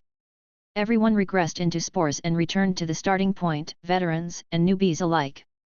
Suji remained nonchalant while sitting on his chair. He never had any thoughts of being hostile to those players and simply let them develop in the game. At that moment, however, he found that eating dinner on the chair at his compound while clapping down the bugs was quite a relaxing activity. That felt like watching TV while eating. Clap, clap, clap, clap. The players rushed to their deaths without a second thought. Brothers, time for me to show you people what it means to be a tough bug. Urgh. Unnervingly eerie shrieks were heard all over the place. Suji remained patient and nonchalant as he clapped the ant-like things down one after another. To him, doing so felt very countryside-like. He was, after all, somewhere in a compound of a farming village, and especially so given that he was just sitting under a tree, where there were often bugs climbing up his body, which he just clapped them down without second thoughts. At that moment, that final chicken slowly sneaked into Suji's lunchbox as everyone watched. He, I finally got here. Prepare to die, boss. Chen Wenchen laughed maniacally while he brought the dozen of others of his pack, lying down on the sea of rice grains as they turned about, trying to dig deeper into the dishes. Those players that kept throwing themselves to their deaths stopped charging, after seeing what was happening with the final chicken. After countless sacrifices, we finally got to this stage, and we're about to end the boss. He's in the lunchbox. Countless of them had tears streaming down their faces. Although they knew very well that the shrieks of the martyrs were faked, yet all of them felt so real with the way they acted. All of them felt a tragic pride deep down, as the sounds of the painful shrieks were still heard. The survivors were unable to help feeling so, the martyrs sounded too tragic at their deaths. They thought that even pigs died a less painful death when they were slaughtered. Finally made it into my lunchbox, eh? What a sacrifice you people made to pull that off indeed. Su Ji was feeling slightly startled at that moment but thought little of it as he picked his lunchbox up again and began eating, just like how he usually did. If he wanted me to eat him so badly, I guess I could just oblige and eat him then. He took mouthful after mouthful. The gaze from the bugs hiding in the crevices of the chair was searing hot.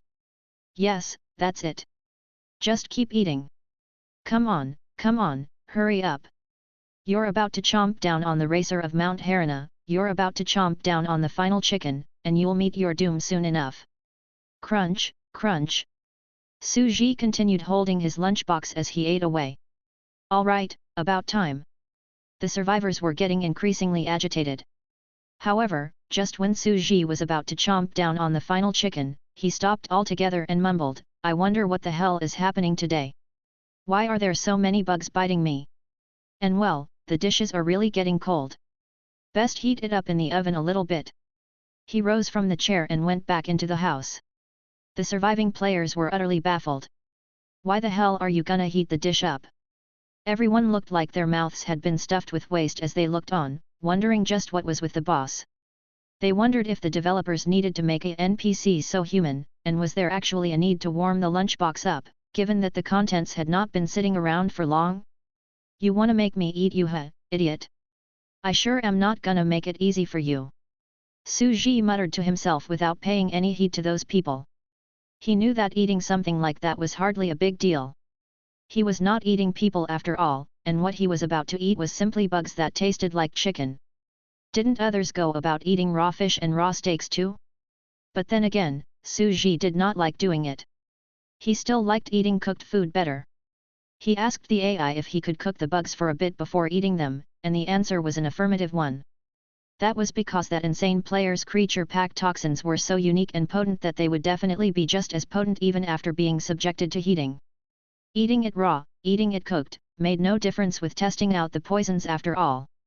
As such, he chose to eat them cooked. He still had stomach cancer, and cooking his food would be better for his stomach. I can't believe this. He's about to cook me up. Chen Wenchen, the bug hiding inside the lunchbox, cursed furiously deep down when he heard what that giant said. He was feeling extremely exasperated, yet he did not dare to show up for fear of being discovered. As such, he simply accepted his fate and waited for his doom. No matter. My dead body is gonna be able to poison him to death. I've turned down pain anyway.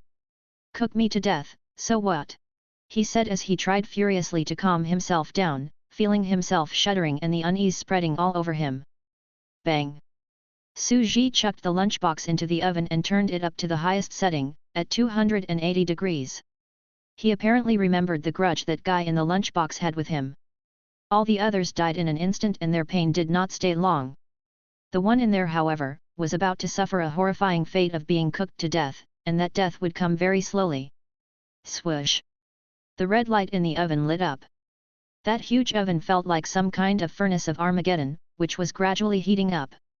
The entire rectangular space Chen Wenchen found himself in was turning red hot, causing the bug hiding within to tremble furiously. Hot sweat began to show beneath his vibrant crimson feathers, and he was gradually feeling terrible all over. It'd be fine freeognoel.com. Shit, this raid really is something. There is even an oven. I got myself into the boss lunchbox and he actually wants to cook me up, but then again, I've turned pain down and I'm gonna feel hot either way. He continued to comfort himself, while he sweated furiously and finding himself feeling increasingly uneasy, as if he truly was being cooked alive. He shrieked all of a sudden. Not gonna feel hot my ass. This is goddamn scorching. This place is worse than some alchemy furnace, damn it. Shrieks that sounded more terrifying than the ones who had been clapped to death were heard from the oven before long. No words were able to describe just how excruciatingly torturous the shrieks sounded. Su Ji scratched his head and flashed a beaming, good-willed-natured smile as he sat on a chair in the house. We'd settle our scores once and for all, dude. You would now learn your lesson right here, right now, and you'd know to steer clear of me in the future. The way he saw it, that final chicken was definitely going to die. It was best to teach those people a lesson. No actual harm would come to them after the excruciating pain after all, and that would make it clear to them to never mess with me, the Maker. You want so badly to shit on my head and poison my dinner at? Now you know what it'd cost you to do so. He was in no mood to actually plan something against the troublemakers, feeling that teaching them one such painful lesson would be more than enough, to put an end to the commotion those idiots caused. He then continued eating his dinner while testing the potency of the toxin of that new creature along the way. To those people, they were getting all excited about taking out a boss character, yet to him, it was just dinner while messing with them along the way, so as to stimulate the vigor of those who were working for him to evolve creatures, and then testing out traits of the new being. However, things did not go as planned. A crisp, high-pitched call erupted from the scorching oven all of a sudden. The call of the Phoenix? That guy had already been in there 7 to 8 minutes, and you're telling me that he's still alive, and still shrieking even now? Su Ji frowned. Hold on a second. Survival of the fittest. That guy actually made it through all that heat in the oven, and actually evolved. At that moment, a surprised comment was heard for the first time from the insecten nest mind. The first hero of the Bugses has been born. Chapter 43. A phoenix emerging out of the oven. Su Ji was slightly stunned. A hero of the bugs? Isn't that something that would have only a handful emerging after spores were spread all over a huge planet, and evolved into countless species numbering trillions? I actually have one emerging out of that tiny place of mine already? Did I just hit a jackpot that had odds of 1 in a trillion? Su Ji was feeling rather restless. That was one of the strongest and most uniquely mutated individuals to emerge out of the long history of evolution of the insecta. The insecten nest mind then added, such insecta heroes could be extremely different, given that the current situation is unknown. The AI then explained that the insecta was taking the technological route before, and the insecta heroes that emerged would naturally be technological heroes. All of them had vastly evolved brains, allowing them to possess calculative abilities rivaling that of all the civilizations of an entire planet. Any one of them could lead fleets of astronomical sizes and rewrite their own genetic code, thus enabling them to modify themselves into terrifying biomechanical weapons. The insecta had never taken the supernatural route, the route of having supernatural beings evolving out of them. After all, the speed at which that could be achieved was simply too slow. Su Ji, at present, was only able to get to the foundation of evolving beings with supernatural traits. If he were to take the technological route, he would have seen super brains evolving, which would in turn bring about a frenzied evolution of civilizations. He would have been able to rule over the entire planet Earth in less than half a month if he were to take such a route. He would then be able to organize fleets on an exodus to outer space, instead of messing around like he did at the moment. He hung his head low. The technological route relies on external factors. While the initial stages of evolution could be carried out quickly, they would apparently pale in comparison to taking the supernatural route and developing supernatural powers at later stages. The previous Mother Queen proved that long ago. She failed and she regretted. That had been the wrong path of evolution to take. As the present ruler of the insecta, he doubtlessly needed to take the most correct path. As the creator, he was compelled to take his insecta on the path towards prosperity, and eventually bring about countless brilliant civilizations. The insecten nest mind then added, that being the case, being unable to survive the high temperatures brought its potential to bear at the brink of death, causing mutations to happen, and thus evolving into the first supernatural creature capable of surviving in high-temperature flames. It was an evolution never before seen in the database, yet it still paled in comparison to conventional insecta heroes as it was unable to modify its own genetic code. It could only be considered a false insecta hero. Su Ji was stunned. That bird had actually managed to survive. Shit. All of that and he still managed to survive. His gaze became rather heated. The chance of having a true insecta hero emerge was too low. Having a false one would still be considered better than having nothing after all. He thought that if he were to compare what was happening to trading card games, insecta heroes would be SSS class beings, for they were able to modify their own genetic codes and possessed unlimited potential. In that case, the false insecta hero could then be considered an S-class being. Not being able to modify their genetic code was considered a non-issue. That false insecta hero was still something far greater than all the other beings around. This is really something. He had been busy squashing those players and had just taught that racer of Mount Harana quite a lesson minutes ago. He was no longer in any mood to play games with those idiots. His greater sandbox took precedence over everything else at the moment after all, and he was eager to see how that new creature was able to perform. A prompt came the very next second. The game requires emergency maintenance. Going offline in 3 seconds. Chen Wenchen, after being subjected to inhumane burning inside the oven, was surprised he had actually survived. He was just about to take a better look at himself before he blacked out all of a sudden as he was sent offline. All players in the sandbox was thrown offline as well. Not again. Countless people were devastated, and they rambled all over the place. The case of a game requiring maintenance on the very first day of second testing was unheard of. Su Ji paid no heed to any of them. He frowned and put on heat-resistant gloves in silence, before opening the oven. There was a fiery bird of vibrant colors lying silently at the very center of the lunchbox. With the owner's consciousness kicked out, the body of the evolved creature was left behind, which he naturally took over as his own shamelessly. This kind of looks like the Phoenix of Legends. Freeognovel.com. His expression shifted and brought the genetic traits of that creature from the AI. Trait: pyrokinesis, fiery poison, immunity to fire, rebirth by fire. Genetic strand is unique and unavailable for modification. He was not surprised by the lack of genetic modification option, which meant that the creature's growth potential was not unlimited, and it could only become stronger through its current genes. However, he was surprised by something else. Rebirth by fire? So, that's to say that this thing is practically undying then? Hell, not even the Mother Queen had been able to achieve eternal life, yet this thing here manages to do so. He took a closer look and found that it was not actually the kind of eternal life people usually talked about, but some other kind of eternal life. That creature was an entire race on its own. It would be reduced to an egg every time it was near death, thus letting its descendant take over its body. The creature itself was not actually an undying one. It was just that its offspring would take over its original body. That was all. All descendants of the being sharing one body. He was rather impressed by just how quirky that creature actually was. It's indeed a pity that such a powerful unique life could not be mass-produced. Every single mutated individual among the insecta heroes was unique after all. I never thought I'd actually be able to make a phoenix in a lunchbox put in the oven. Su Ji chuckled. Seems like there would be more to add to the world of sorcerers.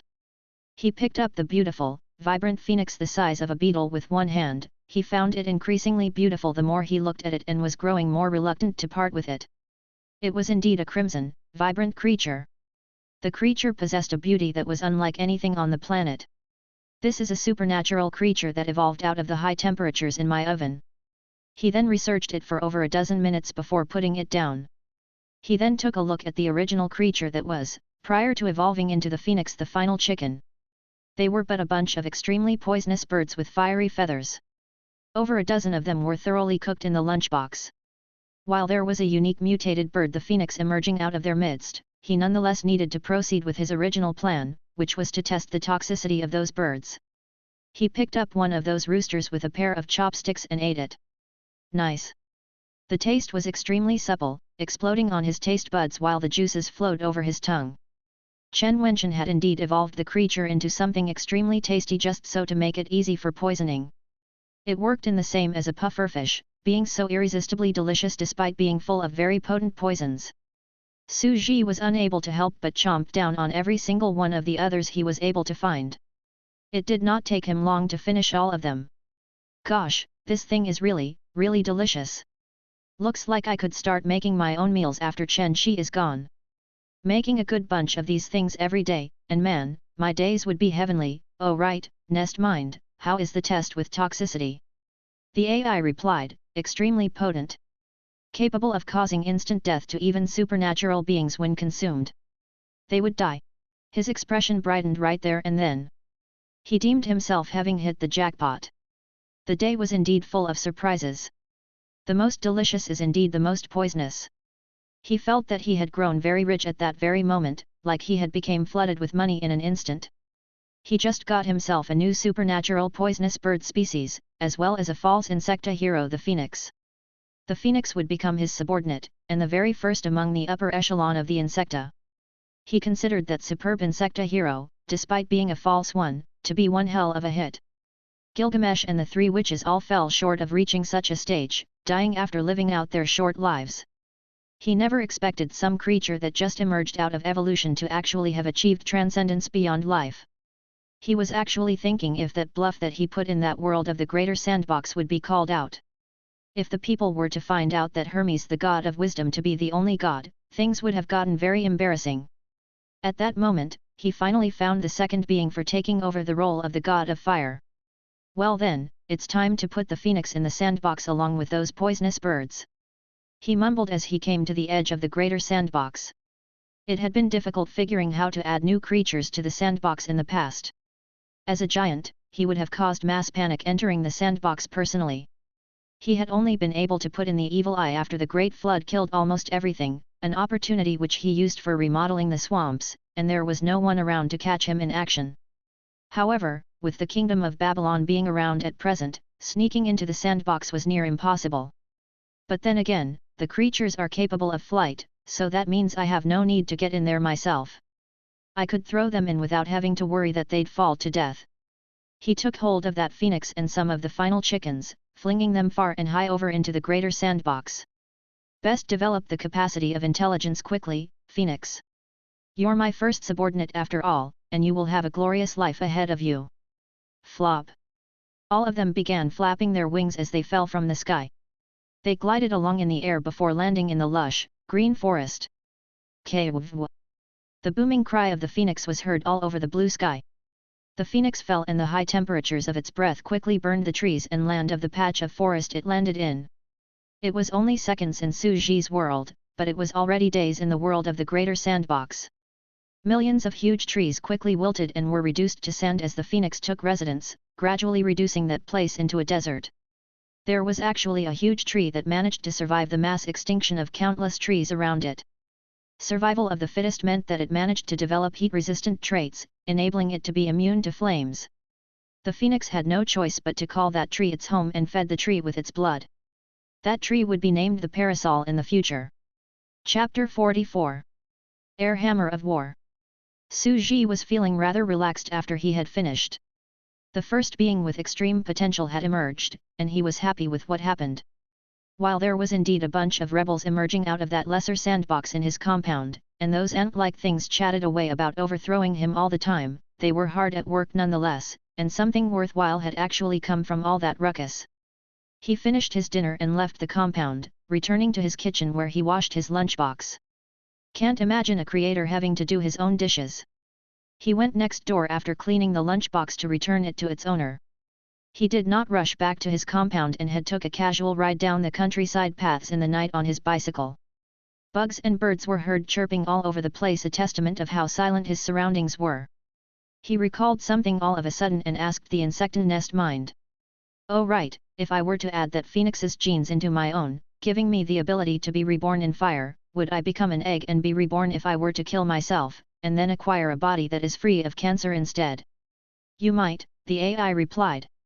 Suji was feeling very restless right there and then. He had finally found a cure for his cancer. That idiot of a player brought one hell of a surprise with the creature that he evolved. It was actually a phoenix that featured heavily in legends, a creature of unreal power, given how it was actually able to cure his illness. He quickly asked, oh yeah, would I still be me if I were to reborn through fire? The AI answered, going through such a rebirth would mean the end of the original Mother Queen. It would naturally be your offspring who would succeed your body. My offspring? Suji was baffled. So, that's to say that I die, and my son would inherit my body and everything I own? My wealth, my money, my sandboxes, and even Chen Shi? That brat is gonna be my son's girlfriend? Damn, what a way to cheat in a relationship. Gosh, this is really one terrifying kind of cheating gene. He continued cycling leisurely on the countryside path, while shaking his head and feeling speechless. So I'd be singing a song about me getting cheated on then, would I? Shit, I'm never gonna put such a gene inside me.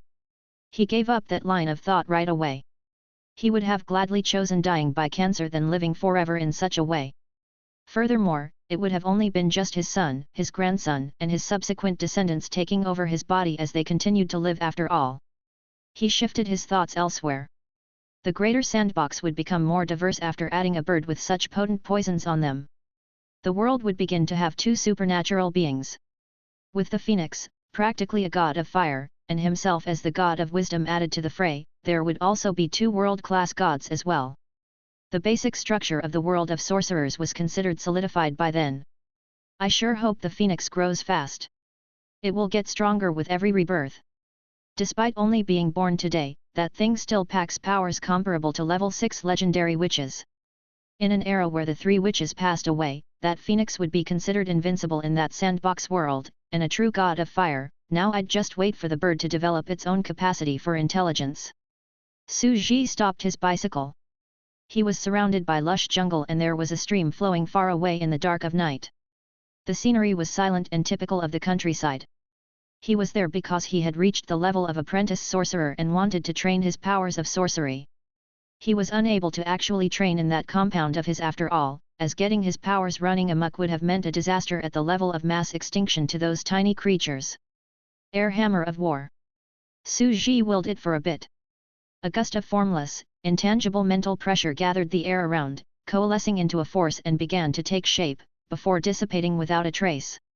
Air hammer of war. Su Ji flicked his hand for a bit as he chanted the words silently. It was only his second time casting the spell when the air began to quickly coalesce. Formless ripples merged and gathered about, silently forming into a warhammer of air which then was brought down hard on the stream before him. Boom! Mild splashes were seen. This is just the second time and I've already succeeded. My mental powers have indeed gotten extremely powerful after going through 3 mass extinction events, I guess. He took deep breaths and felt a glee that he was unable to place deep down. He was very pleased about it. It was a form of supernatural power told in myths and legends after all. All guys harbored absurd dreams when they were young, such as becoming a powerful sorcerer, or a mech warrior, or a magical girl, all capable of casting magic like Harry Potter. He gradually became familiar with the use of such air-type magic. He was of immense talent, and his speed at picking up spells and learning in general were over a dozen times that of the 3 witches. He was already an insecta hero and was considered an extremely perfect high-level creature after eliminating all the useless, messy genes in him. If he were to actually go down to the sandbox personally to evolve, his achievements throughout his life would probably be greater than that of the 3 witches. However, that was definitely something he would never do, as he did not have the time nor the energy to do so. The 3 witches spent over 200 years before they were able to develop such a path to begin with, after all. He did not see himself as someone who would spend his entire life doing such things. They have learned to use magic staffs and mediums to cast spells. That was the crude structure of alchemy. But I'd have a hard time crafting one such staff in reality. He was slightly dejected. The power of this spell would be about 3 times more powerful otherwise. He trained sorcery for 1 whole hour. With that air hammer of war developed by Medea, he finally considered himself gaining a measure for protecting himself. The explosiveness of that move was more than enough to cave someone's chest in. He returned to the compound, feeling pleased with himself, before realizing that he'd forgotten something. He had forgotten to reopen the sandbox. First day of second testing. Opened for testing for half a day, and the rest for maintenance. Damn, this is just too hardcore. This is absurd. We want some sort of event. Open up the server. I can't take this wait any longer. The forum was filled with complaints and ramblings. Everyone was getting very, very agitated as if having their playtime robbed from them would kill them. Freebubble.com. Su Ji, however, did not feel sorry about such a blunder. He only needed to reopen the server after all. Chapter 45. Feeling sick all over. Su Ji did not bother himself with the players after opening the sandbox. If they dared to complain any more, he would simply shut the sandbox off. He had just been back from sorcery training outside, and he was drenched all over like he had been out running in the night. He took a shower and slowly walked back to his room, with his toned body in full display as he wore only a pair of blue shorts. He was very eager to see what would happen to the greater sandbox, after putting both the phoenix and the new race of birds into it. Time was accelerated with 100 years passing within a day. With several hours passing in reality, decades passed in the greater sandbox. He decided that amount of time was still too short to take a look. He felt bored and silently opened the forum to take a look. Su Ji only learned of them trying to ambush him after chancing upon a thread posted by some idiot in the forum. He wondered what would have happened otherwise, given how he would have been poisoned and remained oblivious to it. It became apparent that gathering enemy intelligence was very important. With the exception of rambling about how the server was only opened for half a day and the rest spent doing maintenance, as well as scolding the developer for not opening up the server, the forum at the moment was filled with discussions about mass deaths during that raid. Su Ji read about his supposed enemies in silence. The brainy tiger down the mountain said, "The mess from challenging the boss on the first day of second testing might just be the greatest joke among all games in the year." Haruko Loves Learning wrote, "The veterans truly didn't cheat us newbies. They promised us surprises, and surprises were delivered. They were all turned back into spores again, going back to the start together with us newbies, going on the journey of evolution again, what a joke." The forum was full of pained lamentations. The veterans from the first testing had failed to take on the boss, and they suffered huge losses for it. Some talked about just how painful their deaths had been, with spasms, convulsions, and shocks being vividly described. One of them was even making an essay out of the experience, with both words and images. Urgh! I shrieked out loud in my room. I was having spasms and convulsing all over. Tears gushed from my eyes and even my mom was frightened to tears. She then asked me what happened. Why did I get all sweaty playing a leisurely sandbox game that required unusually high level of learning? She asked if I was being moved to tears. There was nothing else I could have done. I was in despair. Yet, I was only able to tell her that I was learning the theory of evolution, and that I have come to comprehend the core of such concept of evolution. As such, I was convulsing and have tears streaming on my face out of joy. Truth be told, my mom was being very proud of her son, boasting to the neighbors around about her son's capability, that her son had access to such an unreal game, that her son's thesis actually made it to the top 50 for alpha testing out of tens of thousands who participated, that her son gained learning resources worth $600,000. She kept saying that I was the pride of the Liu family, and that many professionals and postgraduate students out there pale in comparison to me. It has long been said that pleasure would sap one's spirit, and that video games are the bane of proper learning. But now, having access to a game that has practically become a social phenomenon is a badge of honor, a way to show their children being studious. Would I dare to tell her the truth then? Furthermore, the boss is actually still alive. That thing is still sitting in the compound eating apples. I guess he has already warmed his lunchbox and ate the final chickens, and yet that proved inadequate to kill him. Gosh, I can really tell how bad things are for the guy up there. As one of readers, I couldn't help myself but laugh as loud as I could. ROFL.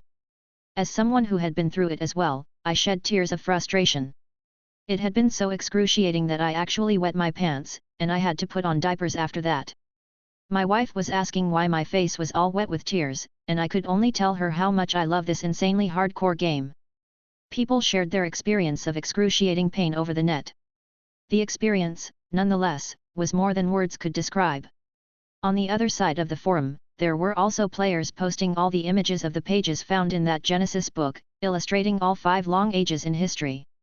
Many commented that they were unable to comprehend anything, some said that those were probably hidden subplots and background world setting. There were quite a lot of people showing extreme interest who went about speculating. I am Hunyuan Thunderbolt Hand, and I want to evolve into Kun, the legendary fish. The settings of the world's background probably came before us. I guess there had been many ages in the past before us. We were probably in the age of spores, the dawn of the 6th age. We may choose to evolve into humans and many other beings. We may be able to each create a race of beings and form our own world, our own ecosystem and civilization. There were many agreeing with that point of view, and many were getting very excited. That game brought about a variety of topics for discussion, and the players began to discuss about the background setting of the game, and went about speculating what that black notebook of that giant meant. There was also another thing worthy of mention, which was the first achievement reward was given, and the first supernatural being was born. All received the prompt from the system as soon as they went online. Notice, congratulations to Racer of Mount Harana. His creature of evolution, the final chicken, possesses a lot of potential, and he is hereby awarded the achievement. The notice was distributed throughout the entire game all of a sudden, causing a huge commotion in the forum. Hey big guy, take a picture of the reward for us. While he didn't manage to kill the boss, he was apparently unervingly powerful. There is no way he would get such a prompt. Boy, that was a good one. Good job there, big guy. With the developers being nice people, I guess the reward must be an incredibly huge one. I'd like to implore the big guy to show us the reward. I'd be unable to sleep from the itch of wanting to know otherwise.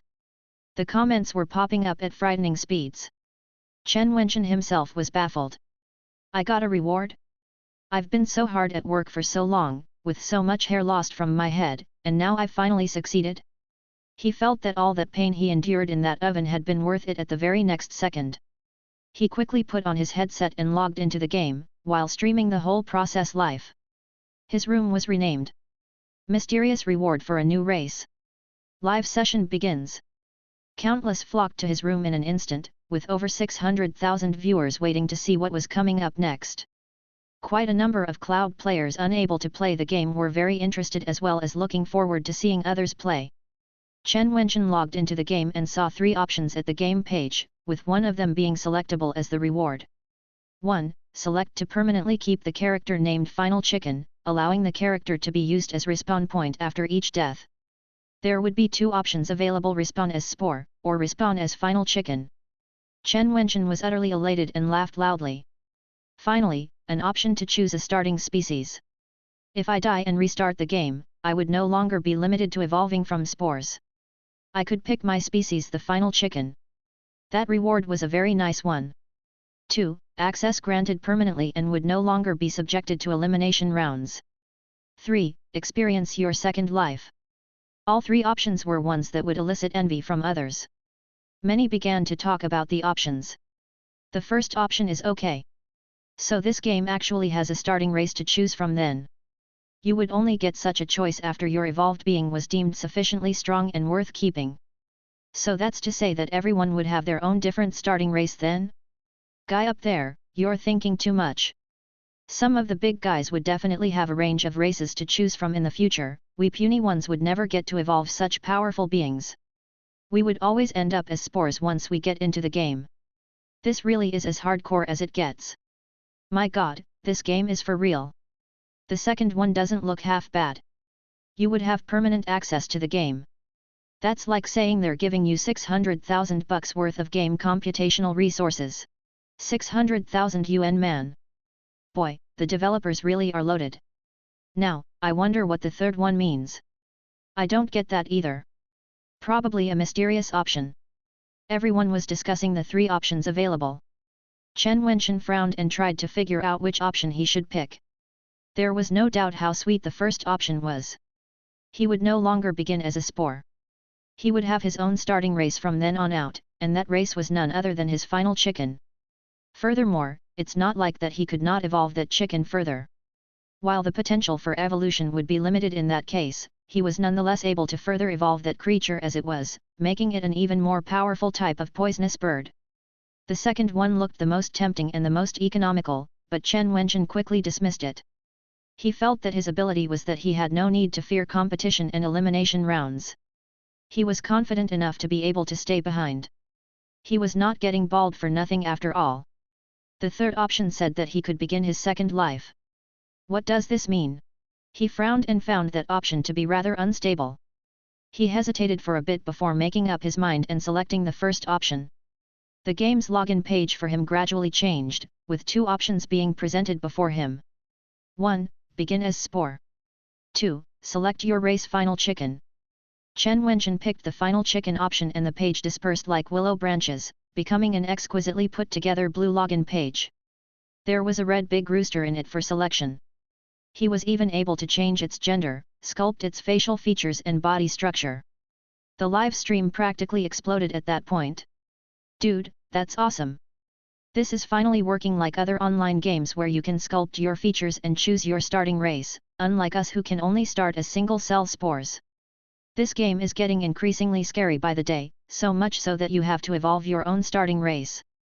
Chen Wenchen paid no attention to those envious, jealous players and focused on sculpting his facial features, feeling very pleased with himself as he made his rooster unbelievably handsome, before logging into the game and appearing in that huge sandbox. Chen Wenchen was getting excited about evolving further again. He quickly led his race and began evolving in the sandbox. Boom, boom, boom. A huge giant at the side walked out of the door at that moment, passing the path of the beast and making the ground shake heavily. He took a look at the pack of final chickens on the ground and showed curiosity. Hey, if it isn't that food item I last ate. Boy, they sure are tasty. Best catch several of them for making soup and supper. The giant bent over and looked down. A giant hand came down from above. The giant hand then picked up most of the final chickens around. Chen Wenchen was baffled. The audience watching the live stream was baffled. Chen Wenchen felt himself hurting somewhere all of a sudden and became very, very resentful. He was finally sick all over. He was baffled at just what kind of some unknown black tech that gave birth to the boss behavioral patterns. He was baffled at how the boss was able to interact with him and hold a grudge. That would mean that he would quickly become a part of the giant's menu every day, where the giant would pick several of his pack up as the giant fancied. He was feeling really sick at the moment. Gosh, I wouldn't have made the chicken so tasty if I had known this would happen. Not only was I unable to poison him to death, I've also now become something on his menu. Chen Wenchen was insanely regretful over his choice, thinking that he should have picked the other two instead of the first option. The first option literally made his stomach churn. Chapter 46. The Weird Mechanical Player. The atmosphere seemed dead right away. Everyone thought the final chicken race to be a reward like no other at the start, but all of them were shocked to the core when they saw what happened. Well, that's tragic. I didn't expect that the boss actually survived being poisoned after you sneaked into his lunchbox. Worse still, the boss remembered just how delicious you were. Congrats, brother. You've acquired your new race chicken on the menu. You've changed your job to that of a dish. Tastes like chicken, supple and crunchy, and packs 8 times more protein than beef. You took 10 whole minutes back there to sculpt your face to perfection, but all that beauty ends up in someone's mouth. You've even managed to make his dinner look even more pretty. Truth to be told, I was having supper and boy, I burst out laughing seeing that. While I do indeed pity the guy, I just can't help laughing out loud like a pig. Oh brother, I guess you can say that your first species, the final chicken, is a goner. Chen Wenchen was rendered completely baffled as he read all the laughter and jeers on the forum. Boundless regret welled all of a sudden in his mind, as he saw how most of his final chicken pack was taken away. Well, look at me now. Why did I think about having the boss eat me in the first place? Now he remembers what I taste like, and he sure will be picking on my race every day from here on out. This species of mine really is probably done for. His elation quickly turned into tragedy. The boss, on the other hand, behaved as if he was in the real world, and he actually remembered what happened.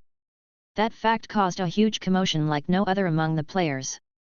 Everyone was getting very hyped over the discovery, raving away about how the first evolved species acquiring an achievement before them was actually reduced to becoming a dish on the boss menu.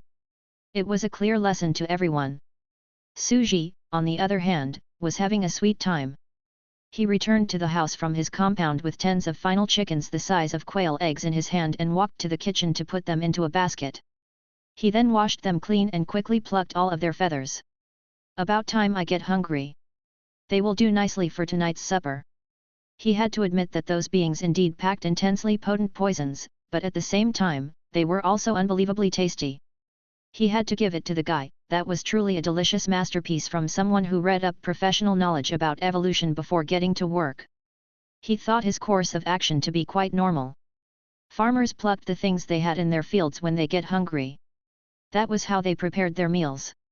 He saw those final chickens as simply vegetables in his farm. He saw himself as amply generous in leaving behind the king and only going for the pack of said king. He boiled those creatures up and added 2 eggs into it, grinning without saying a word as he cooked away in the kitchen. I knew the guy would definitely pick option 1, and I had been waiting for this to happen.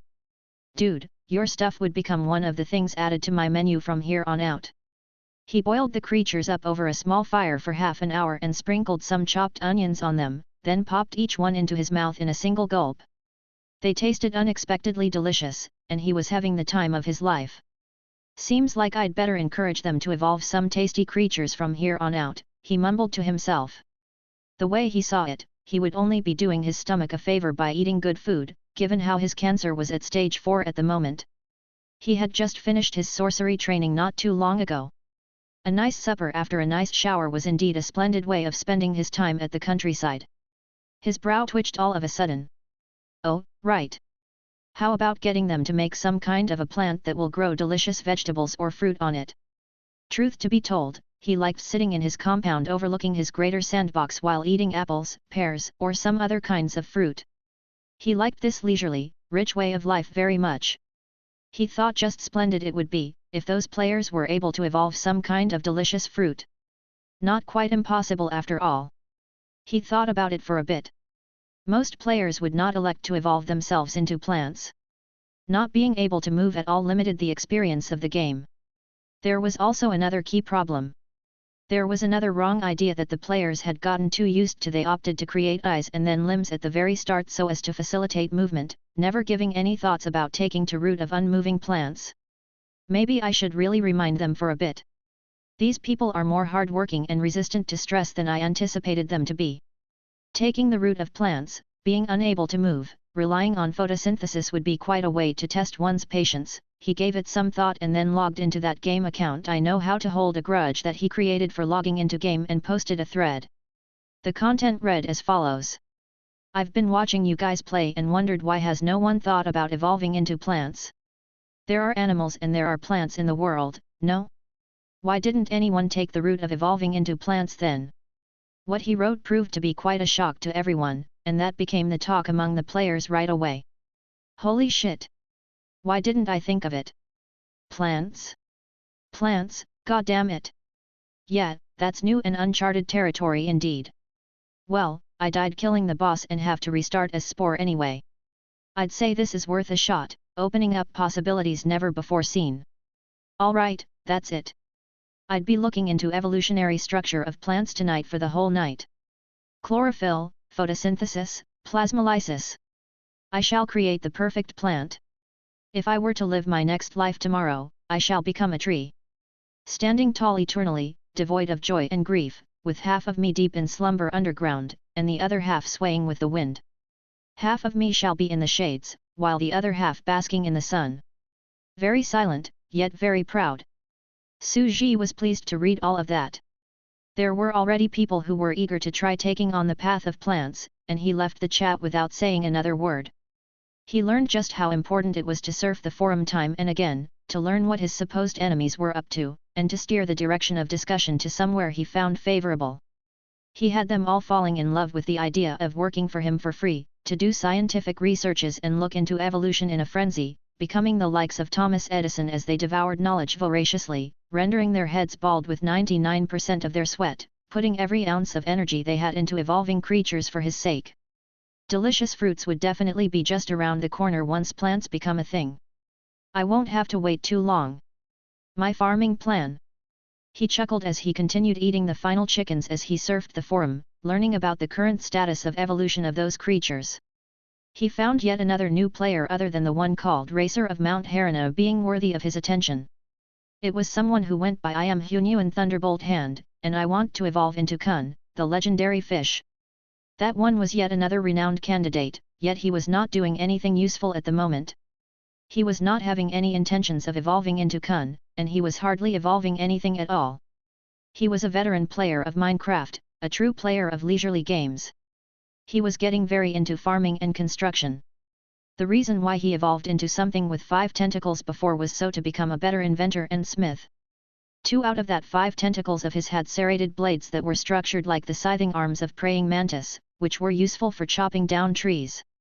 1 tentacle was shaped like a shovel to facilitate digging, and the remaining 2 were meant for all kinds of supporting work. That whole creature was made to be like a robot for crafting tools. That guy crafted a chair. Shoop, shoop, shoop. Felling trees, putting them into order, grouping and assembling the whole thing took him only mere minutes. All 5 tentacles were utilized at the same time, with each doing their own tasks. Their movements were in a flurry as the construct was being finished in mere moments. Su Ji's jaw almost dropped to the floor when he saw that creature at work. Just what kind of creature is this? Gosh, is this some kind of living, breathing lathe or production line? They are moving about just like robot arms in factories. Chapter 47. Alchemical Biological Car. Su Ji read the person's posts and secretly observed him. That player hardly ever evolved anything during his usual gameplay. All of his live streams showed him building stuff and doing construction work. His current residence was somewhere in the mountains near the sea. That guy had his own house, his own farm, his own fence and even his own mine. That looked a very idyllic, beautiful home, and he looked like some scientist who had isolated himself from the world. He had a very simple bicycle that was made of wood in his compound. The threads of that bicycle were replaced by some kind of soft, resilient organic leather. The bicycle was actually rideable, despite the experience being rather clunky. Gosh, this is one hell of a genius. He has even managed to build a bicycle. Su Ji was rather flabbergasted. There really are all manner of weirdos out there on the net. This guy just evolved himself into some weird multi-tentacled thing and began settling down, getting on with climbing the tree of technology instead of evolving other stuff from spores. At present, that player was hard at work evolving into a new type of creature after Su Ji clapped him dead before. That guy became a weird being with 6 arms, and he went straight to his little home after climbing to the shore, returning to the days of farming, mining, and doing woodwork. His life looked relaxed and normal, and he sported a love for life in the countryside just like Su Ji. The others went on talking about him. That guy really is a genius. He evolved into some kind of creature even more awesome than that one before. Look at the serrated mantis scythe arms, look at the shovel arm. Gosh, those are really multifunctional mechanical arms, and they are shit fast at cutting down trees and digging up stuff. The big guy there really is not getting his priorities straight. Such terrifying talents indeed. He was already able to evolve into a creature with that many arms by just researching stuff a little bit more. I bet he would be able to beat that racer of Mount Harana if he were to actually get serious and become the first player to get an achievement. Too bad that he has no interests in fighting for all those things and just get addicted to farming. What a waste of talent. Countless players lamented the fact that he was not making full use of his talents. The guy himself, however, paid no heed to any of them. He was doing a live stream of himself mining beside his place. All 6 arms were hard at work digging. No luck digging up anything at present. The Spores Evolution sandbox game doesn't seem to have any minerals. The place doesn't seem to allow for technological civilization advancements, and I guess evolving creatures is the only route to take. Many people began to argue with him. What do you expect? It's an evolution game, for goodness sake. That guy is playing it like some civilization origin game, and he actually wants to forge things, craft machines, make cars, cannons, and planes. But then again, this once again proves just how great the freedom being allowed in the game. It's just like the real world. There are infinite possibilities. What you could make or build in reality, you could do so in the game as well. Even the evolutionary theories of the game completely fit that of modern theories of evolution. Everyone continued to talk and the guy shook his head. Alright, if I'm still not getting any minerals tonight, that would just mean that there won't be any mines to be had around. That means no making cars or machines. No oil, and no power source of some kind. I'd just have to turn to biotech in line with evolution. The greatest goal of mine at the moment is to build a wooden biological car. No metals and no oil, and you still want to make cars? Everyone was shocked, wondering just who that guy really was in real life. Judging from how he talked, he actually was confident of being able to build cars and machines, making such things out of nothing and climbing the tree of technology. Many found him truly fearsome. Wait a minute. Is he some professor from the Academy of Sciences or some such institution? The kind of unreal expert who was researching stuff like engines of aircrafts and mechanical structures of missiles? But then again, would some expert like that play games over here? He made a clown out of himself last time, didn't he? Shrieking like he was in hell when he last died. Someone was unable to help themselves and asked, so big guy. Are you intending to make cars out of wood? The internal structure would just be too intricate. Gears and chassis are difficult to put together. Even if you manage to go that far, you would still need an engine. I've given some thought to the part concerning engines. It's possible to evolve a creature into a biological engine. Some kind of a unique creature, with just a mouth and a very muscled tentacle. It only need to keep eating and pull the airbox to provide power. He then continued, I've asked some expert friend of a mine, who won awards in the field of biology overseas. He said that it was impossible for such creatures to exist from natural evolution. Survival of the fittest means that it'd be impossible for a creature with just a mouth and a muscular tentacle to survive for long. It just doesn't fit the usual pattern of evolution, but we could nonetheless control the process artificially, and we have all that we need to do so here. The spectators gasped right there and then.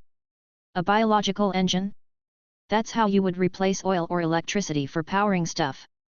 The concept was entirely doable, theoretically speaking. Such a being would only need to eat and do work, which meant that no other biological organs would be needed. It was a creature of the extreme end of the spectrum, just like a monster with a huge eye. Gosh, this is so unreal. You indeed are a professional.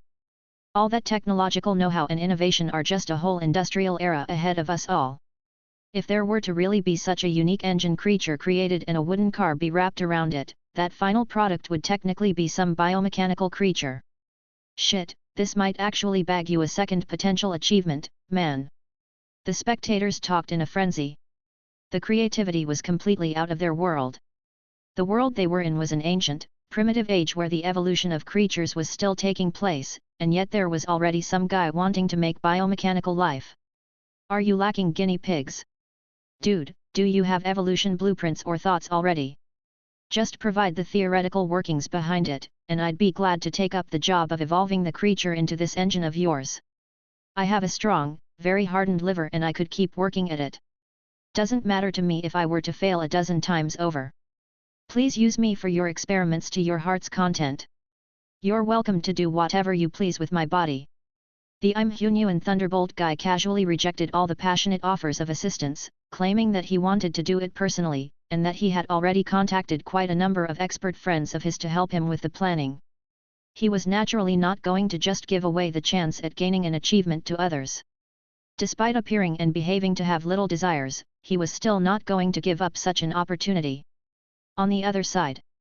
A biological engine? Su Ji frowned and gradually became elated. That would be the beginning of alchemy, and he saw that to yet be another pleasant surprise.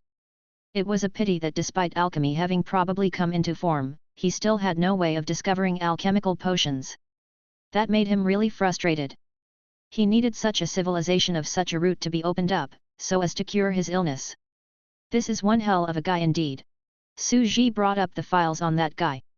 He was someone in his 40s and a founder of a renowned technological enterprise in the country. His credentials were deemed off the charts.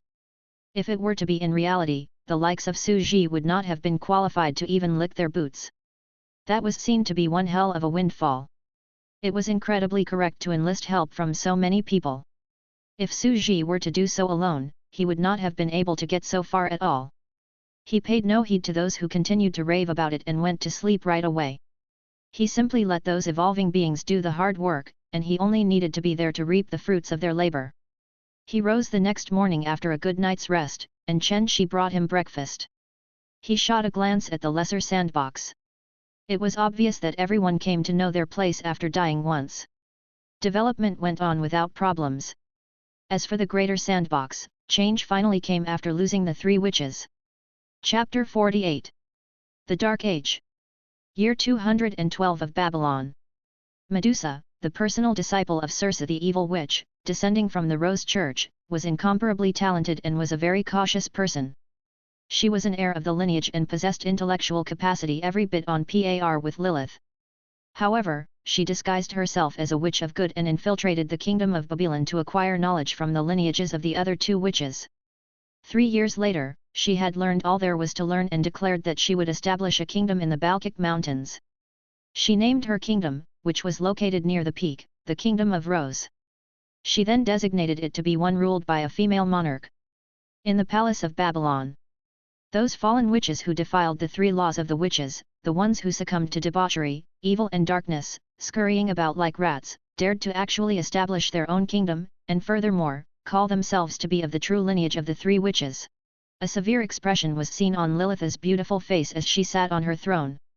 She was dressed in a black and azure sorcerer's robe, was wearing a crown of flowers and was carrying a black wooden staff. She was incredibly furious at the moment. Her terrifying mental powers leaked out, shaking the place around her. Countless witches were trembling below her throne. The brunt of the terrifying mental shock rendered them ashen. "My lady, what should we do?" a witch asked. "War. There shall be war." Lilith stomped her staff and rings of transparent light cast out like ripples. That was a level 4 spell from Cassandra the Witch of Spring, Ripple of Sound. Her words were heard throughout the entire kingdom of Babylon. "War. There shall be war. War. There shall be war." Year 213 of Babylon. Lilith led over 100 witches on an expedition to the Balkhic Mountains and attacked the Rose Kingdom. Mountains were razed, rivers were vaporized, trees were toppled and blood was spilled all over the place. Countless powerful witches fell in the war. That score that had yet to be settled between the 3 witches of the previous generation, was passed on to their respective disciples Lilith and Medusa. The war lasted for 8 long years. In truth, the evil witches had been amassing extremely dreadful powers under the leadership of Circe. There were over 70 witches among their ranks. What they lacked in numbers, they made up for with their evil training methods, which were produced results way faster than the true witches, thus making them more powerful than their true counterparts. The Rose Kingdom's combat prowess was apparently every bit comparable to that of the Kingdom of Babylon. Medusa, who had been accumulating power for a long time, made a breakthrough one day and became a level 5 witch. Lilith, a true witch, was swiftly defeated and had to flee. The further one advanced, the more pronounced the difference in every level became, making the one of higher level something akin to something else altogether. Medusa, after making her breakthrough, did not give chase as she watched Lilith flee. She silently familiarized herself with her new breakthrough, then went on to take on the Kingdom of Babylon single-handedly 3 days later. It was an act that shook the entire kingdom. "You so-called true witches are getting too slow with your training. I've made my breakthrough and you, Lilith, had yet to do so. If it had not been for Master Circe not wanting to lock horns with her 2 old friends, the Kingdom of Babylon would have long been hers. The scores between the previous generation had been settled. My master had her sentiments, so it would fall upon me, her heir, to finish what she started. I'm here today to wipe clean of all that dishonor Master Circe suffered. Who in this world would be able to fight me?" Medusa looked like a pure innocent girl dressed in a vibrant crimson sorcerer's robe and held a wooden staff. Her entire being was steeped in a faint yet massive mental fluctuation while her robe emanated transparent bluish aura about it. Her eyes were seen to be burning like flames. She attacked the Kingdom of Babylon all on her own. She went straight to the Palace of Babylon, fighting the entire country single-handedly. All 131 witches, including Lilith, fell instantly before her. The difference in power brought forth by one single level was too great to compensate. "Do you admit defeat?" Medusa stood at the palace while still being shrouded in a bluish aura, as she looked down on all citizens of the kingdom. Her terrifying mental pressure shot to the heavens, causing the entire place to rumble and fall apart. The witches in the palace were thrown about and their minds were taking in massive shocks.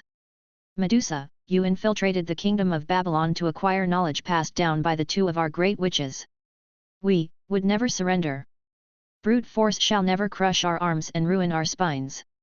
Serm, a minister of the palace, struggled to hold her head up. "Your barbaric, violent deeds would never bring us to our knees. The great maker said it himself, this is barbarism, not civilization." Medusa stomped her staff on the ground before Serm was able to finish. A terrifying blast of mental pressure was conjured and ripped that level 3 witch open. Blood sprayed from her body and she quickly fell to her pool of blood. "Anyone else has anything to say?" Medusa asked calmly. "You command terrible might, but she shall not." Boom! Yet another witch growled, but she was quickly blasted to pieces, with her remains spraying all over the palace. The scene was unbelievably bloody. "Do you have more to say?" Medusa then scanned the witches in the palace of Babylon around her. Her gaze was devoid of both joy and sorrow. Her master held too much sentiment for the other 2 that she called sisters. Circe remained unmoved by the idea of taking on the other 2, no matter how Medusa persuaded her. Medusa deemed that her master stood a good chance at defeating the other 2, for the rate at which conventional witches progressed, was just too awfully slow. Medusa, on the other hand, became literally unchained as the age of the three witches came to an end. In her perspective, power reigned supreme over everything, and it did not matter how one acquired it. She deemed the so-called true witches to be too pedantic, which was why they lost. She deemed that she would be able to get everything she wanted, so long as she was powerful enough. The way she saw it, that was the truth about the world. Everything would change. Medusa's gaze was calm as she looked the witches before her, yield or die. We would never yield. PFFTT. Yet another one was reduced to a bloody splatter. You are Circe's disciple. Could you please do me a favor? Even if the entire kingdom of Babylon were to be covered in blood, we would still never yield. A frail old man rose eventually. That was an elder from the age of the three witches and someone revered by many, who was considered a living tale for having gone through the miserable tribal age with the three great witches. Boom! Powerful shockwaves sent that wizened sorcerer crashing to a pillar in the palace in an instant, causing blood spill from his mouth. A good-for-nothing old fart. Who else dares to stand before me? Medusa asked calmly. The place was dead silent. Lilith stood at the edge of the palace while being covered in blood all over her. Her heart ached terribly as she saw the harrowing scene taking place before her eyes.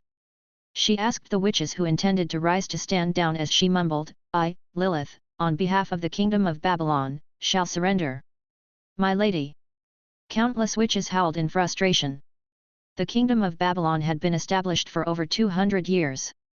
Even during the most difficult time back in the tribal age when the three witches first rose, where almost every single one of the men in the tribe perished, where the remaining women chose to ingest the blood of the evil eye and die en masse, none had ever surrendered to anyone. That had been the pride of the kingdom of Babylon. Yet at that moment, Lilith personally gave up that unyielding glory and resolve that were uniquely theirs. Countless wept and wailed throughout the kingdom at the very moment she surrendered. Countless witches had their knees on the ground with their staffs, being completely shattered inside, cursing at their own powerlessness and ineptitude. The requiem was heard throughout the streets. That was the Symphony of Fate from Beethoven, and countless hummed to the tune without realizing it. All of them knew that no one else would be able to stop that level 5 witch without having the three great witches resurrected. The kingdom of Babylon was about to be completely doomed. Medusa took brimming strides, walking past Lilith, who was severely injured and sat on the throne of Babylon, looking down at all of them. From here on out, there shall be two kingdoms. The Rose Kingdom shall be the suzerain and the kingdom of Babylon, the vassal. Lilith shall continue her reign. From here on out, there shall be an empress above the king. The empress shall rule over the two kingdoms of sorcerers. All shall bow to the empress. From here on out, the kingdom of Babylon shall be tasked with propagating the species and breed men. The kingdom of Babylon shall contribute 100 men to the Rose Kingdom every month. There are 143 sorcerers in Babylon and I shall take all 16 male sorcerers with me. They shall be members of my harem. Freeubnval.com. Unfair treaties fell upon them and were reiterated throughout the entire kingdom of Babylon through the use of level 4 sorcery ripple of sound. Countless people wept and wailed. They wept and shouted. They fell into despair, knowing very well that the world was about to be plunged into an age of darkness, and destruction was looming upon them yet again. The men knew very well from that day onward. They should be reduced to breeding stock once again. Chapter 49. The Search for a Savior to Save the World. It was recorded in the Spear of the Thriving Witch. Year 214 of the Kingdom of Babylon. The Rose Kingdom rose and defeated the Kingdom of Babylon. The line of the true witches was reduced to vassals. The Kingdom of Babylon had officially entered a dark age. I need to go to the Rose Kingdom up in the mountains to serve the evil witches. Don't miss me. Husbands were continuously bidding farewell to their families in the streets throughout the kingdom. Weeping and wailing were heard throughout the entire kingdom. They embarked on their doomed path of becoming sacrifices, after suffering the pain of parting with their loved ones. They knew that being people of weak mental powers, they would definitely perish. Farewells were happening everywhere. Yet, such days would never come to an end. The kingdom of Babylon was required to contribute 100 men every month as sacrifices. In the days of the kingdom of Babylon that followed, men were no longer needed to work. All they needed to do was to breed in a frenzy. They had been reduced to breeding stock. Despite that, the kingdom of Babylon in the days that followed still saw women vastly outnumbering the men. The ratio of men to women was probably 1 to 10. It was an insult like no other. In the palace of Babylon, Lilith sat on a bench by the door of the palace, looking completely dazed. She was no longer able to bring herself to sit on the throne. Lady Lilith. There were 16 wizards before her. They were about to be sent to the Rose Church and defiled. They were not common men, they were conventional wizards of the orthodoxy. They were capable of withstanding the mental ravages which meant that they would not die easily, yet that, in turn, meant that they would be subjected to defilement for the rest of their long lives. The fate that awaited them would be one of unbearable tragedy and pain. I'm sorry, to all of you. Lilith wore a bitter smirk and sighed. Especially you, Garfield. Garfield was a wizard and one of the most powerful to be found in the kingdom of Babylon. He was only somewhat weaker in comparison to Lilith in terms of sheer power. He was the most handsome man in all of Babylon and sported a gentle and kind personality. Countless women throughout the kingdom fell in love with him. However, he held staunchly to the 3 iron laws of witches, thus keeping himself on the straight and narrow. Garfield sighed and comforted Lilith. His expression was a gentle one. This is not your fault. Both of you are of comparable talents, but their evil ways of training sped up their rate of advancement to frightening degrees. It's only natural that she became a level 5 sorcerer before you did. Lilith was silent for a while, before murmuring, I will work hard to become a level 5 witch and save you all. I will avenge all of us. Garfield shook his head bitterly. That day will never come. The reason why she spared you and let you sit on the throne, instead of killing you, was because she knew that you would never surpass her. Her way of training ensured that they would always be able to advance faster than we do. Worse still, she now has 16 wizards at her disposal. Her speed at training will probably be 3 to 4 times greater than it is now already. Garfield sighed. He and Lilith had been a couple since being young. They grew up together and liked each other.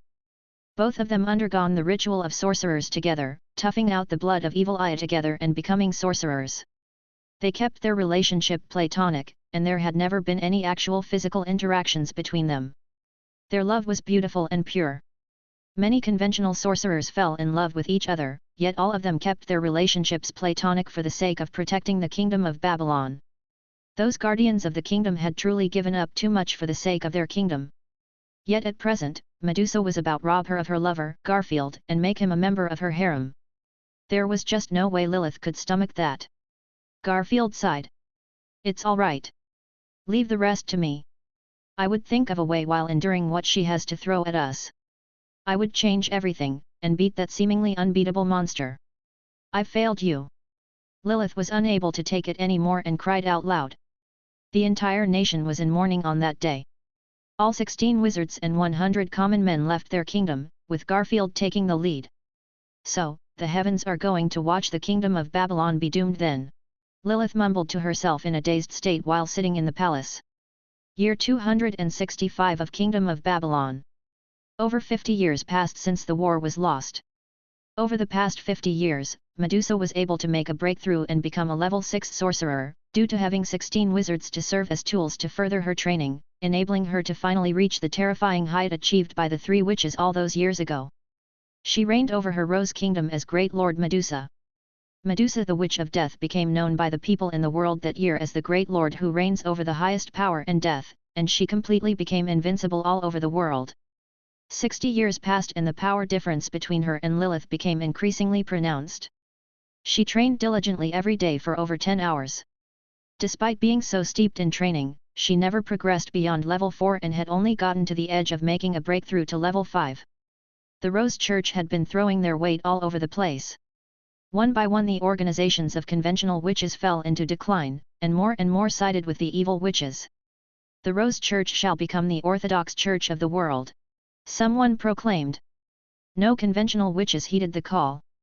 Circe the legendary witch had been reviled when she was alive. History after her death had proven that it had been the other 2 witches who had gotten it all wrong. Witches shall reign supreme over mortals, and they shall have any men they desire. Someone else harped on. The conventional witches hid in a corner. No one else dared to retort. Our great lord of witches, Medusa, the great lord who reign over the highest power and death, shall reign supreme over all the world. Someone else smirked. All the conventional witches remained silent. Their time had long passed. Su Ji was utterly baffled. It had all happened so quickly that he was unable to react to it all in time. So, they are done for then. Only a single night passed, where I checked the forum and tried to get an upper hand on those guys, and you people had already been taken down by Circe's disciple? How could you people face the two witches who fought to a tie with Circe all those years ago, eh? The line of evil witches brought about an age of darkness. While advancements achieved through such evil, heretic paths were undoubtedly fast, but such a way of going about it would be akin to draining the pool to catch the fishes. The path of civilization had been derailed. Without advancements from the true witches, it would be difficult for Suji to get the alchemy that he wanted so badly. So, there goes my cure for cancer. Some genius has to step up and save the day. Suji felt his head hurt.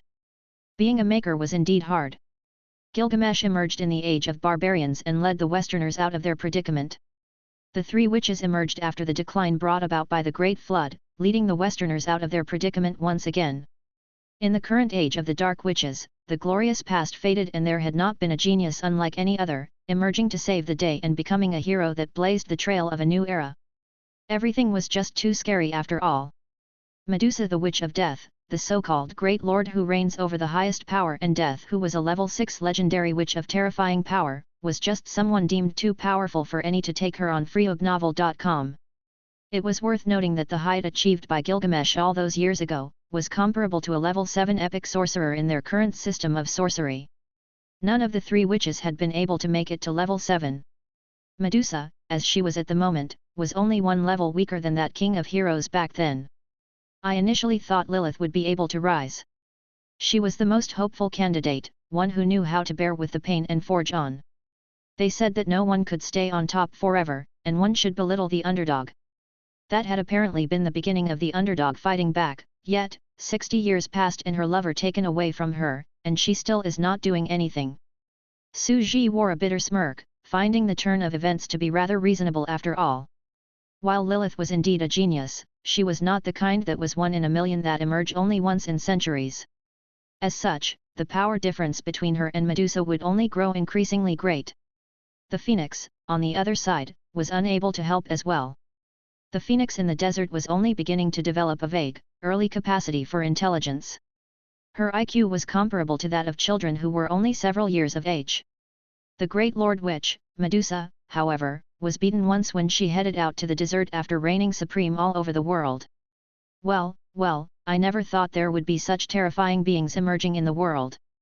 The thing had only been born not all that long ago, yet it already sported powers comparable to a level 7 epic sorcerer at. Is that to say that Gilgamesh, that king of heroes, had been a god at a young age, coming down from the heavens then? Medusa was utterly shocked.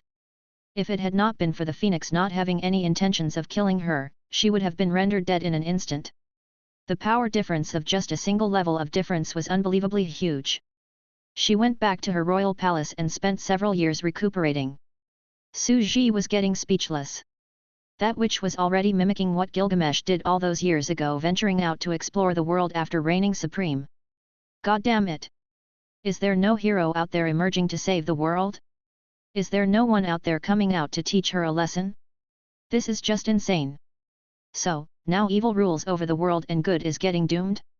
Is there no justice in the world anymore? Is the world devoid of sensible reasoning now? Is there no justice from the heavens to punish the wicked? What the hell? This doesn't fit socialist values at all. Su Ji was feeling very, very troubled. My alchemical potion. 60 years passed and Lilith looked like she was completely hopeless. He had to do something given that there would be no indisputable genius out to save the world.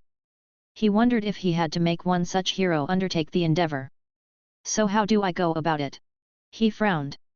Only the likes of Gilgamesh and the three witches, the likes who are the cream of the crop, who possess wisdom, power and temperament unlike any other, could begin training and have hope of defeating someone as terrifying as the most powerful level 6 sorcerer out there. Where could I find someone like that? A rookie who trained from the beginning and was capable of taking on the most powerful in the world. No way I could find someone like that. The likes of Gilgamesh and the three witches are just too few and far between. Su Ji gave it some thought and flashed a faint smile on his face. He looked at the lesser sandbox and managed to come up with something. Well. Isn't there someone like that over there already? One could easily tell just how much of a walking cheat he is, judging by his profile alone. A terrifying genius like no other, someone who has already dabbled with multiple fields of expertise and research at just over 40 years of age, and a renowned technological entrepreneur who is worth billions. Su Ji looked at the scientist who was still immersed in the game and trying to climb the tree of technology in the lesser sandbox, the scientist who was currently having a great time working his fields in his compound. Good thing I've done the groundwork back then. Now, time to help me get rid of some problem, dude. In the world of the sorcerers, knowledge equals power. I guess I'd just let you cross over to the sandbox world of the sorcerers, and climb that tree of technology as much as you want to. Chapter 50. A transported to the world of sorcerers. Su Ji had no other way of going about it. He had waited for over 60 years, and it became clear that it was simply impossible for a hero capable of leading the age of civilization of the sorcerers to emerge locally. The Dark Age was completely looming over everyone's heads, and the conventional witches were already at the brink of utter extinction. He felt that he was unable to afford to wait any longer. Furthermore, he found that lesser sandbox to fit the guy called I'm Hunyuan Thunderbolt very well. That scientist loved living in isolation and peace, loved researching technology, and growing things. That kind of a person was just the type of conventional sorcerer that Su Ji found to be able to steep himself in training and research. As for the other idiot, while it was clear that he too was of terrifying talents, but Su Ji had no intention of bothering with him, as he was simply too unpredictable. Su Ji murmured, the age of the king of heroes in that world blazed the trail of the earliest form of tribal civilization. The age of the three witches brought about the sorcerers and meditation, laying the foundations of sorcery training. The next age shall be the beginning of the age of alchemy. That is what a great civilization of sorcerers should be, an age where one could move the world through boundless truth and knowledge. I need sorcerers who are passionate about the search for truth, research, and alchemy, to find a way to cure my cancer. I need them to know more than just casting spells, as that would hardly make them any different from mages. The world is in a pinch. It's time to open the world portal and have someone cross over to the other world. A grin was seen on his face, finding it amusing that the hero to lead the third age to surprisingly be some outsider crossing over, instead of one locally born and bred. He wondered what would a leading genius scientist of the 21st century would bring about in that world of sorcerers in his compound.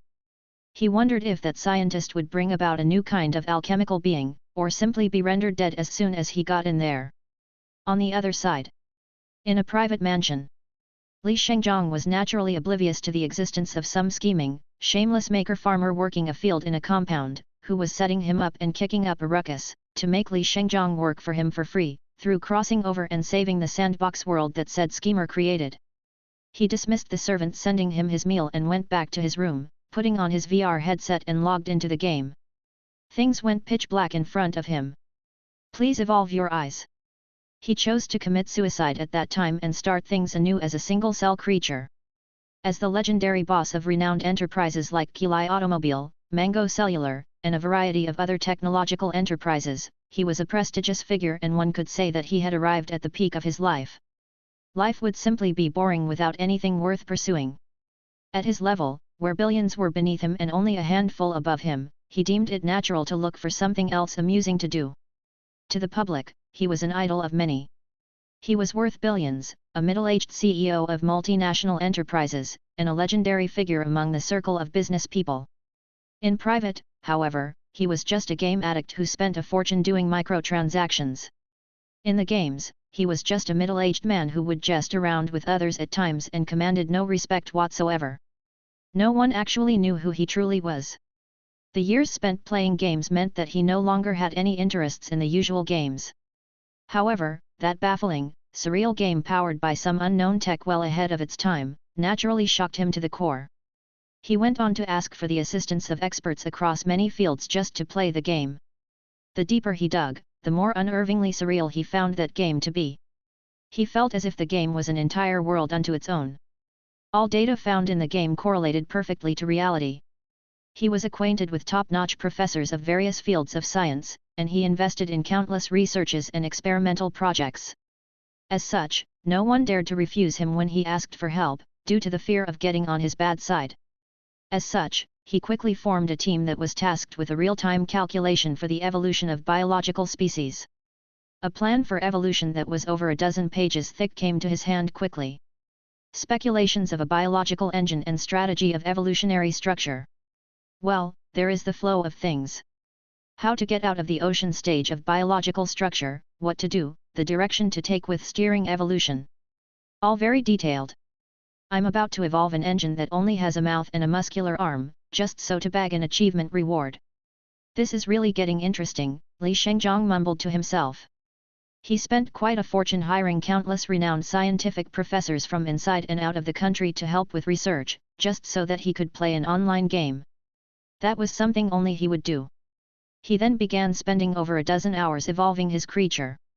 A clunky-looking green sticky being appeared soon after.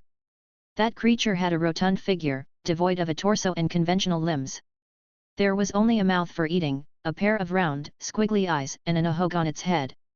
The ahog arm felt powerful, as it was something filled with bursting muscle all over it. That was his biological engine. That thing looked a blob of round, green slime, wiggling around with a tentacle above its head, looking chubby and cute. It would definitely be a favorite among the ladies to be kept as a pet. That was the best form for the biological engine to take, that the professionals behind its design came up with. It was practical and looked nice. He was, after all, someone who was concerned with looks, and he spent a fortune on getting skins in games. I've finally nailed it down, brothers. Take me back to my place. He found it difficult to move in such a form, and so he could only request the racer of Mount Harana was by his side, to command his tasty final chickens back to his place. The racer of Mount Harana laughed. What a cute-looking creature indeed. You're really something, dude. You really did make it. This thing looks just like some monster of Western myth, the slime. Well, I guess I should just name this thing Chicken Engine. What a douche. This is a blob, for goodness sake. Final Chicken, Chicken Engine, what's with you giving creatures weird chicken names? I'm Hunyuan Thunderbolt paid no heed to his antics, shaking his head as he said, hell, you're the better guy among us two. You developed that very poisonous bird thing called Final Chicken of yours all on your own. I only got this thing going after asking over a dozen of friends from various fields for help, putting their research and whatnot aside. Everyone had their own unique talents. It was obvious that the racer of Mount Harana was the type that excelled in learning evolution. There were even quite a number of professor friends of Li Shengzhong being completely stunned by what the racer of Mount Harana pulled, wanting to enlist him to be their lab assistants. It was quite a pity that the guy himself was simply too addicted to the game to pull himself away, and actually rejected the glorious path of becoming an expert. Li Shengzhong, on the other hand, knew little about evolution and he had no talent whatsoever to speak of in that field, which prompted him to enlist help from others. He was a genius when it came to working with anything mechanical and electronic, developing a variety of machines that eventually led to him establishing a vast empire of technological enterprises. So, you want me to chuck you into the wooden car you made? The racer of Mount Harana asked. Yep, put me in.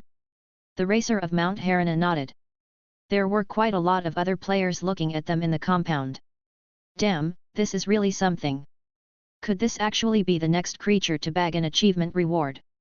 I think that would be possible. This thing is so cute. The last one was tasty and this one looked cute. Both have their own uniqueness to them. That rotund cute creature was then put inside the wooden car made a long time ago. The spot housing the engine in the wooden car is empty and there was only wheel crank in it, specifically designed for the tentacle. Puff! The slime began to pulling the airbox in that spot where the engine was housed. The structure of the slime creature was simplistic to a fault, just like how that big eye monster before had been. There was only a mouth and an arm to the engine creature, both designed respectively for only for eating and only for moving the airbox.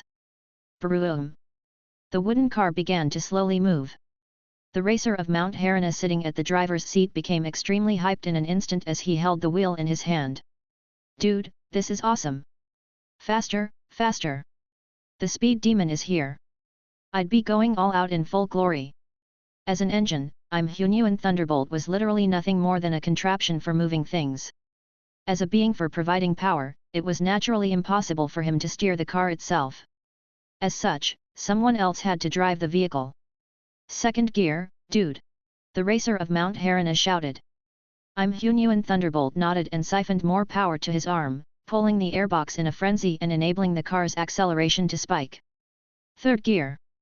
He pulled the airbox with greater zeal, making the speed of the wooden car burst yet again, causing the car to drift nicely and the racer of Mount Harana shrieking in high spirits. This is a sandbox game about organic beings evolving, yet there is now a car being made in a primitive forest. The surrounding players were all stunned, and the threads online were all rage over what happened. Haruko loves learning, this is way more hardcore than I thought it'd be. Full voice control over the car's speed, something that not even technology of modern cars is able to pull. This goddamn surpassed modern automobile technology. AI voice control over the speed of the car. Oh. Top up more, I'll chop off your hands. Wrote, that is one hell of an engine indeed. All the other engines are fed with gasoline, yet this one is fed with meat and vegetables, thus getting rid of the polluting traits of conventional gasoline engines, and made very eco-friendly. This biological car technology in the game has surpassed what we could achieve in modern society. Brainy tiger down the mountain, that dude is really forgetting what he's out to achieve. He said he wanted to evolve into a kun, yet he's now all absorbed with climbing the technology tree and researching cars in a frenzy. Cute girl who will evolve into a dragon, become the face of a web game. Wrote, who said that the big guy has forgotten his original goal. Just look at that muscular arm of his, isn't that arm of the creature over 10 times more powerful than all others that exist now? This is what I call the true Hunyuan Thunderbolt. But then again, don't let the streamer girls get a look at such a powerful arm, for they wouldn't be able to contain themselves after that ROFL. Everyone was raving about what was taking place at that moment. It was all too surreal and explosive for them to handle. That biological car was deemed to have beaten everything that modern real society was able to come up with. Everyone was amazed at just how unbelievable the degree of freedom that was afforded by the game. That was the freedom of the sandbox in the truest sense. The evolved beings perfectly mimicked reality and possessed infinite possibilities. It was no wonder why the testing was being taken so seriously as to require players to submit a thesis and opened only to people with professional knowledge. Those players were really having the time of their lives. A prompt popped up at the moment. Notice, congratulations to I am Hunyuan Thunderbolt Hand, and I want to evolve into Kun, the legendary fish. His creature of evolution, the biological engine, possesses a lot of potential, and he is hereby awarded the achievement. Countless were thrown into a frenzy. The development was indeed an achievement. The second being to win the achievement was born. Li Shengzhong, who had been pulling the airbox in a frenzy, ceased moving his arm, causing the car to gradually slow down. 3 options appeared before his eyes. 1. Keep the engine being as a starting race. 2. Permanent access to sandbox game. 3. Embark on your second life. Everyone else around was hyped, anticipating the guy's choice. Li Shengzhong was pondering over the options. The first option for keeping the being as his starting race was cool, as that meant that the being that he worked so hard to develop would be saved for good and being spared from extinction. That would also mean that he would no longer only be able to start as a spore, and he had a new starting race to begin the game with. The racer of Mount Harana picked that option before. However, he deemed such an option unnecessary. That was because he found that sandbox world to be unbelievably real, completely mimicking reality. That much was seen in his own compound. Every change he made to the terrain was kept permanently. Even if the king that controlled a species died and logged out of the game, the rest of the species would continue to live on as wild species. Although without someone in control, they would all soon face extinction. However, at present, he could simply keep a pack of those engines in his compound secretly after he died, thus sparing the species from the fate of extinction. He embarked on the journey of creating such a species just for the expressed purpose of creating an engine. Having them become wild animals was a non-issue. This thing is a being for serving specific functions and I've no need to control it personally. It won't be going anywhere as well, unlike the final chickens. Selecting such a being as my starting race would be completely pointless. Li Shengzhong continued to mumble to himself, the second option would be of the best interests to common players, but I have no need for it at all. My abilities mean that I would never need to fear being eliminated. He then turned his gaze at the third option, which was the most mysterious. The option to embark on his second life. Second life Li Shengzhong took a deep breath and a tinge of fire was seen in his eyes. Second life was something that meant nothing to others, but to him, that was the term that truly touched his core. He saw that option back when the racer of Mount Harana got his achievement reward, and he had already determined to get such a reward himself, just to see what second life would mean in a sandbox game that is just so unbelievably free. I've reached the peak of my current life.